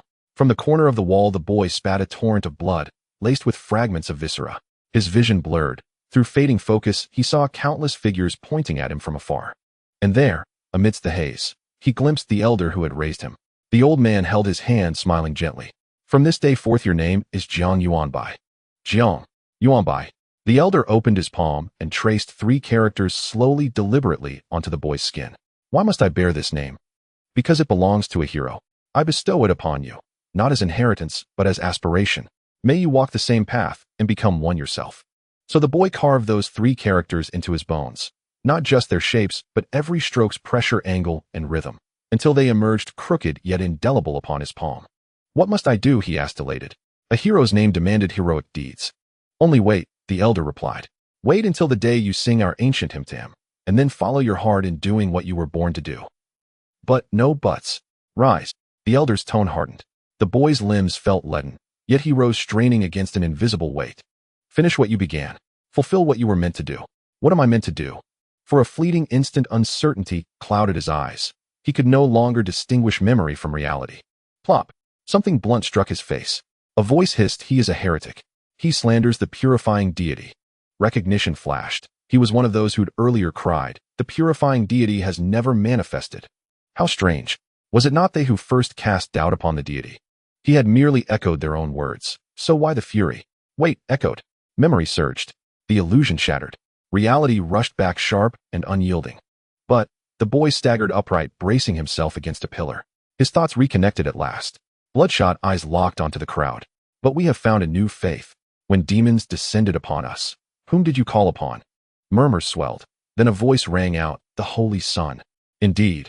Who else remained to invoke when gods gave no answer, and the saintess herself teetered on the edge of purification? In the dying light of Dawn City, only the Holy Son endured in their hearts.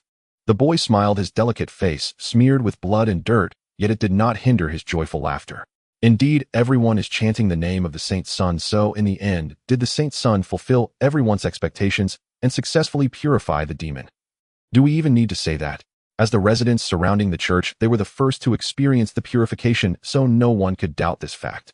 The boy continued, look, everyone is thinking of the Saint Son chanting his name. In fact, it was indeed the Saint Son who saved us all. Now ask yourselves, do you truly still believe in the God of purification?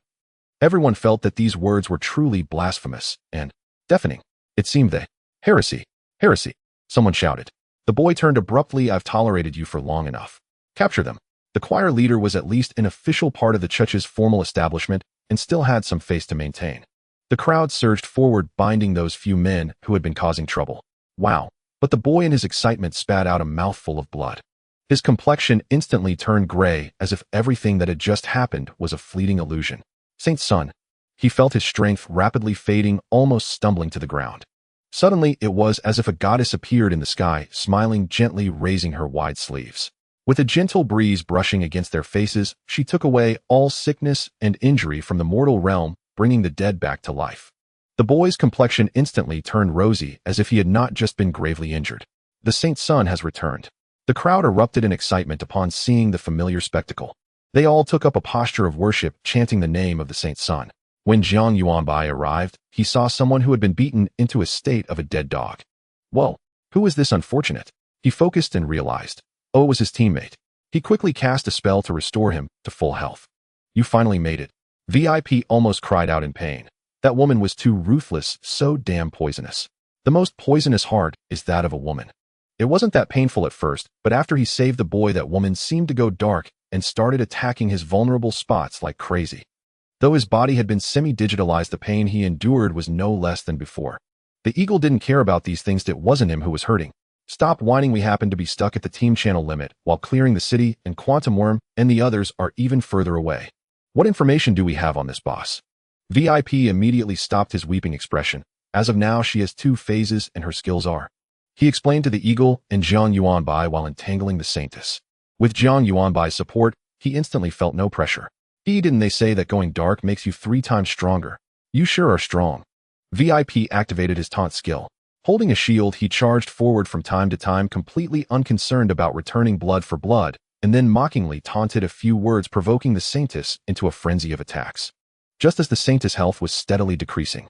After checking the boy's injuries, Jiang Yuanbai returned to the eagle's side, saying idly, the fate has been sealed, but once we deal with her we can go search for. The eagle and VIP's expressions changed drastically. It was too late. In that instant, the dark sky shifted ominously. Fine electric currents crackled and buzzed, accompanied by thunder, as if the entire world was to be enveloped. The saintess looked up at the sky in madness. He has come. A supreme power descended upon the saintess, transforming her. No, now it should be him. He was filled with an aura of obscurity, chaos, and pain. However, what was even more apparent was the oppression of life levels. The eagle and VP. Jiang Yuanbai remained silent for 2 seconds before dryly stating, At least we don't have to go find him, right? 3 times is enough. The eagle said, I feel like this doesn't look like regular goods. Jiang Yuanbai replied, Actually, I feel the same way. Do you think if we go tell him now that we will go to battle with Lin Yuan City tomorrow, according to the script, he will agree? The eagle. Just then several shooting stars appeared in the distance. It turned out to be Quantum Worm and the others returning. Now on the scene, apart from those civilians kneeling on the ground, praying incessantly, there were 5 people on Jiang Yuanbai's side. As for the Saintess, she stood alone. 5v1, the advantage is on our side. Jiang Yuanbai declared, in the previous dungeon I was able to defeat 100,000 people with 127, defeating one person with 5 shouldn't be a problem. He encouraged everyone while stepping away from the eagle, attaching Wen Yao Silk to VIP. This was a tough battle, and as the main tank VIP was crucial, so Jiang Yuanbai couldn't just think of letting anyone die as before. Wen Yao Silk Dissolve restores 20 of health and energy per second. 10 damage immunity, 100 damage increase, 20 cooldown reduction. This was the terrifying boost that Jiang Yuanbai brought to VIP when he attached Wen Yao Silk. Immediately after, Pledge Oath of Eternal Love also appeared on all teammates. It would allow everyone to share Jiang Yuanbai's single-target skill effects such as Wen Yao Silk. Jiang Yuanbai only realized this effect when his teammates exclaimed he had subconsciously thought that Pledge Oath of Eternal Love couldn't share the Wen Yao Silk effect. Unexpectedly, the team channel erupted in excitement. Normally they would definitely discuss this, but now they didn't know how long the Saintess cutscene would last and danger could arise at any moment, so they said nothing more.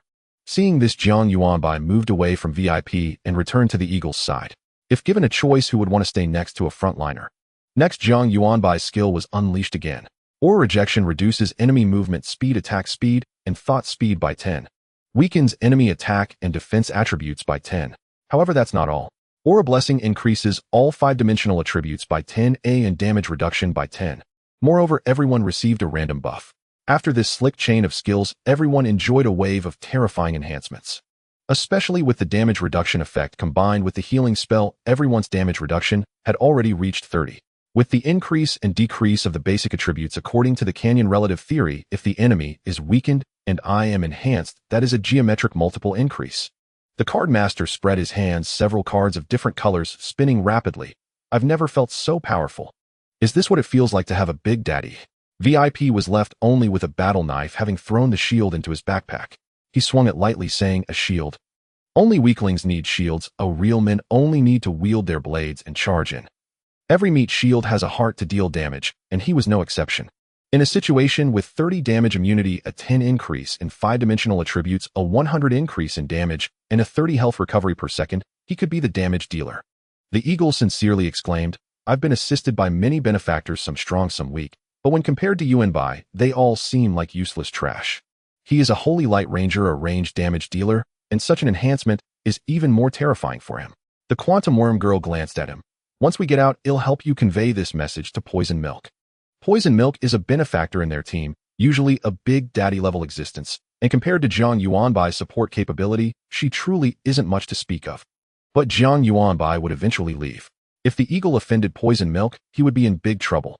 P.S. Please follow the reading. If it's really necessary to support the book, I hope you can take a few seconds to scroll to the end, because the data from following is very important. Please PSS, if you can please send some electricity generated by love. This marked the very first time Jiang Yuanbai fully unleashed his supportive abilities throughout history. The terrifying array of enhancements displayed on the status panel before him left even him feeling apprehensive. Jiang Yuanbai, you have returned. As soon as the Saintess, the deity spoke, a familiar name echoed in the air. Jiang Yuanbai had long anticipated the exposure of his name, so he was not overly surprised. However, the choir boy in the distance looked up in confusion. He thought the Saintess was calling him.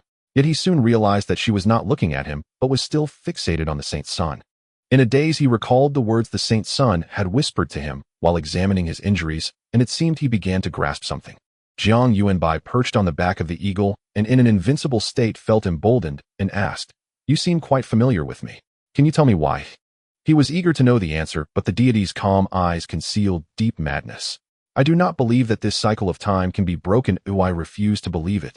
The appearance of the Saintess began to transform gradually, as if she had shed a layer of skin, but beneath it lay not rebirth, but wrinkled, aged skin.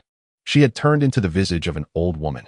From her countenance, she should have exuded kindness, yet at this moment she was filled with hatred and distortion, glaring at Jiang Yuanbai like a malevolent spirit. I hold dominion over the present and the future. I exist in this moment and can appear in the next. I cannot fathom how you managed to defeat me and seize the time-space gate. The time-space gate. Is it really such an exalted thing? Jiang Yuanbai tilted his head. You mustn't slander me. How could I possibly break the law?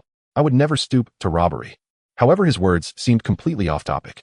Throughout the entire exchange, the deity had not engaged him in conversation, remaining trapped in its own world. The eagle exchanged glances and said, VP, unleash the monsters. VIP nodded emphatically, the immense enhancements bestowed upon him, granting him the courage to face the deity. Battle strategy, 8 directions, dragon roar. He swung his battle blade towards the sky, and instantly, a brilliant golden light briefly dispelled the darkness, with piercing dragon roars ringing in the air, causing pain to anyone's eardrums. Finally, all the phenomena converged into the battle blade in VIP's hand. As the blade light sliced through the sky, he charged towards the deity like a golden divine dragon. But he struck nothing. The deity suddenly vanished from sight, its voice echoing in VIP's ear. Little friend, I exist in the future. Your actions are all in the past to me in this situation. How could you possibly strike me? Without a moment of hesitation, VIP swung towards the side. He missed again. The deity held a green ring. To be precise, a green serpent that was biting its own tail. It gently waved a pale green halo rippling outward towards VIP. HP 49930 HP, 57850 HP, 27890 HP, 57850 VIP sighed in relief, chuckling to himself. Although he couldn't see where the deity was, he activated his taunting skill. Is that all? Is this the extent of divine power? Are you merely tickling me? He had briefly panicked when he saw nearly 50,000 in damage per second, as his total health was barely below 200,000, meaning he could withstand at most 4 hits. However, upon seeing his own healing, he felt completely at ease. Not far away, the card master raised both hands, and red, yellow, and blue cards faded into existence from the void. His expression was indifferent as he lightly tapped the red card, causing the other 2 to vanish once more. Destiny Sonata. A gentle sound of instruments seemed to resonate in the air like a soft breeze brushing against one's face, aiming to carry one away into its tender embrace. These sounds transformed into an invisible cage enveloping the deity. Yet the deity did not exist in this moment. It effortlessly traversed through space, the notes filling the surroundings, seemingly ignoring it, completely unaffected. The cardmaster continued to play. Destiny Concerto. Another style of music emerged, one entirely different, akin to a raging river possessing unmatched momentum, competing with the sonata that caressed the breeze, complementing each other while simultaneously contending. Destiny Symphony.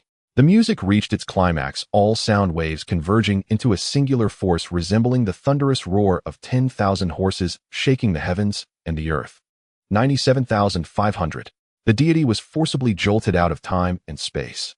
This description is not entirely accurate, for the cardmaster's skill carried the effect of destiny. The deity was struck a fated hit, regardless of whether it existed in this moment. This outcome could not be altered. As a level 69 powerhouse at the age of 19, the cardmaster certainly had his own advantages. He possessed a super-grade talent, Destiny Scribe. I see the cause yet cannot change the result. How familiar this feeling is. The deity no longer avoided confrontation, standing firm as it gazed at the cardmaster, reflecting. Offstage voice, bang bang bang. In its eyes there was finally more than just Jiang Yuanbai. The cardmaster caught its attention as well. Destiny. So you too have a part to play. Offstage voice, bang bang bang. The cardmaster was dumbfounded. What have I participated in? Offstage voice, bang bang bang. The deity shook its head, its eyes clouded and murky, gripping the serpent ring tightly before suddenly swinging it. The VP, who was desperately hacking away, was sent flying. VIP, why can't I break through its defenses? As VIP tumbled through the air, he angrily cursed in the team channel.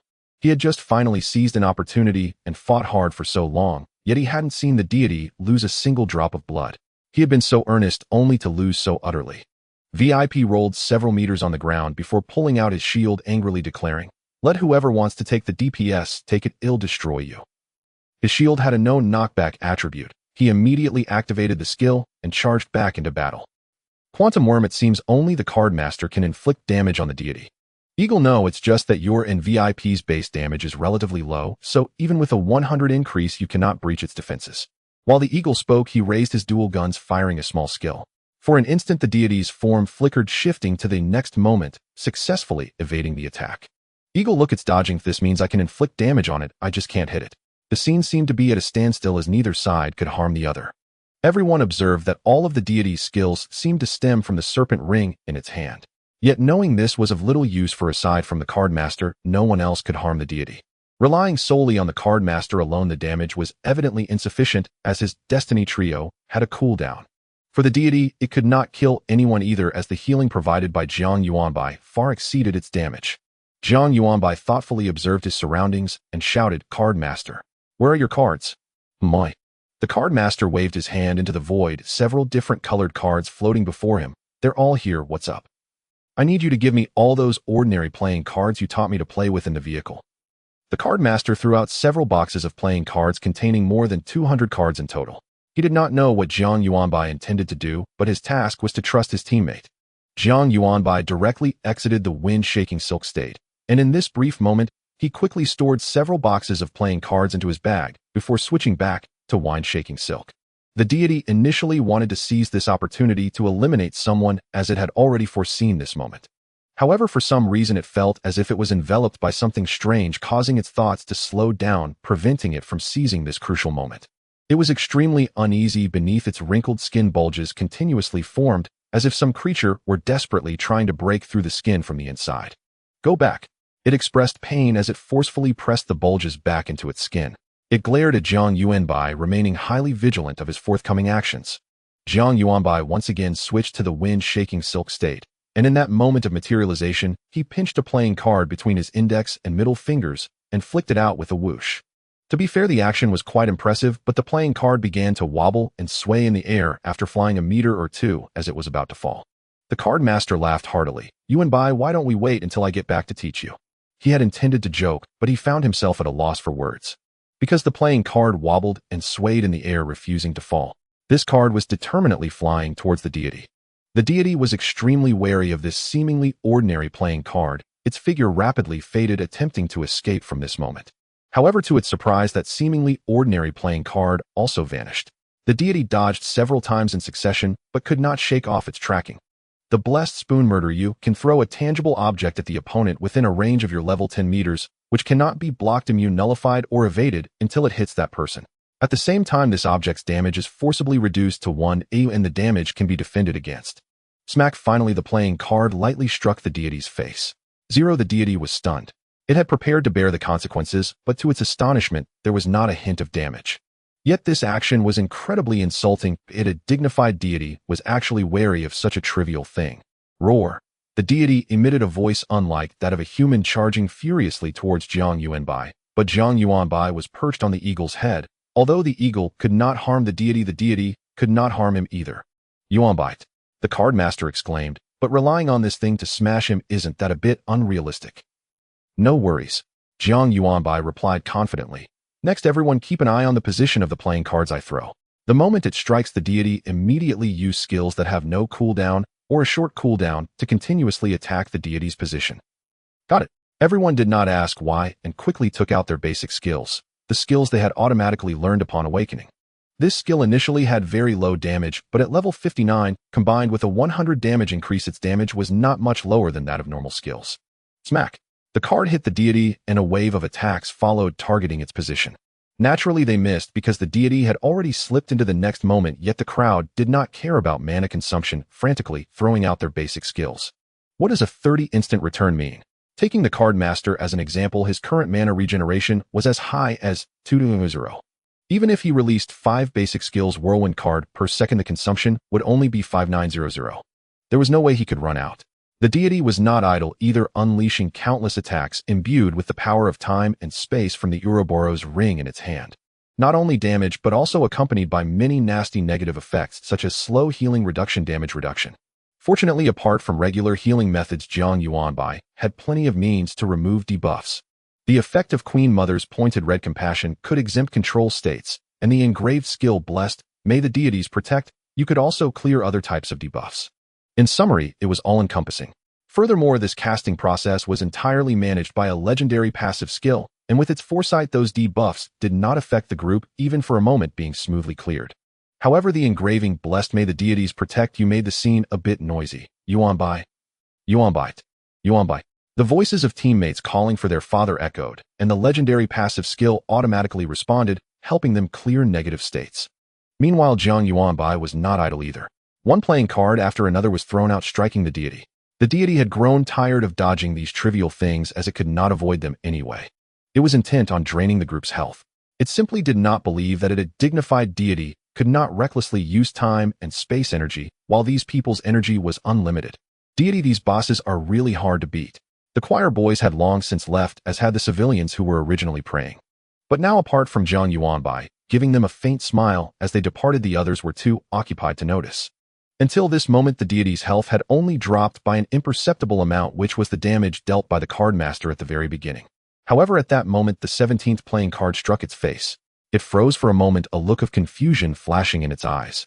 The blessed brain cell exhaustion. Your normal attacks have a 1 chance to inflict the mental handicap effect, causing the target to temporarily forget their next action. This effect may be exempted. Evidently, the deity was unable to exempt this skill. The time it was stunned was extremely brief, but during that fleeting moment, several skills hit it one after another. 64,845, 94,850, 61,855, 89,424. In an instant, 31000 damage erupted upon it. The deity's aging body staggered back, its face showing a hint of bewilderment. What just happened to me? Has it deepened its erosion of me? The deity did not immediately connect its recent anomaly with Jiang Yuanbai, who it instinctively believed that those seemingly ordinary playing cards could not inflict any damage on it, just like the previous 16 cards. It seemed to have thought of something, its face twitching slightly, but a greater crisis had already emerged. The balance of the battle had been shattered. It still could not kill any member of Jiang Yuanbai's team, yet Jiang Yuanbai's group could now inflict damage on it. 3100 was merely one of its total health, but if this continued, it might indeed perish here. Jiang Yuanbai, good, everyone continue. The deity's injury excited the group immensely, launching a new wave of attacks. However, the deity did not want to take any more risks. Indeed, merely losing one of its health made it cower. Jiang Yuanbai, if I do not engage you in direct combat, how will you obtain the door of time and space? Its figure began to flicker, seemingly about to leave this moment. Seeing this, Jiang Yuanbai jumped down from the eagle. That's right, if you keep dodging, we really can do nothing about you. The deity gazed at him with vacant eyes, seemingly considering the likelihood of ambushing Jiang Yuanbai now. Then why did you reveal yourself in the first place? Jiang Yuanbai asked. The deity's expression remained unchanged. It had firmly decided not to answer any of Jiang Yuanbai's questions. Jiang Yuanbai was not planning to let it off the hook and continued, because we stopped you from slaughtering the city, right? Originally, this instance had 25 to 30 chapters, but its reception was not very good, so I hurriedly wrapped up the foreshadowing to conclude it. P.S. Seeking power through love. The deity gazed faintly upon Jiang Yuanbai, idly rotating the Ouroboros ring with his thumb, neither hurried nor hesitant, as though fingering a string of prayer beads. He seemed fully aware of Jiang Yuanbai's intent, yet showed no inclination to intervene. Yet he still had to evade the unscrupulous eagle and his companions who sought to ambush him, while his attention was diverted by Jiang Yuanbai. Jiang Yuanbai said, you earlier urged us to complete the trial swiftly, to drive us away. But you never anticipated we would reject the war path to victory. That is when panic seized you, and you unleashed those monsters to slaughter the civilians. What use are civilians? Why expend such immense effort against them? After long reflection, the sole thread linking them to the truth appears to be the nursery rhyme they have recited since childhood.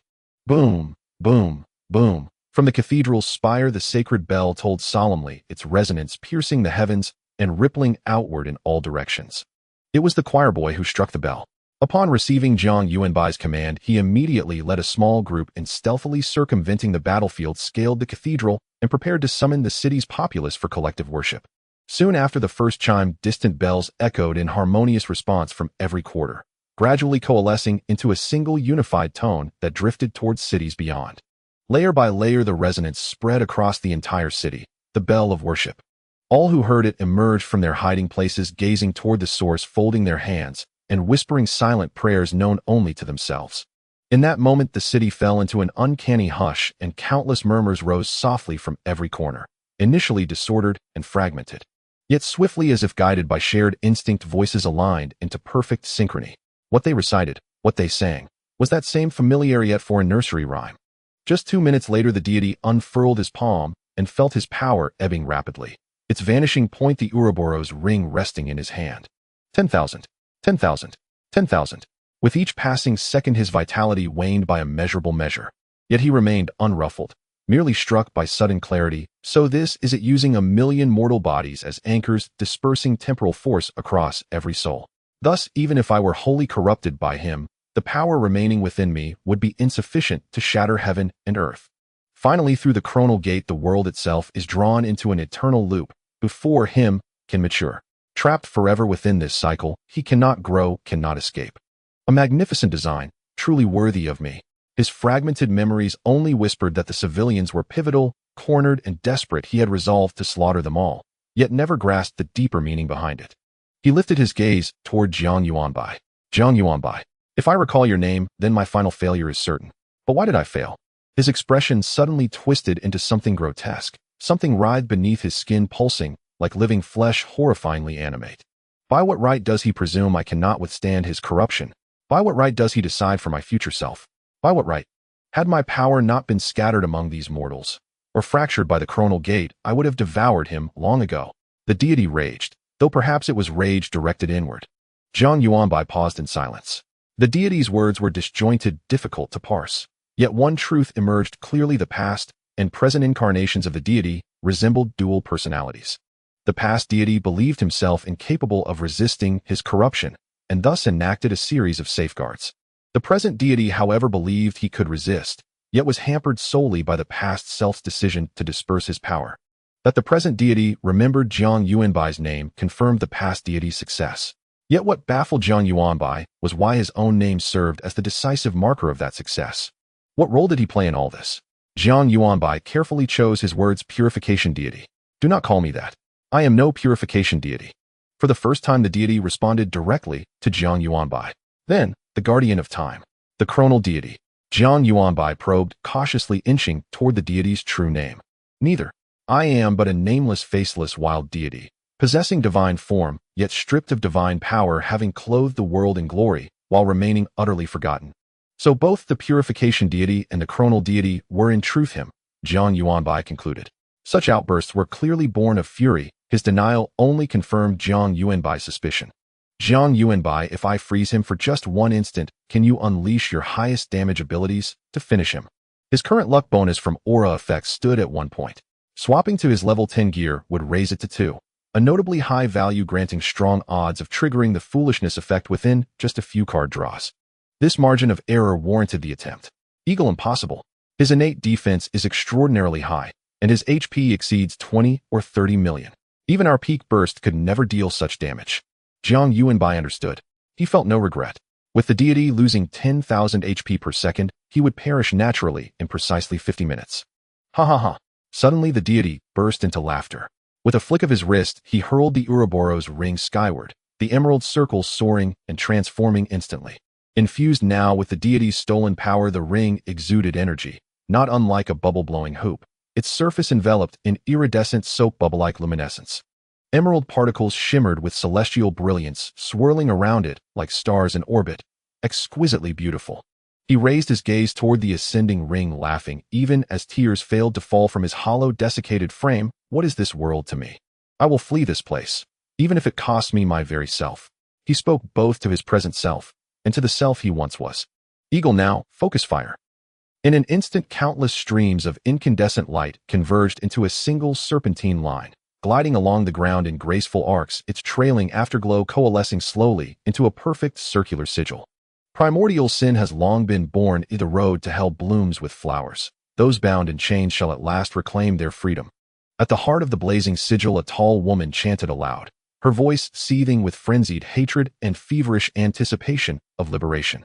Crowds encircled the sigil, echoing her fervent chant. Those bound in chains shall at last reclaim their freedom. In that moment, they were benefactors.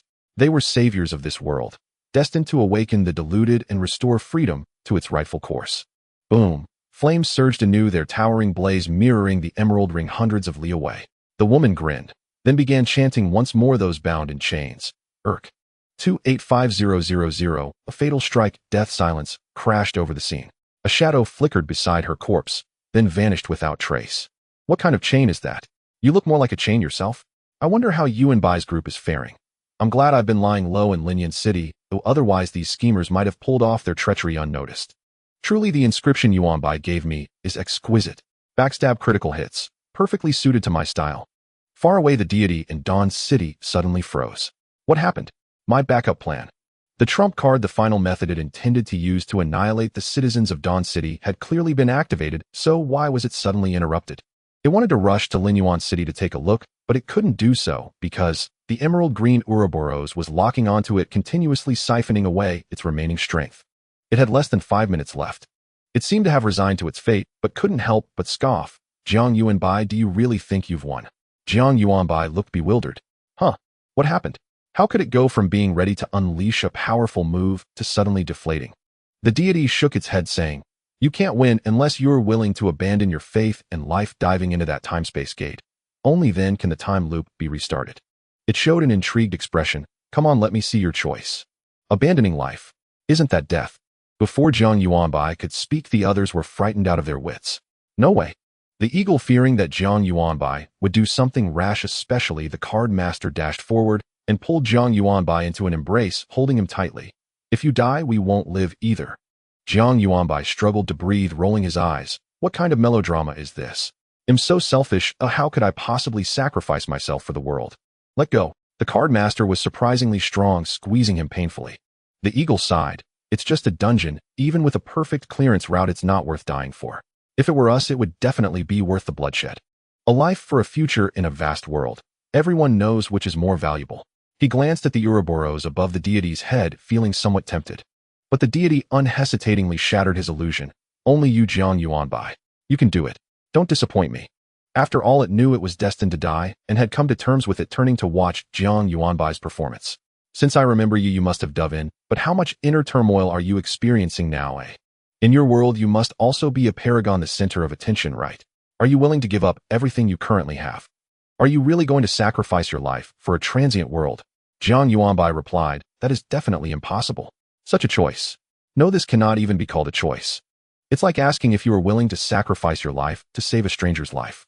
While there are certainly great people in the world who would do so, Jiang Yuanbai knew he could not." Jiang Yuanbai's expression was completely genuine. The deity realized that he seemed to have no intention of sacrificing himself. It was perplexed but remained convinced, saying, "Impossible, you will definitely dive in." Jiang Yuanbai said, "I definitely won't go in, you can wait to die." The deity's health had already dropped to almost half. In just over 2 minutes, it would die naturally. Jiang Yuanbai thought, "I'm afraid that after it dies there will be a second phase, so everyone be careful and gather around me, ready to exit the dungeon at any time." The "it" that the deity referred to made Jiang Yuanbai uneasy. He suspected that once the deity died, it would emerge from the deity's body. If it could obliterate everything, Jiang Yuanbai would surely be unable to protect everyone. All his powerful support abilities depended on his teammates not being instantly killed. Once his teammates encountered that level of instant death damage, Jiang Yuanbai would have no way to help. After all, he had no resurrection skills. "Only you, Jiang Yuanbai. You can do it." The deity's words reached the top of the church, into the ears of the boy beside the holy bell. The boy, after a moment of confusion, finally understood everything. "This is the name of a hero who I bestow it upon you in hopes that you can also, like him, become a hero. What should I do?" "You only need to wait, then follow your heart and do what you are prepared to do." The boy walked to the edge of the tower, looking down at the small Ouroboros radiating green starlight far below. He instinctively took a step back, leaning against the wall, calming his wildly beating heart. "Go for it, Jiang Yuanbai, you will become a hero."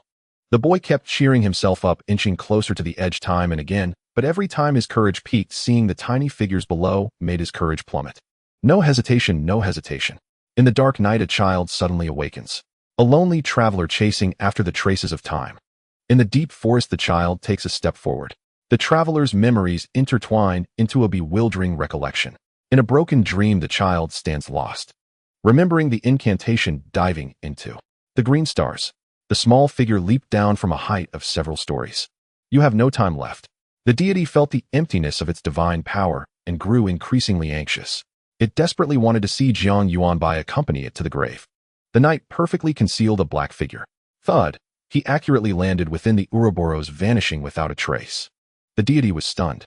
It raised its head, staring blankly at the increasingly contracting ring. After a moment, it revealed a smile. "As expected of me, I have a backup plan, and you have a backup plan too. How interesting, so interesting." Before its words could finish, the Ouroboros burst forth with infinite light, enveloping the entire world in an instant. "Yuanbai." Jiang Yuanbai heard his teammates calling him, but their voices seemed to grow fainter. "I succeeded." "No, you succeeded." "What is your name, hero?" A man's voice echoed in his ears. Jiang Yuanbai slowly opened his eyes and saw a middle-aged man in a white lab coat gazing at him with delight. The man's face was startlingly familiar. At first glance, Jiang Yuanbai recognized him instantly. This was the younger version of the purification deity. Purification deity, Jiang Yuanbai murmured aloud. The man frowned slightly, shaking his head. I am no such deity. I am merely a wild god sworn to guard this planet. Though now I serve as a biological researcher. I have uncovered profound mysteries within the human body. Never mind that for now. He eagerly pulled over a chair. Please sit. You still haven't told me your name. Jiang Yuanbai regarded the man with deep suspicion, yet his mind had already calculated the staggering truth. He had somehow traveled back countless years. At this time, the purification deity had not yet descended into madness or aged into frailty. I am no hero, Jiang Yuanbai said quietly. He rummaged through his backpack and retrieved the forced dungeon exit voucher. Its faint glow reassured him. It remained active. He was still inside the dungeon and could depart at will. If you are not the hero, then who is? The man asked. Jiang Yuanbai recalled the boy who had leapt into the Ouroboros ring. Jiang Yuanbai. Though he spoke another's name, an inexplicable wave of shame washed over him. The man smiled warmly. Then you too must be Jiang Yuanbai.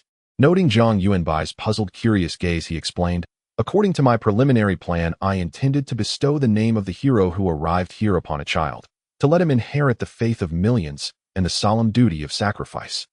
Now that you have arrived here, he must have fallen. Jiang Yuanbai fell silent. You need not feel guilt. My future self surely offered him a choice, and he chose heroism of his own volition. To divert Jiang Yuanbai's attention, the man removed his gloves and said, in truth, our world has been invaded and corrupted by it, a presence from the deep space. That statement immediately seized Jiang Yuanbai's focus. What is deep space? And who, or what, is it? He had heard deities speak reverently of it, yet never grasped its nature.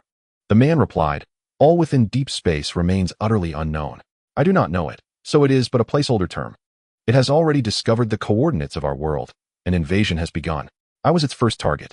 The moment I became aware of it, I was already corrupted. Jiang Yuanbai recoiled in shock. Awareness alone brings corruption. Do not fear, the man said, his eyes shimmering with quiet envy. Your world is shielded by an immensely powerful being. Even your very presence radiates a palpable aura of awe. Such overwhelming force lies far beyond its reach. At least the it that corrupted me possesses no such power. Relief softened Jiang Yuanbai's expression, yet inwardly he wondered, could it be the all-world game? Yes, that alone possessed such magnitude.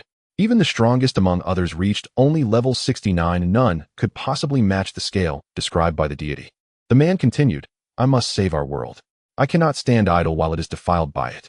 And should it consume our world's essence entirely, it may ascend to deeper strata and invade other realms. I refuse to allow more worlds to suffer catastrophe. Thus I made a bold decision. I would harness the forces of time, space, and fate to bind it irrevocably within this world, trapping it forever. As he spoke these words, unshakable conviction blazed in his eyes, alongside transcendent joy. That joy had only ignited upon seeing Jiang Yuanbai. The man produced a jade-green ring. Upon closer inspection, it revealed itself to be a tiny serpent, its slender head delicately clasped around its own tail, forming a perfect, exquisitely crafted circle. Within it resides all my divine power. I named it the Ouroboros ring, the eternal cycle of time where origin and terminus converge as one. Thus Jiang Yuanbai now stood at both terminus and origin. He said softly, you succeeded. The man beamed in agreement. Yes, I believe I have. Yet I do not yet understand how you succeeded, so we must reconstruct the precise plan. Jiang Yuanbai interrupted. Do you know what your future self intended? The man paused. What intention? Jiang Yuanbai answered. Had you not dispersed your divine power among 1 million civilians, you would have already reversed the corruption and consumed it outright. Of course, the man exclaimed, elated. I could split my power in half, letting all share it collectively, then employ subtle misdirection to deceive my future self. That might delay its ascension by decades. Was that truly the crux? The crux was that you could have turned the tide. Ha ha ha. The man laughed heartily. Are you certain my future self used the word certainly? Jiang Yuanbai nodded. Yes, he used certainly. The man's expression sobered. Then he is deeply corrupted, for I would never use so definitive a word as certainly. My favored words are perhaps, likely, seemingly, probably, maybe, for no one can foresee the outcome of events yet to unfold, can they? Jiang Yuanbai murmured, just as he had failed entirely to foresee this very moment. Enough. Let us return to my plan. Opposing oneself is a most peculiar sensation, But to preserve secrecy, I must gradually forget many things over the coming years. Next, the middle-aged man meticulously discussed all his anticipated plans with Jiang Yuanbai. Many plans were based on the question, what will I do in the future? Thus leading to the thought, what should I do now to stop him? With Jiang Yuanbai providing information from the perspective of already knowing the process and outcome, the complete plan was soon prepared. In fact, after seeing you, I have no worries about whether this plan will succeed. The middle-aged man said with a smile. Of course, after all, I am already here. Jiang Yuanbai found it very amusing.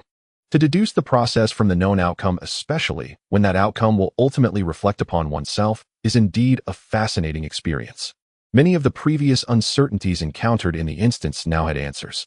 From their conversation, Jiang Yuanbai learned that there was no purification sect in the outside world yet, but rather 7 major churches coexisting, each worshipping different deities. Of course, these deities were all non-existent. Do you think people need gods? Asked the middle-aged man. Upon hearing this question, Jiang Yuanbai first thought of the modern world, then recalled myths and legends from ancient times to the present. He said, if you mean gods who can bestow blessings when people encounter difficulties, then I think people do not need them. The middle-aged man asked with great interest, why not? Jiang Yuanbai replied, if you give them a bottle of water or a piece of bread when they are in trouble, they will be grateful to you, but once they no longer need bread, they will demand more. For instance, wealth, a future romantic relationships. One day their desires will grow to a point where even you cannot satisfy them. Tell me, do people still need such gods? A god who cannot satisfy them is no different from a mud sculpture at the village entrance. The middle-aged man nodded thoughtfully, so it seems people truly do not need gods. No, people do need gods, Jiang Yuanbai said. The middle-aged man looked at Jiang Yuanbai speechlessly. What are you saying? What people need is not a tangible god, but a combination of spiritual will, a necessary product of the development of the times, guiding people's values and providing direction for their progress. They need it. Especially in times of oppression and despair, people cannot do without it. Jiang Yuanbai spoke in somewhat obscure terms, but the middle-aged man understood. He suddenly had a more peculiar idea. I just came up with an even better idea. What? Jiang Yuanbai asked. The middle-aged man chuckled, you'll find out soon enough. Then Jiang Yuanbai's perspective suddenly shrank. It expanded from this small laboratory to encompass the entire city, the whole country. The middle-aged man stepped outside. As the only deity in the world, he descended into the world in the guise of a true god. He easily swept away the 7 major churches, denouncing them as heretics.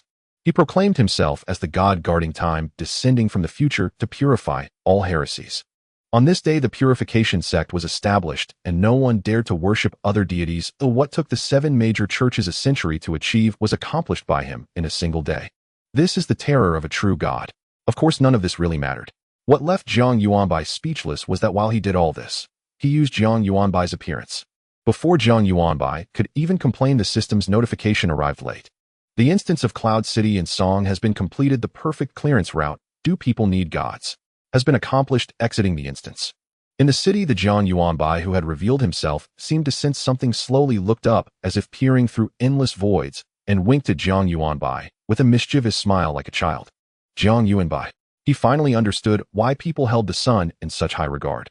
Even the saintess who had schemed for power for years could be easily stripped of authority by a simple word from him. The sun had probably already become the embodiment of the true god. No, rather, he was the divine offspring, the true progeny of the god. Jiang Yuanbai's perspective continued to shrink. Gradually, the entire world seemed to transform into a long, slender ribbon, gently fluttering in the void like a butterfly in the wind. Finally, connected head to tail, indistinguishable from one another. The beings within the circle from different time periods chanted together, O God, who guards time, he is watching over you. All players still engaged in this instance simultaneously received the system's notification. Warning, the instance of Cloud City in Song has ended. You will be kicked out in 10 seconds. The virtual realm unifies, achieving the true realm with no beginning or end, transcending and free. To all beings, congratulations. To the true realm, congratulations. To the blue star, congratulations. In the Blue Star region, double experience lasts for 30 days, double drop rates last for 7 days, and within 1 day instance resources will not deplete. In the Zhuxia region, double experience lasts for 60 days, double drop rates last for 14 days, and within 3 days instance resources will not deplete. PS, I'm late today, sorry. It was also to update this plot all at once. Am not satisfied with this ending because many foreshadowed details were not written. PSS, seeking electricity generated by love. Many players were abruptly ejected from the dungeon, utterly bewildered. What just happened? What was that? Was the dungeon cleared? No way. It's over, but no announcement named the clearing team. Holy hell. double experience for 2 months, and double drop rates. But what exactly is dungeon exhaustion? Never heard of it. Didn't you pay attention in class? Hydrotherapy dungeons restrict entry frequency precisely to prevent dungeon exhaustion. Once exhausted, a dungeon requires at least 1 month to recover, severely hampering collective progress. Then this reward must be. Exactly. Over the next 3 days, the state will likely open the dungeon nationwide, unleashing an all-out grinding frenzy. Most players will grind non-stop for 72 hours. In fact, something similar occurred 7 years ago. You younger ones might not recall. Back then, rewards of comparable magnitude lasted 1 to 2 months. Right, but back then insufficient data left everyone uncertain whether that specific dungeon triggered it. Now we're certain someone activated a hidden mechanism within the dungeon. Still, I desperately want to know which legendary team triggered this reward. It's downright godlike. Hey, they must have just exited too. Let's search the crowd and find them for proper veneration. Discussions buzzed on endlessly outside the dungeon entrance. Jiang Yuanbai and his 5 teammates slipped quietly into the throng before even glancing at their cascade of system notifications, then vanished swiftly into the city. Yuanbai at the very end. Before Eagle could finish his question inside the car, his phone rang sharply. At that distinctive ringtone, Eagle jolted upright and answered instantly, "Director, good day." "Good. Is Jiang Yuanbai beside you?" A robust, commanding voice emanated from the receiver. Eagle shot Yuanbai a meaningful glance, signaling him to prepare. "Yes, Director. He's right here. Please hand him the phone." Yuanbai accepted it with nervous tension, his voice tight, as he echoed Eagle's greeting, "Director, good day." "Oh, Yuanbai, no need for such formality. My surname is Su, my given name Kongwen. Just call me Grandpa Su." Eagle's eyes widened in astonishment. He never spoke to me like that. I'd love to call him Grandpa Su too. That's the nation's top leader. Yet Eagle knew he likely lacked the standing to do so. Yuanbai, ever perceptive, obediently replied, "Grandpa Su, good day." Su Kongwen felt deeply gratified. "Yuanbai, are there any difficulties in your daily life?" "None at all. Thank you, Grandpa Su, for your concern." Good. If you ever need anything, speak up without hesitation.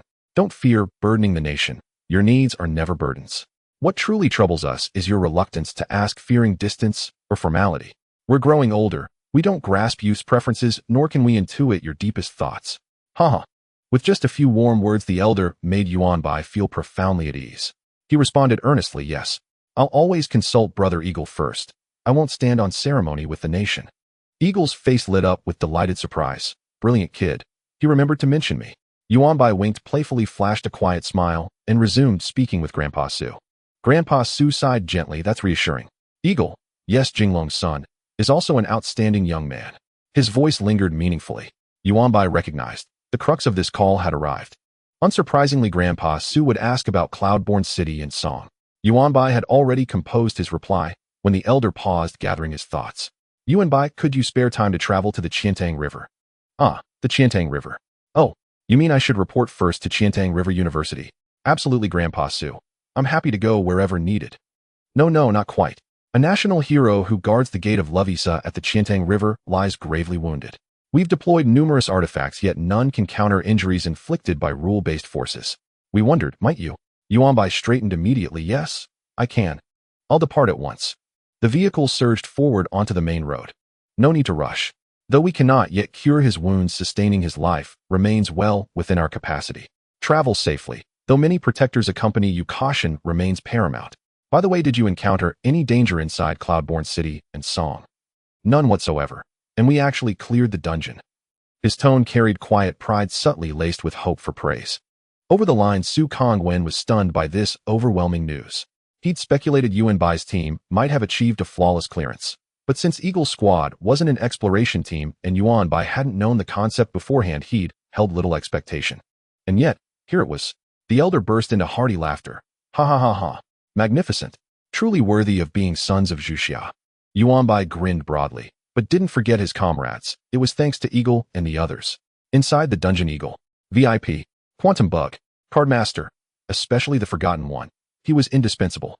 Without him, our clearance would have failed utterly. Yuanbai recounted each teammate's contribution with meticulous care, large or small, every deed named with precision. Su Kongwen listened patiently, smiling warmly as Yuanbai extolled his squad. He interjected frequently with affirmations and praise. Only after Yuanbai finished did the elder summarize all exemplary youths, achieving such extraordinary merit. "When you arrive at the Qiantang River, let us meet in person and hold a formal commendation ceremony." We'll host a grand awards ceremony. Thank you, Grandpa Su. Yuanbai personally disliked such ceremonies, but knowing their significance to his teammates, he agreed cheerfully. After a few more minutes of conversation, the elder ended the call. The moment the phone clicked down, Cardmaster lunged at Yuanbai. Yuanbai, I adore you. That was Elder Su himself. He nuzzled insistently. Yuanbai strained to push his face away. Where did this sudden hugging habit come from? It felt exactly like pushing away the giant yellow dog from the orphanage. Equally fond, equally persistent, requiring tremendous effort to calm. Haha. Cardmaster grinned shamelessly. Yuanbai, it really was uncanny. All right, stop messing with Yuanbai. The eldest brother in the team spoke, and the Cardmaster released Jiang Yuanbai. Jiang Yuanbai broke free from his restraints and immediately fled to the corner of the vehicle. Then the eagle and the others solemnly thanked Jiang Yuanbai, who squirmed a bit and accepted it. The four-jetter surprisingly had tears welling up in his eyes as he looked at Jiang Yuanbai, saying Yuanbai. This was the first time he had received praise from the elder, and he was even more touched that Jiang Yuanbai had not forgotten him. Fearing that the four-jetter might leap forward to hug him, Jiang Yuanbai quickly shifted the topic to the eagle, saying, look at how wrong the child feels because of you. You didn't forget to give him credit, did you? The eagle awkwardly rubbed his nose, saying, not at all, I just forgot a few times during the first month or two. The four-jetter's passive ability was truly terrifying. Just a second before they were chatting, and the next second, he turned around and forgot him. It was quite challenging to cooperate back then. Fortunately, all that was in the past. Now they were close teammates. Quantum Worm, being a girl, was more reserved, at least in front of Jiang Yuanbai, so she did not make any extreme moves. She was also the first to check the system notifications that the others had not seen. Seeing this, she reminded you all should check your system notifications. Upon hearing this, everyone opened their system records. Thank you, you have perfectly cleared the level 59 dungeon song of the Cloud City. Please accept your rewards. You have received a world control key, which corresponds to a single world and allows you to control most selectable options in that world. The world of Song of the Cloud City has a total of 6 keys. When fused into one key, you can obtain complete authority over the world. You have received a perfect clearance treasure chest. When opening this chest, your luck value is fixed at 20 and cannot be reduced or increased. You have received the blessing of the world. Within the current world, you can enjoy the fate of the Child of Destiny luck 5. When entering other worlds, if the level of the other world is lower than the main world, you can enjoy the effect of Fallen Immortal luck 10. If the level of the other world is higher than the main world, you can enjoy the effect of Evil from Beyond luck 5. Immunity to curse effects. Effects cannot exceed the level of the main world. You have received one use of World Furnace, which can forcibly refine one item to legendary level, but the item's level will be reduced to 1, while granting a growth effect. You have received one Divine Skill Upgrade Stone, which can break through the 10-level limit of one skill and enhance its quality requirements. Initial level no higher than legendary. You have received the title, My Backing is the World, a golden legendary title that can be displayed for all to see, visually appealing with no substantial effect. What the hell does visually appealing with no substantial effect mean? There's no way anyone would wear such a tacky thing. After Jiang Yuanbai finished cursing, he saw 3 shining golden titles floating above the heads of 3 people. VP for Jetter Cardmaster. The eagle whistled nonchalantly and put down the finger that was about to click confirm display. He sternly reprimanded his teammates, saying, how old are you? Is this childish or not? Jiang Yuanbai. The eagle coughed twice, saying, did you all understand the other rewards? Cardmaster, I think they're all straightforward, quite easy to understand. The eagle was just about to suggest they all open a chest together to see whose luck was the best with the 20-point luck boost, when Jiang Yuanbai suddenly shouted, oh no. VIP instinctively slammed the brakes. He was the one driving. What's wrong? What's wrong? The teammates asked repeatedly. Now Jiang Yuanbai was the darling of their team, so they had to give it their all. Jiang Yuanbai frowned, saying, I just remembered when I saw the treasure chest that I had stolen. No, I had prepared many rare and extraordinary materials to engrave for your equipment, but later there were too many things, and I forgot. Those materials can only be used in dungeons. Upon hearing this, everyone felt warm and breathed a sigh of relief, saying we thought it was a big deal. It's nothing, just some materials. We cleared this dungeon, and the rewards from the country can't be less, right? Don't feel sorry for it. Jiang Yuanbai, but those are free loot. Alas, the feeling of getting something for free is completely different from the feeling of earning it through hard work. Jiang Yuanbai had to turn his gaze back to the clearing treasure chest to distract himself from the pain. Would you like to open the clearing treasure chest? Please note, when you open this chest, your luck value will be locked at 20, only effective for this chest. Are you sure? Sure. In an instant, brilliant light filled the vehicle's space with various colors. Common, excellent, rare, extraordinary, epic, legendary. Experience 1 common backpack expansion ticket 10. Each ticket can open one backpack slot. Each slot is 1 cubic meter rare skill enhancement stone 99, which can increase skill level by 1. The quantity required varies for each level rare. Faith Altar 1A. After placing the altar, it can collect faith within a kilometer, and once faith accumulates to a certain extent, subaltars can be split. The main deity can release their skills remotely through the altar with release range equal to the altar's coverage. Epic Mirror Flower Water Moon 1, a level 50 staff. Epic Skill Book 1, a legendary. Upon opening the treasure chest, golden light flashed around Jiang Yuanbai, and his level rapidly increased. 31, 32, 33. It continued until 39. Not only that, but even the experience for level 39 was overflowing. This was normal. After all, this was a level 59 dungeon, and the first clear treasure chest would not be subject to level penalties. The rewards inside would be exactly as they were supposed to be. Although this experience seemed substantial, it was only so for Jiang Yuanbai. For normal players above level 50, 1 million experience would only just raise them a level. Experience overflow detected 296,420. Would you like to allocate it to life skills? Yes.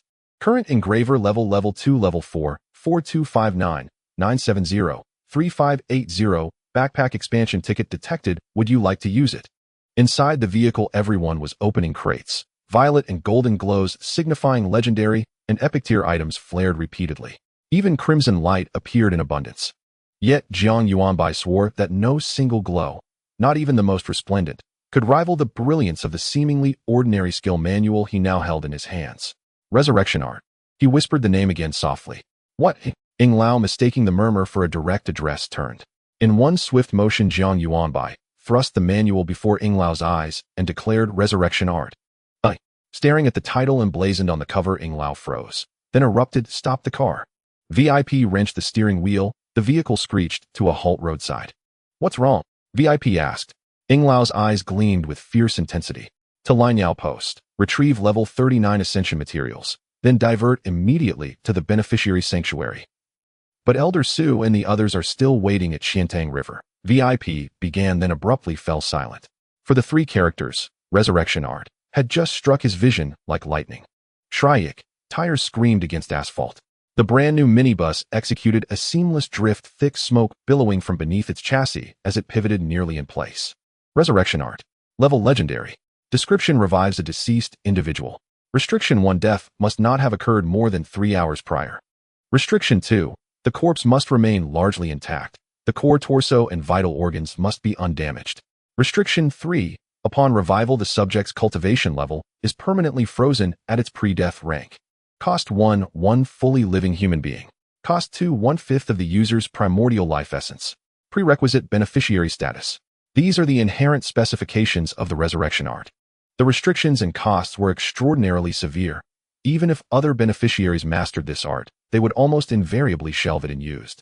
Even without knowing precisely what primordial life essence entailed, the fraction 1/5 was unmistakable and likely fatal if depleted entirely. Yet for Jiang Yuanbai, a flicker of anticipation stirred within him. He imagined the Resurrection Art transformed by his unique benefactor's heart talent, not necessarily perfected in all ways, but even excising just the cost of life essence would elevate it to a strategic tier, divine technique. As for the other cost, the state would not hesitate. A living human, countless death row convicts existed worldwide. Exchanging their lives for that of a warrior would in fact constitute penance. Don't I still possess a divine skill ascension stone? What if I applied it to the Resurrection Art? Jiang Yuanbai drew forth a radiant golden stone, no mere loot from a treasure chest, but a reward granted for flawlessly clearing a dungeon. Its usage stipulated that the target skill's base rank must not exceed legendary, and the Resurrection Art, precisely legendary, should therefore qualify. Jiang Yuanbai felt a surge of eagerness, yet hesitated. He feared ascension might interfere with the benefactor's heart's transformative potential. Logically, a stronger innate effect should yield a more potent modification, but the benefactor's heart itself defied logic. Fine, I'll first. Suddenly Jiang Yuanbai's brows lifted sharply. For the instant he grasped the ascension stone, an inexplicable visceral hunger surged from the deepest recesses of his being, directed solely at the stone. He weighed the excised golden stone in his palm, torn between disbelief and mounting urgency. Can this thing actually be eaten? Yet the gnawing hunger intensified, unbearable. Cautiously he placed it in his mouth and bit down hard. Crack! His teeth recoiled in protest. Clutching his jaw, Jiang Yuanbai groaned inwardly. How absurd. This was clearly not food. Yet, Could it be that he simply hadn't eaten it correctly? Ying Lao mid-call reporting the incident whirled around and froze at the sight of Jiang Yuanbai attempting to swallow the stone. Dropping his phone, he lunged and seized Jiang Yuanbai's wrist. "Oh, young master, what possessed you to start eating rocks?" With effort, he pried the stone from Jiang Yuanbai's grip and met two wide, guileless crystalline eyes. "I don't know. I just wanted to." Jiang Yuanbai had never experienced such ravenous hunger, not even after 3 days of starvation. "Food's here." Cardmaster seized his chance, emptying a mountain of snacks from his pack onto Jiang Yuanbai's lap. Everything imaginable. Chips, biscuits, spicy strips, milk, candies, Chinese, Korean, Japanese varieties. Jiang Yuanbai glanced indifferently. Not a single item stirred his appetite. "I still want that." He pointed at the ascension stone in Ying Lao's hand. Ying Lao paused and said quietly, "It's not food. You can't chew it. Try holding it and mentally commanding use instead." He returned the stone to Jiang Yuanbai's palm. Dense, unyielding, unmistakably inedible. Jiang Yuanbai nodded. "I'll try. Use." He commanded inwardly. Error, divine skill ascension. Item not found. Please verify and retry. The instant Jiang Yuanbai mentally uttered use, the ascension stone vanished. He stared blankly at his empty palm. "Where's my ascension stone?" A soul-deep question echoed within him. Where did that massive stone go? Ying Lao, watching intently, saw only its disappearance and assumed success. He asked better. Still hungry? Jiang Yuanbai, startled, realized the gnawing hunger had dulled, yet not vanished. Still hungry? Then eat this. Without hesitation, Ying Lao pressed his own ascension stone into Jiang Yuanbai's hand. To him, it was no priceless artifact capable of elevating a legendary skill to divine rank. It was merely a pebble gathered from the roadside. But no delays now. Ying Lao's tone hardened into command. This was Jiang Yuanbai's body speaking, a signal he dared not ignore. Should anything go awry, Ying Lao knew he'd bear eternal guilt. Okay. Jiang Yuanbai cradled the stone and willed use. Once more the identical message flashed. Error, divine skill ascension. Item not found. Please verify and retry. The hunger receded further, yet Jiang Yuanbai pressed a hand to his stomach. Still faintly hungry. "Yuanbai, here's more. Take it. Eat quickly. What if your body remains unsatisfied? Consequences could be dire." One by one, the group pressed their own ascension stones into Jiang Yuanbai's hands, urging him urgently to consume them. Jiang Yuanbai bit his lip, turned his gaze away toward the blur of passing scenery, and murmured, "Thank you, everyone." Error, divine skill ascension. Item not found. Please verify and retry. This time, after ingesting just one more ascension stone, his body swelled with satiety. Before his eyes, the talent section blazed with incandescent light. The benefactor's heart has undergone a profound transformation. "I am full." Jiang Yuanbai stopped his teammates from continuing to shove food into his hands. However, he didn't immediately check for changes in the heart of favor. Instead, he said to them, "Although it might dampen the atmosphere according to our team's rules." The Eagle had told him that when they formed a team, if there were items that no one needed, they would be sold by the quantum bug to serve as team funds. If someone needed the dropped items, that person must compensate the teammates with equivalent items or money. How much are 2 divine skill advancement stones worth? Jiang Yuanbai didn't know, but he had to provide that equivalent compensation. He couldn't undermine the foundational principle of the Eagle Squad simply because of his unique status. Feelings are feelings and interests are interests. Whether feelings are mixed with interests or interests with feelings, it is always a hidden danger. However, this time the skill advancement stones were considered personal items, so Jiang Yuanbai only needed to compensate the Eagle and the Card Master. The Eagle smiled. He liked this considerate Jiang Yuanbai more and more. Even if Jiang Yuanbai didn't intend to offer anything, neither he nor the teammates would say anything. The Card Master didn't think much of it, and chuckled as he jumped onto Jiang Yuanbai, instantly turning Jiang Yuanbai's touched feelings into annoyance. Get off, get off." After some playful scuffling, Jiang Yuanbai began to check the changes in the heart of favor. He felt a bit nervous, as everything he had now depended on this talent, and any change would deeply concern him. Talent Heart of Favor exceptional level effect 1. Skills learned under the influence of the Heart of Favor gain some miraculous changes which are not recognized by the universal game, so they cannot be displayed on one's panel, but they truly exist. Effect 2. You have demonstrated your value and contributions to the universal game, convincing it to recognize the legitimacy of your skills, which are now displayed with specific effects on your skill panel. Effect 3. Each new skill will have 2 to 3 branches of change, and you can freely choose one from them. "I can see my skill descriptions." Jiang Yuanbai exclaimed with delight. He then opened his skill panel and took another look at the detailed descriptions of each skill. He found that he had already experimented with the vast majority of the skill effects, with the most variation being minor differences in consumption and range which did not significantly affect him. However, there was one skill whose effects could not be deduced from simple experiments. Legendary passive laziness is the ladder of human progress. Passive laziness is the ladder of human progress level exceptional description 1. Your casting instincts always release the right skill at the right time, even anticipating the timing. But don't worry about overshadowing, it will only appear when needed. Description 2. All skills require no chanting. Skill consumption is reduced by 50, and skill cooldown is reduced by 50. Description 3. Now a hint of divinity has appeared within it, and it seems it has the potential to become a power of a god. God's power. Jiang Yuanbai pondered. This passive seemed to have gained just that compared to the original version. But the divine was still too distant for him. Jiang Yuanbai chose to ignore it for now. As for the other new effect of the Heart of Favor, he would be able to test it soon, so he wasn't in a hurry to research it. Soon the Liebird station arrived. The person who stepped out was not the earlier youth who had been executed, but another person whom Jiang Yuanbai did not recognize. Where is Guangyao ancestor?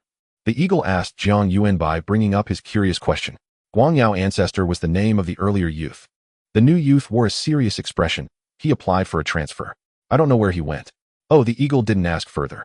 After getting the box with Jiang Yuanbai, they casually chatted for a bit before returning to the vehicle. To the Protector's Sanctuary, he said to the VIP. The van immediately started. Jiang Yuanbai, holding a box larger than himself, opened it in the spacious area behind the vehicle. Inside the box was still a set of equipment, 2 skill books, and a combination of 9 promotion materials. This time one of the skill books was destined to go unappreciated by Jiang Yuanbai, because he would definitely leave a spot for the revival skill. Jiang Yuanbai glanced over quickly. The equipment was still 3 different sets, all at the epic level. To be honest, using these pieces of equipment was a bit of a waste for Jiang Yuanbai, as they would bind once worn. It was evident that Jiang Yuanbai would not be able to use them for long before moving on to the next stage, making these items useless. But the country's perspective was different. These pieces of equipment were indeed valuable, but no matter how valuable, they were still low-level gear, and since they wouldn't produce offspring in storage, making full use of them was their ultimate fate. Taking advantage of being in the vehicle, Jiang Yuanbai began to count the remaining gains from this dungeon one by one. Skill Enhancement Stone 99 Staff Mirror Flower Water Moon Faith Altar. Regarding the new feature Skill Enhancement that unlocks at level 30, Jiang Yuanbai had not yet tried it, but Skill Enhancement Stones were no longer a novelty for him. Because at level 30 the country had included this item in the great gift it gave him, but he had just forgotten about it later. Now that he thought about it, he had only tried it once. Current skill quality too high, unable to use Skill Enhancement Stone. Jiang Yuanbai was not surprised at all, and felt no disappointment, turning around and sweeping them away into the corner like trash. Mirror Flower Water Moon level 59 quality epic effect 1, casting range increased by 30. Effect 2, for every 1000 chi consumed, Mirror Flower Water Moon can generate a lifelike puppet within a 30-meter radius with a maximum limit of 9. The puppet has 50 of the main body's health, cannot benefit from enhancement effects or recovery skills, and disappears when its health reaches 0 or after 30 seconds. Before the puppet disappears, the main body can swap positions with any puppet at any time, CD 3 seconds. Effect 3, Chi 2000 Healing Effect 5. The effect of Mirror Flower Water Moon is quite nice, while the others are just average, Jiang Yuanbai commented. More importantly, this is a level 59 staff that he cannot use yet. Although there was once the right to use the World Furnace, dropping to level 1 would definitely allow him to use it, but Jiang Yuanbai had the resources to look for better materials, so there was no need to waste it casually. Lastly, this Faith Altar. Sounds quite useful at first, but it seems I can't use it right now. After taking out the Faith Altar, it was a small shrine the size of a palm. At this moment, there was no statue in the shrine. It seemed it would only appear after formal use. Jiang Yuanbai played with it for a while, and soon the Protector's Sanctuary arrived. He looked at the 10-meter-high light gate from a distance, feeling a bit emotional. A week ago when I first came here, I was still level 9. Now, I am already level 39. Time flies. Jiang Yuanbai stood at the door for a while before stepping into the light gate. It's good to see you again, fellow Taoist. The benevolent mentor stood in the center of the square, gazing at the bustling crowd with a warm and affectionate smile. As Jiang Yuanbai laid eyes on him, his anxious heart immediately calmed down. He replied, "Good afternoon, fellow Taoist." The mentor looked up at the eternally bright sky, taking a deep breath, as if he could smell the fragrance of sunlight. Is it already afternoon outside? How wonderful. Sunlight is an invaluable gift, yet it is often taken for granted. Only when it is lost do people realize its preciousness. Jiang Yuanbai also looked up for a moment, contemplating before he smiled, and said, "Sunlight is not a gift, but a choice. People choose to live under the sun, but that does not mean there is no new world in the darkness. Similarly, loss does not signify an end, it may also be a beginning." Jiang Yuanbai's childhood environment was far from good. A different child might have been warped by it. But the current Jiang Yuanbai loved life. Though lonely, he was never reclusive. The mentor glanced at Jiang Yuanbai with surprise and nodded in agreement, saying, "Fellow Taoist, you are right. A loss indeed does not signify an end. However, I suspect what we want to express is not quite the same." He smiled slightly, interrupting Jiang Yuanbai's contemplation. "Fellow Taoist, you are about to advance again, aren't you?" On the topic, Jiang Yuanbai nodded repeatedly, hurriedly pulling out a large pile of materials from his backpack, like a hamster. "Fellow Taoist, sorry for the trouble. It's a simple matter." With a light flick of his finger, the 9 materials floated away from Jiang Yuanbai's embrace, suspended in midair. They underwent decomposition, fusion, and shaping in a brief moment, until they finally transformed into a straight branch-like staff. "Do you remember? The staff must not be discarded, keep it," Jiang Yuanbai cheerfully interjected, pulling out the 3 previous staffs from his backpack to show the mentor. The mentor smiled kindly. "That's right, very good. Fellow Taoist, I'm leaving now." Jiang Yuanbai waved cheerfully and dashed away. The mentor watched Jiang Yuanbai's receding figure until he completely disappeared before shifting his gaze. What kind of world has he entered? Why is he being targeted by the source master of awakens? In his gaze, there was a faint thread piercing through the sky and earth, traversing the boundary between the instance and reality, directly connecting to Jiang Yuanbai. Meanwhile, Jiang Yuanbai remained oblivious. The mentor smiled faintly. "You may be out there, I cannot control that. But if you dare to extend your tentacles into the sanctuary, I shall first sever half of your source and leave you to recuperate for 100,000 years." A wooden staff tall as himself silently appeared in his hand. It was straight overall, but tiny vines coiled around it, winding up like climbing ivy, forming a natural vine ball at its tip. Ding! The staff hit the ground, as if striking some mysterious object. Instantly, the space rippled and the rules of the source transformed into an indestructible blade striking towards the tentacles beyond the endless void. A sharp, piercing scream echoed through the void, clearly filled with immense pain and fury. The thread that penetrated the space suddenly snapped, unable to retract, vanishing into the fabric of space. In an instant, the entire sanctuary of the mentor shook violently. With a sizzling sound, dark cracks appeared in the sky from which endless chaotic energy surged, seemingly trying to pour in. The civilians in the sanctuary seemed to sense something, and no matter what they were doing, they all stopped, raised their hands, and placed their fists on their chests, beginning to murmur softly. A few minutes later, the dark cracks in the sky slowly closed. People exchanged glances and smiled before resuming their unfinished tasks. Sticky rice cakes. Sweet and soft sticky rice cakes. Only 3 copper coins for a bowl. Selling pancakes. A top-secret recipe from the outside world. 5 copper coins for 1 pancake. If it's not tasty, you don't have to pay. Men, or would you like a massage? No charge. Just not very formal. The world returned to tranquility. Jiang Yuanbai returned to the vehicle completely unaware of what had transpired. He had exerted immense effort to refrain from learning the resurrection art right there in the sanctuary. Now the VIP started the vehicle and quickly drove towards the airport, while the eagles formed a circle behind, eagerly watching Jiang Yuanbai at the center. The resurrection art. Is this the only one of its kind in the world? They did not know, but it was undoubtedly the most powerful one ever.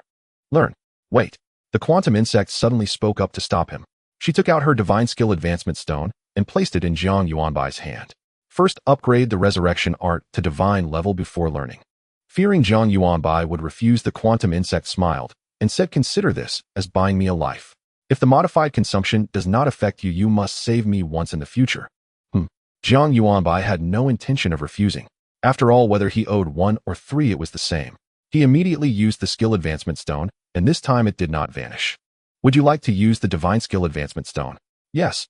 Please select a learned skill or an unlearned skill book." Jiang Yuanbai focused his mind and selected the resurrection art in his hand. In the next second, the skill book disappeared. In the following second, the skill book reappeared exactly as it was before, except now it had the title Divine in front. It was very simple, as easy as merely switching to a different book. Jiang Yuanbai glanced at it. In fact, compared to before, there was not much change. At most, the time of death was slightly more lenient, no need for a body anymore, and the consumption changed from the user's life source to life source. He patted the skill book, and in an instant it transformed into flowing light, flooding Jiang Yuanbai's mind with countless casting knowledge. Consequently, 2 different versions of the resurrection art appeared before Jiang Yuanbai. Option 1, Resurrection Art Level Exceptional Description, Revive a Deceased Individual. Restriction 1, the time of death must not exceed 24 hours. Restriction 2, no body is required, but a clearly defined item related to the deceased must be present, such as energy left by the deceased, soul fragments, etc. Consumption 1. Depending on the deceased's level, different units of life essence are consumed if a complete body exists or the individual is revived within 10 minutes at the death location. This consumption is waived. Consumption 2. Depending on the deceased's level, different units of qi are consumed. Option 2. Resurrection art level. Exceptional description. Revive a deceased individual. Restriction 1. The time of death must not exceed 168 hours. Restriction 2. No complete body is required, but a part of the body must be present. Blood, flesh, bones, or organs, one of these must be collected, and the target must be in a deceased state, otherwise it is ineffective. Consumption 1. Depending on the deceased's level, different units of qi are consumed. These two options. Jiang Yuanbai hesitated, torn between them. Frankly speaking, the two resurrection techniques diverged fundamentally, yet both possessed extraordinary practicality. For instance, option 1 could resurrect individuals who had died within the past 24 hours. It required no corpse, only a preserved essence of their vital energy, enabling remote recall and resurrection akin to returning to a safe haven. Yet it demanded life essence, a substance Jiang Yuanbai had never encountered nor understood. Option 2 dispensed with life essence entirely and extended the resurrection window from 24 to 168 hours, but it required a physical fragment of the deceased's body, a condition that proved daunting in extreme circumstances. Moreover, the fragment had to be harvested immediately after death, rendering pre-battle blood storage futile for post-mortem revival. It had to be freshly deceased. Just how rare is this life essence? Jiang Yuanbai voiced both options aloud, seeking his teammates' counsel. Life essence. Liang sounded surprised. It's actually quite abundant. Jiang Yuanbai's face lit up with hope. Liang scratched his head. Well, strictly speaking, that's not quite accurate. Our blue planet possesses no native capacity to generate life essence. Only demigods and higher beings can refine it from their own life force. It is an unparalleled restorative, so potent that even if one were reduced to a mangled ruin, barely clinging to a final breath, a single drop would restore full vitality and mend every wound, except those inflicted by fundamental cosmic laws. If it can only be produced by demigods, how do we possess such vast reserves? Jiang Yuanbai asked. At this, Liang suddenly wore a faint, proudy etmatist smirk, the kind of self-conscious pride only a veteran could muster. It happened roughly 5 years ago. We were destitute then, and coincidentally the first wave of level 69 cultivators had just emerged. Our superiors reasoned why not strike at Lovisa. After all, we were already sworn enemies. No further enmity needed. After global consultations among the major powers, our gaze settled upon a singular, irreplaceable resource. Yes, life essence itself. I've already described its miraculous healing properties, but in Lovisa it serves another critical function, the baptism of novice cultivators. Every cultivator undergoing this rite receives divine blessings from their patron deity, granting stat advantages averaging 5% above peers of equivalent cultivation level. Thus, its strategic value was incalculable. Yet though precious life essence was widely stockpiled across Lovisa's myriad churches, whose decentralized branches inevitably weakened local defenses, the locals dared not desecrate temples housing true deities, but is there anything on earth we dare not attempt? Well, it wasn't that momentous. I've even forgotten the exact date, roughly March 3rd around 9:30 p.m., I think. Over 1,000 covert squads infiltrated Lovisa through 27 interdimensional gates. Senior Elder Su and his team guided us throughout. Employing feints, diversions, and stealthy maneuvers, we launched our final assault, and within 30 minutes seized 34 church strongholds, claiming all their stored life essence. I personally secured only a modest barrel, exact volume hazy, but using a 90mm dropper, I collected approximately 3,434 drops, ranking 3rd overall in the operation. Honestly, it wasn't that impressive. I'd have forgotten entirely if you hadn't brought it up. 5 teammates stared silently. Liang had expected awe. Instead, he met 5 expressions of stunned, speechless disbelief. He coughed awkwardly. In any case, our Zhuxiao faction ultimately received 17,900 drops.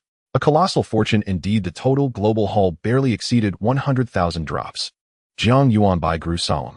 So, if I choose the first resurrection technique, I needn't worry about life essence shortages, at least not in the near term. Liang answered cautiously. He dared not overpromise. Not exactly. Consumption per use remains unknown, but yes, replenishment channels do exist. Namely, strike again.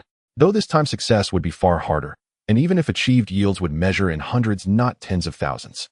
Jiang Yuanbai weighed both paths long and deeply, then chose the first. No grand rationale, merely 2 decisive advantages: fewer temporal constraints and no reliance on corpses. Add to that the convenience of remote resurrection via pressured energy, and the choice became inevitable. His perspective had broadened beyond individual tactics. He now considered strategy at the grandest scale. And on that scale, the first path, freer, more flexible, less encumbered, was unequivocally superior. Greater cost. So be it. This was a strategic tirade, not a tool for manufacturing a fourth cataclysm. Resolved, Jiang Yuanbai selected the first option without hesitation. Instantly, the profound secrets of the resurrection art unveiled themselves to him. Allowing witnessing the breakthrough, immediately phoned command to deliver the news. In truth, he was simply notifying them to prepare Jiang Yuanbai's life essence supply. Ha ha ha. A raucous, unrestrained laugh echoed from outside the convalescent compound, followed by the courtyard gate shattering inward under a brutal kick. A bald, middle-aged man stood there, his inverted triangle eyes sharp and cruel, yet now split wide in boyish sunlit mirth. Wearing an ill-fitting Zhongshan suit, he tugged at his collar as he strode in, bellowing, "Gong Yuhua, are you dead yet?" From the villa within, a young man emerged, leaning heavily on another. His once piercing aura had dimmed, exhaustion clung to him like mist, yet his gaze remained razor-edged, unbroken. "Single dog, if you keep shouting like this, disturbing my cultivation, I'll beat you senseless before I die." His name was Shan Wang, Shan from his father's surname, Wang from his mother's. But due to its unfortunate phonetic resonance, close acquaintances had nicknamed him Single Dog, a title he bore with resigned acceptance. Indeed he was. Gong Yuhua tried to smile, but the moment his lips twitched, blood erupted violently from his mouth. After finally regaining composure, he glanced at his plummeting vitality bar, and urged by the anxious girl supporting him, sighed deeply, reluctantly drawing forth a small vial. Inside floated several droplets of emerald green liquid, the legendary life essence famed for restoring flesh to bleached bone. Yet this divine elixir offered no true cure, only a fragile reprieve from imminent dissolution. "I live only to waste resources. What purpose does this serve?" Gong Yuhua wondered why the nation insisted on sustaining his life. Wounds wrought by rule force were beyond Blue Planet's current capacity to heal. Was he expected to wait until level 80 or level 90 cultivators emerged? That was sheer absurdity. He uncorked the vial and tipped its contents into his throat. In an instant, color flooded back into his pallid cheeks. 7 drops. Good for only 1 hour. Extravagant, Gong Yuhua murmured, feeling his flesh tear anew beneath the relentless assault of rule force. He shook his head. "If Senior Elder Su and the others fail to explain themselves today, I will consume no more." He turned to the girl beside him. "Did you hear that?" Tears brimming, she nodded. She meant to plead, but before a single word escaped her lips, Shan Wang cut in. "Hey, perfect, don't bother staying alive. Just go ahead and die." Although Gong Yuhua truly wished for death, being ridiculed by a friend still stung a bit. Dan Wang wasted no time and bluntly informed Gong Yuhua about the resurrection technique. After listening, Gong Yuhua smirked and shook his head, saying, "How could such a thing as resurrection exist in this world? I don't believe it at all. Are you just making this up to stall me? Why don't you just tell me whether there's a way to heal the injuries from the laws? If not, then I might as well just die."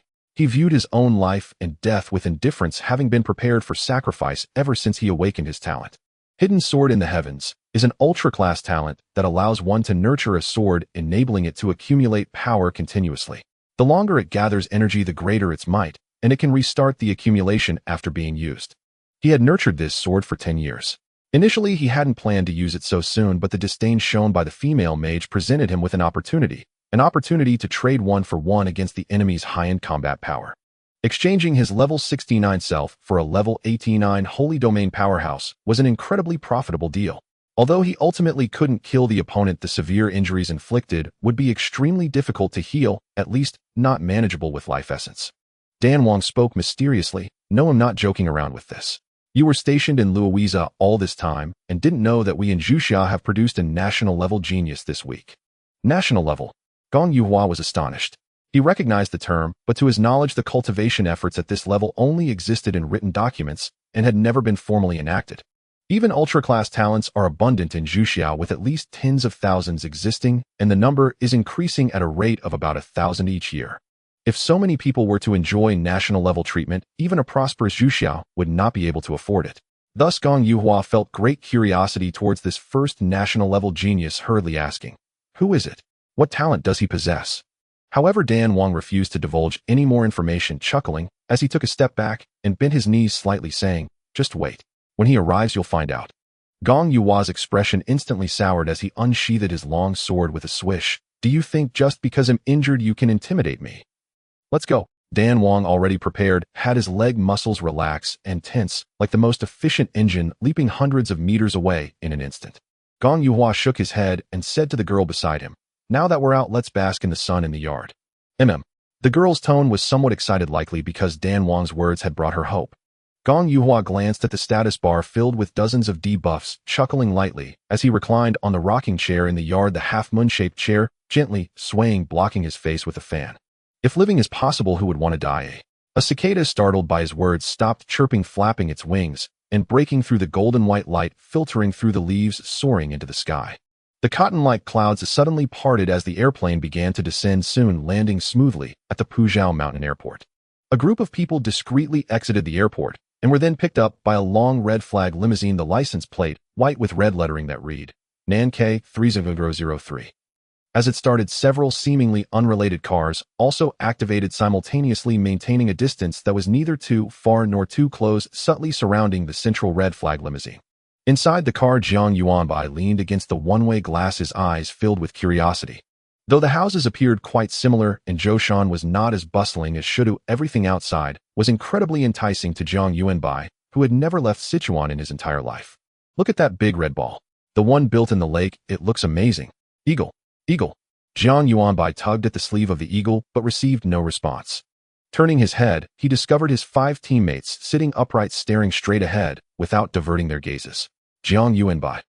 "Eagle, old Su and the others might be watching from a distance. I can't give him an unsteady impression." Jiang Yuanbai. "Jiang Yuanbai, come on, what's there to be so restrained about? The way you all are acting might actually make them feel distant. When I volunteered at the nursing home." Jiang Yuanbai cautiously followed behind the eagle, finally exhaling a sigh of relief after passing layers of armed guards. Although those soldiers certainly wouldn't kill him, the inherent reverence the people of Zhuxia had for them made walking through hundreds of armed soldiers an overwhelming experience. It felt as if he might end up in prison at any moment. At that moment, an old man was already waiting in front of the hall.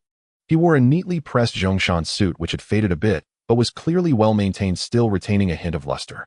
His face looked somewhat aged, but his gaze was deep and piercing, exuding a sense of determination and wisdom. Standing at the door without even saying a word, Jiang Yuanbai recognized his identity, Su Kongwen. Others had yet to react, but Eagle stood at attention with a snap, saluting sincerely, "Good day, old Su." With a smile, old Su quickly approached and patted Eagle on the shoulder, saying, "A sturdy young man. Thank you for taking care of Yuanbai these past few days." As he said this, his gaze passed over each person. Noticing old Su looking at him, Jiang Yuanbai revealed a smile that met his expectations, saying, "Hello, Grandpa Su." Good, good, good." Old Su grasped Jiang Yuanbai's hand warmly, his face filled with gratitude. He did not forget the others, saying, "Now we are communicating privately, so there's no need to call me elder. Let's all call me Grandpa Su if you don't mind." The others were immediately thrilled and eagerly agreed. This scene fell into the eyes of the team in the shadows who were responsible for protection, and they felt a wave of envy. Why? Just because our captain is too useless and couldn't defeat the Flying Eagle team, otherwise this opportunity would surely be ours. Hey, can this really be blamed on me? Did you not participate in the battle? The focus is obviously you.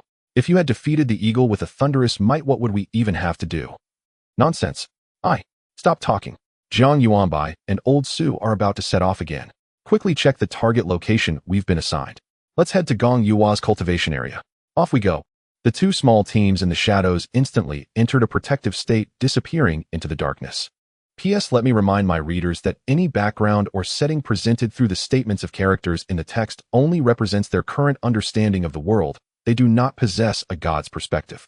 Therefore, if in the future you see inconsistencies between the settings and what the characters previously stated, it is not a plot hole, but rather a reflection of the characters' misunderstandings. P.S. Please generate power with love. A grand motorcade rolled steadily down the road, its imposing presence prompting commoners to hastily step aside and murmur among themselves. Half an hour later, Jiang Yuanbai and Su Kongwen walked side by side with Lao Ying and 4 others trailing behind, arriving at the hillside villa. In the courtyard, Gong Yuhua, already informed of their arrival, stood waiting at the gate, supported gently by a young woman. The moment Su Kongwen stepped out of the car, his gaze fell upon Gong Yuhua at the entrance, and his expression hardened instantly. With quiet ire, he admonished, "Yuhua, I told you to rest properly in your room. Why have you come out again? Do I need you to greet me? Am I missing an arm? Or a leg?" Gong Yuhua merely smiled faintly, letting the elder vent his frustration. After all, he had long grown accustomed to it. His eyes swiftly swept over Jiang Yuanbai before offering a courteous nod. This must be Mr. Jiang Yuanbai, the nation's prodigy. The nation's prodigy. The moment those words left his lips, Jiang Yuanbai felt gooseflesh rise across his skin. He hurried to clarify, I am Jiang Yuanbai, but that title nation's prodigy, truly well-deserved. The remark came from Elder Su himself, and as soon as Jiang Yuanbai was mentioned, his stern countenance dissolved entirely. His shift in expression was startlingly swift. Flustered by such praise, Jiang Yuanbai's cheeks flushed crimson. Noting his discomfort, Gong Yuhua refrained from further teasing. Instead, he stepped aside with graceful deference and gestured inward. Elder Su, let us go inside. It's sweltering outdoors. No need to let the young ones bake in the sun.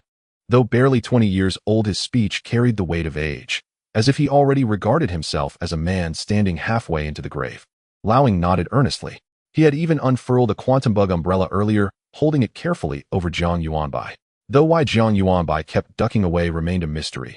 Ultimately, he'd had no choice but to shelter Elder Su instead. As the group strolled through the courtyard, Su Kongwen asked with a gentle smile, Yuhua, how far along are things between you and Panner? The young woman beside Gong Yuhua, whom he called Panner, blushed deeply at the question. She stole a fleeting glance at Gong Yuhua, then quickly averted her gaze, fixing her eyes on the ground beneath her feet. Gong Yuhua's eyes dimmed slightly as he offered a strained smile. Elder Su, please don't jest. I share nothing with Panner. At his words, the young woman's lowered lashes flickered with quiet sorrow. Oh, Su Kongwen feigned surprise. Didn't you come to me just last time asking what sort of betrothal gift would suit Panner, eh? When I returned home, I searched high and low. And guess what I found? That wristwatch I gifted your aunt all those years ago. It still runs. I wound it, and the hands moved once more. Your aunt and I discussed it. We have no children of our own, so we've decided to pass it on to you as your betrothal gift for Panner. What do you think? Hearing her elders openly discuss her betrothal right beside her, the young woman's face burned scarlet. So much so that she momentarily forgot her duty as guide. Yet Gong Yuhua remained silent. Puzzled, Elder Su asked, Is it the watch itself you find unworthy? Indeed, today's youth hold lofty standards. Elder Su. Gong Yuhua gave a wry, sorrowful smile. He knew the elder meant no such thing. Elder Su chuckled softly, took Jiang Yuanbai's hand in his own, and patted his back reassuringly. Come now, Yuanbai. Show your elder brother Yuhua what you can do. At the call, Jiang Yuanbai didn't hesitate. He launched straight into a water-healing art, followed seamlessly by the Queen Mother's crimson silk flow technique. A soft emerald light shimmered across Gong Yuhua's body, and his rapidly depleting health surged back to full in an instant. More astonishingly, even under the relentless erosion of countless debuffs, causing his health to drain at 1% per second. The moment it dipped, a colossal green numeral erupted upward, healing him with terrifying speed, leaving no window for near-fatal collapse. A flash of astonishment crossed Gong Yuhua's eyes, then settled into calm. Unreservedly, he praised, truly worthy of the title national-level prodigy, and truly worthy of the word percentage. Jiang Yuanbai was in fact the only chosen one whose every ability scaled exclusively by percentage, a phenomenon bordering on the miraculous. Yet could a resurrection art truly manifest on Terra at this very moment? Even the deities of Lovisa demanded immense sacrifice to resurrect their faithful. Life essence and life primordium were not merely distinct, they were worlds apart. The former could be distilled even by demigods, given enough time, it was virtually inexhaustible. The latter, however, was irreplaceable, core essence unregenerable and finite. Moreover, even if Jiang Yuanbai truly possessed the resurrection art, Gong Yuhua knew full well reviving a level 69 powerhouse using the life primordium within Jiang Yuanbai's own level 40 body would require draining him utterly, and still fall impossibly short. The costs listed in skill descriptions applied strictly to targets of equal rank, unless one were a true deity possessing rare methods to replenish life primordium. No need to rush, let's speak more fully once inside. Elder Su understood Gong Yuhua's skepticism perfectly. When he first heard the term resurrection art, his own reaction had been identical. Lost in thought, the group had already entered the villa. Once seated, the young woman, named Panner, hurried upstairs, returning moments later with delicate tea leaves to brew for everyone. Elder Su, unconcerned whether Gong Yuhua believed him, instructed his secretary to produce a document and handed it directly to Gong Yuhua. As Gong Yuhua accepted the file, Elder Su glanced briefly at Jiang Yuanbai, beside him, affectionately ruffling the youth's hair before turning to Gong Yuhua. Yes, the resurrection art is real, and for Yuanbai its cost is negligible. Read this plan carefully. You may refuse. Truth be told, this request is ethically fraught. It amounts to extracting the final value remaining in your present life. Gong Yuhua said nothing. But the moment he opened the file and read its title, his pupils contracted to needle-thin points, and he jerked his head up, locking eyes with Jiang Yuanbai. He stared, for a full minute, until Jiang Yuanbai began to squirm under that unnerving, unblinking gaze. Only then did Gong Yuhua lower his eyes again, resuming his examination of the document. Jiang Yuanbai grew restless. This file clearly concerned him. "May I take a look?" he asked. Elder Su, voice hushed. Elder Su smiled and nodded. "Of course. Without your consent, this plan cannot proceed. Not a single clause." Eagerly, Jiang Yuanbai squeezed beside Gong Yuhua and stretched his neck to peer at the pages in his hands. There, bold and unmistakable upon the cover, stood the title, Preliminary Plan for Internal Subversion of the Lovisan Continent and Divine Ascension Initiative. Codenamed Triple Manifestation of the One Qi. Lead Operative Jiang Yuanbai. Below followed several concise bullet points. Lovisa is a naturally fertile incubator for faith, a resource unmatched by Terra. And since they are our adversaries, perhaps we may corrode them from within. Phase 1 with Gong Yuhua, still retaining combat capability, he shall serve as the vanguard, storming the imperial capital of the Qiu Empire in Lovisa without restraint, sowing chaos and creating openings for covert insertion. Phase 2, a clandestine unit carrying a faith altar will infiltrate cities with weak faith infrastructure, leveraging the altar's long-range ritual capabilities and Jiang Yuanbai's formidable abilities. They will conduct localized proselytization, promoting worship of the three pure ones, sovereigns of life and fortune, i.e., Jiang Yuanbai himself. Phase 3 further probed the faith altar's operational limits, attempting to generate subsidiary altars and disseminating them across border cities, applying a strategy of encircling urban centers from rural peripheries. Note this remains a preliminary draft contingent upon both Gong Yuhua's cooperation as chief guardian and Jiang Yuanbai's explicit consent. Should Jiang Yuanbai decline, implementation shall be postponed indefinitely. Note 2, though true gods cannot descend to the mortal realm, demigods possess overwhelming power. Proselytization must therefore be executed with extreme discretion, never large-scale, never overt. Jiang Yuanbai silently finished reading, his mind stuttering for a moment. After a while he suddenly realized the god-making plan. "Me," Su Lao said, "exactly. This is a feasible plan that we rushed out after you reported your situation. If we are to implement it, now is the best time." This is because they had just severely injured a saint-level powerhouse. Such a level of expert is also among the top existences in the Luowiza continent. Without demigods, the saint-level reigns. Even the Qiu Empire has only managed to nurture 3 saint-level powerhouses with national effort, 2 of whom have only recently been promoted in the last century and have yet to begin comprehending the rules, making them relatively weak. The strongest of them has already gone into seclusion to heal, and it will be impossible for him to appear in the short term. If Gong Yuhua were to execute the plan, most would think he was severely injured and preparing to fight to the death. Thus this serves as a natural shield. If one wishes to make a feint, there is no better opportunity than this. If it were any later, once the incident has settled down, sending someone to their death would raise suspicions. Jiang Yuanbai shook his head frantically. "I can't do this. I'm not good at deceiving people." The crowd fell silent. Su Grandpa chuckled. "Yuanbai, if you used other reasons to refuse, that would be one thing, but this reason seems a bit off for you, doesn't it?" Jiang Yuanbai raised his chin in defiance. "How could I?" The card master whispered. "Rise up, you who refuse to be slaves." The one known as the Forgotten, adorned with a brilliant title above his head, added, "Though the roads may be myriad, they ultimately lead to the same end." Even the supposedly composed eagle could no longer hold his ground. "Devotees, the purification of the divine religion needs you." Jiang Yuanbai. With each dark secret being unveiled, Jiang Yuanbai recalled the embarrassing moments, the social death, washing over him as he curled his toes, slightly gripping his clothing. That can't be called deception, can it? What I did was tailored to the time, situation, and place. The crowd erupted in laughter. Su Lao said, "However, since you are unwilling, we'll drop it. After all, it's just I certainly am willing." Jiang Yuanbai feared the misunderstanding. "It's just that I'm afraid I won't do well. After all, this is such a big matter, and if it fails because of me." Jiang Yuanbai had long wanted to do something for the nation, having enjoyed so many conveniences, yet seemingly having contributed nothing. He believed he had grown, and that it was time to do what he could. On the other hand, Jiang Yuanbai thought that playing the role of a deity was simply too cool. Su Lao observed closely and noted that Jiang Yuanbai showed no unwillingness in his emotions, nodding. "Rest assured, the main teaching work will be handled by dedicated personnel, so you don't need to worry too much. In this plan, there are no sinners, only heroes." After speaking, he looked at Gong Yuhua. "So, I am willing to," Gong Yuhua said without hesitation. Firstly, he could vent the anger in his heart, and secondly, participating in such a plan was an honor for him. This time it would be the clarion call for the counteroffensive against Luowiza. Gong Yuhua would use his remaining strength to deliver a heavy lesson to the Qiu Empire. The girl beside them had been listening to everyone's conversation. She bit her lip, glancing at Gong Yuhua, and then at Su Lao and Jiang Yuanbai, wanting to say something but refraining due to the occasion and politeness. However, the worry in her eyes seemed almost tangible. When Jiang Yuanbai noticed her looking again, he winked at her and quietly reassured, "Don't worry, I really know resurrection techniques. The commander Gong Yuhua won't really die." Painter, looking youthful, was actually a few years older than Jiang Yuanbai and already an adult.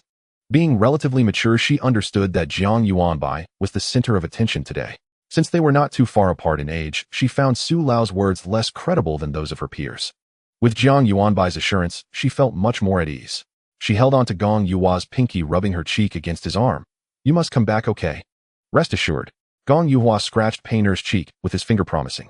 With a glimmer of hope for life, he no longer avoided Painter's affection. Seeing this scene, Su Lao smiled and stood up, summarizing, "Then this matter is settled. Yuanbai, you will hand over the altar to Secretary Wang later and prepare yourself. In the early stages, you may feel a bit fatigued, as you will need to occasionally manifest divinity to instill faith in those people. Once it stabilizes, such manifestations won't be as frequent." Jiang Yuanbai nodded. Manifesting divinity was not his desire, but since the nation needed it, he was naturally delighted. Not he was duty-bound. He secretly began to look forward to it. Then Su Lao turned to Gong Yuhua. "Yuhua, prepare well. You need to present a grand funeral. It is both their funeral and the burial of your past self." Gong Yuhua stood up, his figure swaying, yet there seemed to be a flicker of fire in his eyes. "Yes." His voice was deafening. Jiang Yuanbai feared it was a fleeting moment of clarity, so he helped him with a water therapy spell and a blessing from the Queen Mother. Then Su Lao surveyed the room, glancing over the Eagle VP, Quantum Insect, and the Forgotten. "And everyone's celebration banquet will be held tonight upon our triumphant return. We will not only make it a grand affair, but also announce it to the world, so that all people know that we, the Zhuxia, have decisively thwarted Luis's ambitions." His voice was powerful as the sea, carrying an unparalleled momentum as he pointed out the landscape. With that, the elder's hand, strong and robust like a pine tree, firmly grasped Jiang Yuanbai's shoulder and gave it 2 heavy pats. It hurt. The elder evidently had military experience and held a high rank, and his excitement translated into a strong grip. On the surface, Jiang Yuanbai also fervently responded, executing a French salute, except his palm transformed from cloth to stone charge. The world saw no change. Yet beneath the surface, currents swirled and storms were brewing. On Su Lao's side, they were nervously mobilizing troops, selecting the 10 most outstanding and reliable teams for the mission. Among them, only one team was responsible for escorting the Faith Altar, while the others provided cover. The Faith Altar had been activated by Jiang Yuanbai, and at that moment a life-sized statue appeared in the shrine. This statue was lifelike, matching in height, posture, and expression. However, the statue bore a radiant smile, its features youthful. If shown to others, it would surely evoke 3 words: handsome, sunny, cute. These words seemed somewhat unsuitable for disguising as a deity. Fortunately, the altar allowed for the blurring of appearance, or else Jiang Yuanbai's visage might become the biggest flaw in the Unity of 3 Pure Ones plan.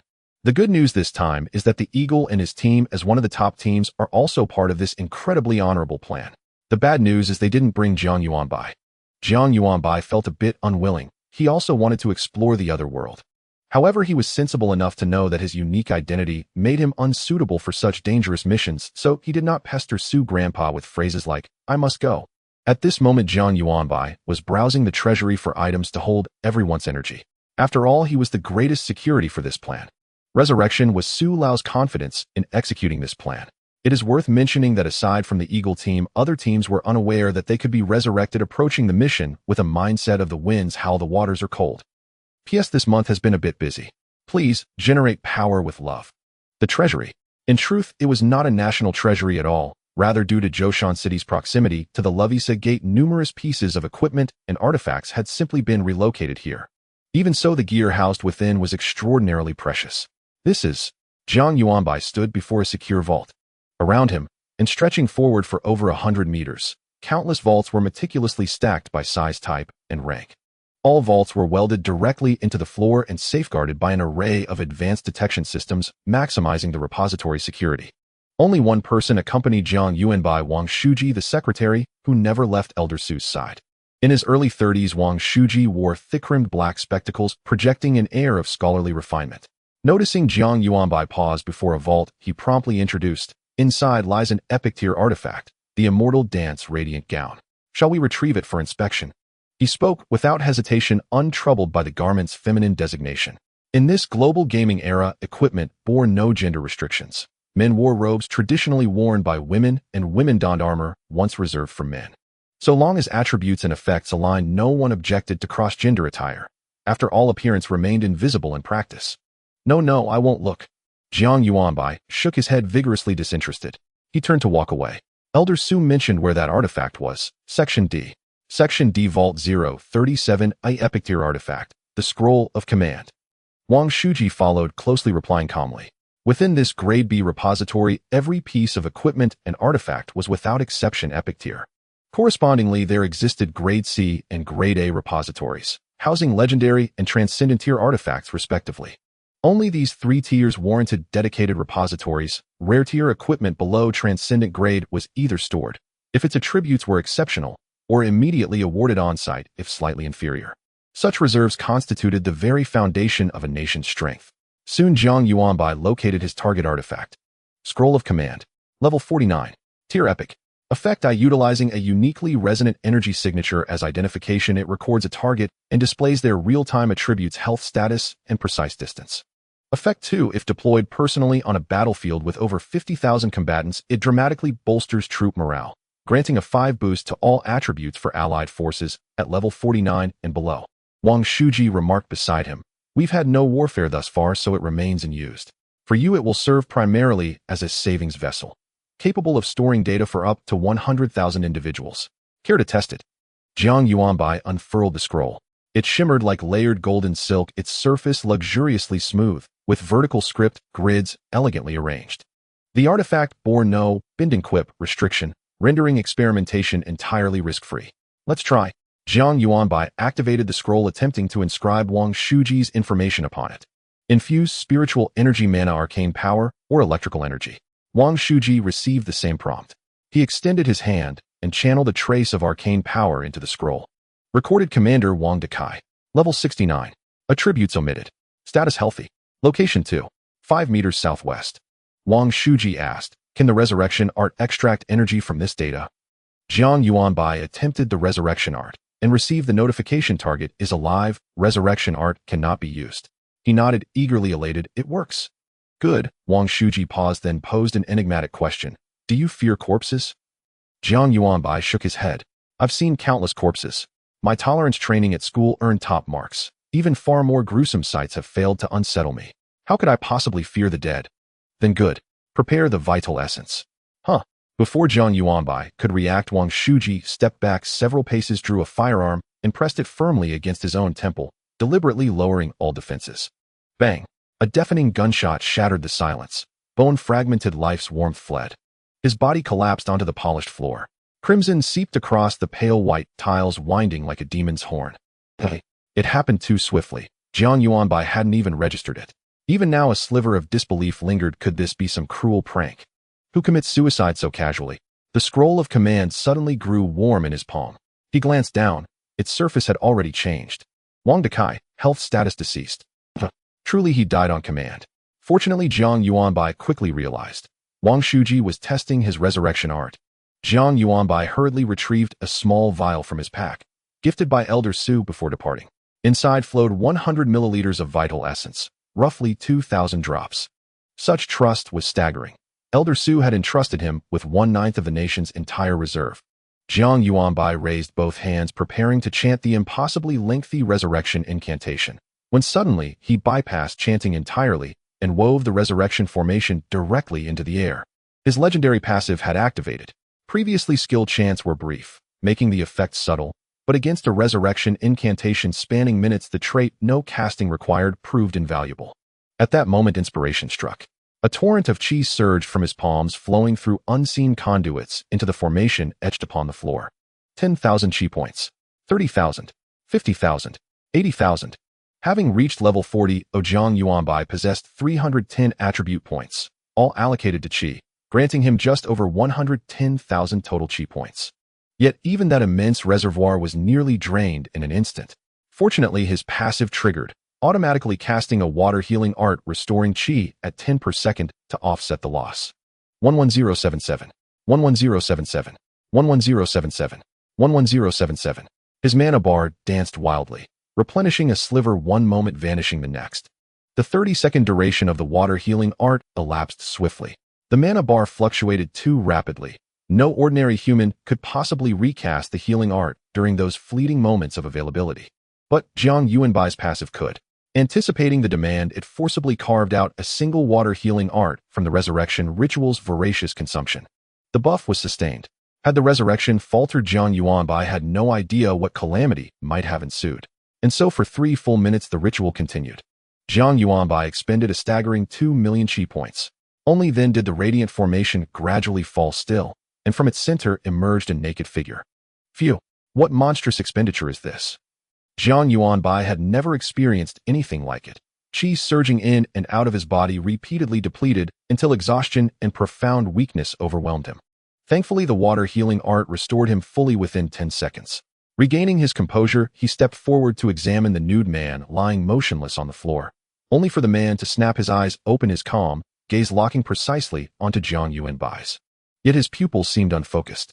Jiang Yuanbai recognized Wang Shuji instantly, but that vacant stare sent alarm flaring through him.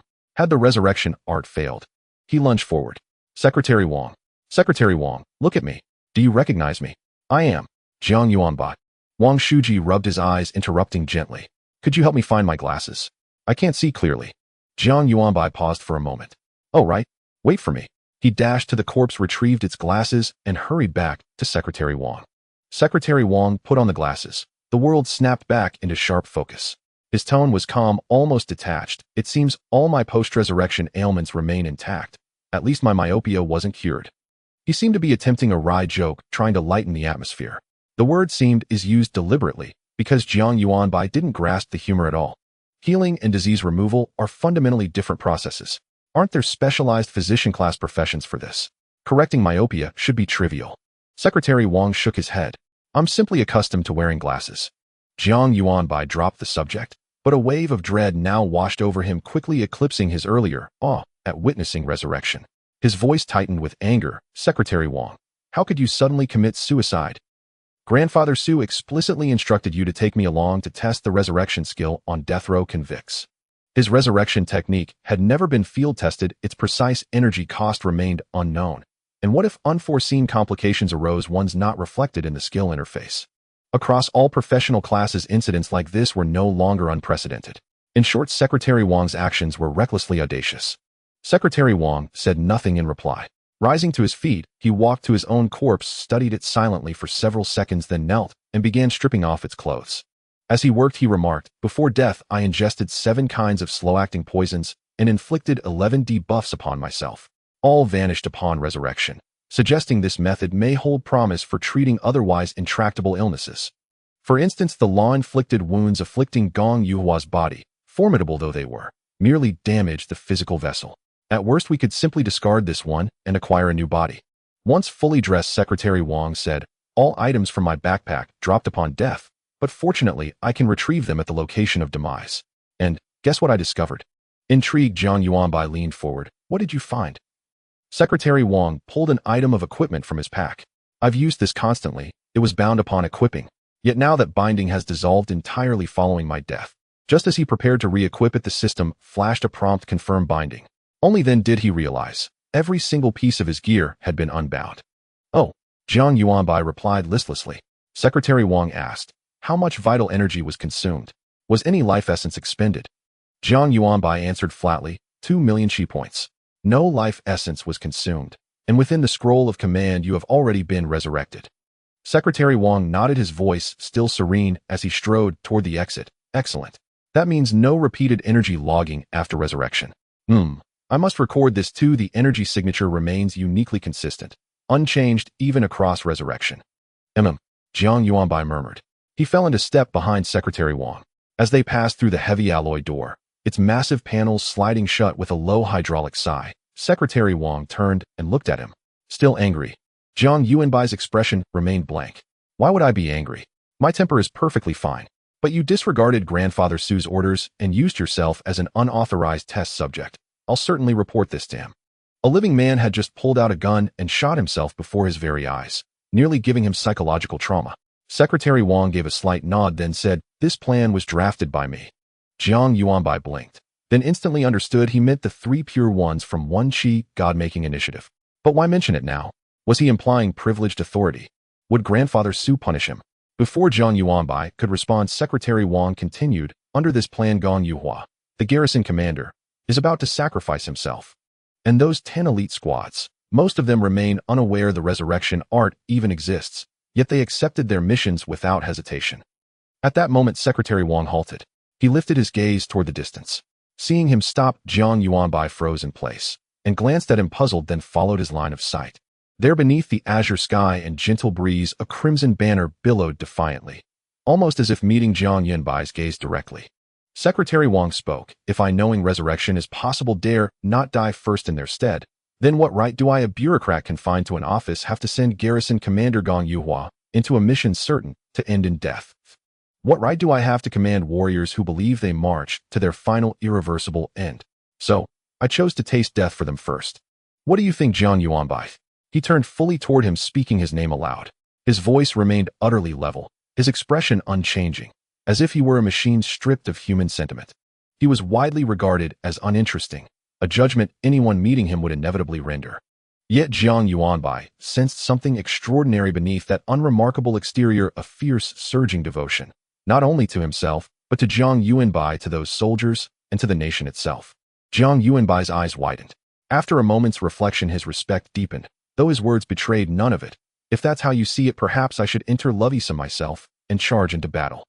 "No, that's unacceptable," Secretary Wang replied instantly, his pace quickening slightly. "Your willingness alone is commendable, but your roles differ fundamentally. They are frontline warriors. You are the unwavering guarantee that lets them fight without restraint. Both serve the nation with honor, neither stands above the other." Heh.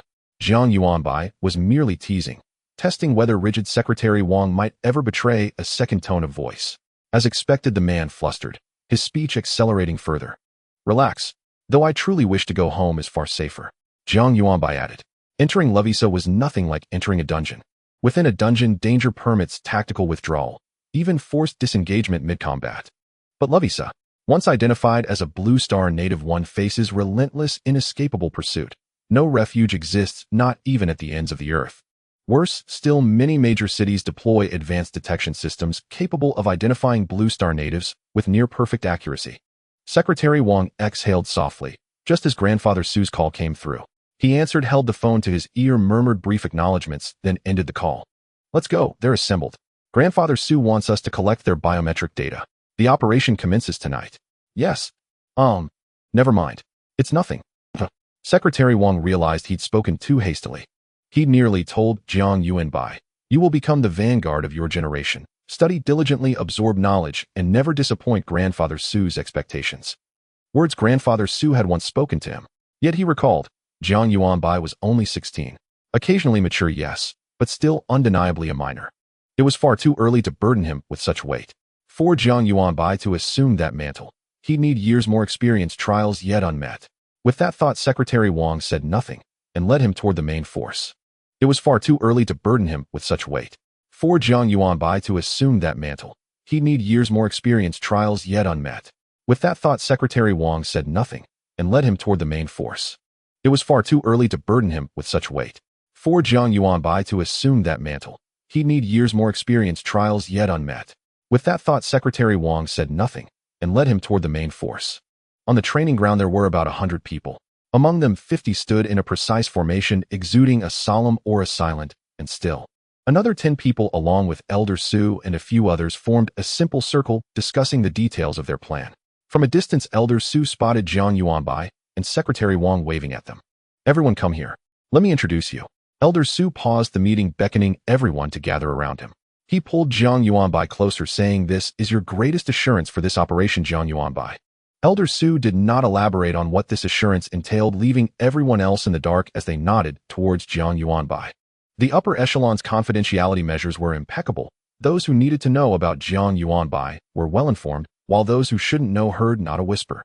Elder Su would not mention the matter of revival for now, but that did not mean he would allow Jiang Yuanbai to be underestimated. He noticed the confusion among the crowd and chuckled at the same time, He is also a legendary figure ranked 16th on the leaderboard at level 14, and just now Jiang Yuanbai has ascended to the second rank on the Zhuxiao leaderboard. The crowd erupted in astonishment, a flurry of shocked gazes darting back and forth. Because they were about to execute a mission, they had little interest in rankings, not expecting that the person who had held the 16th spot at level 14 was now right before them. Moreover, he had just reached the second rank. Such a rapid ascent was truly astonishing. The world's practitioners must be going wild discussing this, they thought. Under normal circumstances, they would have eagerly joined the discussion, even wanting to take a photo with Jiang Yuanbai to brag about later. But now, as they were about to embark on a mission with nearly no chance of survival, such thoughts were far from their minds. I'm second. Jiang Yuanbai himself was unaware of this matter, as the system had given him no notifications, so he had no idea his rank had risen. Upon checking Indeed, Rank 2 Jiang Yuanbai level 40, legend score 3, number of completed dungeons 1, auxiliary score 38740, total score 40540, and Jiang Yuanbai also discovered that the dungeon he completed yesterday's city above the clouds and song had not been counted, as the number of completed dungeons still stood at 1. He did not understand why this was the case, but it did not trouble him. He casually glanced at the towering figure looming over the world. Director His total score reached an astounding 63,480, based solely on his terrifying number of completed dungeons. It seems that in the eyes of this national game, completing dungeons is the most important thing. Other factors like combat power and support are secondary. The monthly rewards for the second-ranked region were exceptionally generous, but in the current circumstance, Jiang Yuanbai had no time to contemplate them. Elder Su had ensured that Jiang Yuanbai received sufficient attention and did not elaborate further. After introducing Jiang Yuanbai, he emphasized to the warriors, remember, your 10 teams are divided into 5 major squads, each heading to Naka City, Huiyin City, Storm City, Suishing City, and Shanin City. Each major squad will escort an epic-grade item. It is of utmost importance, and at all costs it must be delivered to its destination, where people will be waiting to assist you. The 10 team leaders roared with great spirit, we guarantee the completion of the mission. Jiang Yuanbai silently listened from the side, somewhat surprised. 5 epic-grade items. Aside from the faith altar, there are 4 other epic-grade items. This seems to be a ploy to confuse people. Really a significant investment to use epic-grade items as sacrificial pieces. If the faith altar is legendary grade, wouldn't they have to produce 4 legendary items? Jiang Yuanbai chuckled at his own speculation, shaking his head. How many legendary items does the country even have to waste like this? He was lost in thought when suddenly he heard Elder Su say, Yuanbai, this will be up to you. Please assist them in recording their information. Jiang Yuanbai snapped back to attention. All right. He took out a record book from his backpack and called everyone to gather around. The crowd, not understanding the reason, obediently lined up, each leaving their energy information in the book. Within the squad, someone proposed a theory, and thus a wind of desolation began to envelop everyone. This must be a merit book. Generally, only heroes who are about to sacrifice or have already sacrificed can register. It seems the country believes we cannot return, but they acknowledge us as heroes. It was unclear who had said this, but he was undoubtedly the instigator. At this moment, Secretary Wang, under Elder Su's directive, stepped forward and said seriously to everyone, now you have 2 hours to prepare. However, due to confidentiality measures, you are temporarily unable to contact your families. However, if you wish to say something to your family, loved ones, crushes, or anyone else, we have prepared paper and pens for you. You can write down what you wish to say, and we will deliver it all together. He paused, a barely perceptible smile appearing on his lips. It will definitely be delivered no matter what. Jiang Yuanbai looked at Secretary Wang in shock. Was he not going to inform everyone about the possibility of revival? He instinctively glanced at the crowd, and sure enough, most people were already asking the staff for paper and pens, starting to write. Each warrior, with a sad expression yet unwavering faith, temporarily laid down their weapons, picked up paper and pen, leaving behind their last words in this world for family, loved ones, those they had yet to confess to, and even friends they had fallen out with over trivial matters years ago, their words imbued with unprecedented emotion. However, a few individuals were exceptions. The Eagle, the Forgotten One, the Cardmaster VP, and Quantum Bug. Though these 5 also picked up paper and pen, pretending to blend into the atmosphere, it was indeed a challenge to make them empathize, given their prior knowledge. Jiang Yuanbai also spotted an unfamiliar woman. She was tall, at least taller than Jiang Yuanbai, with short hair and quite pretty features, bright eyes, but at that moment she was dressed in a campus-style sports outfit. The red and white colors and loose fit were rather unattractive. Tears welled in her eyes as she carefully wrote a will on the paper. Even without an introduction, Jiang Yuanbai could guess her identity. The beloved of the Flying Eagle Squad, Poison Milk. Seeing her teammates distracted, she seemed to have misunderstood, thinking they were wavering in their resolve. With a voice that quivered between wanting to cry and feigning strength, she said, "If you don't wish to continue, I can understand. After all, you all have families. It's not too late to withdraw now, but I'm an orphan. The country has invested resources to raise and train me. Now it's my turn to repay the country. If you withdraw, I will transfer to another squad to continue the mission." Several were embarrassed and hurriedly denied, "Oh, what are you talking about? Of course we are willing." They simply didn't want to write a will because they knew they wouldn't die. However, even without Elder Su saying so, they dared not reveal anything, quickly pretending to seriously write their wills. "This is why I'm not telling them about your revival ability for now." Elder Su approached Jiang Yuanbai, watching the scene with a smile. Jiang Yuanbai seemed to understand. "I think I get it now." Elder Su nodded. "This is a rare opportunity. In the face of life and death, those trivial disputes that once troubled us and the unpleasantness with friends and family are insignificant. And those who were once harmonious will cherish the existence even more. Even if not for themselves, they will strive to live for each other. And the one who provides everyone with this confidence is you." Jiang Yuanbai discovered that the people around him, whether it was Old Su or others, were subtly instilling things in him while repeatedly emphasizing his importance. It was likely due to his reckless attempts to enter the dungeon twice. Although they never verbally blamed him, they were undoubtedly very worried. Thus Jiang Yuanbai smiled and said, "For everyone's sake, I can no longer act recklessly. I must be cautious and preserve my life from now on." He thought that by saying this Old Su would be pleased, but Old Su shook his head and said, "After having your nature suppressed, are you still truly yourself?" Jiang Yuanbai's smile froze. "Would you like to hear the results of your personality profile?" Old Su asked. "Personality profile? What is that?" "We have a special department responsible for evaluating geniuses across the nation and even the world, providing a relatively objective analysis based on their behaviors and experiences. Before your name even appeared on my desk, this department had already begun its work." Jiang Yuanbai simply nodded. He knew the government would certainly investigate him, but he didn't expect Old Su to state it so openly. Didn't he fear that it might cause resentment? After all, no one would want to be completely exposed. However, he quickly realized that since Old Su was willing to be honest with him, he must have anticipated his reaction. It might even align perfectly with the personality profile results. Jiang Yuanbai smiled, feeling relieved. He truly didn't mind. As an orphan raised in a welfare institution, he had nothing to hide. Moreover, he was now somewhat curious about what his personality would be like. "Let's hear it," he said. Old Su nodded, seemingly unsurprised. "Your file code is the Fool tarot card. It's not limited to tarot cards. They use whatever is suitable as a file code." "Oh, the Fool, what kind of person is he?" Old Su sighed, as if he were no longer speaking of Jiang Yuanbai. "His heart is very childish, like a child. He loves to travel and play, and even when limited by circumstances, he enjoys running and jumping to places within reach.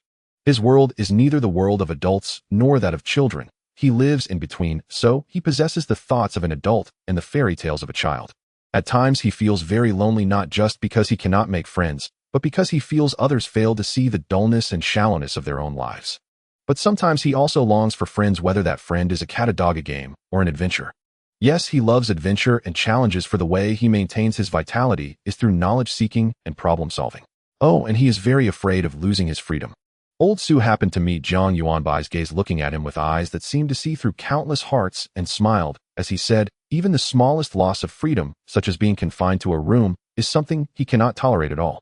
Hearing this, Jiang Yuanbai froze and raised his hand. There were several faint scars on the joint of his right hand, almost faded away. Those were left from when his mother confined him as a child, and he had stubbornly smashed the wooden door with his fist. When he emerged, his hands were a bloody mess, scaring everyone, and after that they never dared to confine him again, at most just letting him go hungry for a day or two after he snuck out to play. He held no grudges over this incident, for at that time he viewed it as his own choice. He had exchanged food for joy, a bargain that couldn't have been more worthwhile. He even encouraged other children to venture out with him, which resulted in them losing their little snacks for the day. The various memories that were nearly forgotten became clear again with Old Su's narration. Old Su held Jiang Yuanbai's hand and looked into his eyes, saying, "So, child, you who yearn for freedom so much chose to believe in the country, join the country, and allow the country to dictate your future. Then we naturally cannot disappoint your trust. We are currently negotiating with America to acquire a legendary skill book they have stored. Once that skill book is in hand, your safety will be maximized, allowing you to venture anywhere in the world and witness what you once spoke of. Eagles soaring in the sky and fish swimming in the depths, all beings competing for freedom in the frost-covered heavens. You will forever be yourself with the file code the Fool." At that moment, Old Su spoke the last sentence with a resounding tone. Suddenly, Jiang Yuanbai's vision blurred. He choked on the countless words he wanted to say, unable to express anything. He bit his lip tightly, afraid that he might inadvertently expose his fragile emotions. Old Su, understanding him, handed him a handkerchief and said, "All right, I've been rambling. You should go rest now. Oh, everyone is watching you, so don't drop the little pearl." As soon as he finished speaking, a crack was heard from a distance. Everyone turned their gaze. They saw the old eagle awkwardly holding up a phone to him while I was taking a selfie, trying to leave myself a handsome portrait for posterity. The surrounding soldiers immediately sprang into action, pouncing on the old eagle. "You heartless bastard," the kid almost cried, "for our expedition, and you're just thinking about leaving behind black history. Exactly, you should be ashamed." "No, watch it, don't hit my face. I noticed you earlier, you were totally out of sync with the atmosphere. You're not up to any good, are you?" "That's unjust." "Not just him. His few teammates also seem off." "Exactly. Capture them all. Those 2 girls are innocent, they were just hugging and crying together. Then just bring those 3 guys back." "Huh, why are there only 2 left?" As the Flying Eagle squad was overwhelmed by the crowd letting out cries of despair, the 4 jetters, feeling apprehensive, removed their golden titles and quietly slipped away. Quantum Bug felt incredibly fortunate, or just now, in order to comfort her good friend, she had been swept away by emotions and ended up crying as well. Only the VIP and Card Master remained angrily dragged into the crowd, shouting in their final moments, "Eagle, you're dead meat." Clearly this beating was not going to be the last for the old eagle. P.S. I wonder if anyone thinks this chapter is filler. I just wanted to portray the protagonist and the country in a better light. Life is tough in reality, and reading about intrigue in novels makes it even harder. I hope everyone enjoys this kind of protagonist and country. Loisa, 3 o'clock in the morning by Blue Star time. The darkness served as a natural shield as 10 teams split into 5 major groups waiting in front of the Loisa gate. Each of them carried an epic item, but aside from the faith altar, everything else, including the people, was merely bait. As an important figure in this plan, Gong Yuhua, dragging his severely injured body, slowly approached the Loisa gate, which was 200 nautical miles from the coastline. This gate corresponded to the outpost base that was destroyed by the powerful beings of the Qiu Empire's sacred domain. The world before him instantly transformed, with fortresses and bodies strewn across the wasteland. Gong Yuhua looked around and did not see the Loisa people he had imagined should be present. A cold smile appeared at the corner of his mouth. "Do they think that by destroying this outpost and killing some of us, we would be too frightened to enter?" He took out a capsule, tossed it into his mouth, and felt a moment of peak condition before soaring into the sky, transforming into a golden streak of light, like a dazzling meteor flying towards the horizon. This was a flight technique that could only be learned by sword immortals, known as sword riding flight. There was also a fairy sword style of flying where one stood on the sword to fly. However, Gong Yuhua felt that standing on the sword was not conducive to aerial combat. It was inflexible and required an extra sword, so he abandoned that seemingly stylish method. The choice to infiltrate under the cover of night was not because the darkness could help Gong Yuhua conceal his figure, but because it was conspicuous. Like at this moment. The golden streak of light that Gong Yuhua transformed into could have been missed in the daytime. However, at night, that bright golden light was visible from miles away, like a meteor falling towards the horizon. Such a conspicuous commotion was clearly visible from several kilometers away. The Loisa people assigned to guard the portal hurriedly signaled and conveyed the message of Blue Star invasion through special means. Gong Yuhua noticed them and paused in midair. Just for a moment, he popped another capsule filled with life essence. However, he no longer felt any pain over the cost. They would soon reclaim these losses from the Qiu Empire and the Loisa continent. Only a few weaklings at around level 40. Isn't that underestimating Blue Star? Gong Yuhua saw the panicked crowd below, and in an instant the streak of light vanished, reappearing on the ground. A bearded man was startled by the sudden appearance of Gong Yuhua. He quickly raised his weapon and shouted nervously, "Blue Star person, get lost." Though the mantis was weak, it dared to wave its sickle at the tiger. Gong Yuhua couldn't help but smile. Upon seeing this, others raised their weapons, surrounding Gong Yuhua. However, in Gong Yuhua's eyes, these people were no different from children waving sticks. He kindly asked, "Did you inform the upper echelons?" The bearded man had unknowingly retreated behind his teammates. His expression changed, and just as he was about to say no, another person spoke up before him. That person said fiercely, "We have already notified our family. When my uncle and the others arrive, they will definitely tear you to pieces." Immediately someone tried to echo him. "That's right, Blue Star's dog." Whoosh! A thin line of blood sliced open their throats, silencing all sounds, leaving only the sound of struggling like a broken windbag. In their last moment of consciousness, they saw a terrifying damage number floating up, far exceeding their life limit. "As long as you reported it, that's good enough," Gong Yuhua said, nonchalantly, flying back towards the distance, heading in the direction of the Qiu Empire's capital. In fact, a dozen or so level 40 professionals were not weak at all. Among the hundreds of countries on the Loisa continent, the strength of the Jiang Empire could only be considered mid-tier. The total land area of their nation was about 3 million square kilometers, but the total population was less than 20 million. It is easy to imagine that with such a population base, there couldn't be too many powerful individuals. Few people mean fewer strong ones, and with fewer strong ones, the resources they can possess are even less. This is a vicious cycle that is hard to break. However, fortunately, the Jiang Empire is backed by the bright Holy Dynasty, a top-tier power. With them as a support, they were able to secure the opportunity to guard the conquest gate and to gain some benefits before officially starting the invasion of Blue Star. By next year, when the protection of the entire populace over Blue Star disappears, Blue Star will officially become the battleground for top powers, and these small countries will no longer have the qualification to step foot in. 300 kilometers away. This is the nearest city to the Loisa Gate, named Naka City. This city belongs to the territory of the legendary founding minister, the Naka family.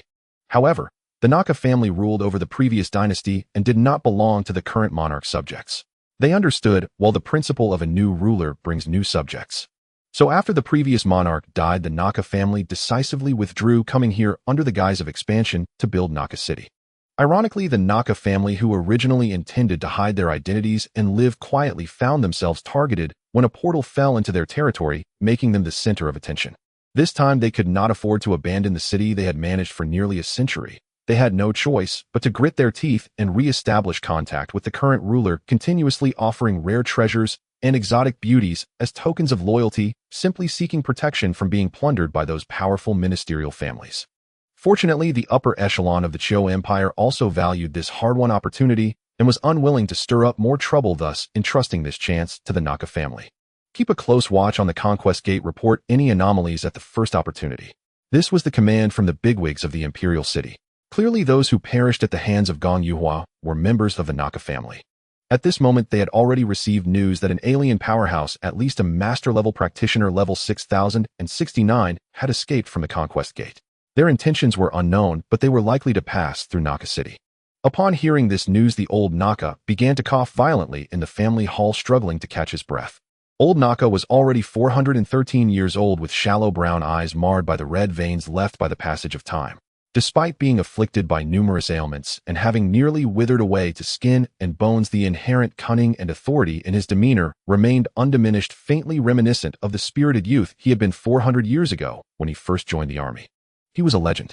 In both history books and reality, he was a legendary powerhouse.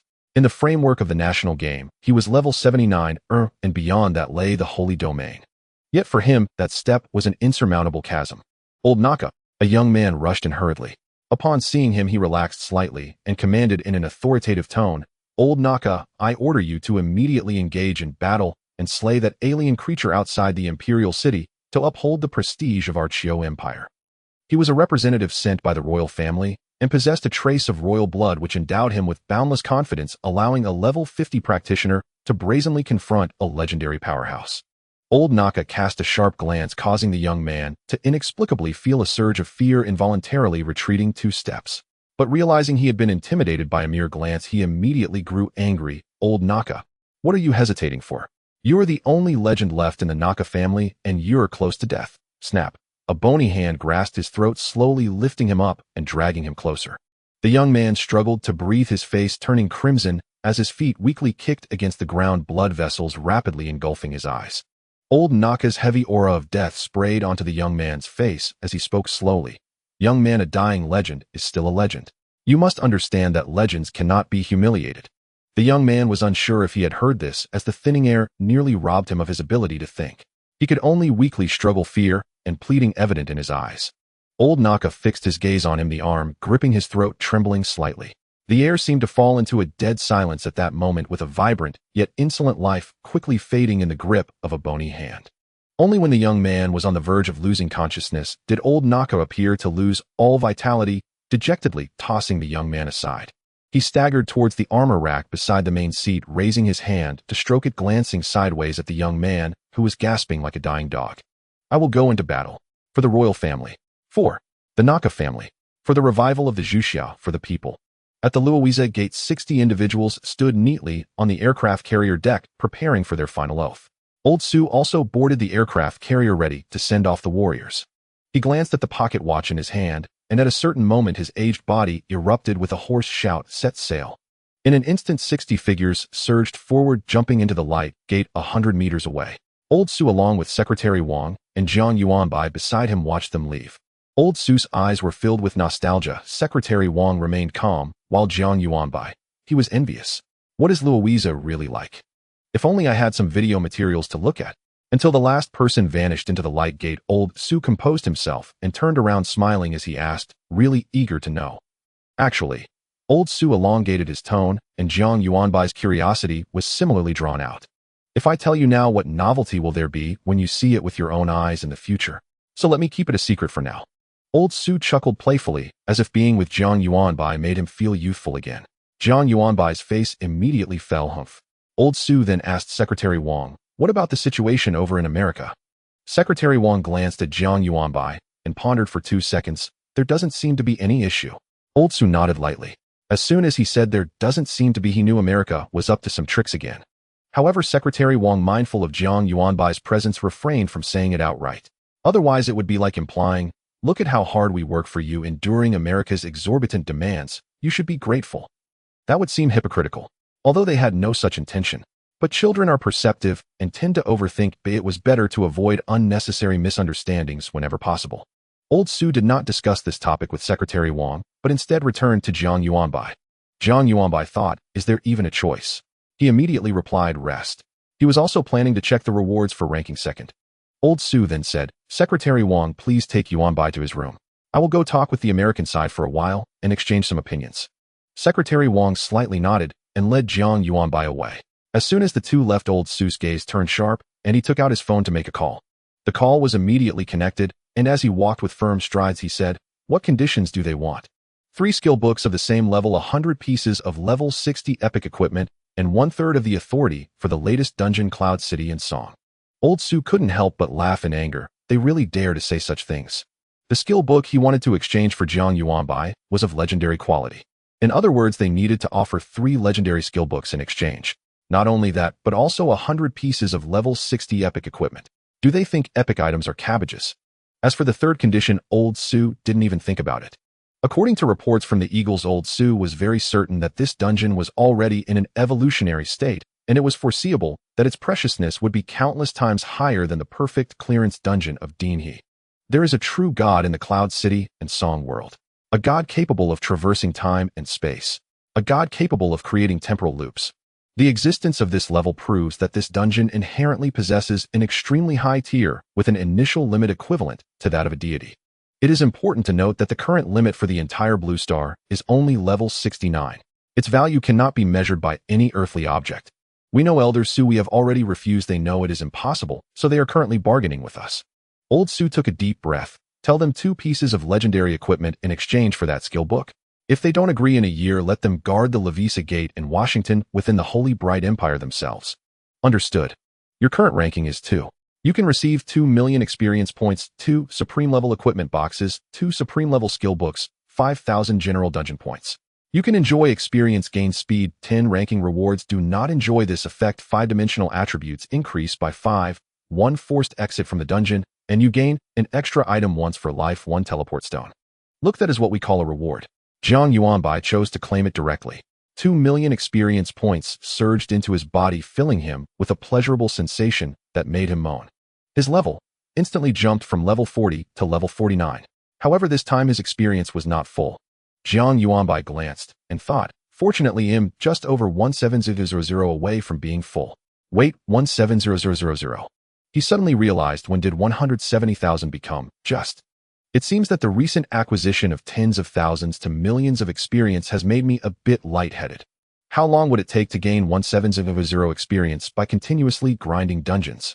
Just thinking about it makes it unbearably dull. After leveling up, he looked at the 2 supreme level equipment boxes and the skill books. In fact, he didn't think much of these. Although he was still wearing 30 level supreme equipment, it had been fully inscribed, and its true quality had risen to epic. Moreover, he still had 3 sets. And 2 very useful passives.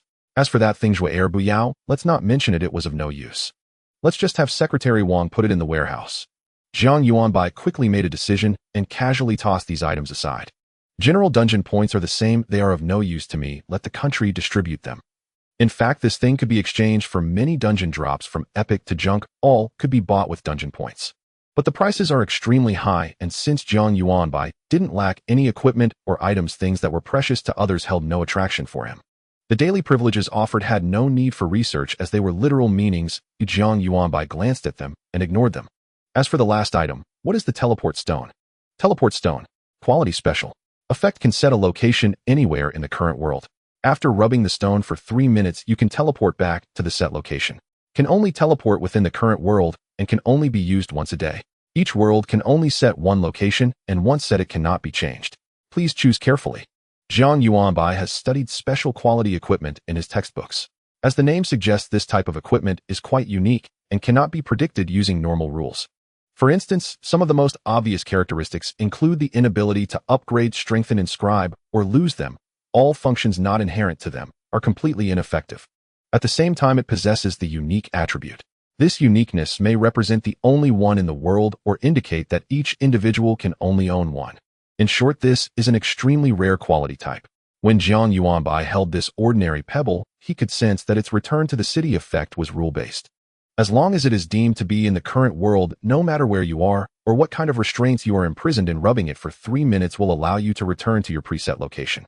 At certain times, it can also play a significant role.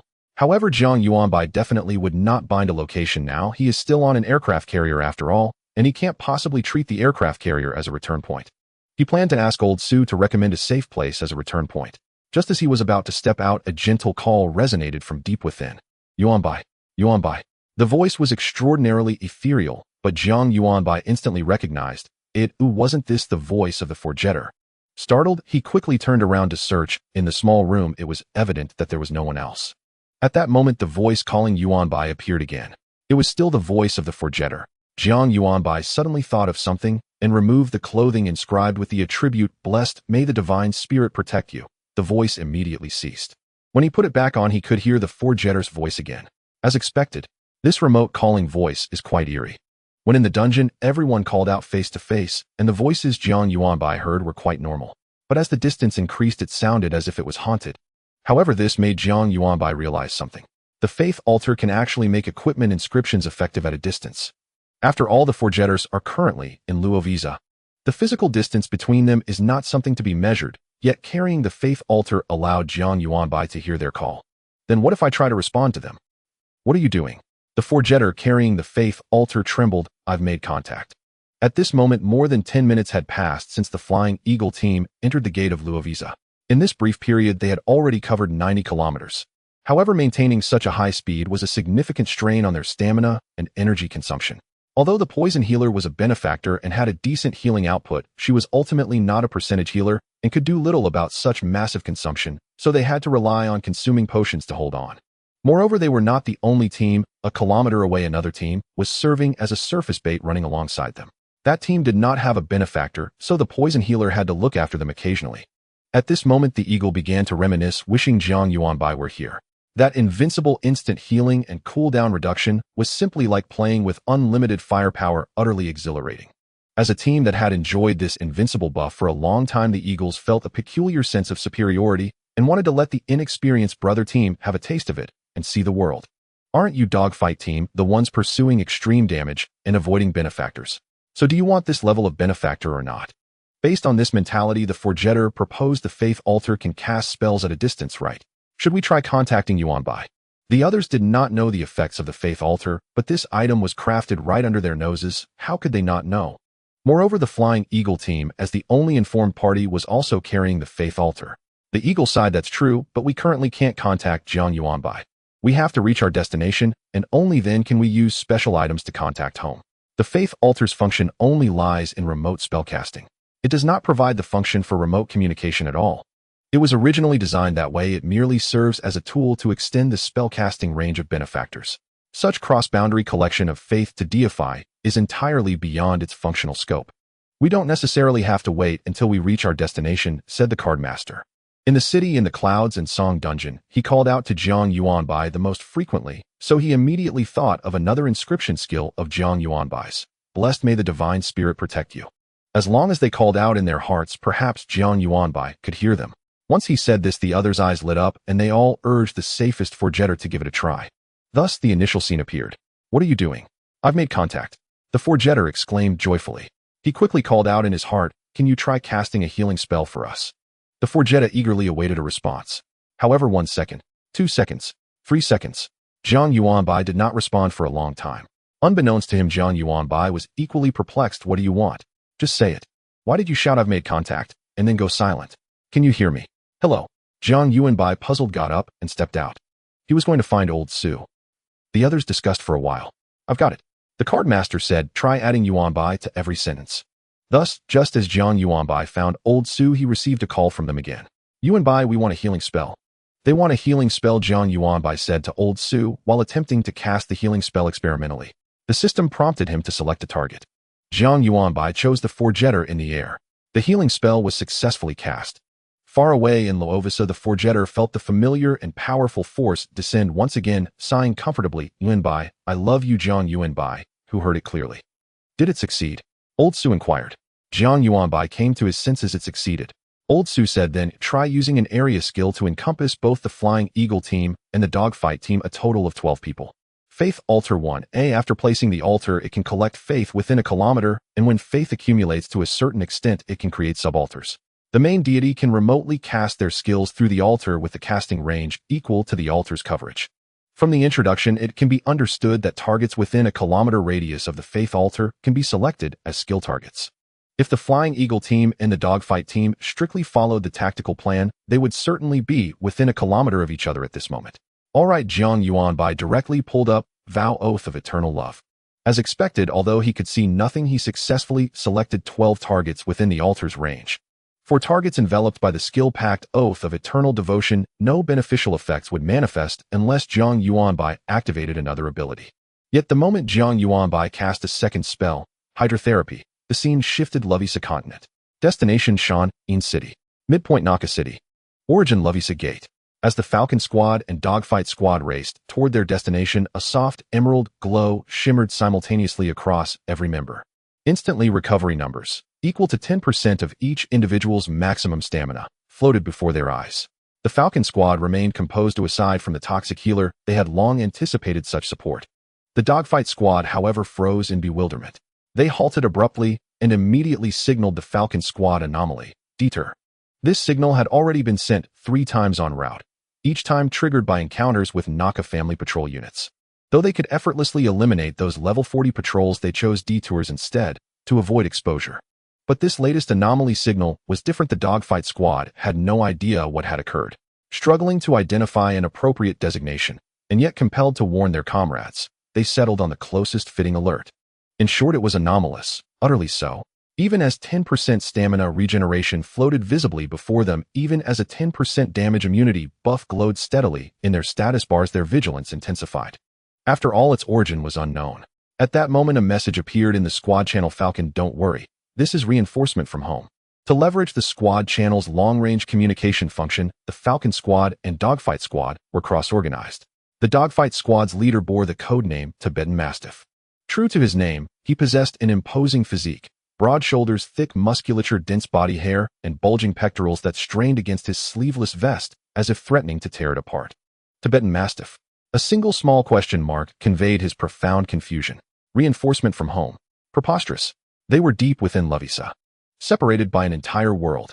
And even if such aid were genuine, an enhancement of this magnitude must stem from an exceedingly rare artifact. Surely wasteful to expend it now. "Falcon, it's the big brother's love." Tibetan Mastiff, clarify, immediately. Or is there a confidentiality clause? Falcon, no clause. Just know this effect originates from a patron. Now keep moving. Falcon, what are you waiting for? Push forward. Activate every movement skill you possess. Don't hoard your trivial mana reserves. In an instant, Falcon Squad speed surged from 80 to 120 meters per second. Seeing this, Tibetan Mastiff snapped out of his shock and rallied his 5 burly teammates. "Stand down. Follow up." Tibetan Mastiff, what does this mean? Toxic healer. Impossible. Her healing output isn't this overwhelming, and her healing carries poison. Explain yourself now. She earned the moniker Toxic Healer due to her strength talent Agony Mending. Agony Mending imbues all healing and restoration skills with an agony effect, intensifying the target's perception of pain while draining a portion of their health, thereby amplifying healing efficacy. to 3 to 5 times its original potency. A formidable talent, yet still immeasurably distant from the restoration currently surging through their bodies. Most critically, it didn't hurt. That was the hallmark of the toxic healer. Anyone she healed would feel needle-like stings even from the gentlest brush of fabric against skin. Few mortals could endure such torment. Falcon, you know this person.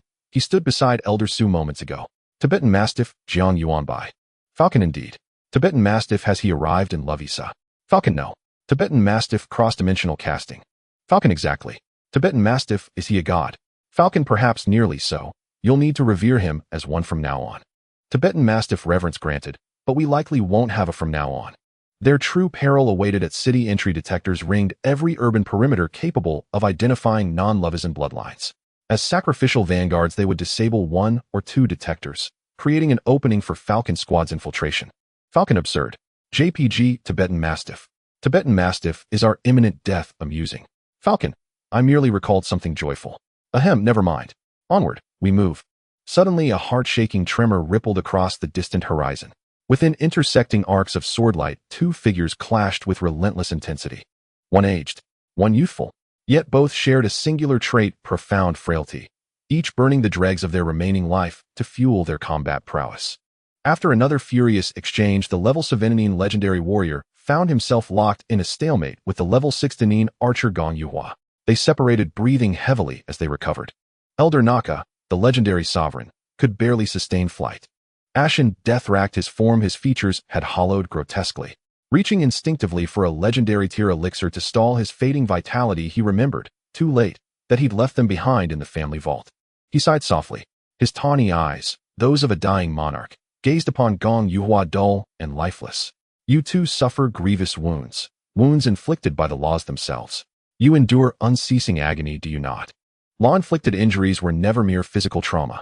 Their cruelty lay in forcing the condemned to experience suffering beyond endurance, suffering worse than death itself, yet sustained only by life essence. That torment persisted without respite. Gong Yuhua regarded him silently, expression unreadable. Elder Naka lifted his colossal greatsword, only to find it unbearably heavy. He lowered it, abandoning the effort. It seems across all worlds rulers regard us as emotionless tools, stripped of dignity, exploited until our final breath. Gong Yuhua offered a faint smile. No, we are not alike. Elder Naka raised his gaze. Are you implying your sacrifice is voluntary? He shook his head. I assumed you, like me, were a twilight legendary, fading into oblivion. Instead, I face only a brainwashed wretch unaware of his own delusion, like those of the radiant, holy dynasty. Elder Naka, Gong Yuhua murmured, pity flickering in her eyes. You wouldn't understand. Born in the Qiu Empire, raised beneath its rotting institutions, you will never grasp the meaning of devotion to homeland and people. Just as you cannot fathom a nation free of hypocritical elites and oppressive systems, where knowledge flows freely, where individuals choose their paths and professions without constraint. Nor can you comprehend the vow: when a sovereign treats me as a national pillar, I shall serve my nation as a pillar in return. Thus to you my voluntary sacrifice appears foolish, because you cannot fathom what we willingly relinquish: our lives, our futures, our very selves, for a shared ideal, for the perfect world we envision. Elder Naka, you are right. I am indoctrinated, more thoroughly than any subject of the radiant holy dynasty. But the force that shaped us is not the deity you imagine. It is spirit. This spirit sustains millions, driving us fearlessly along the vanguard path, carving roads for generations to come, all for the revival and continuity of Zhuxia. Elder Naka, we are not alike. Your legend nears its final curtain. Ours has only just begun to rise. Your act concludes. Now, it is our turn to take the stage. In just a few short sentences, Gong Yuhua left old Naka in silence for a long while. He suddenly sensed something, a legendary thought extending into the distance, and in his eyes appeared the figures of 12 young individuals. Old Naka said, these are the ones you would risk your life to protect. It seems you of the Zhuxia are preparing for a new plan. During the decade that the Naka family guarded the Conqueror's Gate, Zhuxia had sent people in countless times. Most of the time, he turned a blind eye after all. The Naka family had already withered, leaving behind a lone legend, still an aging and frail one. Such a family could never contend against a nation of the world. Thus, even in the past year, when Zhuxia constructed military fortresses at the Conqueror's Gate, he did not intervene, as he was truly powerless. However, he still exercised his supervisory duties, reporting the matter to the imperial court. A few days ago, the powerful figure from the Holy Domain sent by the imperial court destroyed Zhuxia's military fortresses in one fell swoop, yet was severely injured and near death, ultimately relying on the Naka family to escort him back. Old Naka felt fortunate that he had not opposed Juxia. That sword, which could nearly cleave the heavens if it had fallen to the ground to Naka City, would likely have instantly created a bottomless abyss. Old Naka sighed again, the breath seeming to release his desire for life completely. He gently loosened his grip, allowing the great sword to fall from the sky, deeply embedding itself into the earth. Gong Yuhua popped another life essence capsule, saying, "Incorrect, I do not intend to waste my life here. I will head to the Qiu Empire's imperial city and turn it upside down." He was just preparing to raise his sword to send this fading legend on his last journey when suddenly he raised an eyebrow and looked towards the direction of the Flying Eagle team. "The captain of the Flying Eagle team invites you to join the team." A few minutes earlier, the four-jetter was broadcasting the live situation to Jiang Yuanbai. That legend wielding a great sword faced countless sword lights from Gong Yuhua, swinging the great sword like the wind, and soon he was fully defensive. Gong Yuhua did not hesitate and immediately used one hand to wield the sword, unleashing a killing move at lightning speed, but the true killing move was hidden in the unseen. He came to deceive and ambush old Naka, an old man of hundreds of years, hitting him directly. But it seemed to cause no damage at all. The gap between level 69 and level 79 is too great. This is a difference in life levels. Even if this legend is dying, he is not someone Gong Yuhua can shake. Wait, the two elderly and frail individuals seemed to have started a mid-game break. They began to engage in verbal sparring, attempting to persuade their opponent with words. Wait, what did you say? Surrender. That's right, surrender. In the conference room, Jiang Yuanbai said. At that moment, a large amount of data was laid out before him. This data was all about the Naka family, as well as profiling analyses conducted on all individuals of the Naka family, including old Naka. Old Naka had exceptional talent in his youth, was ambitious, and became a legendary powerhouse in just a few decades. He then supported his brothers to establish the Qiu Empire. In his old age, facing the difficulties imposed by the current emperor, the 13th descendant of the founding emperor, he chose to accept the pioneering order a century ago, heading to the borders to cultivate in reality to preserve his family. In his old age, he no longer held lofty ambitions and began to focus on continuing his family line. For the sake of his family, he willingly lowered his stature to please the royal family. He harbors no feelings for this nation anymore. He only wishes to extend the life of his family. His youthful character shows he was unwilling to be ordinary, and even in his old age he remains the same. This is evident from his continued presence in court for a century after the death of the founding monarch. He has not given up on climbing higher. He has only begun to face his own frailty. To preserve his family and continue his lineage, he accepted a pioneering order and distanced himself from the court. And then there are his direct descendants, characterized by preferences. Everything about the Naka family was laid bare before Jiang Yuanbai. Old Su helped Jiang Yuanbai organize the information and said seriously, therefore, a legendary level combatant with goals, persistence, ties, and weaknesses, even one whose life is nearing its end, is still worth courting. Level 79, or just a step away from the holy domain. Our humanity is currently lacking high-end combat power. Indeed, old Naka no longer possessed any combat strength. Even level 69 Gong Yuhua could barely match him in combat and could even wear him down to death. But what if his lifespan could be extended? What if his potential could be restored? Then Zhu Xiao would gain another high-end combatant that could instill fear in the Qiu Empire. Of course, Zhu Xiao could not achieve this now, nor could Jiang Yuanbai, as all his current skills were focused on recovering health and enhancing energy. It was impossible to treat the numerous complications arising from natural aging. However, within the realm of occupations there exists one called a physician. Healing diseases and delaying aging is precisely what physicians excel at. If Jiang Yuanbai were to learn physician skills, could there be a chance for the blessing of the inner demon to alter his fate? They believed it was worth a try. For now, let's first convince old Naka to surrender. The true essence of development is to gather many friends and few enemies. Old Eagle included Gong Yuhua in the team. The four-jetter quickly relayed Jiang Yuanbai's words to Gong Yuhua. Gong Yuhua's eyes sparkled as he suddenly laughed, asking from a distance, "Old Naka, do you wish to live?" Old Naka did not understand his intention, but replied, "I must die here today." He did not say whether he wanted to live or not. He only stated he must die, because only by dying would the young emperor far away in the imperial court be completely at ease. Gong Yuhua said, "However, you know deep down that even if you die here, it would merely delay the death of your Naka family by a few years." Old Naka's eyelids drooped wearily. "So what do you want to say?" Gong Yuhua smiled slightly, and following Jiang Yuanbai's instructions, spoke each word carefully, "So you must live."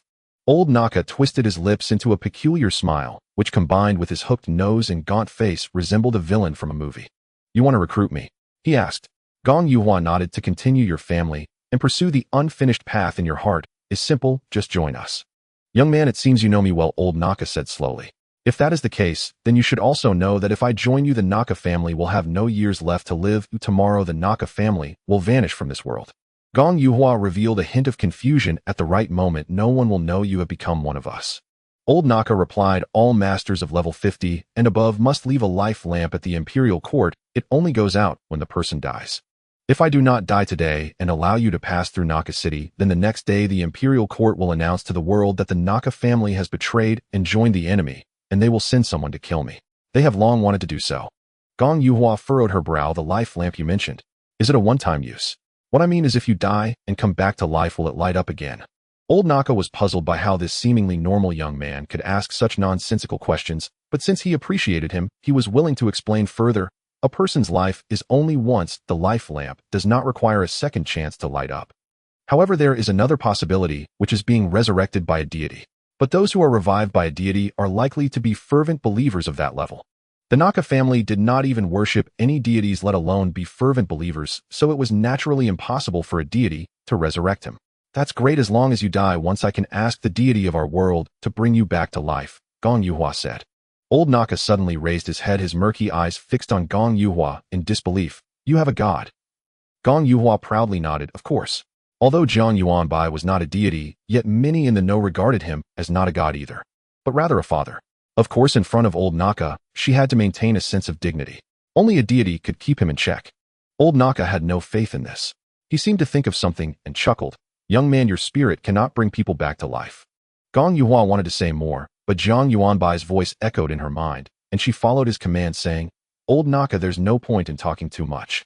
I want to kill you, and I don't need to waste words. I only have one question for you. If we can resurrect you, would you be willing to join us and become our first comrade in Louisa? Old Naka didn't know what comrade meant, but he answered without hesitation. Of course, as long as you have a god. He had already come to terms with this. He had suffered throughout his life due to a lack of powerful backing. He was extraordinarily gifted since childhood, but unwilling to bow to others and refused to believe in deities. Thus, he was severely restricted by the upper class in terms of resources. After much struggle, he managed to ascend to legend and establish the Qiu Empire with his good brothers, only to be backstabbed by the descendants of those brothers and oppressed by the might of the Holy Domain. If he had a demigod-level powerhouse as a backing, he could have scolded even the current national lord without any hesitation, let alone the Holy Domain. Unfortunately, he realized this too late. If he had understood this a few hundred years earlier, he would probably be a Holy Domain powerhouse by now. With that thought, old Nakasai dropped all defenses and offered his neck for slaughter. After listening to the recount, old Su said to Jiang Yuanbai, so many people are puzzled why even in such situations there are still those who act as traitors or even sellouts. Because not everyone is living a happy life. Often, as long as someone extends a helping hand in a desperate situation, they will not hesitate to lean towards that person. This is human nature and something our country still needs to work on. He said no more and patted Jiang Yuanbai on the shoulder. Get ready, you are about to welcome your first believer. Having witnessed many grand occasions, Jiang Yuanbai still felt a bit nervous, realizing this was entirely different from before. What do I need to do? What should I say? I feel like I need a speech. Old Su teased. Just remember, when facing the call of believers, don't say things like what's up or similar phrases. Try to be serious. A down-to-earth god does not earn respect. Jiang Yuanbai chuckled, pondering over the speech draft while focusing his mind on communicating with Gong Yuhua. The old eagle and the others squinted their eyes, gazing into the distance. Dunai observed the expressions of the few people and felt they were hiding something from her. She clapped her hands in annoyance, attracting everyone's attention. Hey, what are you all doing? Why do I feel that just a few days after I left I've become an outsider? Quantum Bug glanced at the old eagle, wanting to say something, but hesitating. The old eagle immediately called out, Dunai. His tone was unprecedentedly serious, as if he was imparting his final words. Dunai immediately lost her sense of dissatisfaction, and her professionalism kicked in as she responded, yes. The old eagle said, next you will temporarily follow the dogfight team and wait 10 kilometers away. If we can successfully return, then the mission continues. If we successfully return. What if we don't succeed? Dunai suddenly became flustered. Well, what do you mean? We are going to execute a mission, the old eagle said. But aren't we teammates? What? Don't ask, this is an order.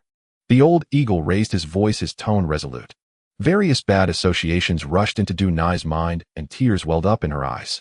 She hurriedly glanced at the others, only to find they seemed to be forcibly enduring something, their expressions somewhat strange and unpleasant. The old eagle added fuel to the fire. Dunai, execute the order. Dunai snapped to attention, her cry caught in her throat. Yes. She turned and dashed towards the dogfight team. They were the national security team. There are regulations within the team. Once in a desperate situation, the survival of the favored must be prioritized, and the favored must cooperate, otherwise it would waste the opportunities earned at the cost of teammates' lives. However, Dunai couldn't understand why just a minute ago the atmosphere in the team was still so relaxed, and now it suddenly changed like this. She cried while being taken away by the confused dogfight team. Meanwhile, on the other side, Quantum Bug looked at the old eagle with a deadpan gaze, saying, "Old eagle, you are courting death." Cardmaster patted the old eagle's shoulder. "Take care, and I hope you are still alive when you return." VIP chasing girls isn't done like this. The old eagle not only ignored it, but also snorted coldly. What chasing girls? Don't talk nonsense. I'm just temporarily sending Dunai away. But Yuanbai just said it doesn't matter if Dunai knows about the resurrection. After all, we are on the same team. Is that so? Oh, whatever. Let's hurry to where Gong Yuhua is stationed and get ready to act the moment old Naka dies. Hep. In the sky, a sword energy several tens of meters long slashed towards old Naka. Old Naka instinctively wanted to dodge, but he forcibly controlled himself. His pupils contracted to a pinprick as time seemed to slow down in that instant. Regardless of whether there is a god this time, it doesn't matter. Dunai, who was moving away with the dogfight team, noticed the scene behind her and also saw the flying eagle team rushing towards the battle zone. She bit her lip hard, letting out a faint whimper from her throat. As the remnant body of Lao Naka fell from the sky, the once azure expanse turned blood red. Dark clouds swirled and thunder began to brew, enveloping the earth in a doomsday spectacle woven of red and black. This was the world wailing in sorrow. The fall of a legend could stir the very heavens and earth. People across the vast land raised their heads, their hearts filled with profound grief. A legend has fallen, countless individuals suddenly realized. Naka City, the Lord's Manor. The current Lord of Naka City is the grandson of Lao Naka, now 67 years old, possessing talent and intelligence that rivaled that of his grandfather, Lao Naka himself. He is currently a level 69 master. In truth, his foundation was already sufficient for promotion to legend, and he had even grasped the most crucial seed of the legendary Tao. However, he was forcibly hindered by the royal family from obtaining the necessary resources for promotion, unable to acquire several key materials, thus delaying his ascension. Now he stood silently in the courtyard, gazing up at the raging storm, his equally tumultuous emotions carefully concealed deep within. He had long prepared himself psychologically, but when this scene truly unfolded, he could not suppress the abyss-like hatred that surged within. The Qiu Empire. The royal family. He did not know what he was thinking, gazing skyward for a long while. Behind him, the ancestral language passed down through generations of the Naka family was inscribed. Never yield. Father. A young man cautiously approached. The Lord of Naka glanced at him, fell silent for a moment, and said, "I will leave Naka City, if all goes well, in a month." Off. The young man looked at him in confusion, not understanding why his father would choose to leave during such tumultuous times for the Naka family. The Lord of Naka did not explain, only patting his shoulder. "Where you are the eldest of this generation, I hope you can take care of the family and look after your younger siblings during my absence." Yes. A sense of responsibility surged within the young man, and he promised loudly to his father, "I will take care of everyone." The Lord of Naka smiled with relief before turning to leave. Qiu Empire, Imperial City, the Sacred Hall. One exquisite candle after another flickered with light, arranged in a tiered formation that extended to the highest point. In the 10 or so lamps nearing the top, of flames suddenly extinguished. Dong, dong, dong. 3 chimes rang out, signifying the fall of a legend. The Sacred Hall immediately descended into chaos. A legend was the pillar of the empire. The sudden and inexplicable demise of one would surely enrage the royal family. They hurriedly relayed the news upwards. In the palace, the 19-year-old young emperor held his mother's hand as he sat on the throne, counting the chimes, then laughed arrogantly. "Mother, that old fool is dead." His mother, noble and elegant, with a gracious smile, gently stroked his hand. "Are you happy now?" The young emperor boasted, "Not enough. The Naka family still exists. I want them to disappear too." The queen calmly replied, "The Naka family is a pioneering clan, and Lao Naka has been loyal to the royal family for generations. Now that he has died resisting external enemies, no one will speak against it. But if you act against his family without reason, it will anger the lords and sow discord against the royal family. Eli, as the current ruler, you must consider matters from the royal family's perspective." The young emperor, Eli, immediately pouted. "Mother, that old fool dared to admonish me. I am the emperor. This shows that the entire Naka family harbors rebellious intentions." The queen's smile faded somewhat, but the young emperor remained oblivious, believing that his mother endorsed his words. He shouted loudly, Where is the captain of the royal guards? A middle-aged man clad in full armor with a giant sword on his back stepped forward, standing with the sword raised before him. Your Majesty. Eli revealed a satisfied smile. I command you to capture all remnants of the Naka family immediately and await my orders. The captain of the royal guards did not respond immediately. He glanced at the queen, and upon seeing her slight nod, he spoke in an emotionless tone. At your service, Your Majesty. Is this considered a place of death? The eagle and his companions looked at the half of Lao Naka's corpse uncertain and began to call for Jiang Yuanbai. Gong Yuhua had also fallen to the ground. In his hand, he was drawing upon a strand of special energy. This energy was left behind by Lao Naka before his death and was needed to cast the resurrection spell. However, Gong Yuhua could clearly sense that this strand of energy was rapidly dissipating. In about an hour, it would completely vanish, returning to the heavens and earth. Therefore, it would be best to store it in a special item capable of preserving energy for a long time, such as inscribing a name on the summoning silk to truly ensure its safety. Jiang Yuanbai connected with the eagle's phone. He'll give it a try. In the blue star, Jiang Yuanbai closed his eyes, and in the darkness the specific scene of Luoesa seemed to emerge, though it did not. However, relying on the altar of faith, he vaguely outlined some shapes. The 5 members of the eagle squad, Gong Yuhua, and the half-corpse on the ground. Resurrection spell. It likewise eliminated the lengthy incantation time. This is not a place of death. Jiang Yuanbai felt an inexplicable understanding within. Immediately, a complex and profound magic circle appeared at the location of Lao Naka's half-corpse. It gently operated, drawing something from the corpse. At the same time, Jiang Yuanbai's energy was wildly surging into the void, then transmitted into the magic circle by an unknown force. His energy bar began to dance once more. But soon as the magic circle ceased its operation, the energy was no longer consumed. The resurrection was not completed. Life essence needed. Half a corpse is not enough. Jiang Yuanbai immediately responded, urging the eagle and the others. They were already prepared and quickly tossed the other half of the corpse into the magic circle. The magic circle began to operate again, but this time it was for a shorter duration, merely 3 seconds, and the magic circle halted once more. Not enough. Use life essence, Jiang Yuanbai said. Upon hearing this, Gong Yuhua immediately took out all the life essence capsules on him, leaving 5 capsules, each containing 7 drops, totaling 35 drops. This time, the magic circle operated for a slightly longer duration before interrupting again. Still not enough. Jiang Yuanbai felt a bit anxious. He could sense that if they failed again, the entire magic circle might collapse, wasting all prior efforts. The eagle and the others exchanged glances. Do you have any life essence left? No. We came here to die. How could we possibly bring life essence? At that moment, Old Su grasped Jiang Yuanbai's hand with his large hand, and his steady aura instantly infected Jiang Yuanbai. Don't rush, think it over. You can do it. In his hand appeared a small vial of life essence containing 100 drops. He placed it in Jiang Yuanbai's hand, looking at him with encouraging eyes. You are a deity. There is nothing a deity cannot accomplish. But the magic circle is in another world. It requires the essence of life to be added to the magic circle. What use is it to hold it in hand now? Jiang Yuanbai was stunned for 2 seconds, his mind racing, and suddenly his eyes lit up. He grasped the small vial of life essence and threw it forcefully forward. Then the vial containing the life essence actually vanished into thin air. On the continent of Luoesa, the eagle was anxiously pacing back and forth, frantically suggesting, Archery Commander, the Naka family should have stored life essence. Why not go and seize? Borrow some right now. After all, they are the ones who resurrected them. They wouldn't mind once they learned the situation. Gong Yuhua also revealed a hint of worry.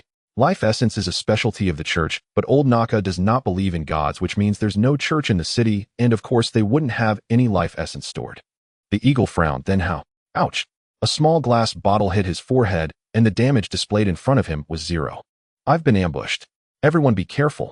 Although the damage was 0, the eagle immediately went on high alert, readying a skill in his hand. Don't panic. Gong Yuhua raised his hand to stop everyone. He called out to Jiang Yuanbai in his heart. Yuanbai, is that you?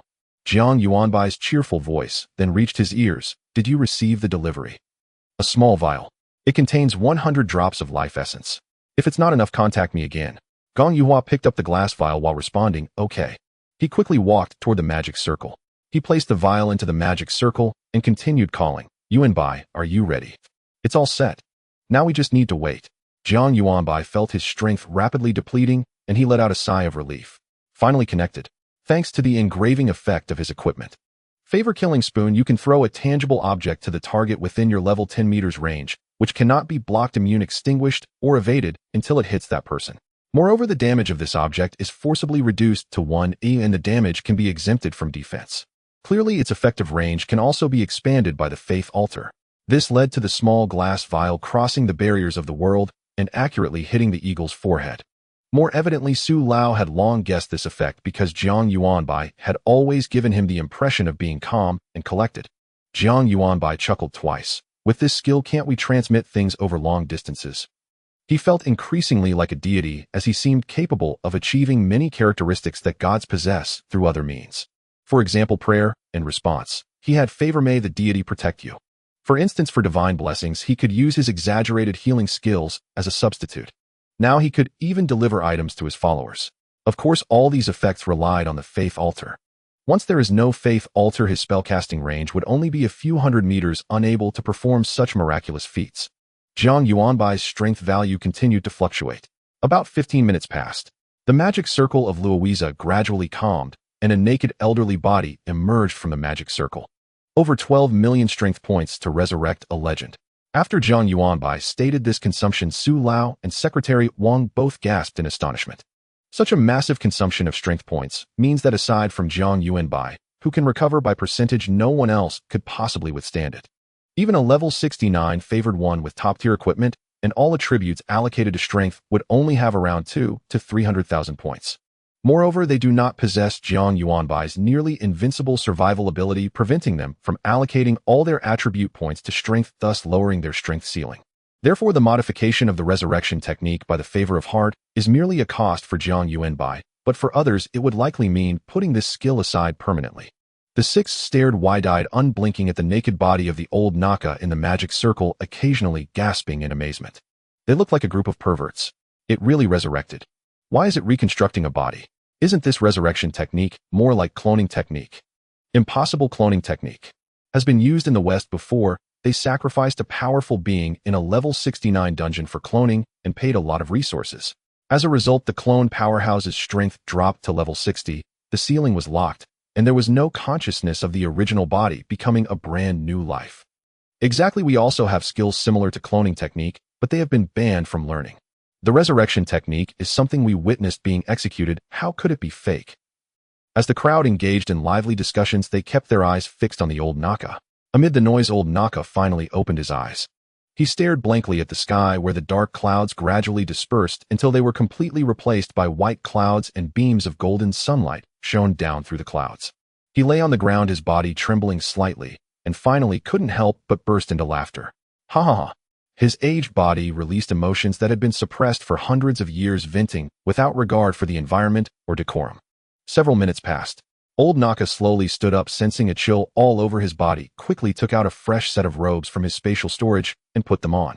Then he swiftly walked up to Gong Yuhua and gently pressed his right palm against his chest. Please tell me the name of the deity. The Naka family will serve him for generations. Everyone exchanged glances. The name of the deity. That wasn't mentioned before leaving.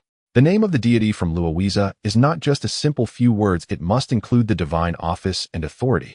No choice but to ask now. Yuanbai. Gong Yuhua quickly informed Jiang Yuanbai of the situation on site.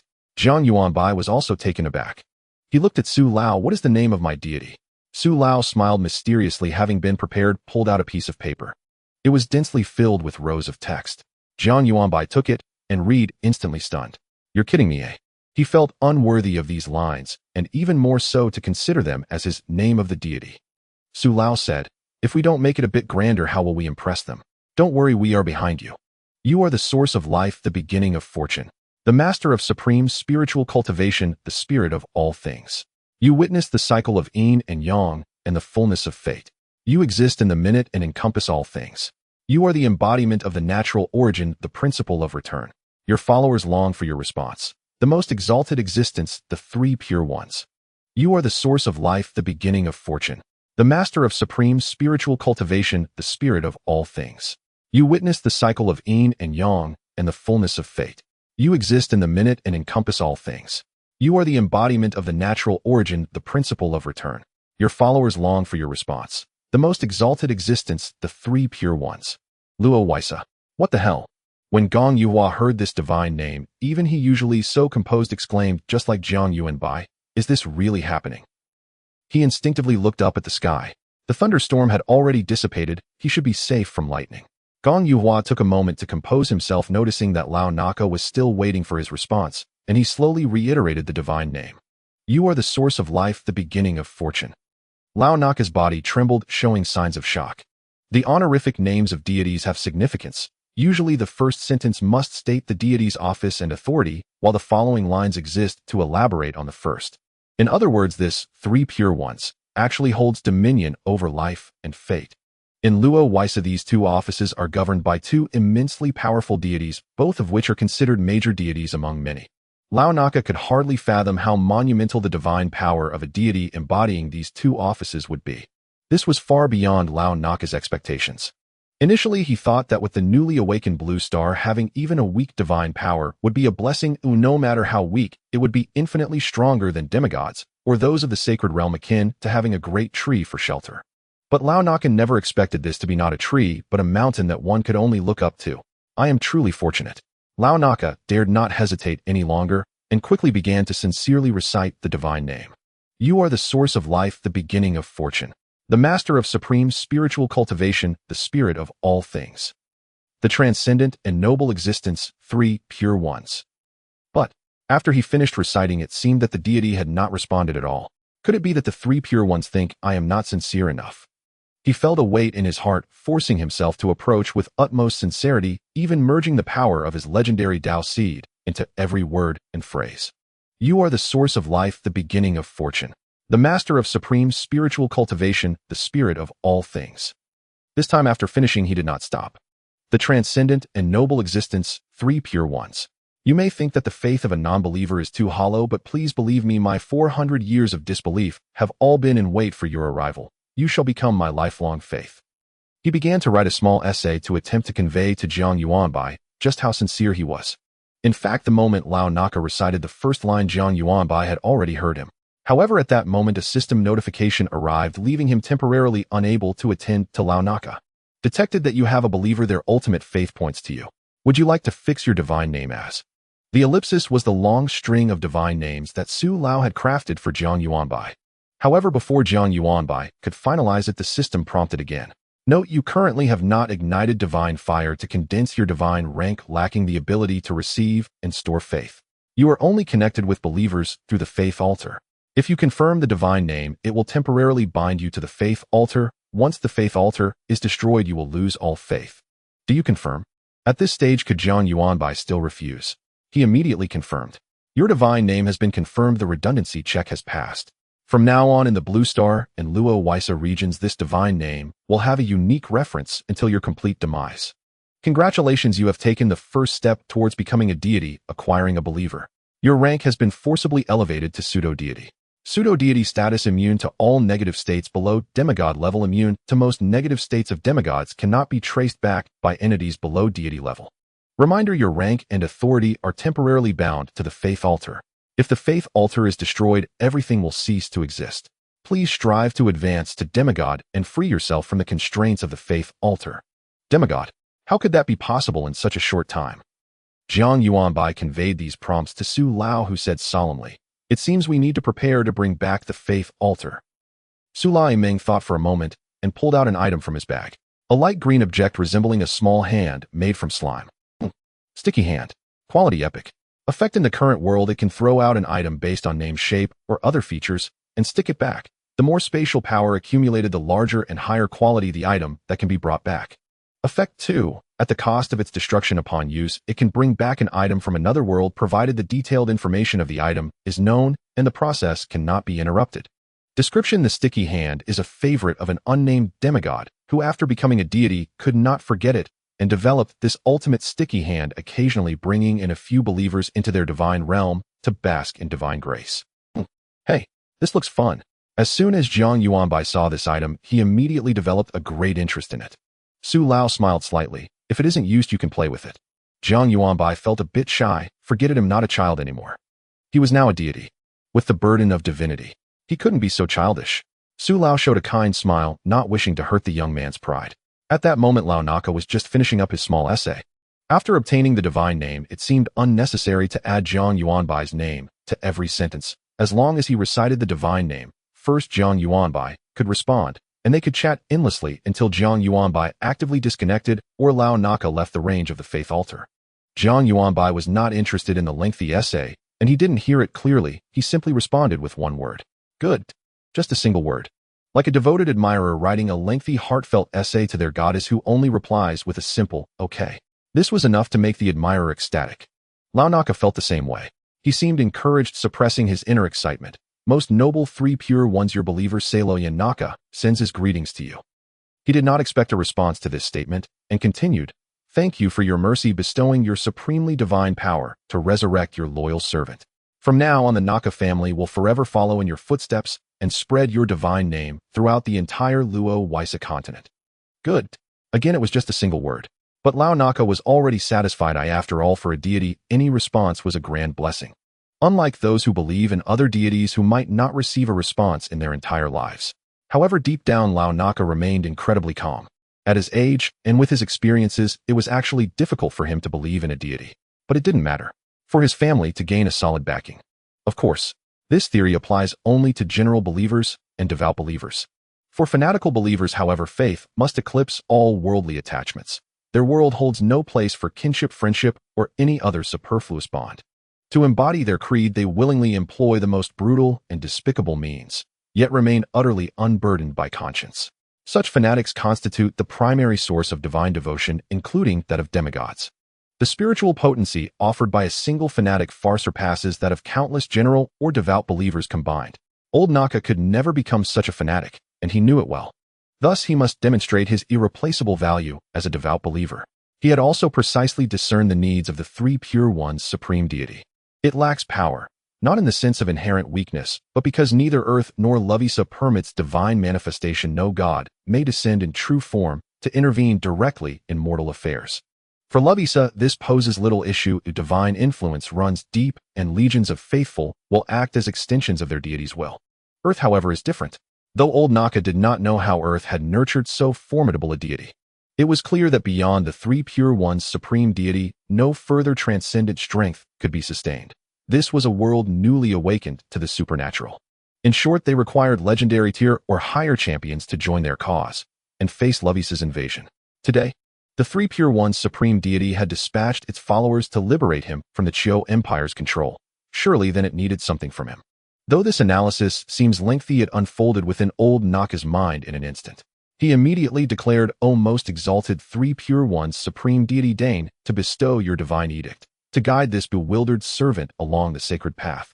He deftly invited Jiang Yuanbai to assign a task. Jiang Yuanbai turned to Elder Su. Grandfather Su, what shall I have him do? Redirect the Falcon Squad and Dogfight Squad toward Nakacheng. Old Naka will know what to do. He is a man of keen intellect. Elder Su held no illusions about underestimating old Naka. His age dwarfed Elder Su's many-fold. He would never presume superiority simply for hailing from a modern era. Arrogance, after all, invites annihilation. Just as the Chiu Empire marches unknowingly toward oblivion, its success in deceiving old Naka rested solely upon resurrection art, and upon the uniquely divine attribute of a singular, unambiguous divine name. Originally to preserve Jiang Yuanbai's divine dignity, Elder Su had planned for Gong Yuhua to silently relay old Naka's words inwardly to Jiang Yuanbai. After all, the faith altar required the utterance of Jiang Yuanbai to transmit even a single sentence. Yet Elder Su's fabricated divine title contained no such name. Fortunately, the global game system had already bridged that gap. Bring my faithful back to Nakacheng. This was a mandate to preach the faith in Nakacheng. Old Naka grasped it instantly. He bowed slightly. I humbly obey the divine edict. He would devote himself wholeheartedly to proselytization. Plainly put, he had already boarded the vessel. Should word spread that he worshipped a foreign deity, he would face the collective wrath of every divine church across the continent. He now yearned for deeper communion with the three pure ones, supreme deity. So much so that he had already begun contemplating his 5-year-old great-grandson, whose worldview remained malleable and unformed. If cultivated from this tender age, perhaps the child might one day become a fanatic for the three pure ones, supreme deity.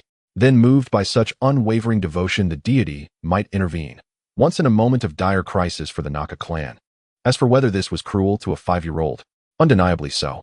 Yet for the sake of the clan's survival, every sacrifice was justified. Jiang Yuanbai deliberately severed the connection. Old Naka remained kneeling in prayer until several minutes later when he finally rose. He turned to Falcon and his companions with a smile. Now we are all comrades in faith. Nakaching welcomes you. Falcon and the others exchanged glances. Falcon stepped forward to initiate conversation. The Oblivion Walker withdrew with the faith altar vanishing into thin air, while the rest contacted the dogfight squad to bring toxic milk back. They retained cautious reserve toward Old Naka. Yet since resurrection remained possible, their lives were ultimately inconsequential, as long as the Oblivion Walker safeguarded the faith altar.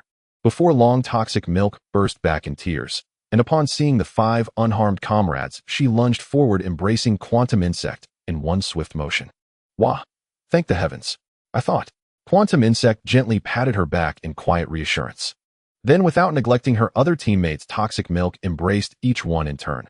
When it came to Falcon, she hesitated, blushed faintly, gave him a light, fleeting hug, and immediately retreated to Quantum Insect's side.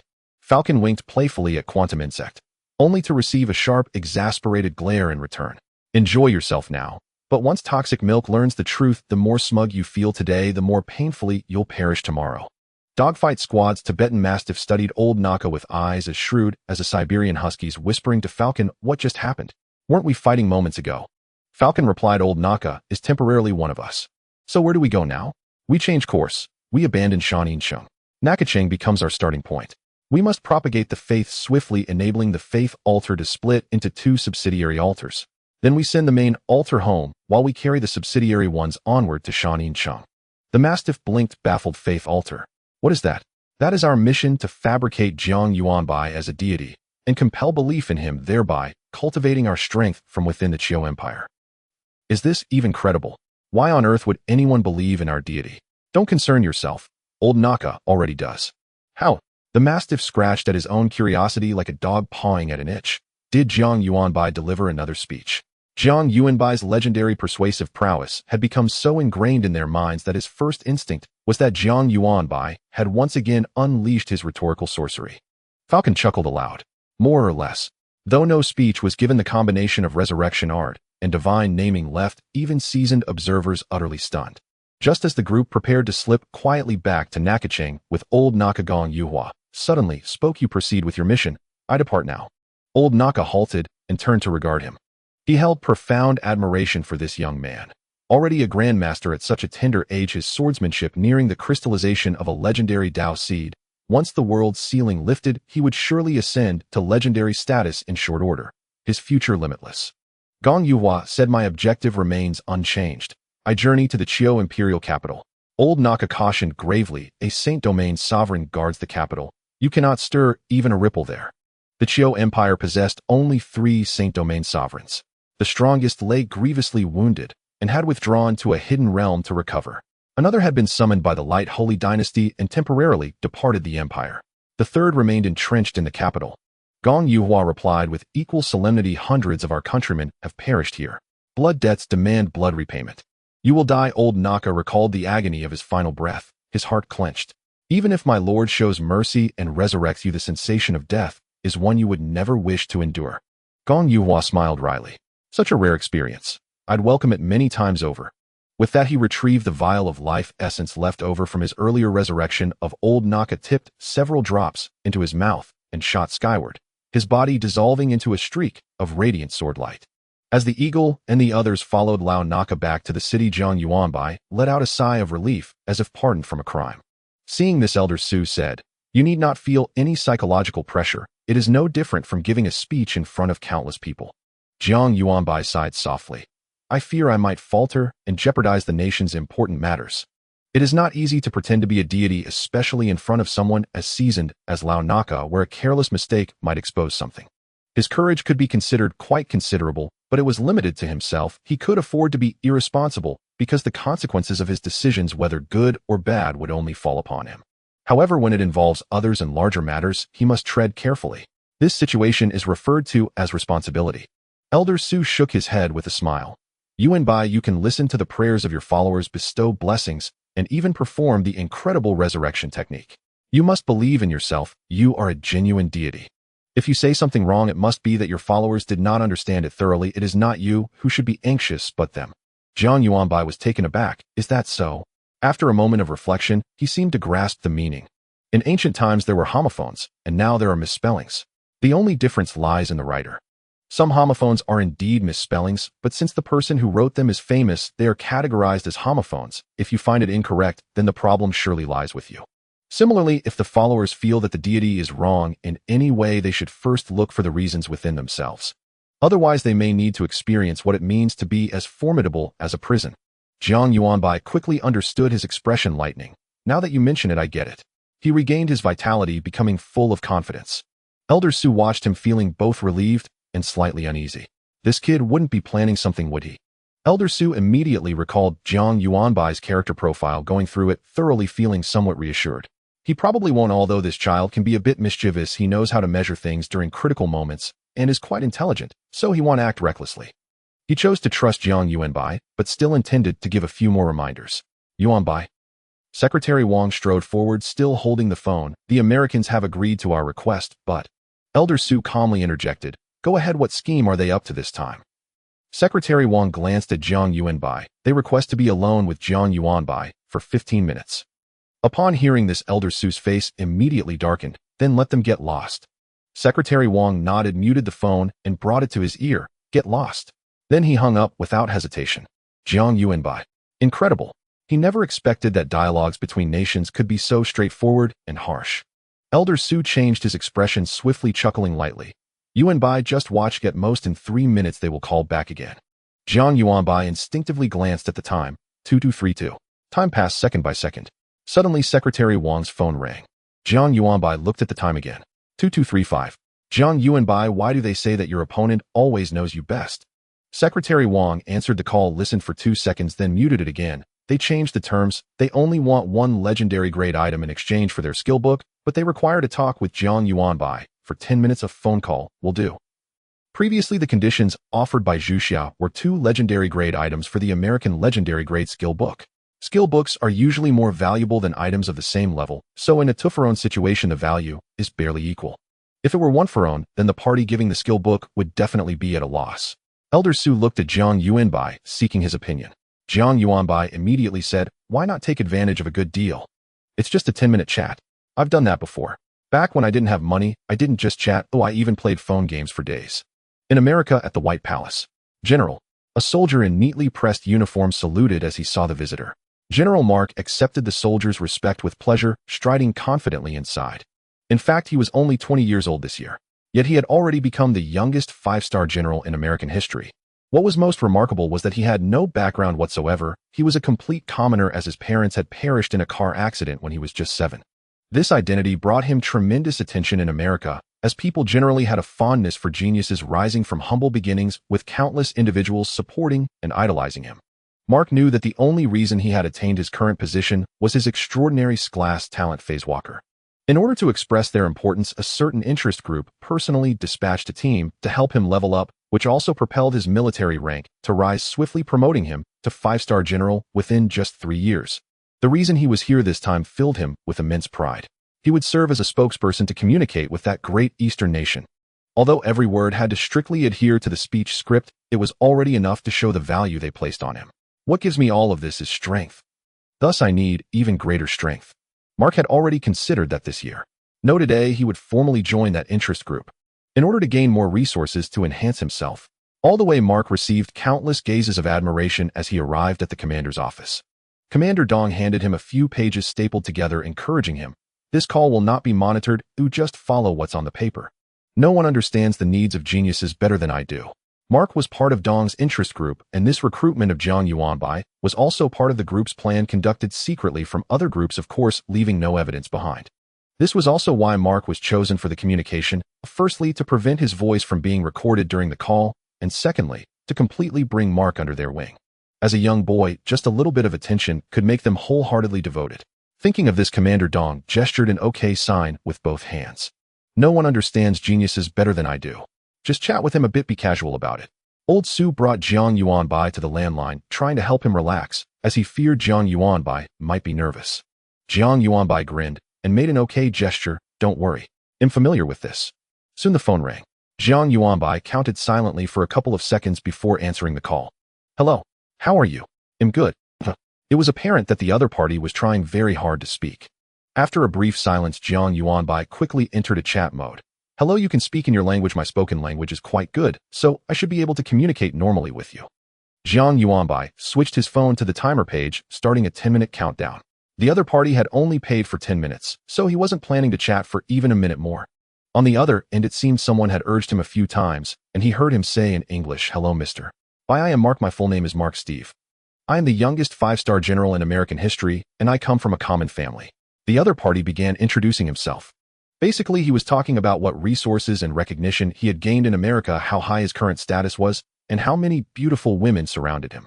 Jiang Yuanbai was too lazy to correct Mark's address and cooperatively made sounds of admiration, like "Wow, really? That's impressive, awesome," and so on.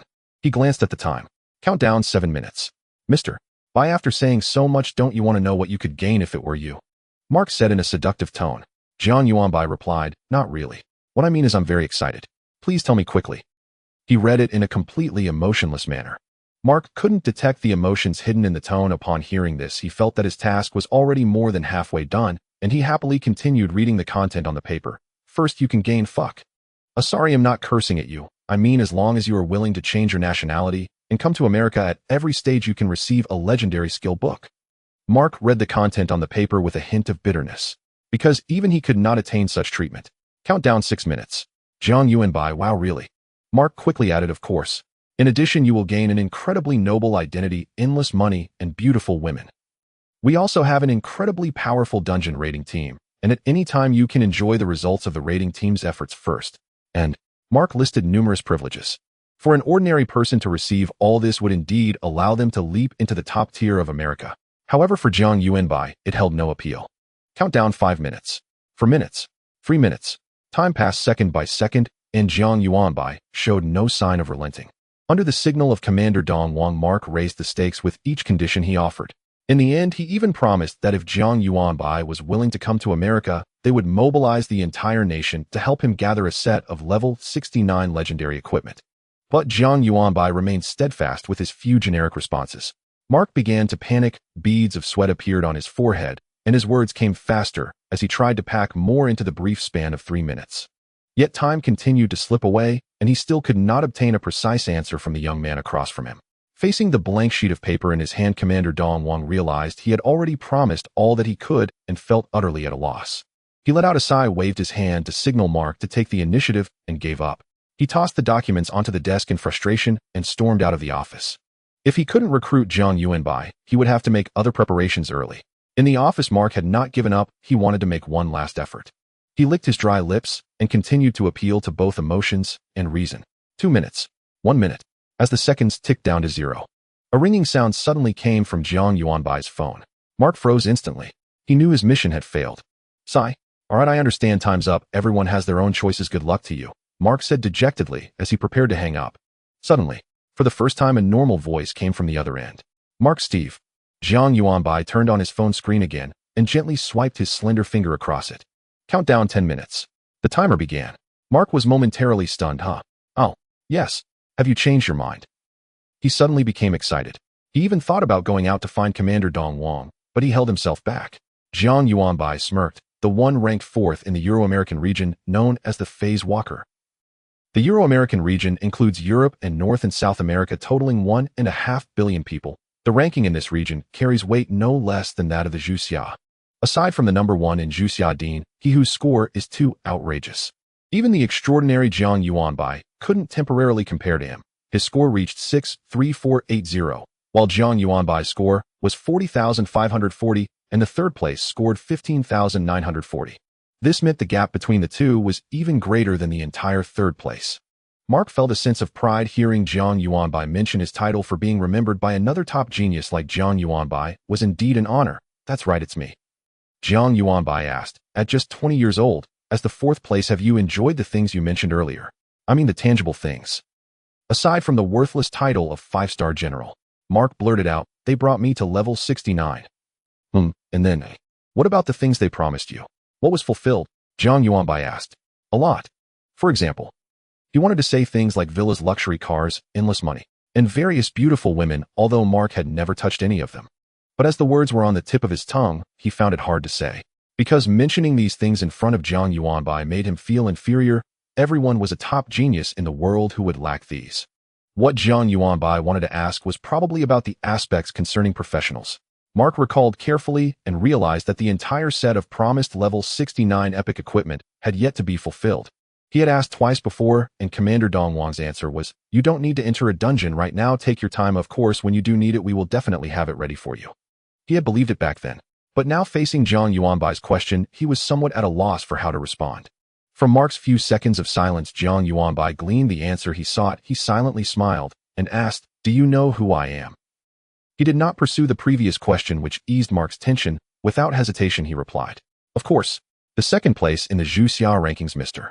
Jiang Yuanbai." Jiang Yuanbai's name was already known to all worldwide. He was a genius who had not even reached level 69, yet had already ascended to a high position on the rankings. Then do you know why America wants to recruit me?" Jiang Yuanbai asked. Mark couldn't help but ask why. Jiang Yuanbai unabashedly boasted, "Because my support score is unparalleled globally. To put it bluntly, as long as America obtains me, they will likely become the first country to break through level 69 dungeons, which also signifies they will be the first to possess legendary level powerhouses, continuing to maintain their position as the world's beacon. But do you know what it means if they cannot obtain me?" Mark was taken aback, exclaiming, "Impossible."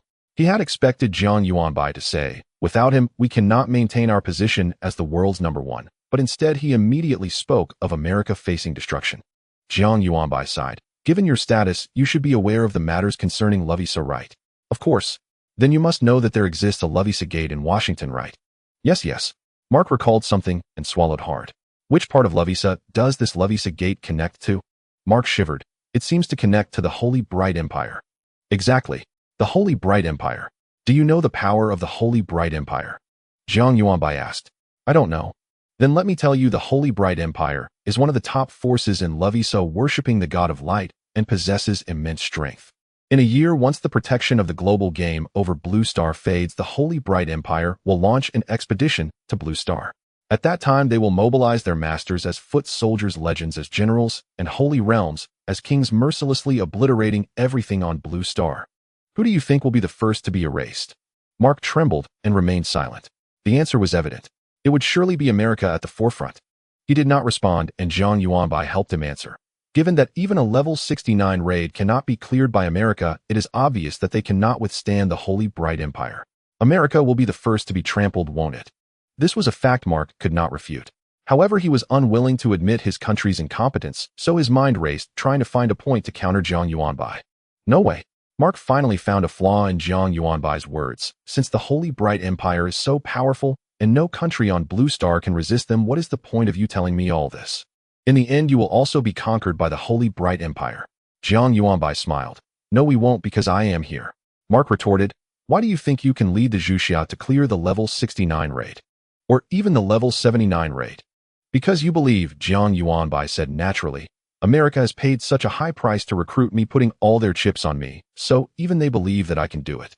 What do you have to doubt about? Do you think you can consider more than the world lighthouse?" Mark opened his mouth, speechless, and gritted his teeth, saying, "So what? What do you mean? Mocking me? Kicking me while I'm down?" Jiang Yuanbai said, "I am not that boring. I am trying to say, Mark, don't you want to break through the shackles of level 69 and become one of the first legendary powerhouses in the world?" Mark's eyes secretly revealed a trace of desire. He understood that strength was the foundation of everything. "Of course I want to." But he couldn't. "In the entire world, only we can do it." Jiang Yuanbai displayed a confident smile. Mark shook his head. "No, America raised me, I cannot." "Raised you? Are you referring to raising you to level 69 and then pushing you to debut to gather votes for them? You can't even assemble a set of epic equipment. Are you planning to rely on luxury cars and villas to rise to legend?" Mark gritted his teeth and glanced at the luxurious wooden door of the office, whispering, "No, even if the upper echelons have some errors, the people are innocent.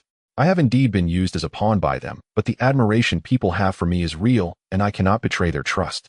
Jiang Yuanbai asked, puzzled, "Why do you feel you would betray their trust?" Mark lowly roared, "You want me to join you? This is treason. I am a traitor. I will be pointed at by thousands." "No," Jiang Yuanbai said leisurely. "You are not a traitor. You are a hero." "How?"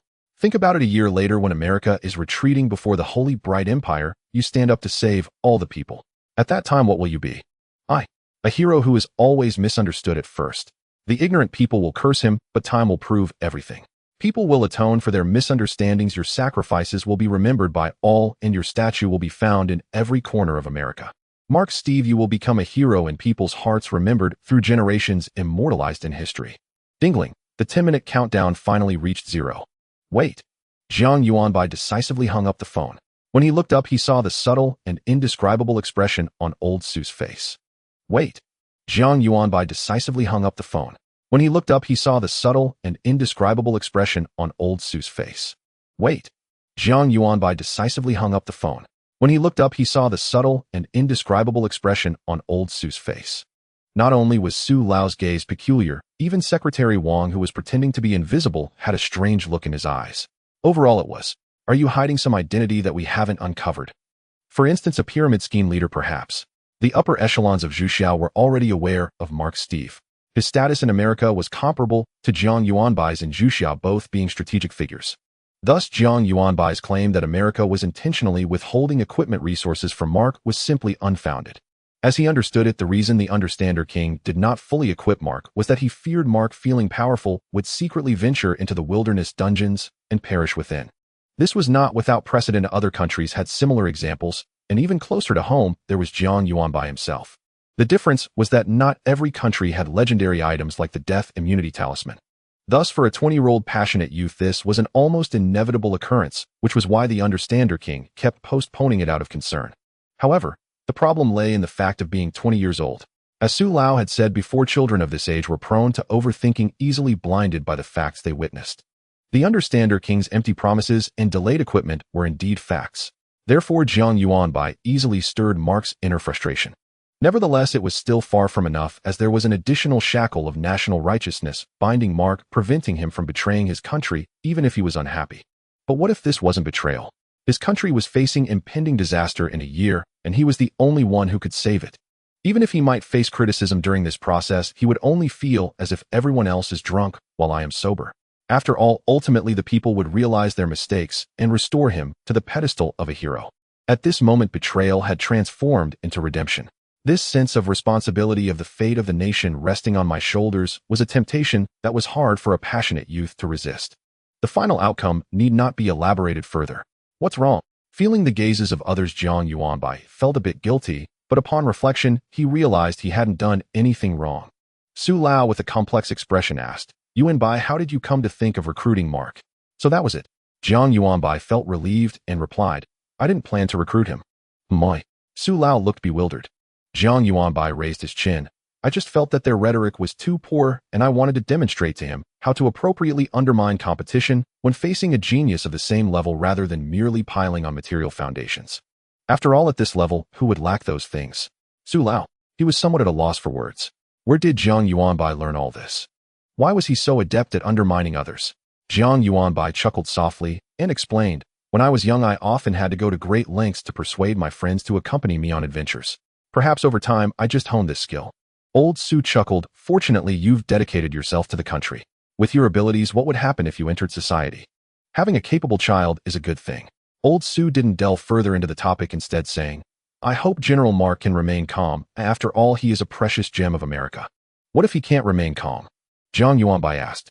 Old Su boldly replied, then the gates of Zhuxiao will be wide open for him. If he can't protect his own genius, who can he blame? As he spoke, he found himself somewhat looking forward to it. The abilities of a Dimension Walker were crucial, and even Zhuxiao was a bit envious. Mark Steve stared blankly for several minutes after Jiang Yuanbai hung up the phone. After a while, he took out his phone and dialed the logistics department's number. The call connected. General Steve, hello. A calm male voice came from the other end. Mark said, hello, I'd like to ask when I will receive my set of epic-level equipment. Oh, please hold on, General. Let me inquire for you.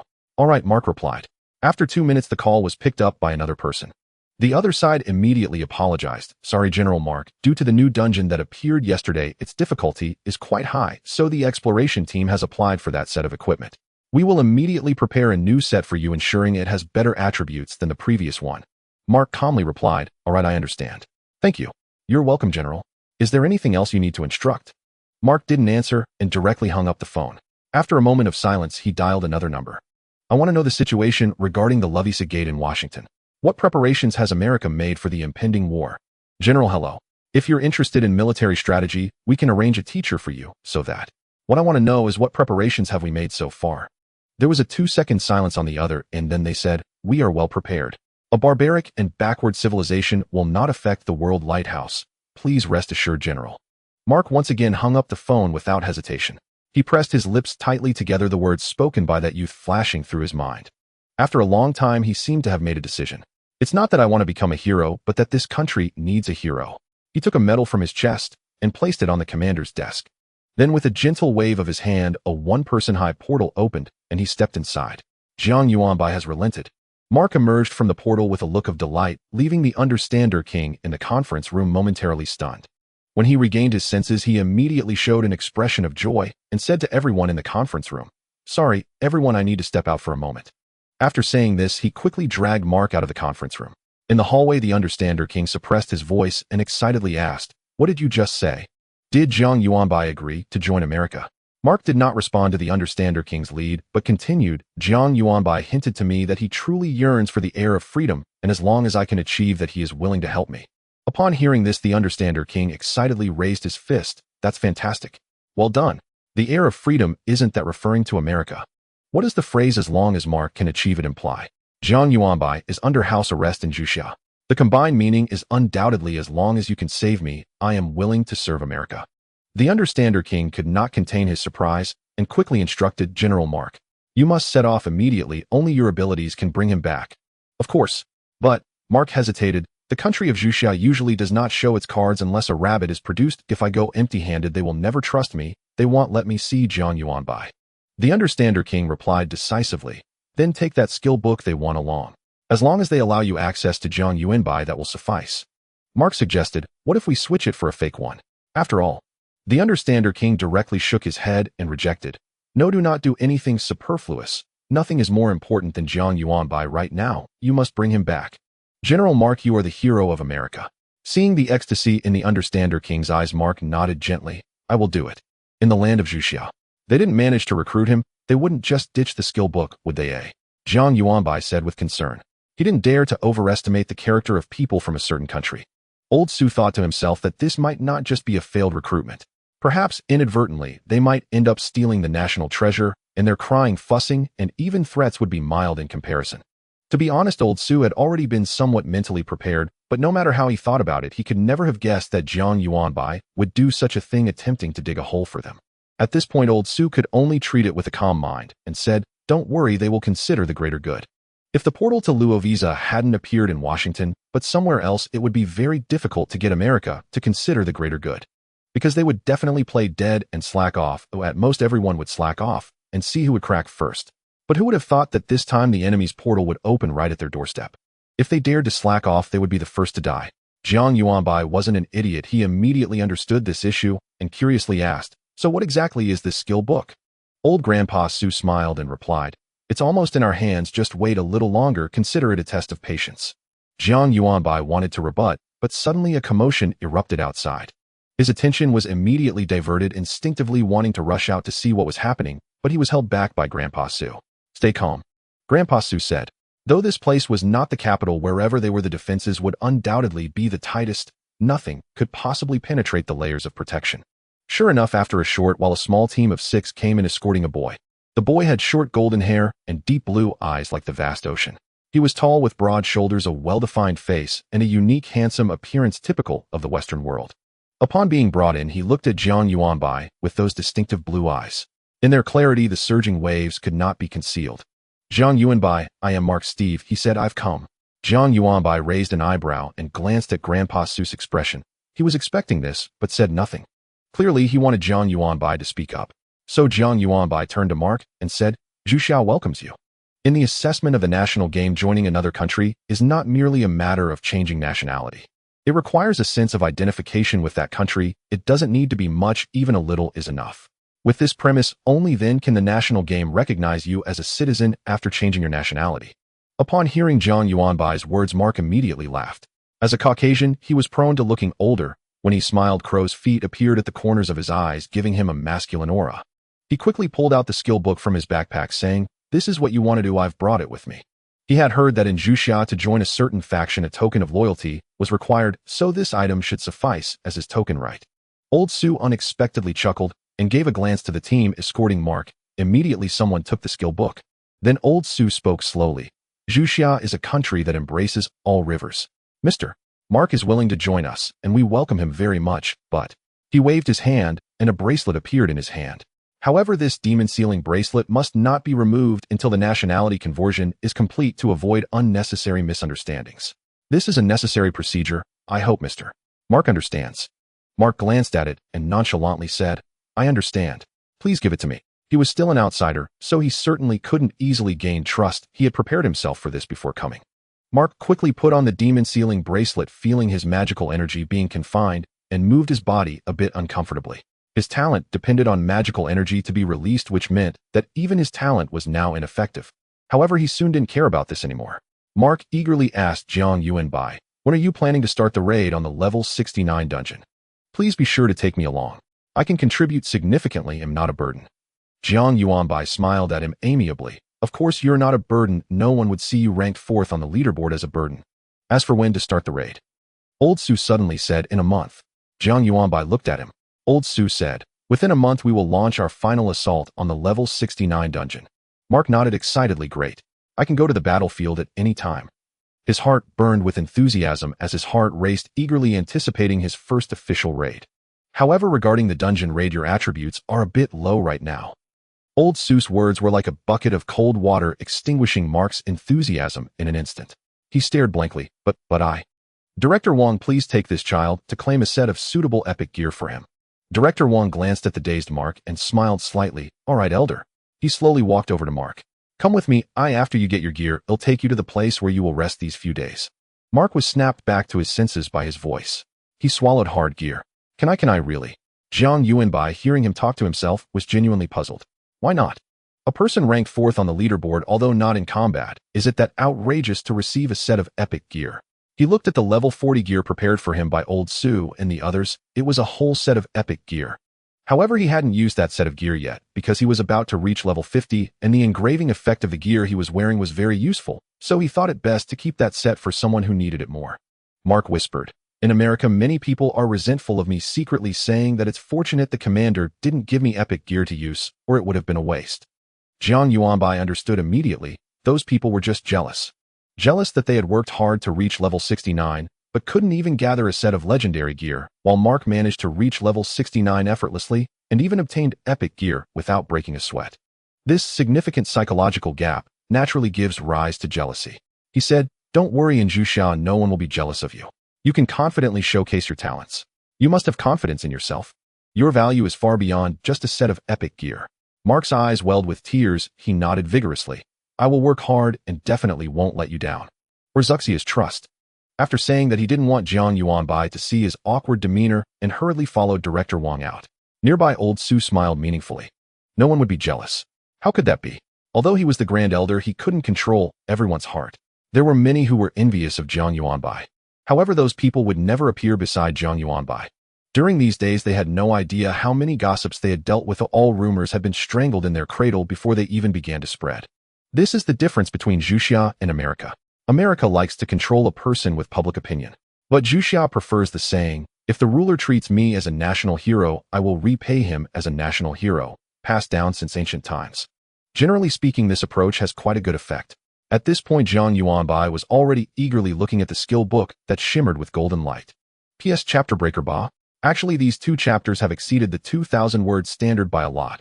But breaking here is indeed annoying. Why don't even dare to ask for votes anymore. Ethereal Avatar. Quality Legendary. Description: consumes life essence to create a perfect duplicate of the original self. Description 2. Only one avatar can exist at a time. The avatar cannot inherit the original's talents or equipment, and cannot wear gear, but inherits skills and base attributes, benefiting from attribute point bonuses executing skills at 100 effectiveness. Description 3. When the avatar dies, its consciousness returns to the original, and the consumed life essence is permanently lost. If the avatar returns voluntarily, all life essence is restored. Description 4. The avatar's inventory is not shared with the original. Items can be allocated to the avatar's inventory. Upon the avatar's death, items drop at its location, and the inventory returns to the original. Description 5. When the avatar and original exist in the same world, they can instantly swap positions, or the avatar can return to the original, if in different worlds consciousness only returns upon the avatar's death. Description 6. The original and avatar cannot be controlled simultaneously. Controlling one puts the other into deep slumber. Consumption 1/5 of the user's life essence. Note the consciousness return time depends on the absolute distance between avatar and original, ranging from 1 millisecond to 1 second, and can be interrupted by soul-binding skills influenced by resistance. Note 2. The avatar cannot cast the ethereal avatar skill. Learning restriction, all classes. There are many limitations, Senior Su remarked beside him, but none outweigh the value of having 4 extra lives. Jiang Yuanbai nodded in deep agreement. Though the avatar cannot benefit from the original's equipment effects and cannot equip gear by itself, actually the attribute point bonuses of the profession itself should not be underestimated. Take the caretaker as an example. A level 69 caretaker has base health and stamina of 202-140 and 19660 respectively. If this caretaker distributes attribute points equally between health and stamina, their health and stamina become 247140 and 79660 respectively. Such health is nearly impossible to be instantly defeated, and the high stamina allows casting all skills for 2 to 3 rounds. Combined with stamina recovery skills, it ensures that basic skills rarely suffer from insufficient mana. Therefore, for a caretaker, even an avatar can maintain substantial support capabilities, living up to its legendary quality. However, for damage dealers, the avatar's utility diminishes greatly. Because equipment is a vital component of their output, lacking equipment may reduce damage output by more than 1 tier. Returning to the main topic, Senior Su continued, we initially had reservations about its consumption of life essence, but ever since learning that your resurrection art's consumption has changed, those concerns have vanished. It is likely you can modify it to consume life essence core instead. If so, whether it costs 100, 1,000, or 10,000, it is all worthwhile. Alright, you should learn it quickly. The sooner you learn, the sooner you'll have peace of mind. Jiang Yuanbai feigned composure as he nodded, alright. In truth, he wanted to learn it as soon as he received it, but seeing Senior Su talking continuously, he felt embarrassed to appear too eager. Now at Senior Su's command, Jiang Yuanbai immediately clicked to learn. Instantly 3 skills appeared before him. This time Caretaker's Heart offered 3 branch choices. You may skip ahead to see Yuanbai's conclusion. Option 1. Ethereal Avatar. Quality exceptional. Description creates an avatar exactly identical to the original. Description 2. The avatar inherits the original's attributes, skills, and equipment effects, executing skills at 200 effectiveness. The avatar cannot wear equipment. Description 3. Upon avatar's death, consciousness returns to the original. If the original dies, but the avatar survives, resurrection can be chosen on the avatar, which then inherits everything of the original, excluding inventory. Description 4. The original and avatar cannot be controlled simultaneously. Controlling one puts the other into deep slumber. Description 5. When original and avatar reside in different worlds, consciousness returns only if the avatar dies or is consciously abandoned, upon which the avatar dissipates.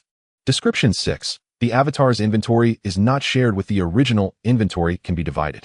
Upon avatar's death, items drop at the location and inventory returns to the original. Consumption, variable amount of life essence core and stamina. Note consciousness return involves waiting time, during which attacks below talent rank are immune. Note 2. The avatar cannot cast ethereal avatar skill. Note 3. When using the avatar, neither it nor the original gains experience. Option 2.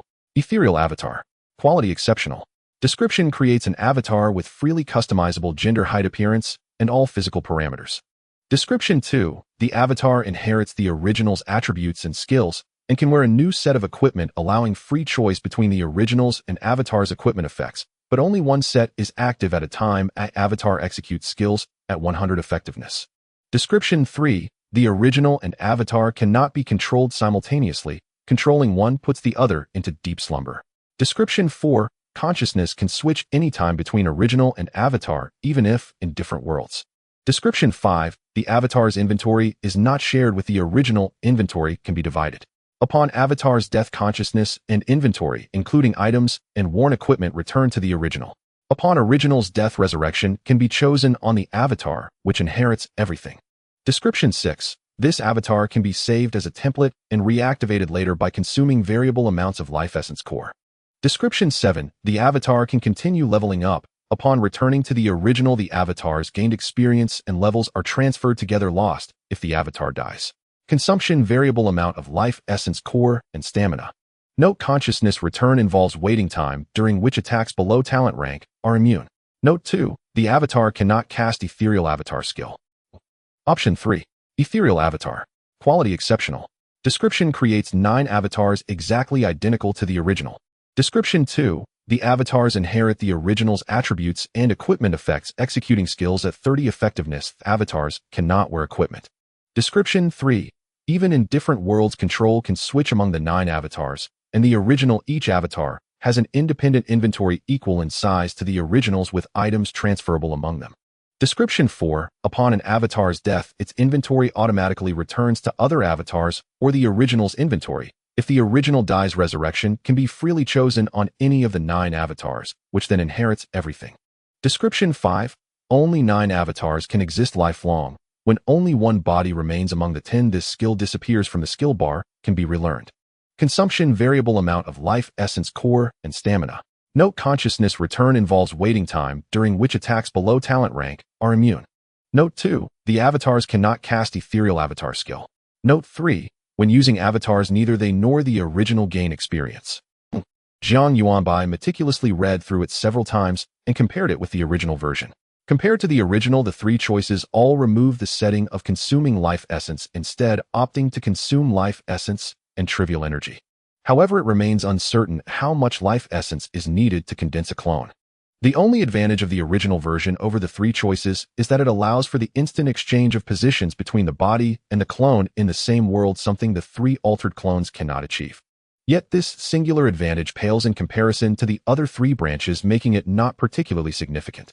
Firstly, the reason Su Lao provided Jiang Yuanbai with this skill book was solely for his survival. All other priorities must take a back seat. The original version's ability to return consciousness to the body upon the death of a clone already represents a formidable survival capability. However, the 3 branches can also achieve revival on the clone upon the death of the body. This far surpasses the original skill of external clones. When all 3 branches can provide the same survival effect, Jiang Yuanbai must weigh practicality. The unique feature of the first branch is that the clone can unleash 200 of the skill's effects when using abilities. Coupled with Jiang Yuanbai's already exaggerated recovery rate, this would further enhance the survival rate of the entire team. Although Jiang Yuanbai's recovery ability has already reached an overflow, supportive skills are not limited to just healing and recovery. For instance, Wind Shake's Silk Release. It grants the target a 20 per second recovery of health and energy. It provides a 100 increase in overall damage. It also offers 10 immunity to all damage. Additionally, it provides a 20 cooldown reduction. If all these effects could be doubled, how terrifying would that be? This effect was so enticing that Jiang Yuanbai's gaze lingered on the first branch for quite some time before he suppressed the urge to confirm his choice. The second branch was even more enticing to Jiang Yuanbai, not because it could change gender, appearance, or height, as he was quite satisfied with his current form, but because both the body and clone could each wear a set of equipment and switch between them at will. With this feature, Jiang Yuanbai need not fear losing the powers of a deity upon removing his current gear. This is because the 2 crucial engravings that signify playing a deity are on this set of equipment. Favor: may the deities protect you, and favor the spoon of the murderer. The clone from this branch resembles a person just like the body, as it can wear equipment, continue leveling up, and upon returning, can share its experience with the body. Jiang Yuanbai mentally elevated the practicality of this branch to the highest tier before analyzing the third branch. The third branch focuses entirely on survival capabilities. It can simultaneously create 9 clones, yielding a total of 10 lives when including the body. If he fears death, he can easily distribute these 10 lives across different worlds. No matter how strong the enemy is, they cannot eliminate all 10 lives at once, right? If he were to encounter such an enemy, he wouldn't even need to struggle. Perhaps hiding and muddling through could offer a glimmer of hope. Moreover, the clones share the same backpack and its capacity as the body, which is quite a beneficial effect. Now, after using the backpack expansion voucher, Jiang Yuanbai has a total of 20 slots, 20 cubic meters in his backpack. If he creates 9 more clones, he would suddenly gain 180 slots, equating to 180 cubic meters of space. This effect, coupled with the ability to transfer items between clones, could have strategic significance in the war against Louisa. Jiang Yuanbai gazed at the 3 branches before him, feeling conflicted for a long while before he ultimately eliminated the first branch. Although the bonus was tempting, it held little significance for him now, as he had long surpassed the limits his current abilities could handle any environment. Of the remaining 2, he leaned towards the second branch, but the strategic importance of the third branch could not be overlooked. Now belonging to the nation, he had to consider the issues from a national perspective. If he could place some clones within Louisa, wouldn't that allow him to secretly transport resources from Blue Star? At that time, finding a remote location to develop for a while might give him the opportunity to deliver a heavy blow to Louisa once the war commenced. Jiang Yuanbai, feeling conflicted, shared these three options with Su Lao. Upon hearing this, Su Lao immediately ruled out the first branch. The reasoning was the same: if there existed instances that Jiang Yuanbai could not navigate with his current abilities, then even doubling the bonuses would likely not make it passable. Then he took a moment to appreciate the conflicted yet adorable expression on Jiang Yuanbai's face, which conveyed, "I clearly want to choose the second branch, but for the greater good of the nation, I have to select the third branch, yet inside, I still deeply hope Su Grandpa lets me choose the second branch." Su Lao found it amusing while once again lamenting the character of this child before him. If this choice had fallen on someone else, they would probably have directly concealed the third branch, as no one could spy on Jiang Yuanbai's talents. No one would know about it at all. Yet he chose to speak up. Su Lao had no doubt that if he asked Jiang Yuanbai to select the third branch, he would surely comply. Su Lao shook his head with a smile. "Choose the second branch." Jiang Yuanbai was taken aback. "Why? Clearly the third branch is more beneficial for the nation. I'm only slightly inclined towards the second branch, so there's no need to pay too much attention to it." This time, that's not the reason. Su Lao shifted his tone and said, "Do you know what talent you possess as a mark you've unearthed?" "I know he's known as the Phase Walker." Jiang Yuanbai nodded. Su Lao smiled and said one of his abilities is to set up teleportation portals, allowing people and materials to pass through. However, he currently lacks the strength to set up portals beyond 100 kilometers and cannot cross the doors of Louisa. Once he gains another level of strength, reaching the legendary tier, he will be able to directly utilize the existing coordinates within Louisa's doors to establish portals into Louisa continent. The portals he constructs are fundamentally different from those of Louisa's doors. They are controllable. They absolutely will not allow unauthorized items to sneak in. Therefore, your third branch can be substituted to a certain extent by Mark. You should choose the second branch you like without hesitation. This is an opportunity you have earned for yourself. Jiang Yuanbai was instantly struck by this unexpected joy. He chuckled, not expecting his casual choice could yield such an effect. At that moment, he joyfully selected the second branch. External clone learning successful. A new skill silhouette appeared in the remaining skill slot. Su Lao, seeing Jiang Yuanbai's happy expression, let out a sigh of relief. In truth, regardless of Mark's existence, he would never force Jiang Yuanbai to choose a path he disliked. For they provided Jiang Yuanbai with this skill solely to enhance his survival abilities, granting him the freedom to explore without reservations. That was all, with no other motives. If this skill instead restricted Jiang Yuanbai, it would be utterly counterproductive. Mark was merely a convenient excuse, allowing Jiang Yuanbai to not feel guilty.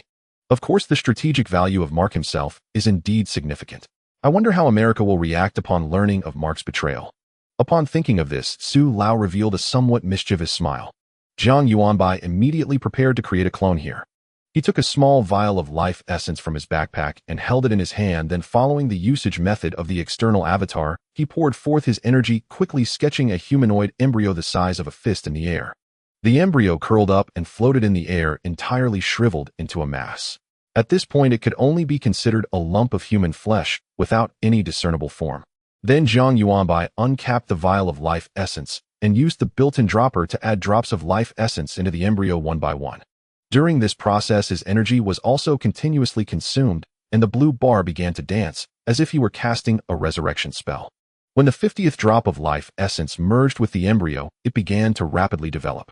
Flesh and bones quickly took shape, and the human form gradually became clearer from the small lump, slowly transforming into a distinctly recognizable baby. The process of the embryo's development appeared out of thin air, and anyone who saw it would find it marvelous. Old Su and Secretary Wang observed the curled-up little boy without moving. Jiang Yuanbai, curious, stepped forward and poked his finger at the baby's skin, soft and tender. "Wow, does this mean I've given birth to a little baby?" Jiang Yuanbai exclaimed with great novelty. He slightly regretted not choosing the third branch.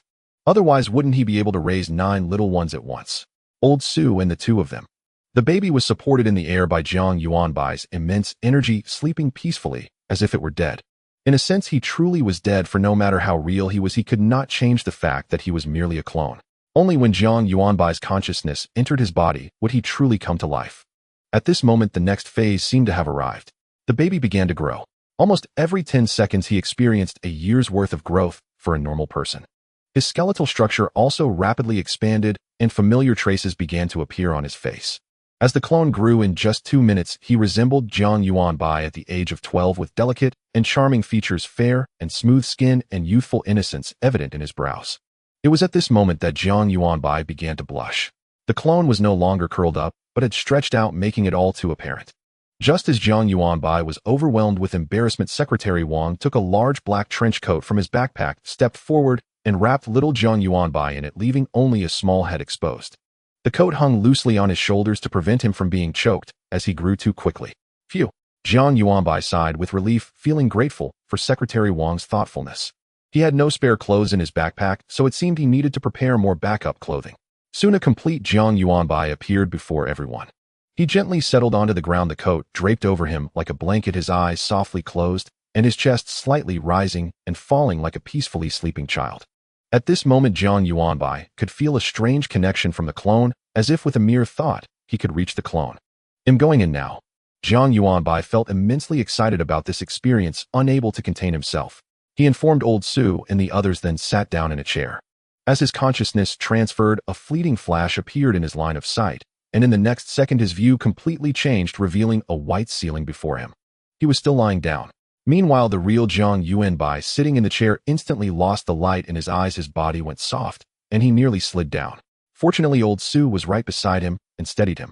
Jiang Yuanbai, being fond of novelty, paid no mind to what was happening with his original body. He could now feel the fabric of the cloak brushing against his skin. It must have been woven from excellent material. The soft and smooth texture was incredibly comfortable. He attempted to stand up, but during the process he accidentally stepped on the loose cloak and fell back down. Ouch! He rubbed his backside. Even the sensation of pain felt vividly real. No describing it as real seemed inappropriate because this was a true body, a brand new and used body. Jiang Yuanbai decided to be lazy and sat down on the ground to open his attribute panel.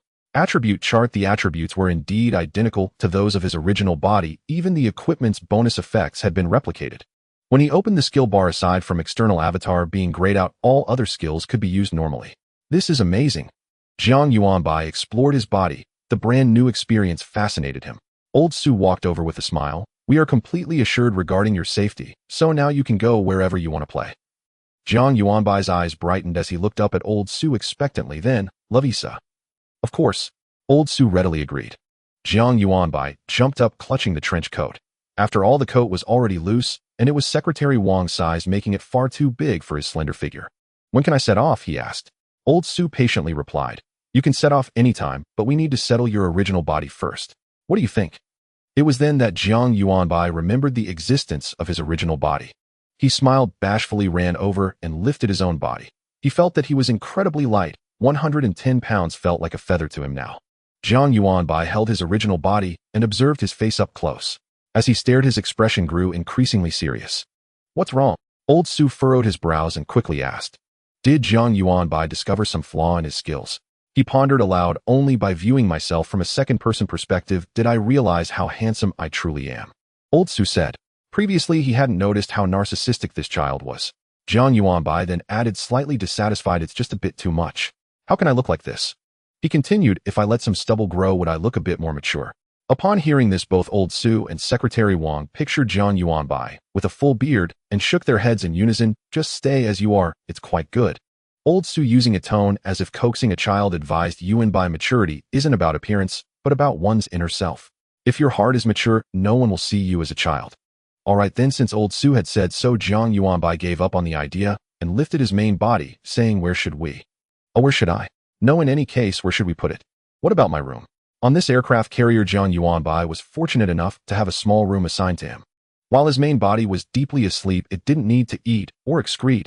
Other than the rise and fall of his chest, all other physiological functions had ceased. In other words, if Jiang Yuanbai continued to use his clone and never returned to his main body would remain perpetually fixed at the age of 16. Old Su pondered for a moment. "We have arranged a recovery room for you in Kyoto, but that's too far away right now." "Never mind, put your main body in your room, and once we dock, well, arrange a place nearby for you. As for now, we're quite close to the gate of Luoesa." He deliberately paused to tease Jiang Yuanbai before continuing, "We'll arrange for a team to send you in." "Yay!" Jiang Yuanbai cheered and turned to run back to his room. He not only needed to place the body in there, but also needed to change his clothes. The trench coat he was wearing was simply too big, and if he wasn't careful while walking, he might trip over it, and thud. The two Jiang Yuanbais tumbled into a heap. Fortunately, with level 49 attributes being quite sturdy, Jiang Yuanbai got up, as if nothing had happened, picked up his main body, but this time, he held up the hem of the coat, walking very cautiously. Old Su watched this scene with a knowing smile. Secretary Wang's lips also curled into a faint smile, but it quickly faded. Now only the two of them remained. Old Su paused for a moment and asked, "Does America know that Mark has switched sides?" Secretary Wang was momentarily stunned by Old Su's wording and checked his phone for updates. "They don't know yet." "They don't know?" Old Su pondered for a moment before suddenly smiling. "Then we still owe them a legendary item, don't we? Let's send someone to deliver it now. Wei Zhuxia cannot do something so dishonorable. Also, please convey one message for me." Secretary Wang asked, "What should I convey?" Old Su smiled and said just 2 words, "Thank you." Secretary Wang fell silent for a moment, then sincerely exclaimed, "You are indeed ruthless." With Jiang Yuanbai not present, Old Su's true self was revealed. The old man smiled kindly, his words dripping with warmth. "Zhuxia is after all a nation of etiquette. It's only normal to express gratitude." Indeed. Just as Secretary Wang was about to speak, he saw Jiang Yuanbai rushing back, carrying his own body. The two immediately halted the topic. "They contacted me again," Jiang Yuanbai announced. The "they" he referred to naturally meant the Eagles. It seemed that in such a short time they had already reached Naka City. Old Su thought Jiang Yuanbai still had concerns about the disguised divine being and was hesitant to answer questions on his own. Just as he was about to offer some advice, he heard Jiang Yuanbai curiously ask, "What do you think would happen if I used wind string from a distance?" Both men froze in unison. Wind string. This skill was Jiang Yuanbai's invincible technique for survival. After using it, one would shrink, become semi-transparent and invulnerable, then be pulled toward the target. Under normal circumstances, the release range of wind string was only 10 meters, and there couldn't be any obstacles between the user and the target. But what if the range had been enhanced by the Faith Altar? Now, with the Faith Altar at the center, the release range of Jiang Yuanbai's skill extended to 1 kilometer. However, the Faith Altar was located in the Luoesa continent, while Jiang Yuanbai was still in Blue Star. The more Jiang Yuanbai thought about it, the more he felt like a genius. Driven by extreme curiosity about the outcome, he immediately declared, "I want to try it. Since I have clones, I'm not afraid of dying." He promptly targeted the Eagles and unleashed wind string. Wait a minute. Thud. Jiang Yuanbai's main body fell to the ground. The semi-transparent little figure disappeared into the space. Naka City. Everyone thought that old Naka was dead. Thus, old Naka decided to take advantage of the situation, choosing not to reveal himself for the time being. Instead of shutting down the detectors that could sense the Blue Star people, he led the Eagle and his group through an area he alone knew to bypass the detectors and enter the city. The walls of Naka City are about 20 meters high, mostly made of stone and arranged in a staggered manner along the riverbank. The bricks and tiles show an aged hue with moss covering the window frames. At this moment, it seemed as if a night market was underway, bustling with people. Passers-by wore coarse cotton clothes, wandering among the lively market stalls. Though the common folk in Naka City appeared somewhat impoverished, they still bore expressions free from the numbness of life. They continued to look forward to tomorrow. However, an indistinct smell of rotten vegetable leaves and a strange stench lingered in the air, yet everyone seemed to have grown accustomed to it, including old Naka. The Eagle quietly surveyed his surroundings while listening to old Naka proudly introduce the city he had built. Meanwhile, he inwardly called out to Jiang Yuanbai. He chanted Jiang Yuanbai's divine name, so he wouldn't have to mention his name in every sentence. After reciting it once and receiving no response, he started over. Suddenly, he seemed to hear a pop, and a doll sprang into the air. The doll floated in midair, dazed and swaying precariously as if it were carsick. Fortunately, the wind thread held it steady in the air, preventing it from falling. Old Naka's explanation came to an abrupt halt as he stared blankly at the doll that had suddenly appeared above the Eagle's head. The Eagle himself was taken aback, wide-eyed, as he watched Jiang Yuanbai, dressed in a black trench coat and measuring around 30 to 40 centimeters, wobble and float in front of him. Everyone, including the dogfight squad, stared blankly at the doll above the Eagle's head, lost and bewildered. "How did you suddenly come here? How did you get here?" Everyone felt a frenzy within, knowing they were in Naka City, safer, yet still, in Luoesa. Though they did not understand the resurrection arts, they were aware of Jiang Yuanbai's significance. If anything were to happen to him, they would face dire consequences. Among the many stunned individuals, the Eagle was undoubtedly the quickest to react. He decisively performed a religious gesture, slightly bending his body, while placing his right hand against his heart, loudly proclaiming, "My Lord, the Son of God, good evening." Good evening. The latter part of his greeting carried a hint of gritted teeth. However, his call also reminded the others. They quickly followed suit. "My Lord, the Son of God, good evening." Their actions immediately filled old Naka with reverence for Jiang Yuanbai. It dawned on him that this was the descent of the son of the three pure ones. Old Naka promptly ceased his observation of Jiang Yuanbai, lowered his head, and paid his respects. "My lord, the son of God, good evening." Unlike the others, he maintained his respectful posture, remaining bent over. The moment Jiang Yuanbai merged into the space, an indescribable terror descended upon him, and the world turned into a colorful darkness, chaos. In that haziness, he seemed to see a terrifying tentacle monster wrapping around a bubble. Shortly after, the creature noticed him and extended a tentacle toward him. Jiang Yuanbai, feeling an overwhelming tension, instinctively pulled out a random object from the corner of his backpack and threw it at the creature. Although the distance seemed great, the tentacle arrived in an instant. However, while it passed through Jiang Yuanbai, it seemed to inflict no damage. The next moment, Jiang Yuanbai felt as if he had been thrown into a washing machine, dizzy and disoriented, and when he regained his senses, he found himself looking at the eagle.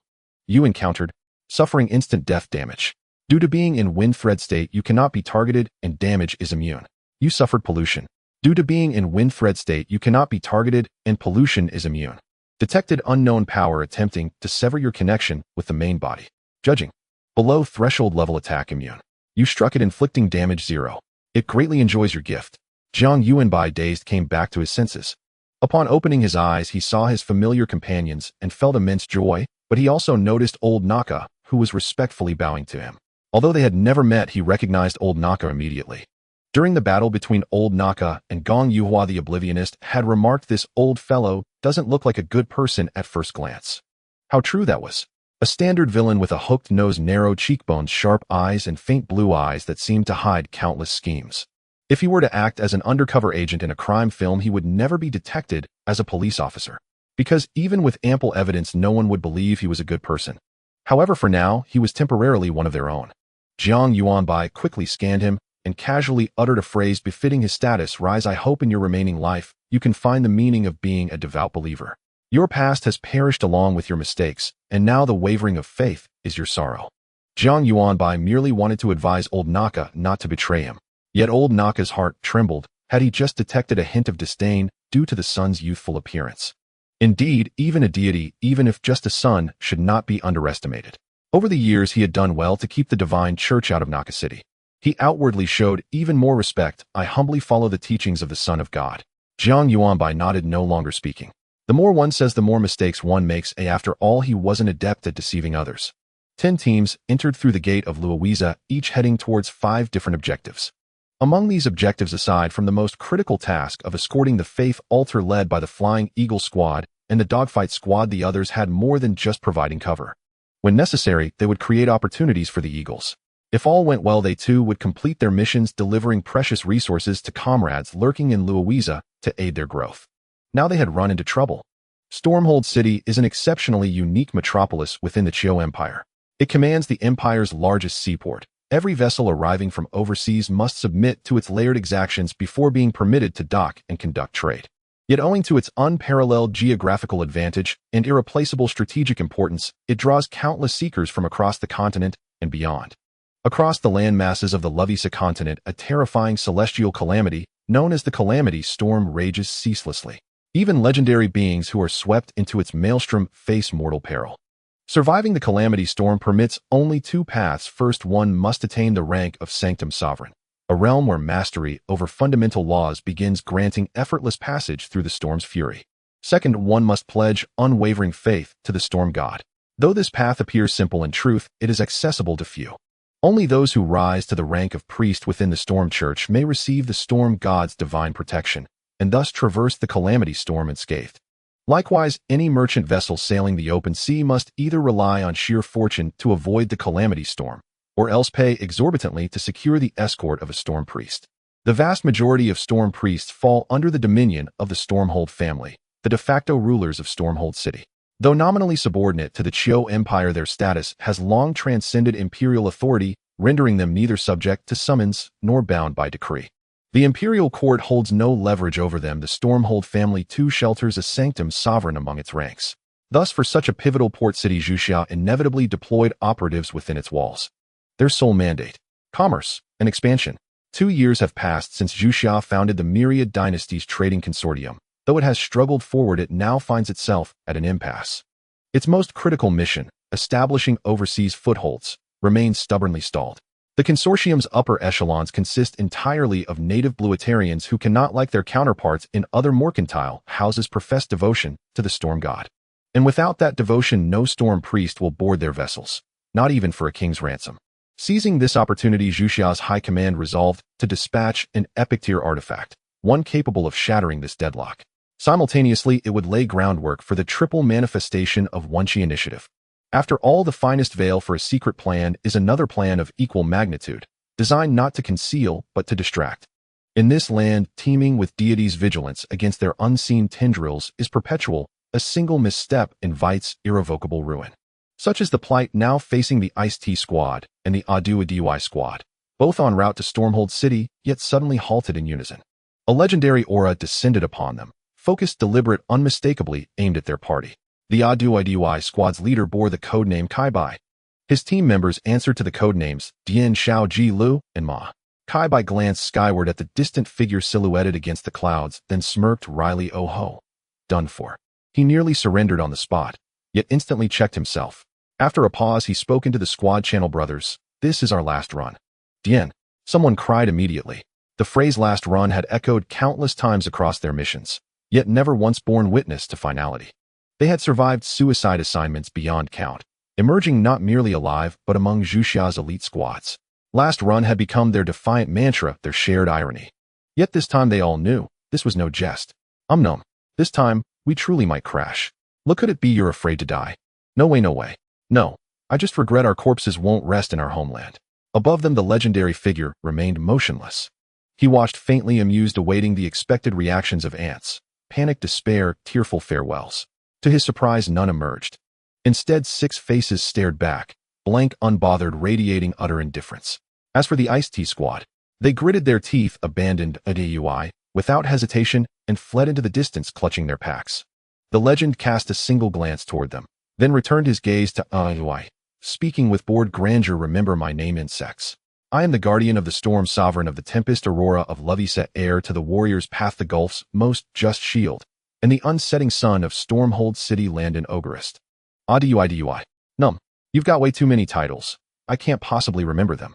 Landon, a legend, heard Ma speak clearly from 200 paces away. His eyes flared. No matter. When you invaders descend into hell, you'll have eternity to recall them. Invaders. Us. Ma pointed incredulously at himself. How dare you utter such words?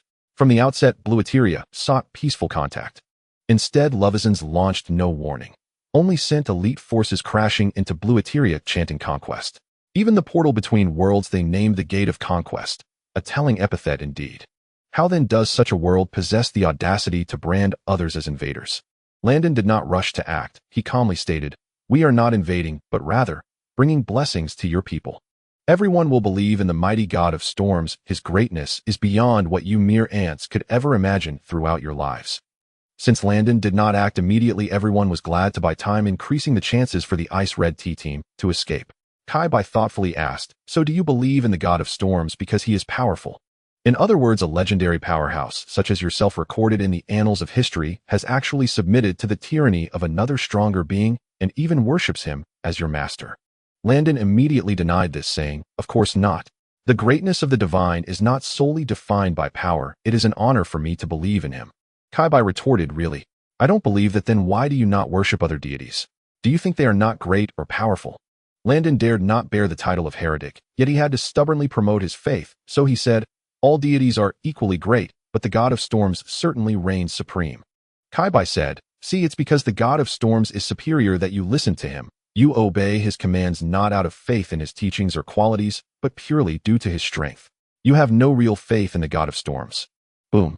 Landon unleashed a powerful surge of magical energy that instantly swept across a radius of 10,000 meters. The 6 members of Team Adui immediately huddled together, attempting to resist the force, but after a few seconds they were still thrown away, tumbling several meters after hitting the ground. The residual chaotic magic began to wreak havoc on their bodies. They all coughed up blood, and their health rapidly declined. Kaibai lay on the ground, casting a water healing spell to temporarily halt the drastic drop in everyone's health, then hurriedly began chanting a powerful recovery skill. Wow. One person spat blood, ignoring the severe pain in his body, struggling to stand up. With blood filling his mouth, he placed his left hand on his waist and pointed at Landon with his right hand, looking back at his teammates. Hey, he's getting anxious, cough, cough, cough. He was interrupted mid-sentence by a violent coughing fit. From a distance, Landon encased himself in a magical shield and began to stroll in the air, arriving 50 meters away from everyone before speaking slowly. I do not understand your dull worldly thinking of strength or weakness is trivial to the divine. They could transcend everything, yet they choose to show us mercy. The God of storms has granted me enlightenment, guiding me on this path rather than any other deity. Therefore, I am willing to offer myself to become his envoy. Faith is never about the power, it lies in his love. Landon, after all, was a legend who had lived for hundreds of years. Kai Bei's sophistry could anger him, but it would never shake his faith. Yes, you're right, you're amazing, I want to argue with you. Kai Bei, slightly recovered, casually replied to Landon, then turned to his teammates lying on the ground and shouted, "Get up! Are you all just going to sit here? Put in more effort, at the very least we need to let the Ice Red Tea team escape. Otherwise, if they die, not to mention the mission, I think no one wants their last words to be in vain, right?" His words immediately reinvigorated everyone. Unlike other cooperating teams, Team ADUI and the Ice Red Tea team had formed together out of their own interests. They glanced at the team channel where the Ice Red Tea team was no longer visible. This indicated that they had at least moved 10 kilometers away. But this distance was still far from enough for legends. Thus they immediately regained their spirits and flew into the sky. After reaching level 60, they could already fly. However, without having learned flying skills, flying was still nowhere near as fast as running on the ground, so they had been traversing on land. Now facing aerial units, they had to take flight to have a fighting chance. The 6 members of Team IDUI exchanged glances. Aside from their leader Kai Bei, everyone unleashed their strongest skills. The 6 girls of the Ice Red Tea team, upon receiving the last message from Team IDUI regarding that legendary powerhouse, had tears brimming in their eyes, their vision blurring. Once scoffing at the tropes of youth idol dramas, they finally experienced the pain of separation between the male and female leads at this moment. Especially for the leader of the Ice Red Tea team, Bai Luo Chun. She had known Kai Bei since high school and had been in the same class all the way through college. She had also developed feelings for that boy who was always downcast, yet always found reasons for his own slacking. However, she never expected that such a carefree person would establish a team and join a dangerous expedition without her ever confessing. In pursuit of his footsteps, Bai Luo Chun also joined the expedition team, and after 2 years of struggle established her own Ice Red Tea team. It was only then that she learned of Luowisa's existence. It was also at this time that she learned what that boy was fighting for. At this moment, even though Bai Luo Chun desperately wanted to die in his stead, she had to turn and run without a moment's hesitation. This was their agreement. In times of national crisis, love must come first. Far away in Naka City, Jiang Yuanbai was idly listening to the plans discussed by the Eagles while pondering what he had thrown at that tentacled creature. He rummaged through his backpack but couldn't find what he was missing. He had already distributed all the items from his main backpack to his clones before he arrived. After all, once the clones perished, their belongings would return to him. He had simply taken everything with him. Just then a slight tremor surged within his heart. He meticulously took out the command cloth book from his backpack. Inside the book, among nearly 100 names, several suddenly turned red. Xiang Feiyang, health status deceased. Xia Xiuan, health status deceased. Guang Qi, health status deceased. At the first glance, Jiang Yuanbai felt a sharp pang in his heart. This was different from the suicide of Secretary Wang. They had perished in a foreign land for the sake of their mission. While Jiang Yuanbai was silent for a few seconds, 3 more names turned red. Zhao Liang, health status deceased. Qi Jianyan, health status deceased. Bei Yuanming, health status deceased. A whole squad. Jiang Yuanbai murmured. He remembered the one named Qi Jianyan. He was the one who shouted, "You dog, do you have no conscience?" at the Eagles during Su Lao's personality profiling session. Now he was dead too. What's going on? The Eagle noticed a small figure in a loose black coat floating on his shoulder, lost in thought, and couldn't help but ask. At that moment, they were secretly assigned a few rooms by Lao Naka, and both the Eagle squad and the Dogfight squad were discussing matters in their rooms. A squad has fallen, Jiang Yuanbai said softly. The room immediately fell silent. 12 pairs of eyes turned to Jiang Yuanbai. He pursed his lips. He had initially wanted to use the resurrection spell right away. But he thought that in their last moments, Qi Jianyan and the others must have wished to return to their homeland. This was the sentiment unique to the people of Zhuxia. Thus, Jiang Yuanbai felt that if they knew they could open their eyes again, then the first thing they would want to see and smell would be the scenery and air of their hometown. And certainly not Luowisa. Therefore, he planned to return to Blue Star to resurrect them. However, he had already brought the command cloth book with him, and to resurrect them on Blue Star, he must take it back. There were 2 ways to return to Blue Star. One was to go back through the gate of Luowisa, which was quite simple. After all, Lao Naka, who was responsible for guarding it, had already become one of their own. Before the Qiu Empire could react, this transmission gate could allow the people of Zhuxia to come and go freely without any resistance. So when Jiang Yuanbai shared his thoughts with the eagle immediately said, without hesitation, "Sure, we'll take you back." But Jiang Yuanbai did not agree, because there was an even simpler method: to die and return. At this point, Jiang Yuanbai had already informed the eagle about his external incarnation. So after considering this method, the eagle agreed. "That works too. Then you can return your consciousness to your main body. It'll help you handle the clone," the eagle said. Although he felt a deep sense of guilt about killing Jiang Yuanbai, even if it was just a clone, he could still take action as long as Jiang Yuanbai wished. After all, his heart had long been tempered to be colder than that of a killer who had slaughtered fish into run FA for 10 years. "No, just kill it like this," Jiang Yuanbai said. The eagle, "What do you mean? Just like this?" His expression darkened and his tone became unusually stern. "Yuanbai, don't mess around." Although according to the skill description, Jiang Yuanbai's consciousness would be unaffected whether present or not, and it was very safe. But this was death after all. If Jiang Yuanbai was left with any psychological scars or developed any mental illnesses, he would feel guilty for a lifetime. But Jiang Yuanbai stubbornly stared at him. "I never said you had to do it, I can do it myself." The scene of Secretary Wang's suicide left a strong shock on him. He didn't expect to have the same resolve as Secretary Wang, but if they dared to do it, why couldn't he? Let this be a test of the skill. It would also serve as preparation for the future. Could it be that he could always turn danger into safety? These were things he would inevitably experience. He had to get used to it. The two exchanged glances for a full minute, with the eagle remaining stern and unyielding. Jiang Yuanbai snorted coldly, canceling the wind-shaking silk state, stepping down from him and muttering, "You're so wishy-washy, being with you is just embarrassing." He hugged the hem of his coat with his left hand, standing barefoot on the ground. Bye.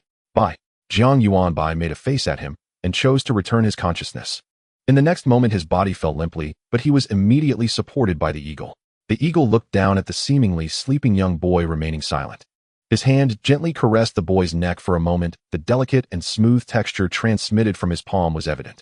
The boy's neck was relatively slender. His hand could grasp most of it, and with a little more force, he could end this clone's life. After a long while, he finally looked up at everyone. "Now let's play rock, paper, scissors. The loser will make the move." P.S. My computer got infected. When I got home, the mouse was moving on its own and my game account was hijacked. I couldn't even delete anything because of insufficient permissions. I couldn't regain control. It took me a while to fix it, but the Excel sheet where I recorded the protagonist data was infected by the virus and deleted along with it. So I might need to take a day off tomorrow or the day after to redo this. Jiang Yuanbai suddenly sat up in bed, his temples pounding and his heart thumping vigorously. In the moment before death, he felt a primal fear which lingered even now as he revived in his original body. Indeed, he did not truly bring his consciousness back to his body. The softening and deep sleep were mere acts. Then he lay in the embrace of the eagle, waiting and waiting. He heard them play several rounds of rock, paper, scissors with different voices cheating. They then started to roll dice and play blackjack. Eventually, the card master even brought out a deck of cards intending to settle the outcome through do di zhu. At that moment, Jiang Yuanbai was almost falling asleep. Finally, the forgetter could no longer hold back and volunteered. As an assassin, his strikes were swift and decisive, ensuring no pain, and if he wished, he could kill someone without even drawing blood. For instance, this time. Consequently, Jiang Yuanbai's corpse remained intact, not a drop of blood spilled, yet it appeared lifelike. Jiang Yuanbai took a moment to breathe deeply. The fear within him gradually faded as he recalled the sensation. Smacking his lips, dying was too quick. I felt nothing at all. He was unaware of how others felt, but he was certainly dissatisfied and resolved that he must not let the forgetter take action next time. What he wanted to experience was not the result of death, but the process of dying. As for now, he didn't think much more about it. He checked his backpack, confirming it had returned, and took out the summoning parchment to hurry toward Grandpa Su. Jiang Yuanbai's original body was temporarily placed in the room assigned to him on the aircraft carrier, and at this moment, he left the room with ease. Then once again in the conference room, actually just the dining hall, he found them. Jiang Yuanbai. Secretary Wang spotted him from afar, calling out in surprise.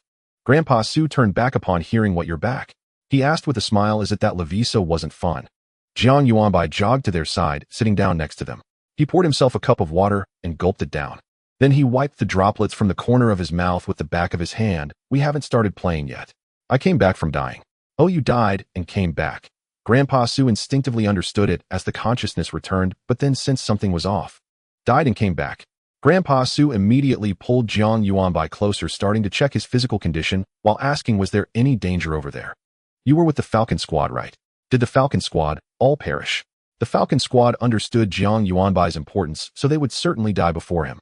Jiang Yuanbai was inspected back and forth. No, I came back by committing suicide.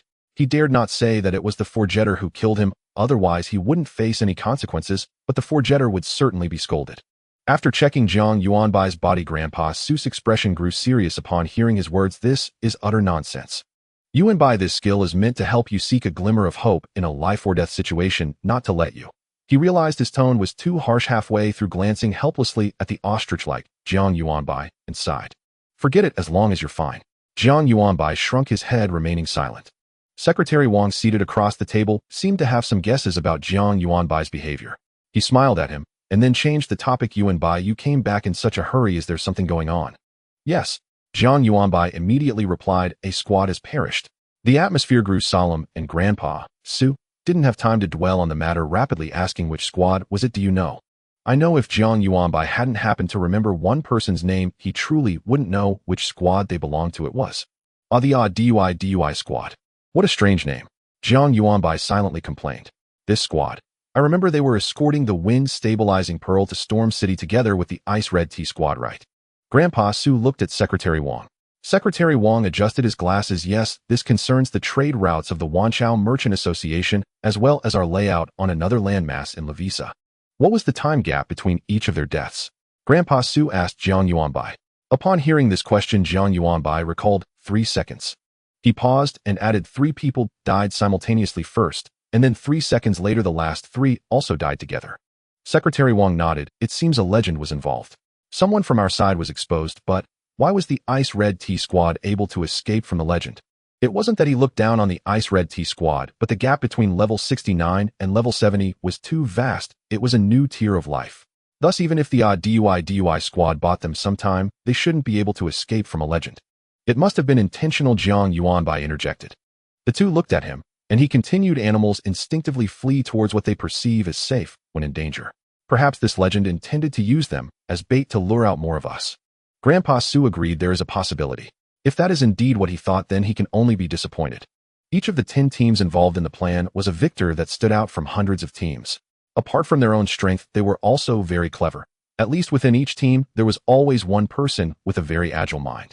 The possibility Jiang Yuanbai brought up was not something that required high intelligence to conceive, so the Ice Red Tea squad could certainly think of it too. The summoning parchment once again provided a reminder. He took out the parchment, and the names of 6 individuals instantly changed to orange-yellow, indicating they were in danger. In the next second, they all turned red. Death. Grandpa Su caught sight of the contents on the summoning parchment beside Jiang Yuanbai. A contemplative look flashed through his aged eyes, and then he smiled broadly. Let's go, Yuanbai, let's welcome our heroes together. Landon August descended from the clouds, expressionless as he gazed at the 6 girls who had died by suicide, the joints of his grip on the staff turning slightly pale. What is Yuxia? He walked slowly to one of the corpses, picking up a small pouch from her death location. This was a manifestation of the items. When a professional died, all non-bound items would drop from their body, revealing themselves in the form of a pouch. If I want to see what you were escorting. I don't believe you would specifically send 2 teams to their deaths. Landon opened the pouch and dumped its contents on the ground. A bead shimmering with golden light dropped out first. Epic. Landon showed a hint of excitement, but right after that a strange object as tall as a person fell out. As it hit the ground, a small screen immediately lit up with red light, accompanied by a continuous buzzing sound and high heat. In an instant, the alarm in Landon's heart reached its peak. His face changed dramatically as he frantically flew away. Just then, the entire world was engulfed in a blinding white light, followed by a loud explosion, as if the apocalypse had arrived. The high-temperature flames consumed the air, igniting it red, and then the fireball expanded towards the sky. A beautiful mushroom cloud blossomed over the Lavisa continent. 12 level 69 cultivators, each requiring 2 million chi strength, totaling 24 million. Master Su and his team had already prepared 2 small partition chambers, each stocked with numerous sets of brand new clothing in varying sizes. A fabric curtain separated the 2 chambers. Jiang Yuanbai, determined to avoid accidental visual discomfort, would certainly not watch the Bing Honka squad's resurrection. After all, those freshly resurrected appeared completely unclothed. Thus, he had to extend his hands across the curtain and cast the spell remotely. There was no choice. The spellcasting process demanded an unobstructed line of energy flow. At that moment, Jiang Yuanbai stood inside the chamber assigned to the AD squad, simultaneously constructing 12 resurrection arrays. Indeed, he intended to revive 12 individuals at once. Resurrection arts impose no inherent limit on the number revived, only resources constrain the caster.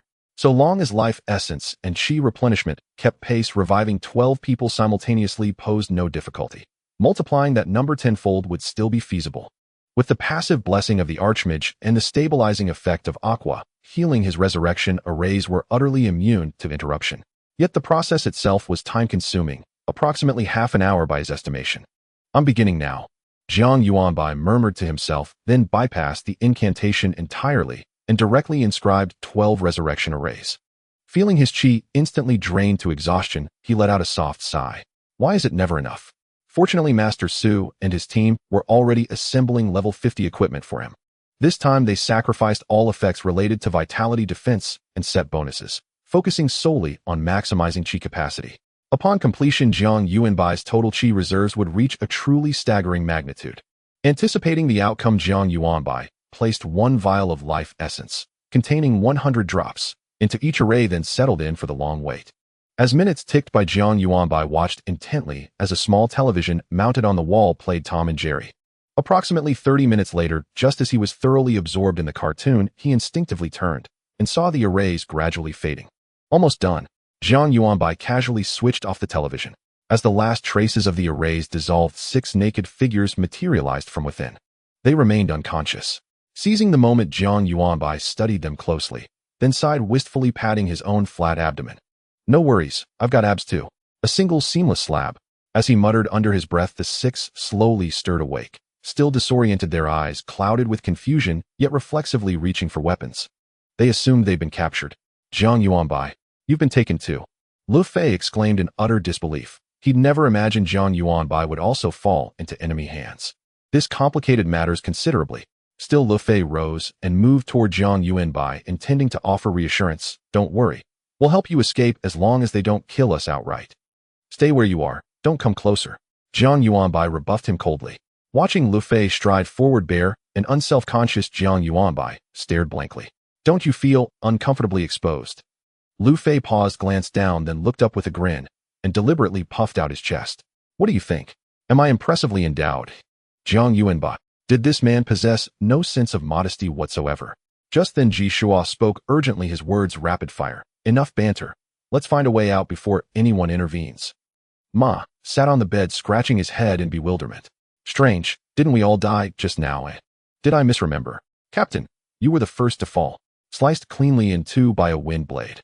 Frowning, he strained to recall the final moments. Clearly in his memory, every teammate, including himself, had perished. How then were they all alive and unharmed now? Kai Bai, recently mentioned by Ma, had already approached the curtain, reaching out to lift it while curiously asking, "What's on the other side? Why is it even covered?" "Hey!" Jiang Yuanbai's hand hung midair, too late to stop him. Instantly, shrill feminine shrieks pierced the air, followed by sharp, rapid slaps. Kai Bai turned back, dazed and bewildered, his face bearing several vivid red palm prints. What just happened? He hadn't seen a thing. Only a blur of white and a few rapidly enlarging hands filling his vision. Heh. A grin spread across Jiang Yuanbai's face. Suddenly, watching them bicker and blunder against thin air seemed oddly entertaining. Alas, just then staff arranged by Master Su began entering, distributing clothes while briefing everyone on the current situation. The more they explained, the more baffled and incredulous the group grew. Resurrection? Numb with shock. How could such a thing possibly exist in reality? There's no such thing as resurrection. It's merely a shared hallucination occurring in our final moments. Classic. A synchronized hallucination, is it? Hallucinations lack physical form. They're formless, much like the internet itself. Who decreed they couldn't synchronize? A certain novel even features hallucination trials. Qi Jianyan, could you please put your trousers on before speaking? We're well aware of your extraordinary gifts. No need to parade them about. The scene descended into utter chaos. In contrast, the women's chamber remained far more subdued. Hearing their teammates' familiar banter drift through the wall, tears swiftly welled in their eyes. They're alive. They paid no heed to the resurrection explanation, overwhelmed instead by pure joy, elation, and tears of relief. Then came another exchange from the other side. "Hey, if resurrection is real, I've got a bold idea." "Ahem, regarding your bold idea, I have an excellent plan. And for that plan, I propose an ideal target: Storm City." "No way. You aren't planning to become suicide infantry. We're teammates. We detonate together." Numb with shock, I request immediate squad withdrawal. You boarded the rogue ship. Now accept your fate. Wait, I just remembered, didn't we write farewell letters before dying? Holy hell. Why did the state make us write wills if resurrection is possible? Kai, by previously nonchalant, jolted upright at the mention of the letters, and immediately turned to the staff member explaining the situation. Sir, could we please have our farewell letters returned? The staffer responded with a practiced smile. Of course, please wait a moment. Kai Bai exhaled in relief. Thank you. Moments later, 6 envelopes were delivered into their hands, yet the instant they grasped them, something felt deeply amiss. Opening them, they beheld rows of delicate, elegant script, and froze in horror. This can't be right. Opening them, they beheld rows of delicate, elegant script, and froze in horror. This can't be right. Opening them, they beheld rows of delicate, elegant script, and froze in horror. This can't be right. The captain of the Ice Red T-Team, codenamed by Luo Chun, is named Zhongling. At that moment, a female staff member handed her an envelope, then revealed a subtle smile. Miss Zhongling, please try to control your emotions after reading. She left it at that, and walked towards the other 5 girls with other envelopes.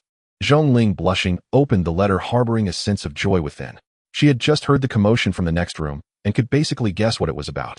However, when she saw the first line, she immediately performed a disappearance act on her smile, as the corners of her lips, that had slightly curled up, instantly fell flat. You've been pursuing me since high school, and now we're near graduation. Oh, aren't you tired? Hurry up and find someone to marry. Don't just linger in this game all day. Is that where you should be? Her fingers slowly tightened, crumpling the paper considerably. Then she patiently continued reading, hoping for some twist in the content. However, as she read each word to the end, she saw no twist at all. The entire letter critiqued her lifestyle habits and personality, such as sometimes gentle, sometimes like she's on her period, eating without washing hands after picking her feet, and likes to cover him with a blanket and fart, and so on. This is not a suicide note. This is a declaration of war. Zhongling reluctantly flipped it over, only to find the back still blank. She sought her teammates' opinions with her last bit of patience. Do you think there could be any hidden text in the letter, like words that only appear after being soaked in water or burnt? The teammates looked at their captain, who was like a silent volcano, and cautiously replied, under normal circumstances, that possibility, should I guess, might not be very high. Zhongling gritted her teeth, her chest rising and falling a few times, but she couldn't hold back any longer. She furiously tore the letter into shreds and rushed towards the other side of the curtain with a grim expression. Xiang Feiyong, where the hell are you? She angrily searched for the figure of her target, but saw no one. Jiang Yuanbai pointed outside. He said he had something to take care of and left first. Zhongling immediately burst into a furious laugh, running. Can you run away from the monk and the temple? Without a second thought, she turned and rushed out. But as soon as she did, she froze. It was Xiang Feiyong. He appeared slightly disheveled, holding a rose in his hand. The rose was very fresh, still covered in dirt. Seeing Zhongling, stunned, Xiang Feiyong quietly sighed in relief. Then he said seriously, I thought I would never see you again. Zhongling instantly broke down. So you just freely critiqued me? Sighed. Xiang Feiyong sighed. That's not criticism, it's reminiscing. Zhongling was taken aback. Xiang Feiyong said, when I face danger and move forward, the only thing I cling to is you. They say ghosts lose their memories from life, so I fear that after I die, I will forget you. Only by meticulously writing down the details of our time together can I remember your existence, even in death. Hearing these almost confessional words, Zhongling became shy. But it doesn't have to be all bad things, right? There needs to be some good too. Xiang Feiyong internally complained, but what he said was completely different. Bad things? He feigned a puzzled look. Where are the bad things? Those from the letter. To me, they are all the adorable traits that leave a deep impression of you, highlighting your carefree and open personality, which sets you apart from the average girls. He repeatedly used the word of crazily, stacking adjectives for himself. Is that so? Zhongling showed a shy smile, holding back her modesty as she slightly bowed her head, feeling embarrassed to meet Xiang Feiyong's gaze. I'm not that great. You are, Xiang Feiyong said with a serious expression, handing the rose to Zhongling. Be my girlfriend, Zhongling. Zhongling suddenly looked up, shocked, as she stared at Xiang Feiyong. But you didn't accept my confessions all those times before. Xiang Feiyong replied. Previously, I was pledged to my country, uncertain of my return. Vows made in the mountains and seas were mere words. Now I return, still pledged to you, counting the mottled walls, sweeping the fallen leaves from the windowsill, never to part again. Zhongling bit her lip tightly, almost moved to tears. You can say such beautiful words. Aren't you a science student? Xiang Feiyong, can you not say such a mood-killing thing? Fortunately, Zhongling was just asking casually. Due to her nature, she immediately said, what's the rush about being a girlfriend? Let's go and get the certificate. Saying this, she snatched the rose and pulled Xiang Feiyang away. Hey, isn't this a bit too fast? What's too fast? It's been 6 years, but we're still on the aircraft carrier. Fly back now. The girl happily dragged Xiang Feiyang away. Xiang Feiyang pretended to be helpless, but in reality he didn't resist at all and was being led away. Before being dragged off, he winked at the crowd that had gathered to watch. At the same time, he mouthed a thank you to Jiang Yuanbai. The location of the rose was informed to Xiang Feiyang by Jiang Yuanbai. Coincidentally, he had seen a pot of roses at the door of a room. The last line was also taught by Jiang Yuanbai. However, due to time constraints, he could only manage to teach one line. Fortunately, Xiang Feiyang executed it well. Lovers finally become a couple, Jiang Yuanbai said. And those without lovers are here eating dog food. So did you eat your fill? Secretary Wang had appeared at some point. He joked with Jiang Yuanbai in a bland tone. Burp. Jiang Yuanbai pretended to burp and grinned at him. Secretary Wang asked, do you have a crush on anyone in your class? They're all older than me, Jiang Yuanbai replied. At 16 years old, he was quite young for a senior. Typically, senior students are around 17 or 18 years old. Secretary Wang realized, so you like someone younger than you. Before Jiang Yuanbai could retort, Secretary Wang added, but that's not allowed, it's illegal. Secretary Wang said blandly, just making a joke. That tone doesn't sound like a joke at all. Those in power should be the pioneers in formulating and upholding laws rather than the violators that trample on them, Secretary Wang stated. As always, he wouldn't miss any opportunity to educate Jiang Yuanbai. Because a 16-year-old child can easily go astray. Jiang Yuanbai nodded like a chick pecking at rice. I understand, I won't break the law. Even if the age was suitable, he wouldn't seek a girlfriend. Being a free spirit, he could not accept being constrained by love. He was destined to fly alone into the sky like a lark soaring high with each feather shining with the brilliance of freedom. P.S. Just one chapter for today. Thank you all for your concern, but taking a break to sort out my thoughts is unrealistic because after I take a break I won't think about the novel at all, just want to play. Do you all still think about work and studies after getting off work or school? QEQ. Wang's secretary, where is Elder Su? Jiang Yuanbai did not see Elder Su, though he had clearly been standing beside Wang's secretary just moments before. Wang's secretary replied, America is in an uproar, issuing formal condemnations against us. Once they finish their denunciations, Elder Su will need to deliver an official response. Condemning us this early in the morning. Jiang Yuanbai burst into laughter. After all, it was still only 4 or 5 o'clock in the pre-dawn hours and the sun had yet to rise. Wang's secretary reminded him, it's midnight here, but prime time for their evening news broadcast. As for the uproar, how could America not erupt when its national treasure had just been spirited away?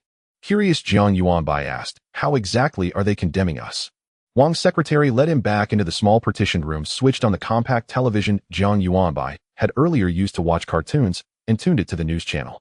At that very moment, the screen lit up with the unmistakable figure of President Trump. Tall and imposing, he wore his signature suit and crimson tie, his thick golden hair styled into a proud, bristling mane, though now slightly disheveled, betraying his evident lack of concern for grooming his prized coiffure. On screen, his face flushed with fury as he punctuated his words with sharp, emphatic gestures. This act is profoundly immoral. It gravely undermines America's interests and national security. Zhu Xia has persistently attempted to pilfer America's intellectual property and talent pool, a direct threat to our innovation and future development. We issue a stern condemnation and demand Zhu Xia immediately repatriate our talent and abide by international norms and ethical standards. Let me be unequivocal, under my leadership, America has never been greater. People often approach me and say, Trump, you are a genius. America always wins when you lead. Yes, I affirm it, they are absolutely right. We possess the most advanced technology, the finest talent, and the freest institutions. Talent thrives best here, because we are always the victors. Believe me, no one understands America better than I do. So long as I remain at the helm, I will make America great again. Watching the furious middle-aged man on screen, Jiang Yuanbai sighed inwardly. Once the word condemnation had belonged almost exclusively to Zhu Xia, for it typically signified the condemner's lack of sufficient power, or their fear that stronger measures would provoke consequences too dire to bear. It was a gesture of impotent protest, a mere articulation of grievance. Now, however, it was America issuing the condemnation. Indeed, the tides of fortune turn. Suddenly, Jiang Yuanbai wondered, what is the public reaction like in America? Mark enjoyed extraordinary popularity across America, so much so that online polls once crowned him the presumptive next leader, his vote share dwarfing that of the runner-up. True, his ascent was partly engineered by Trump's political apparatus, but Mark's genuine appeal was undeniably formidable. Now imagine the shockwave when American citizens learned their beloved next leader had defected. What would their reaction be? Nationwide denunciation, Wang's secretary said flatly. Jiang Yuanbai frowned with concern. That's brutal. He knows about this, right? I should go comfort him before he develops psychological trauma. It's us being denounced. Jiang Yuanbai froze mid-step. Wang's secretary explained, American civilians believe we've imprisoned Mark and are preventing his return, so every accusation now points squarely at us. Jiang Yuanbai paused in silence. Well, perhaps that's for the best. At least he won't be personally vilified, for now. I'll confiscate his phone, better to shield him from what's coming. Though Jiang Yuanbai had never endured such rejection himself, he could well imagine the devastation of being cast aside by one's own nation. The emotional toll could easily prove catastrophic, even suicidal, for someone with fragile resolve. And judging by how readily Mark had been persuaded by just 2 sentences, his mental fortitude appeared far from unshakable. It's already too late, Wang's secretary said. He tapped a few times on his phone, then handed it to Jiang Yuanbai. On the Bluebird app, an account named Mark Steve had just posted a new video, uploaded 1 minute ago. In the footage, Mark looked radiant, utterly unmarked by captivity, his spirit visibly uplifted. With palpable excitement, he announced to the world, as of today, I am joining the Zhuxiao Republic, and I pledge to save America. Too reckless. He has no idea what lies ahead, Jiang Yuanbai murmured.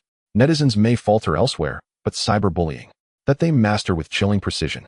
In just 2 minutes, the post had already drawn over 100 replies, every single one dripping with suspicion, interrogation, and vitriol. Jiang Yuanbai skimmed only a few comments and recoiled at their sheer viciousness. I'll go see him, he said quietly. Wang's secretary nodded. If he wishes to return, do not impede him, nor attempt persuasion. Also, please convey this: the homeless elder who raised him has been safely resettled. He will suffer no unwarranted repercussions. Should Mark decide to go home, he may find the elder at this address. He handed Jiang Yuanbai a small slip of paper bearing an American address and telephone number. Okay. Jiang Yuanbai clenched the note in his fist, confirmed Mark's location, and strode out swiftly. The conditions on the ship are limited. Therefore, like Jiang Yuanbai, Mark has only a small room, but fortunately, it is a single room. Mark wears a sealing bracelet on his left hand with a pillow propped against his lumbar region, half reclining on the bed, holding his phone, and continuously scrolling down. Occasionally his expression turns angry as his fingers rapidly jab at the screen, filling it with text, but just before sending,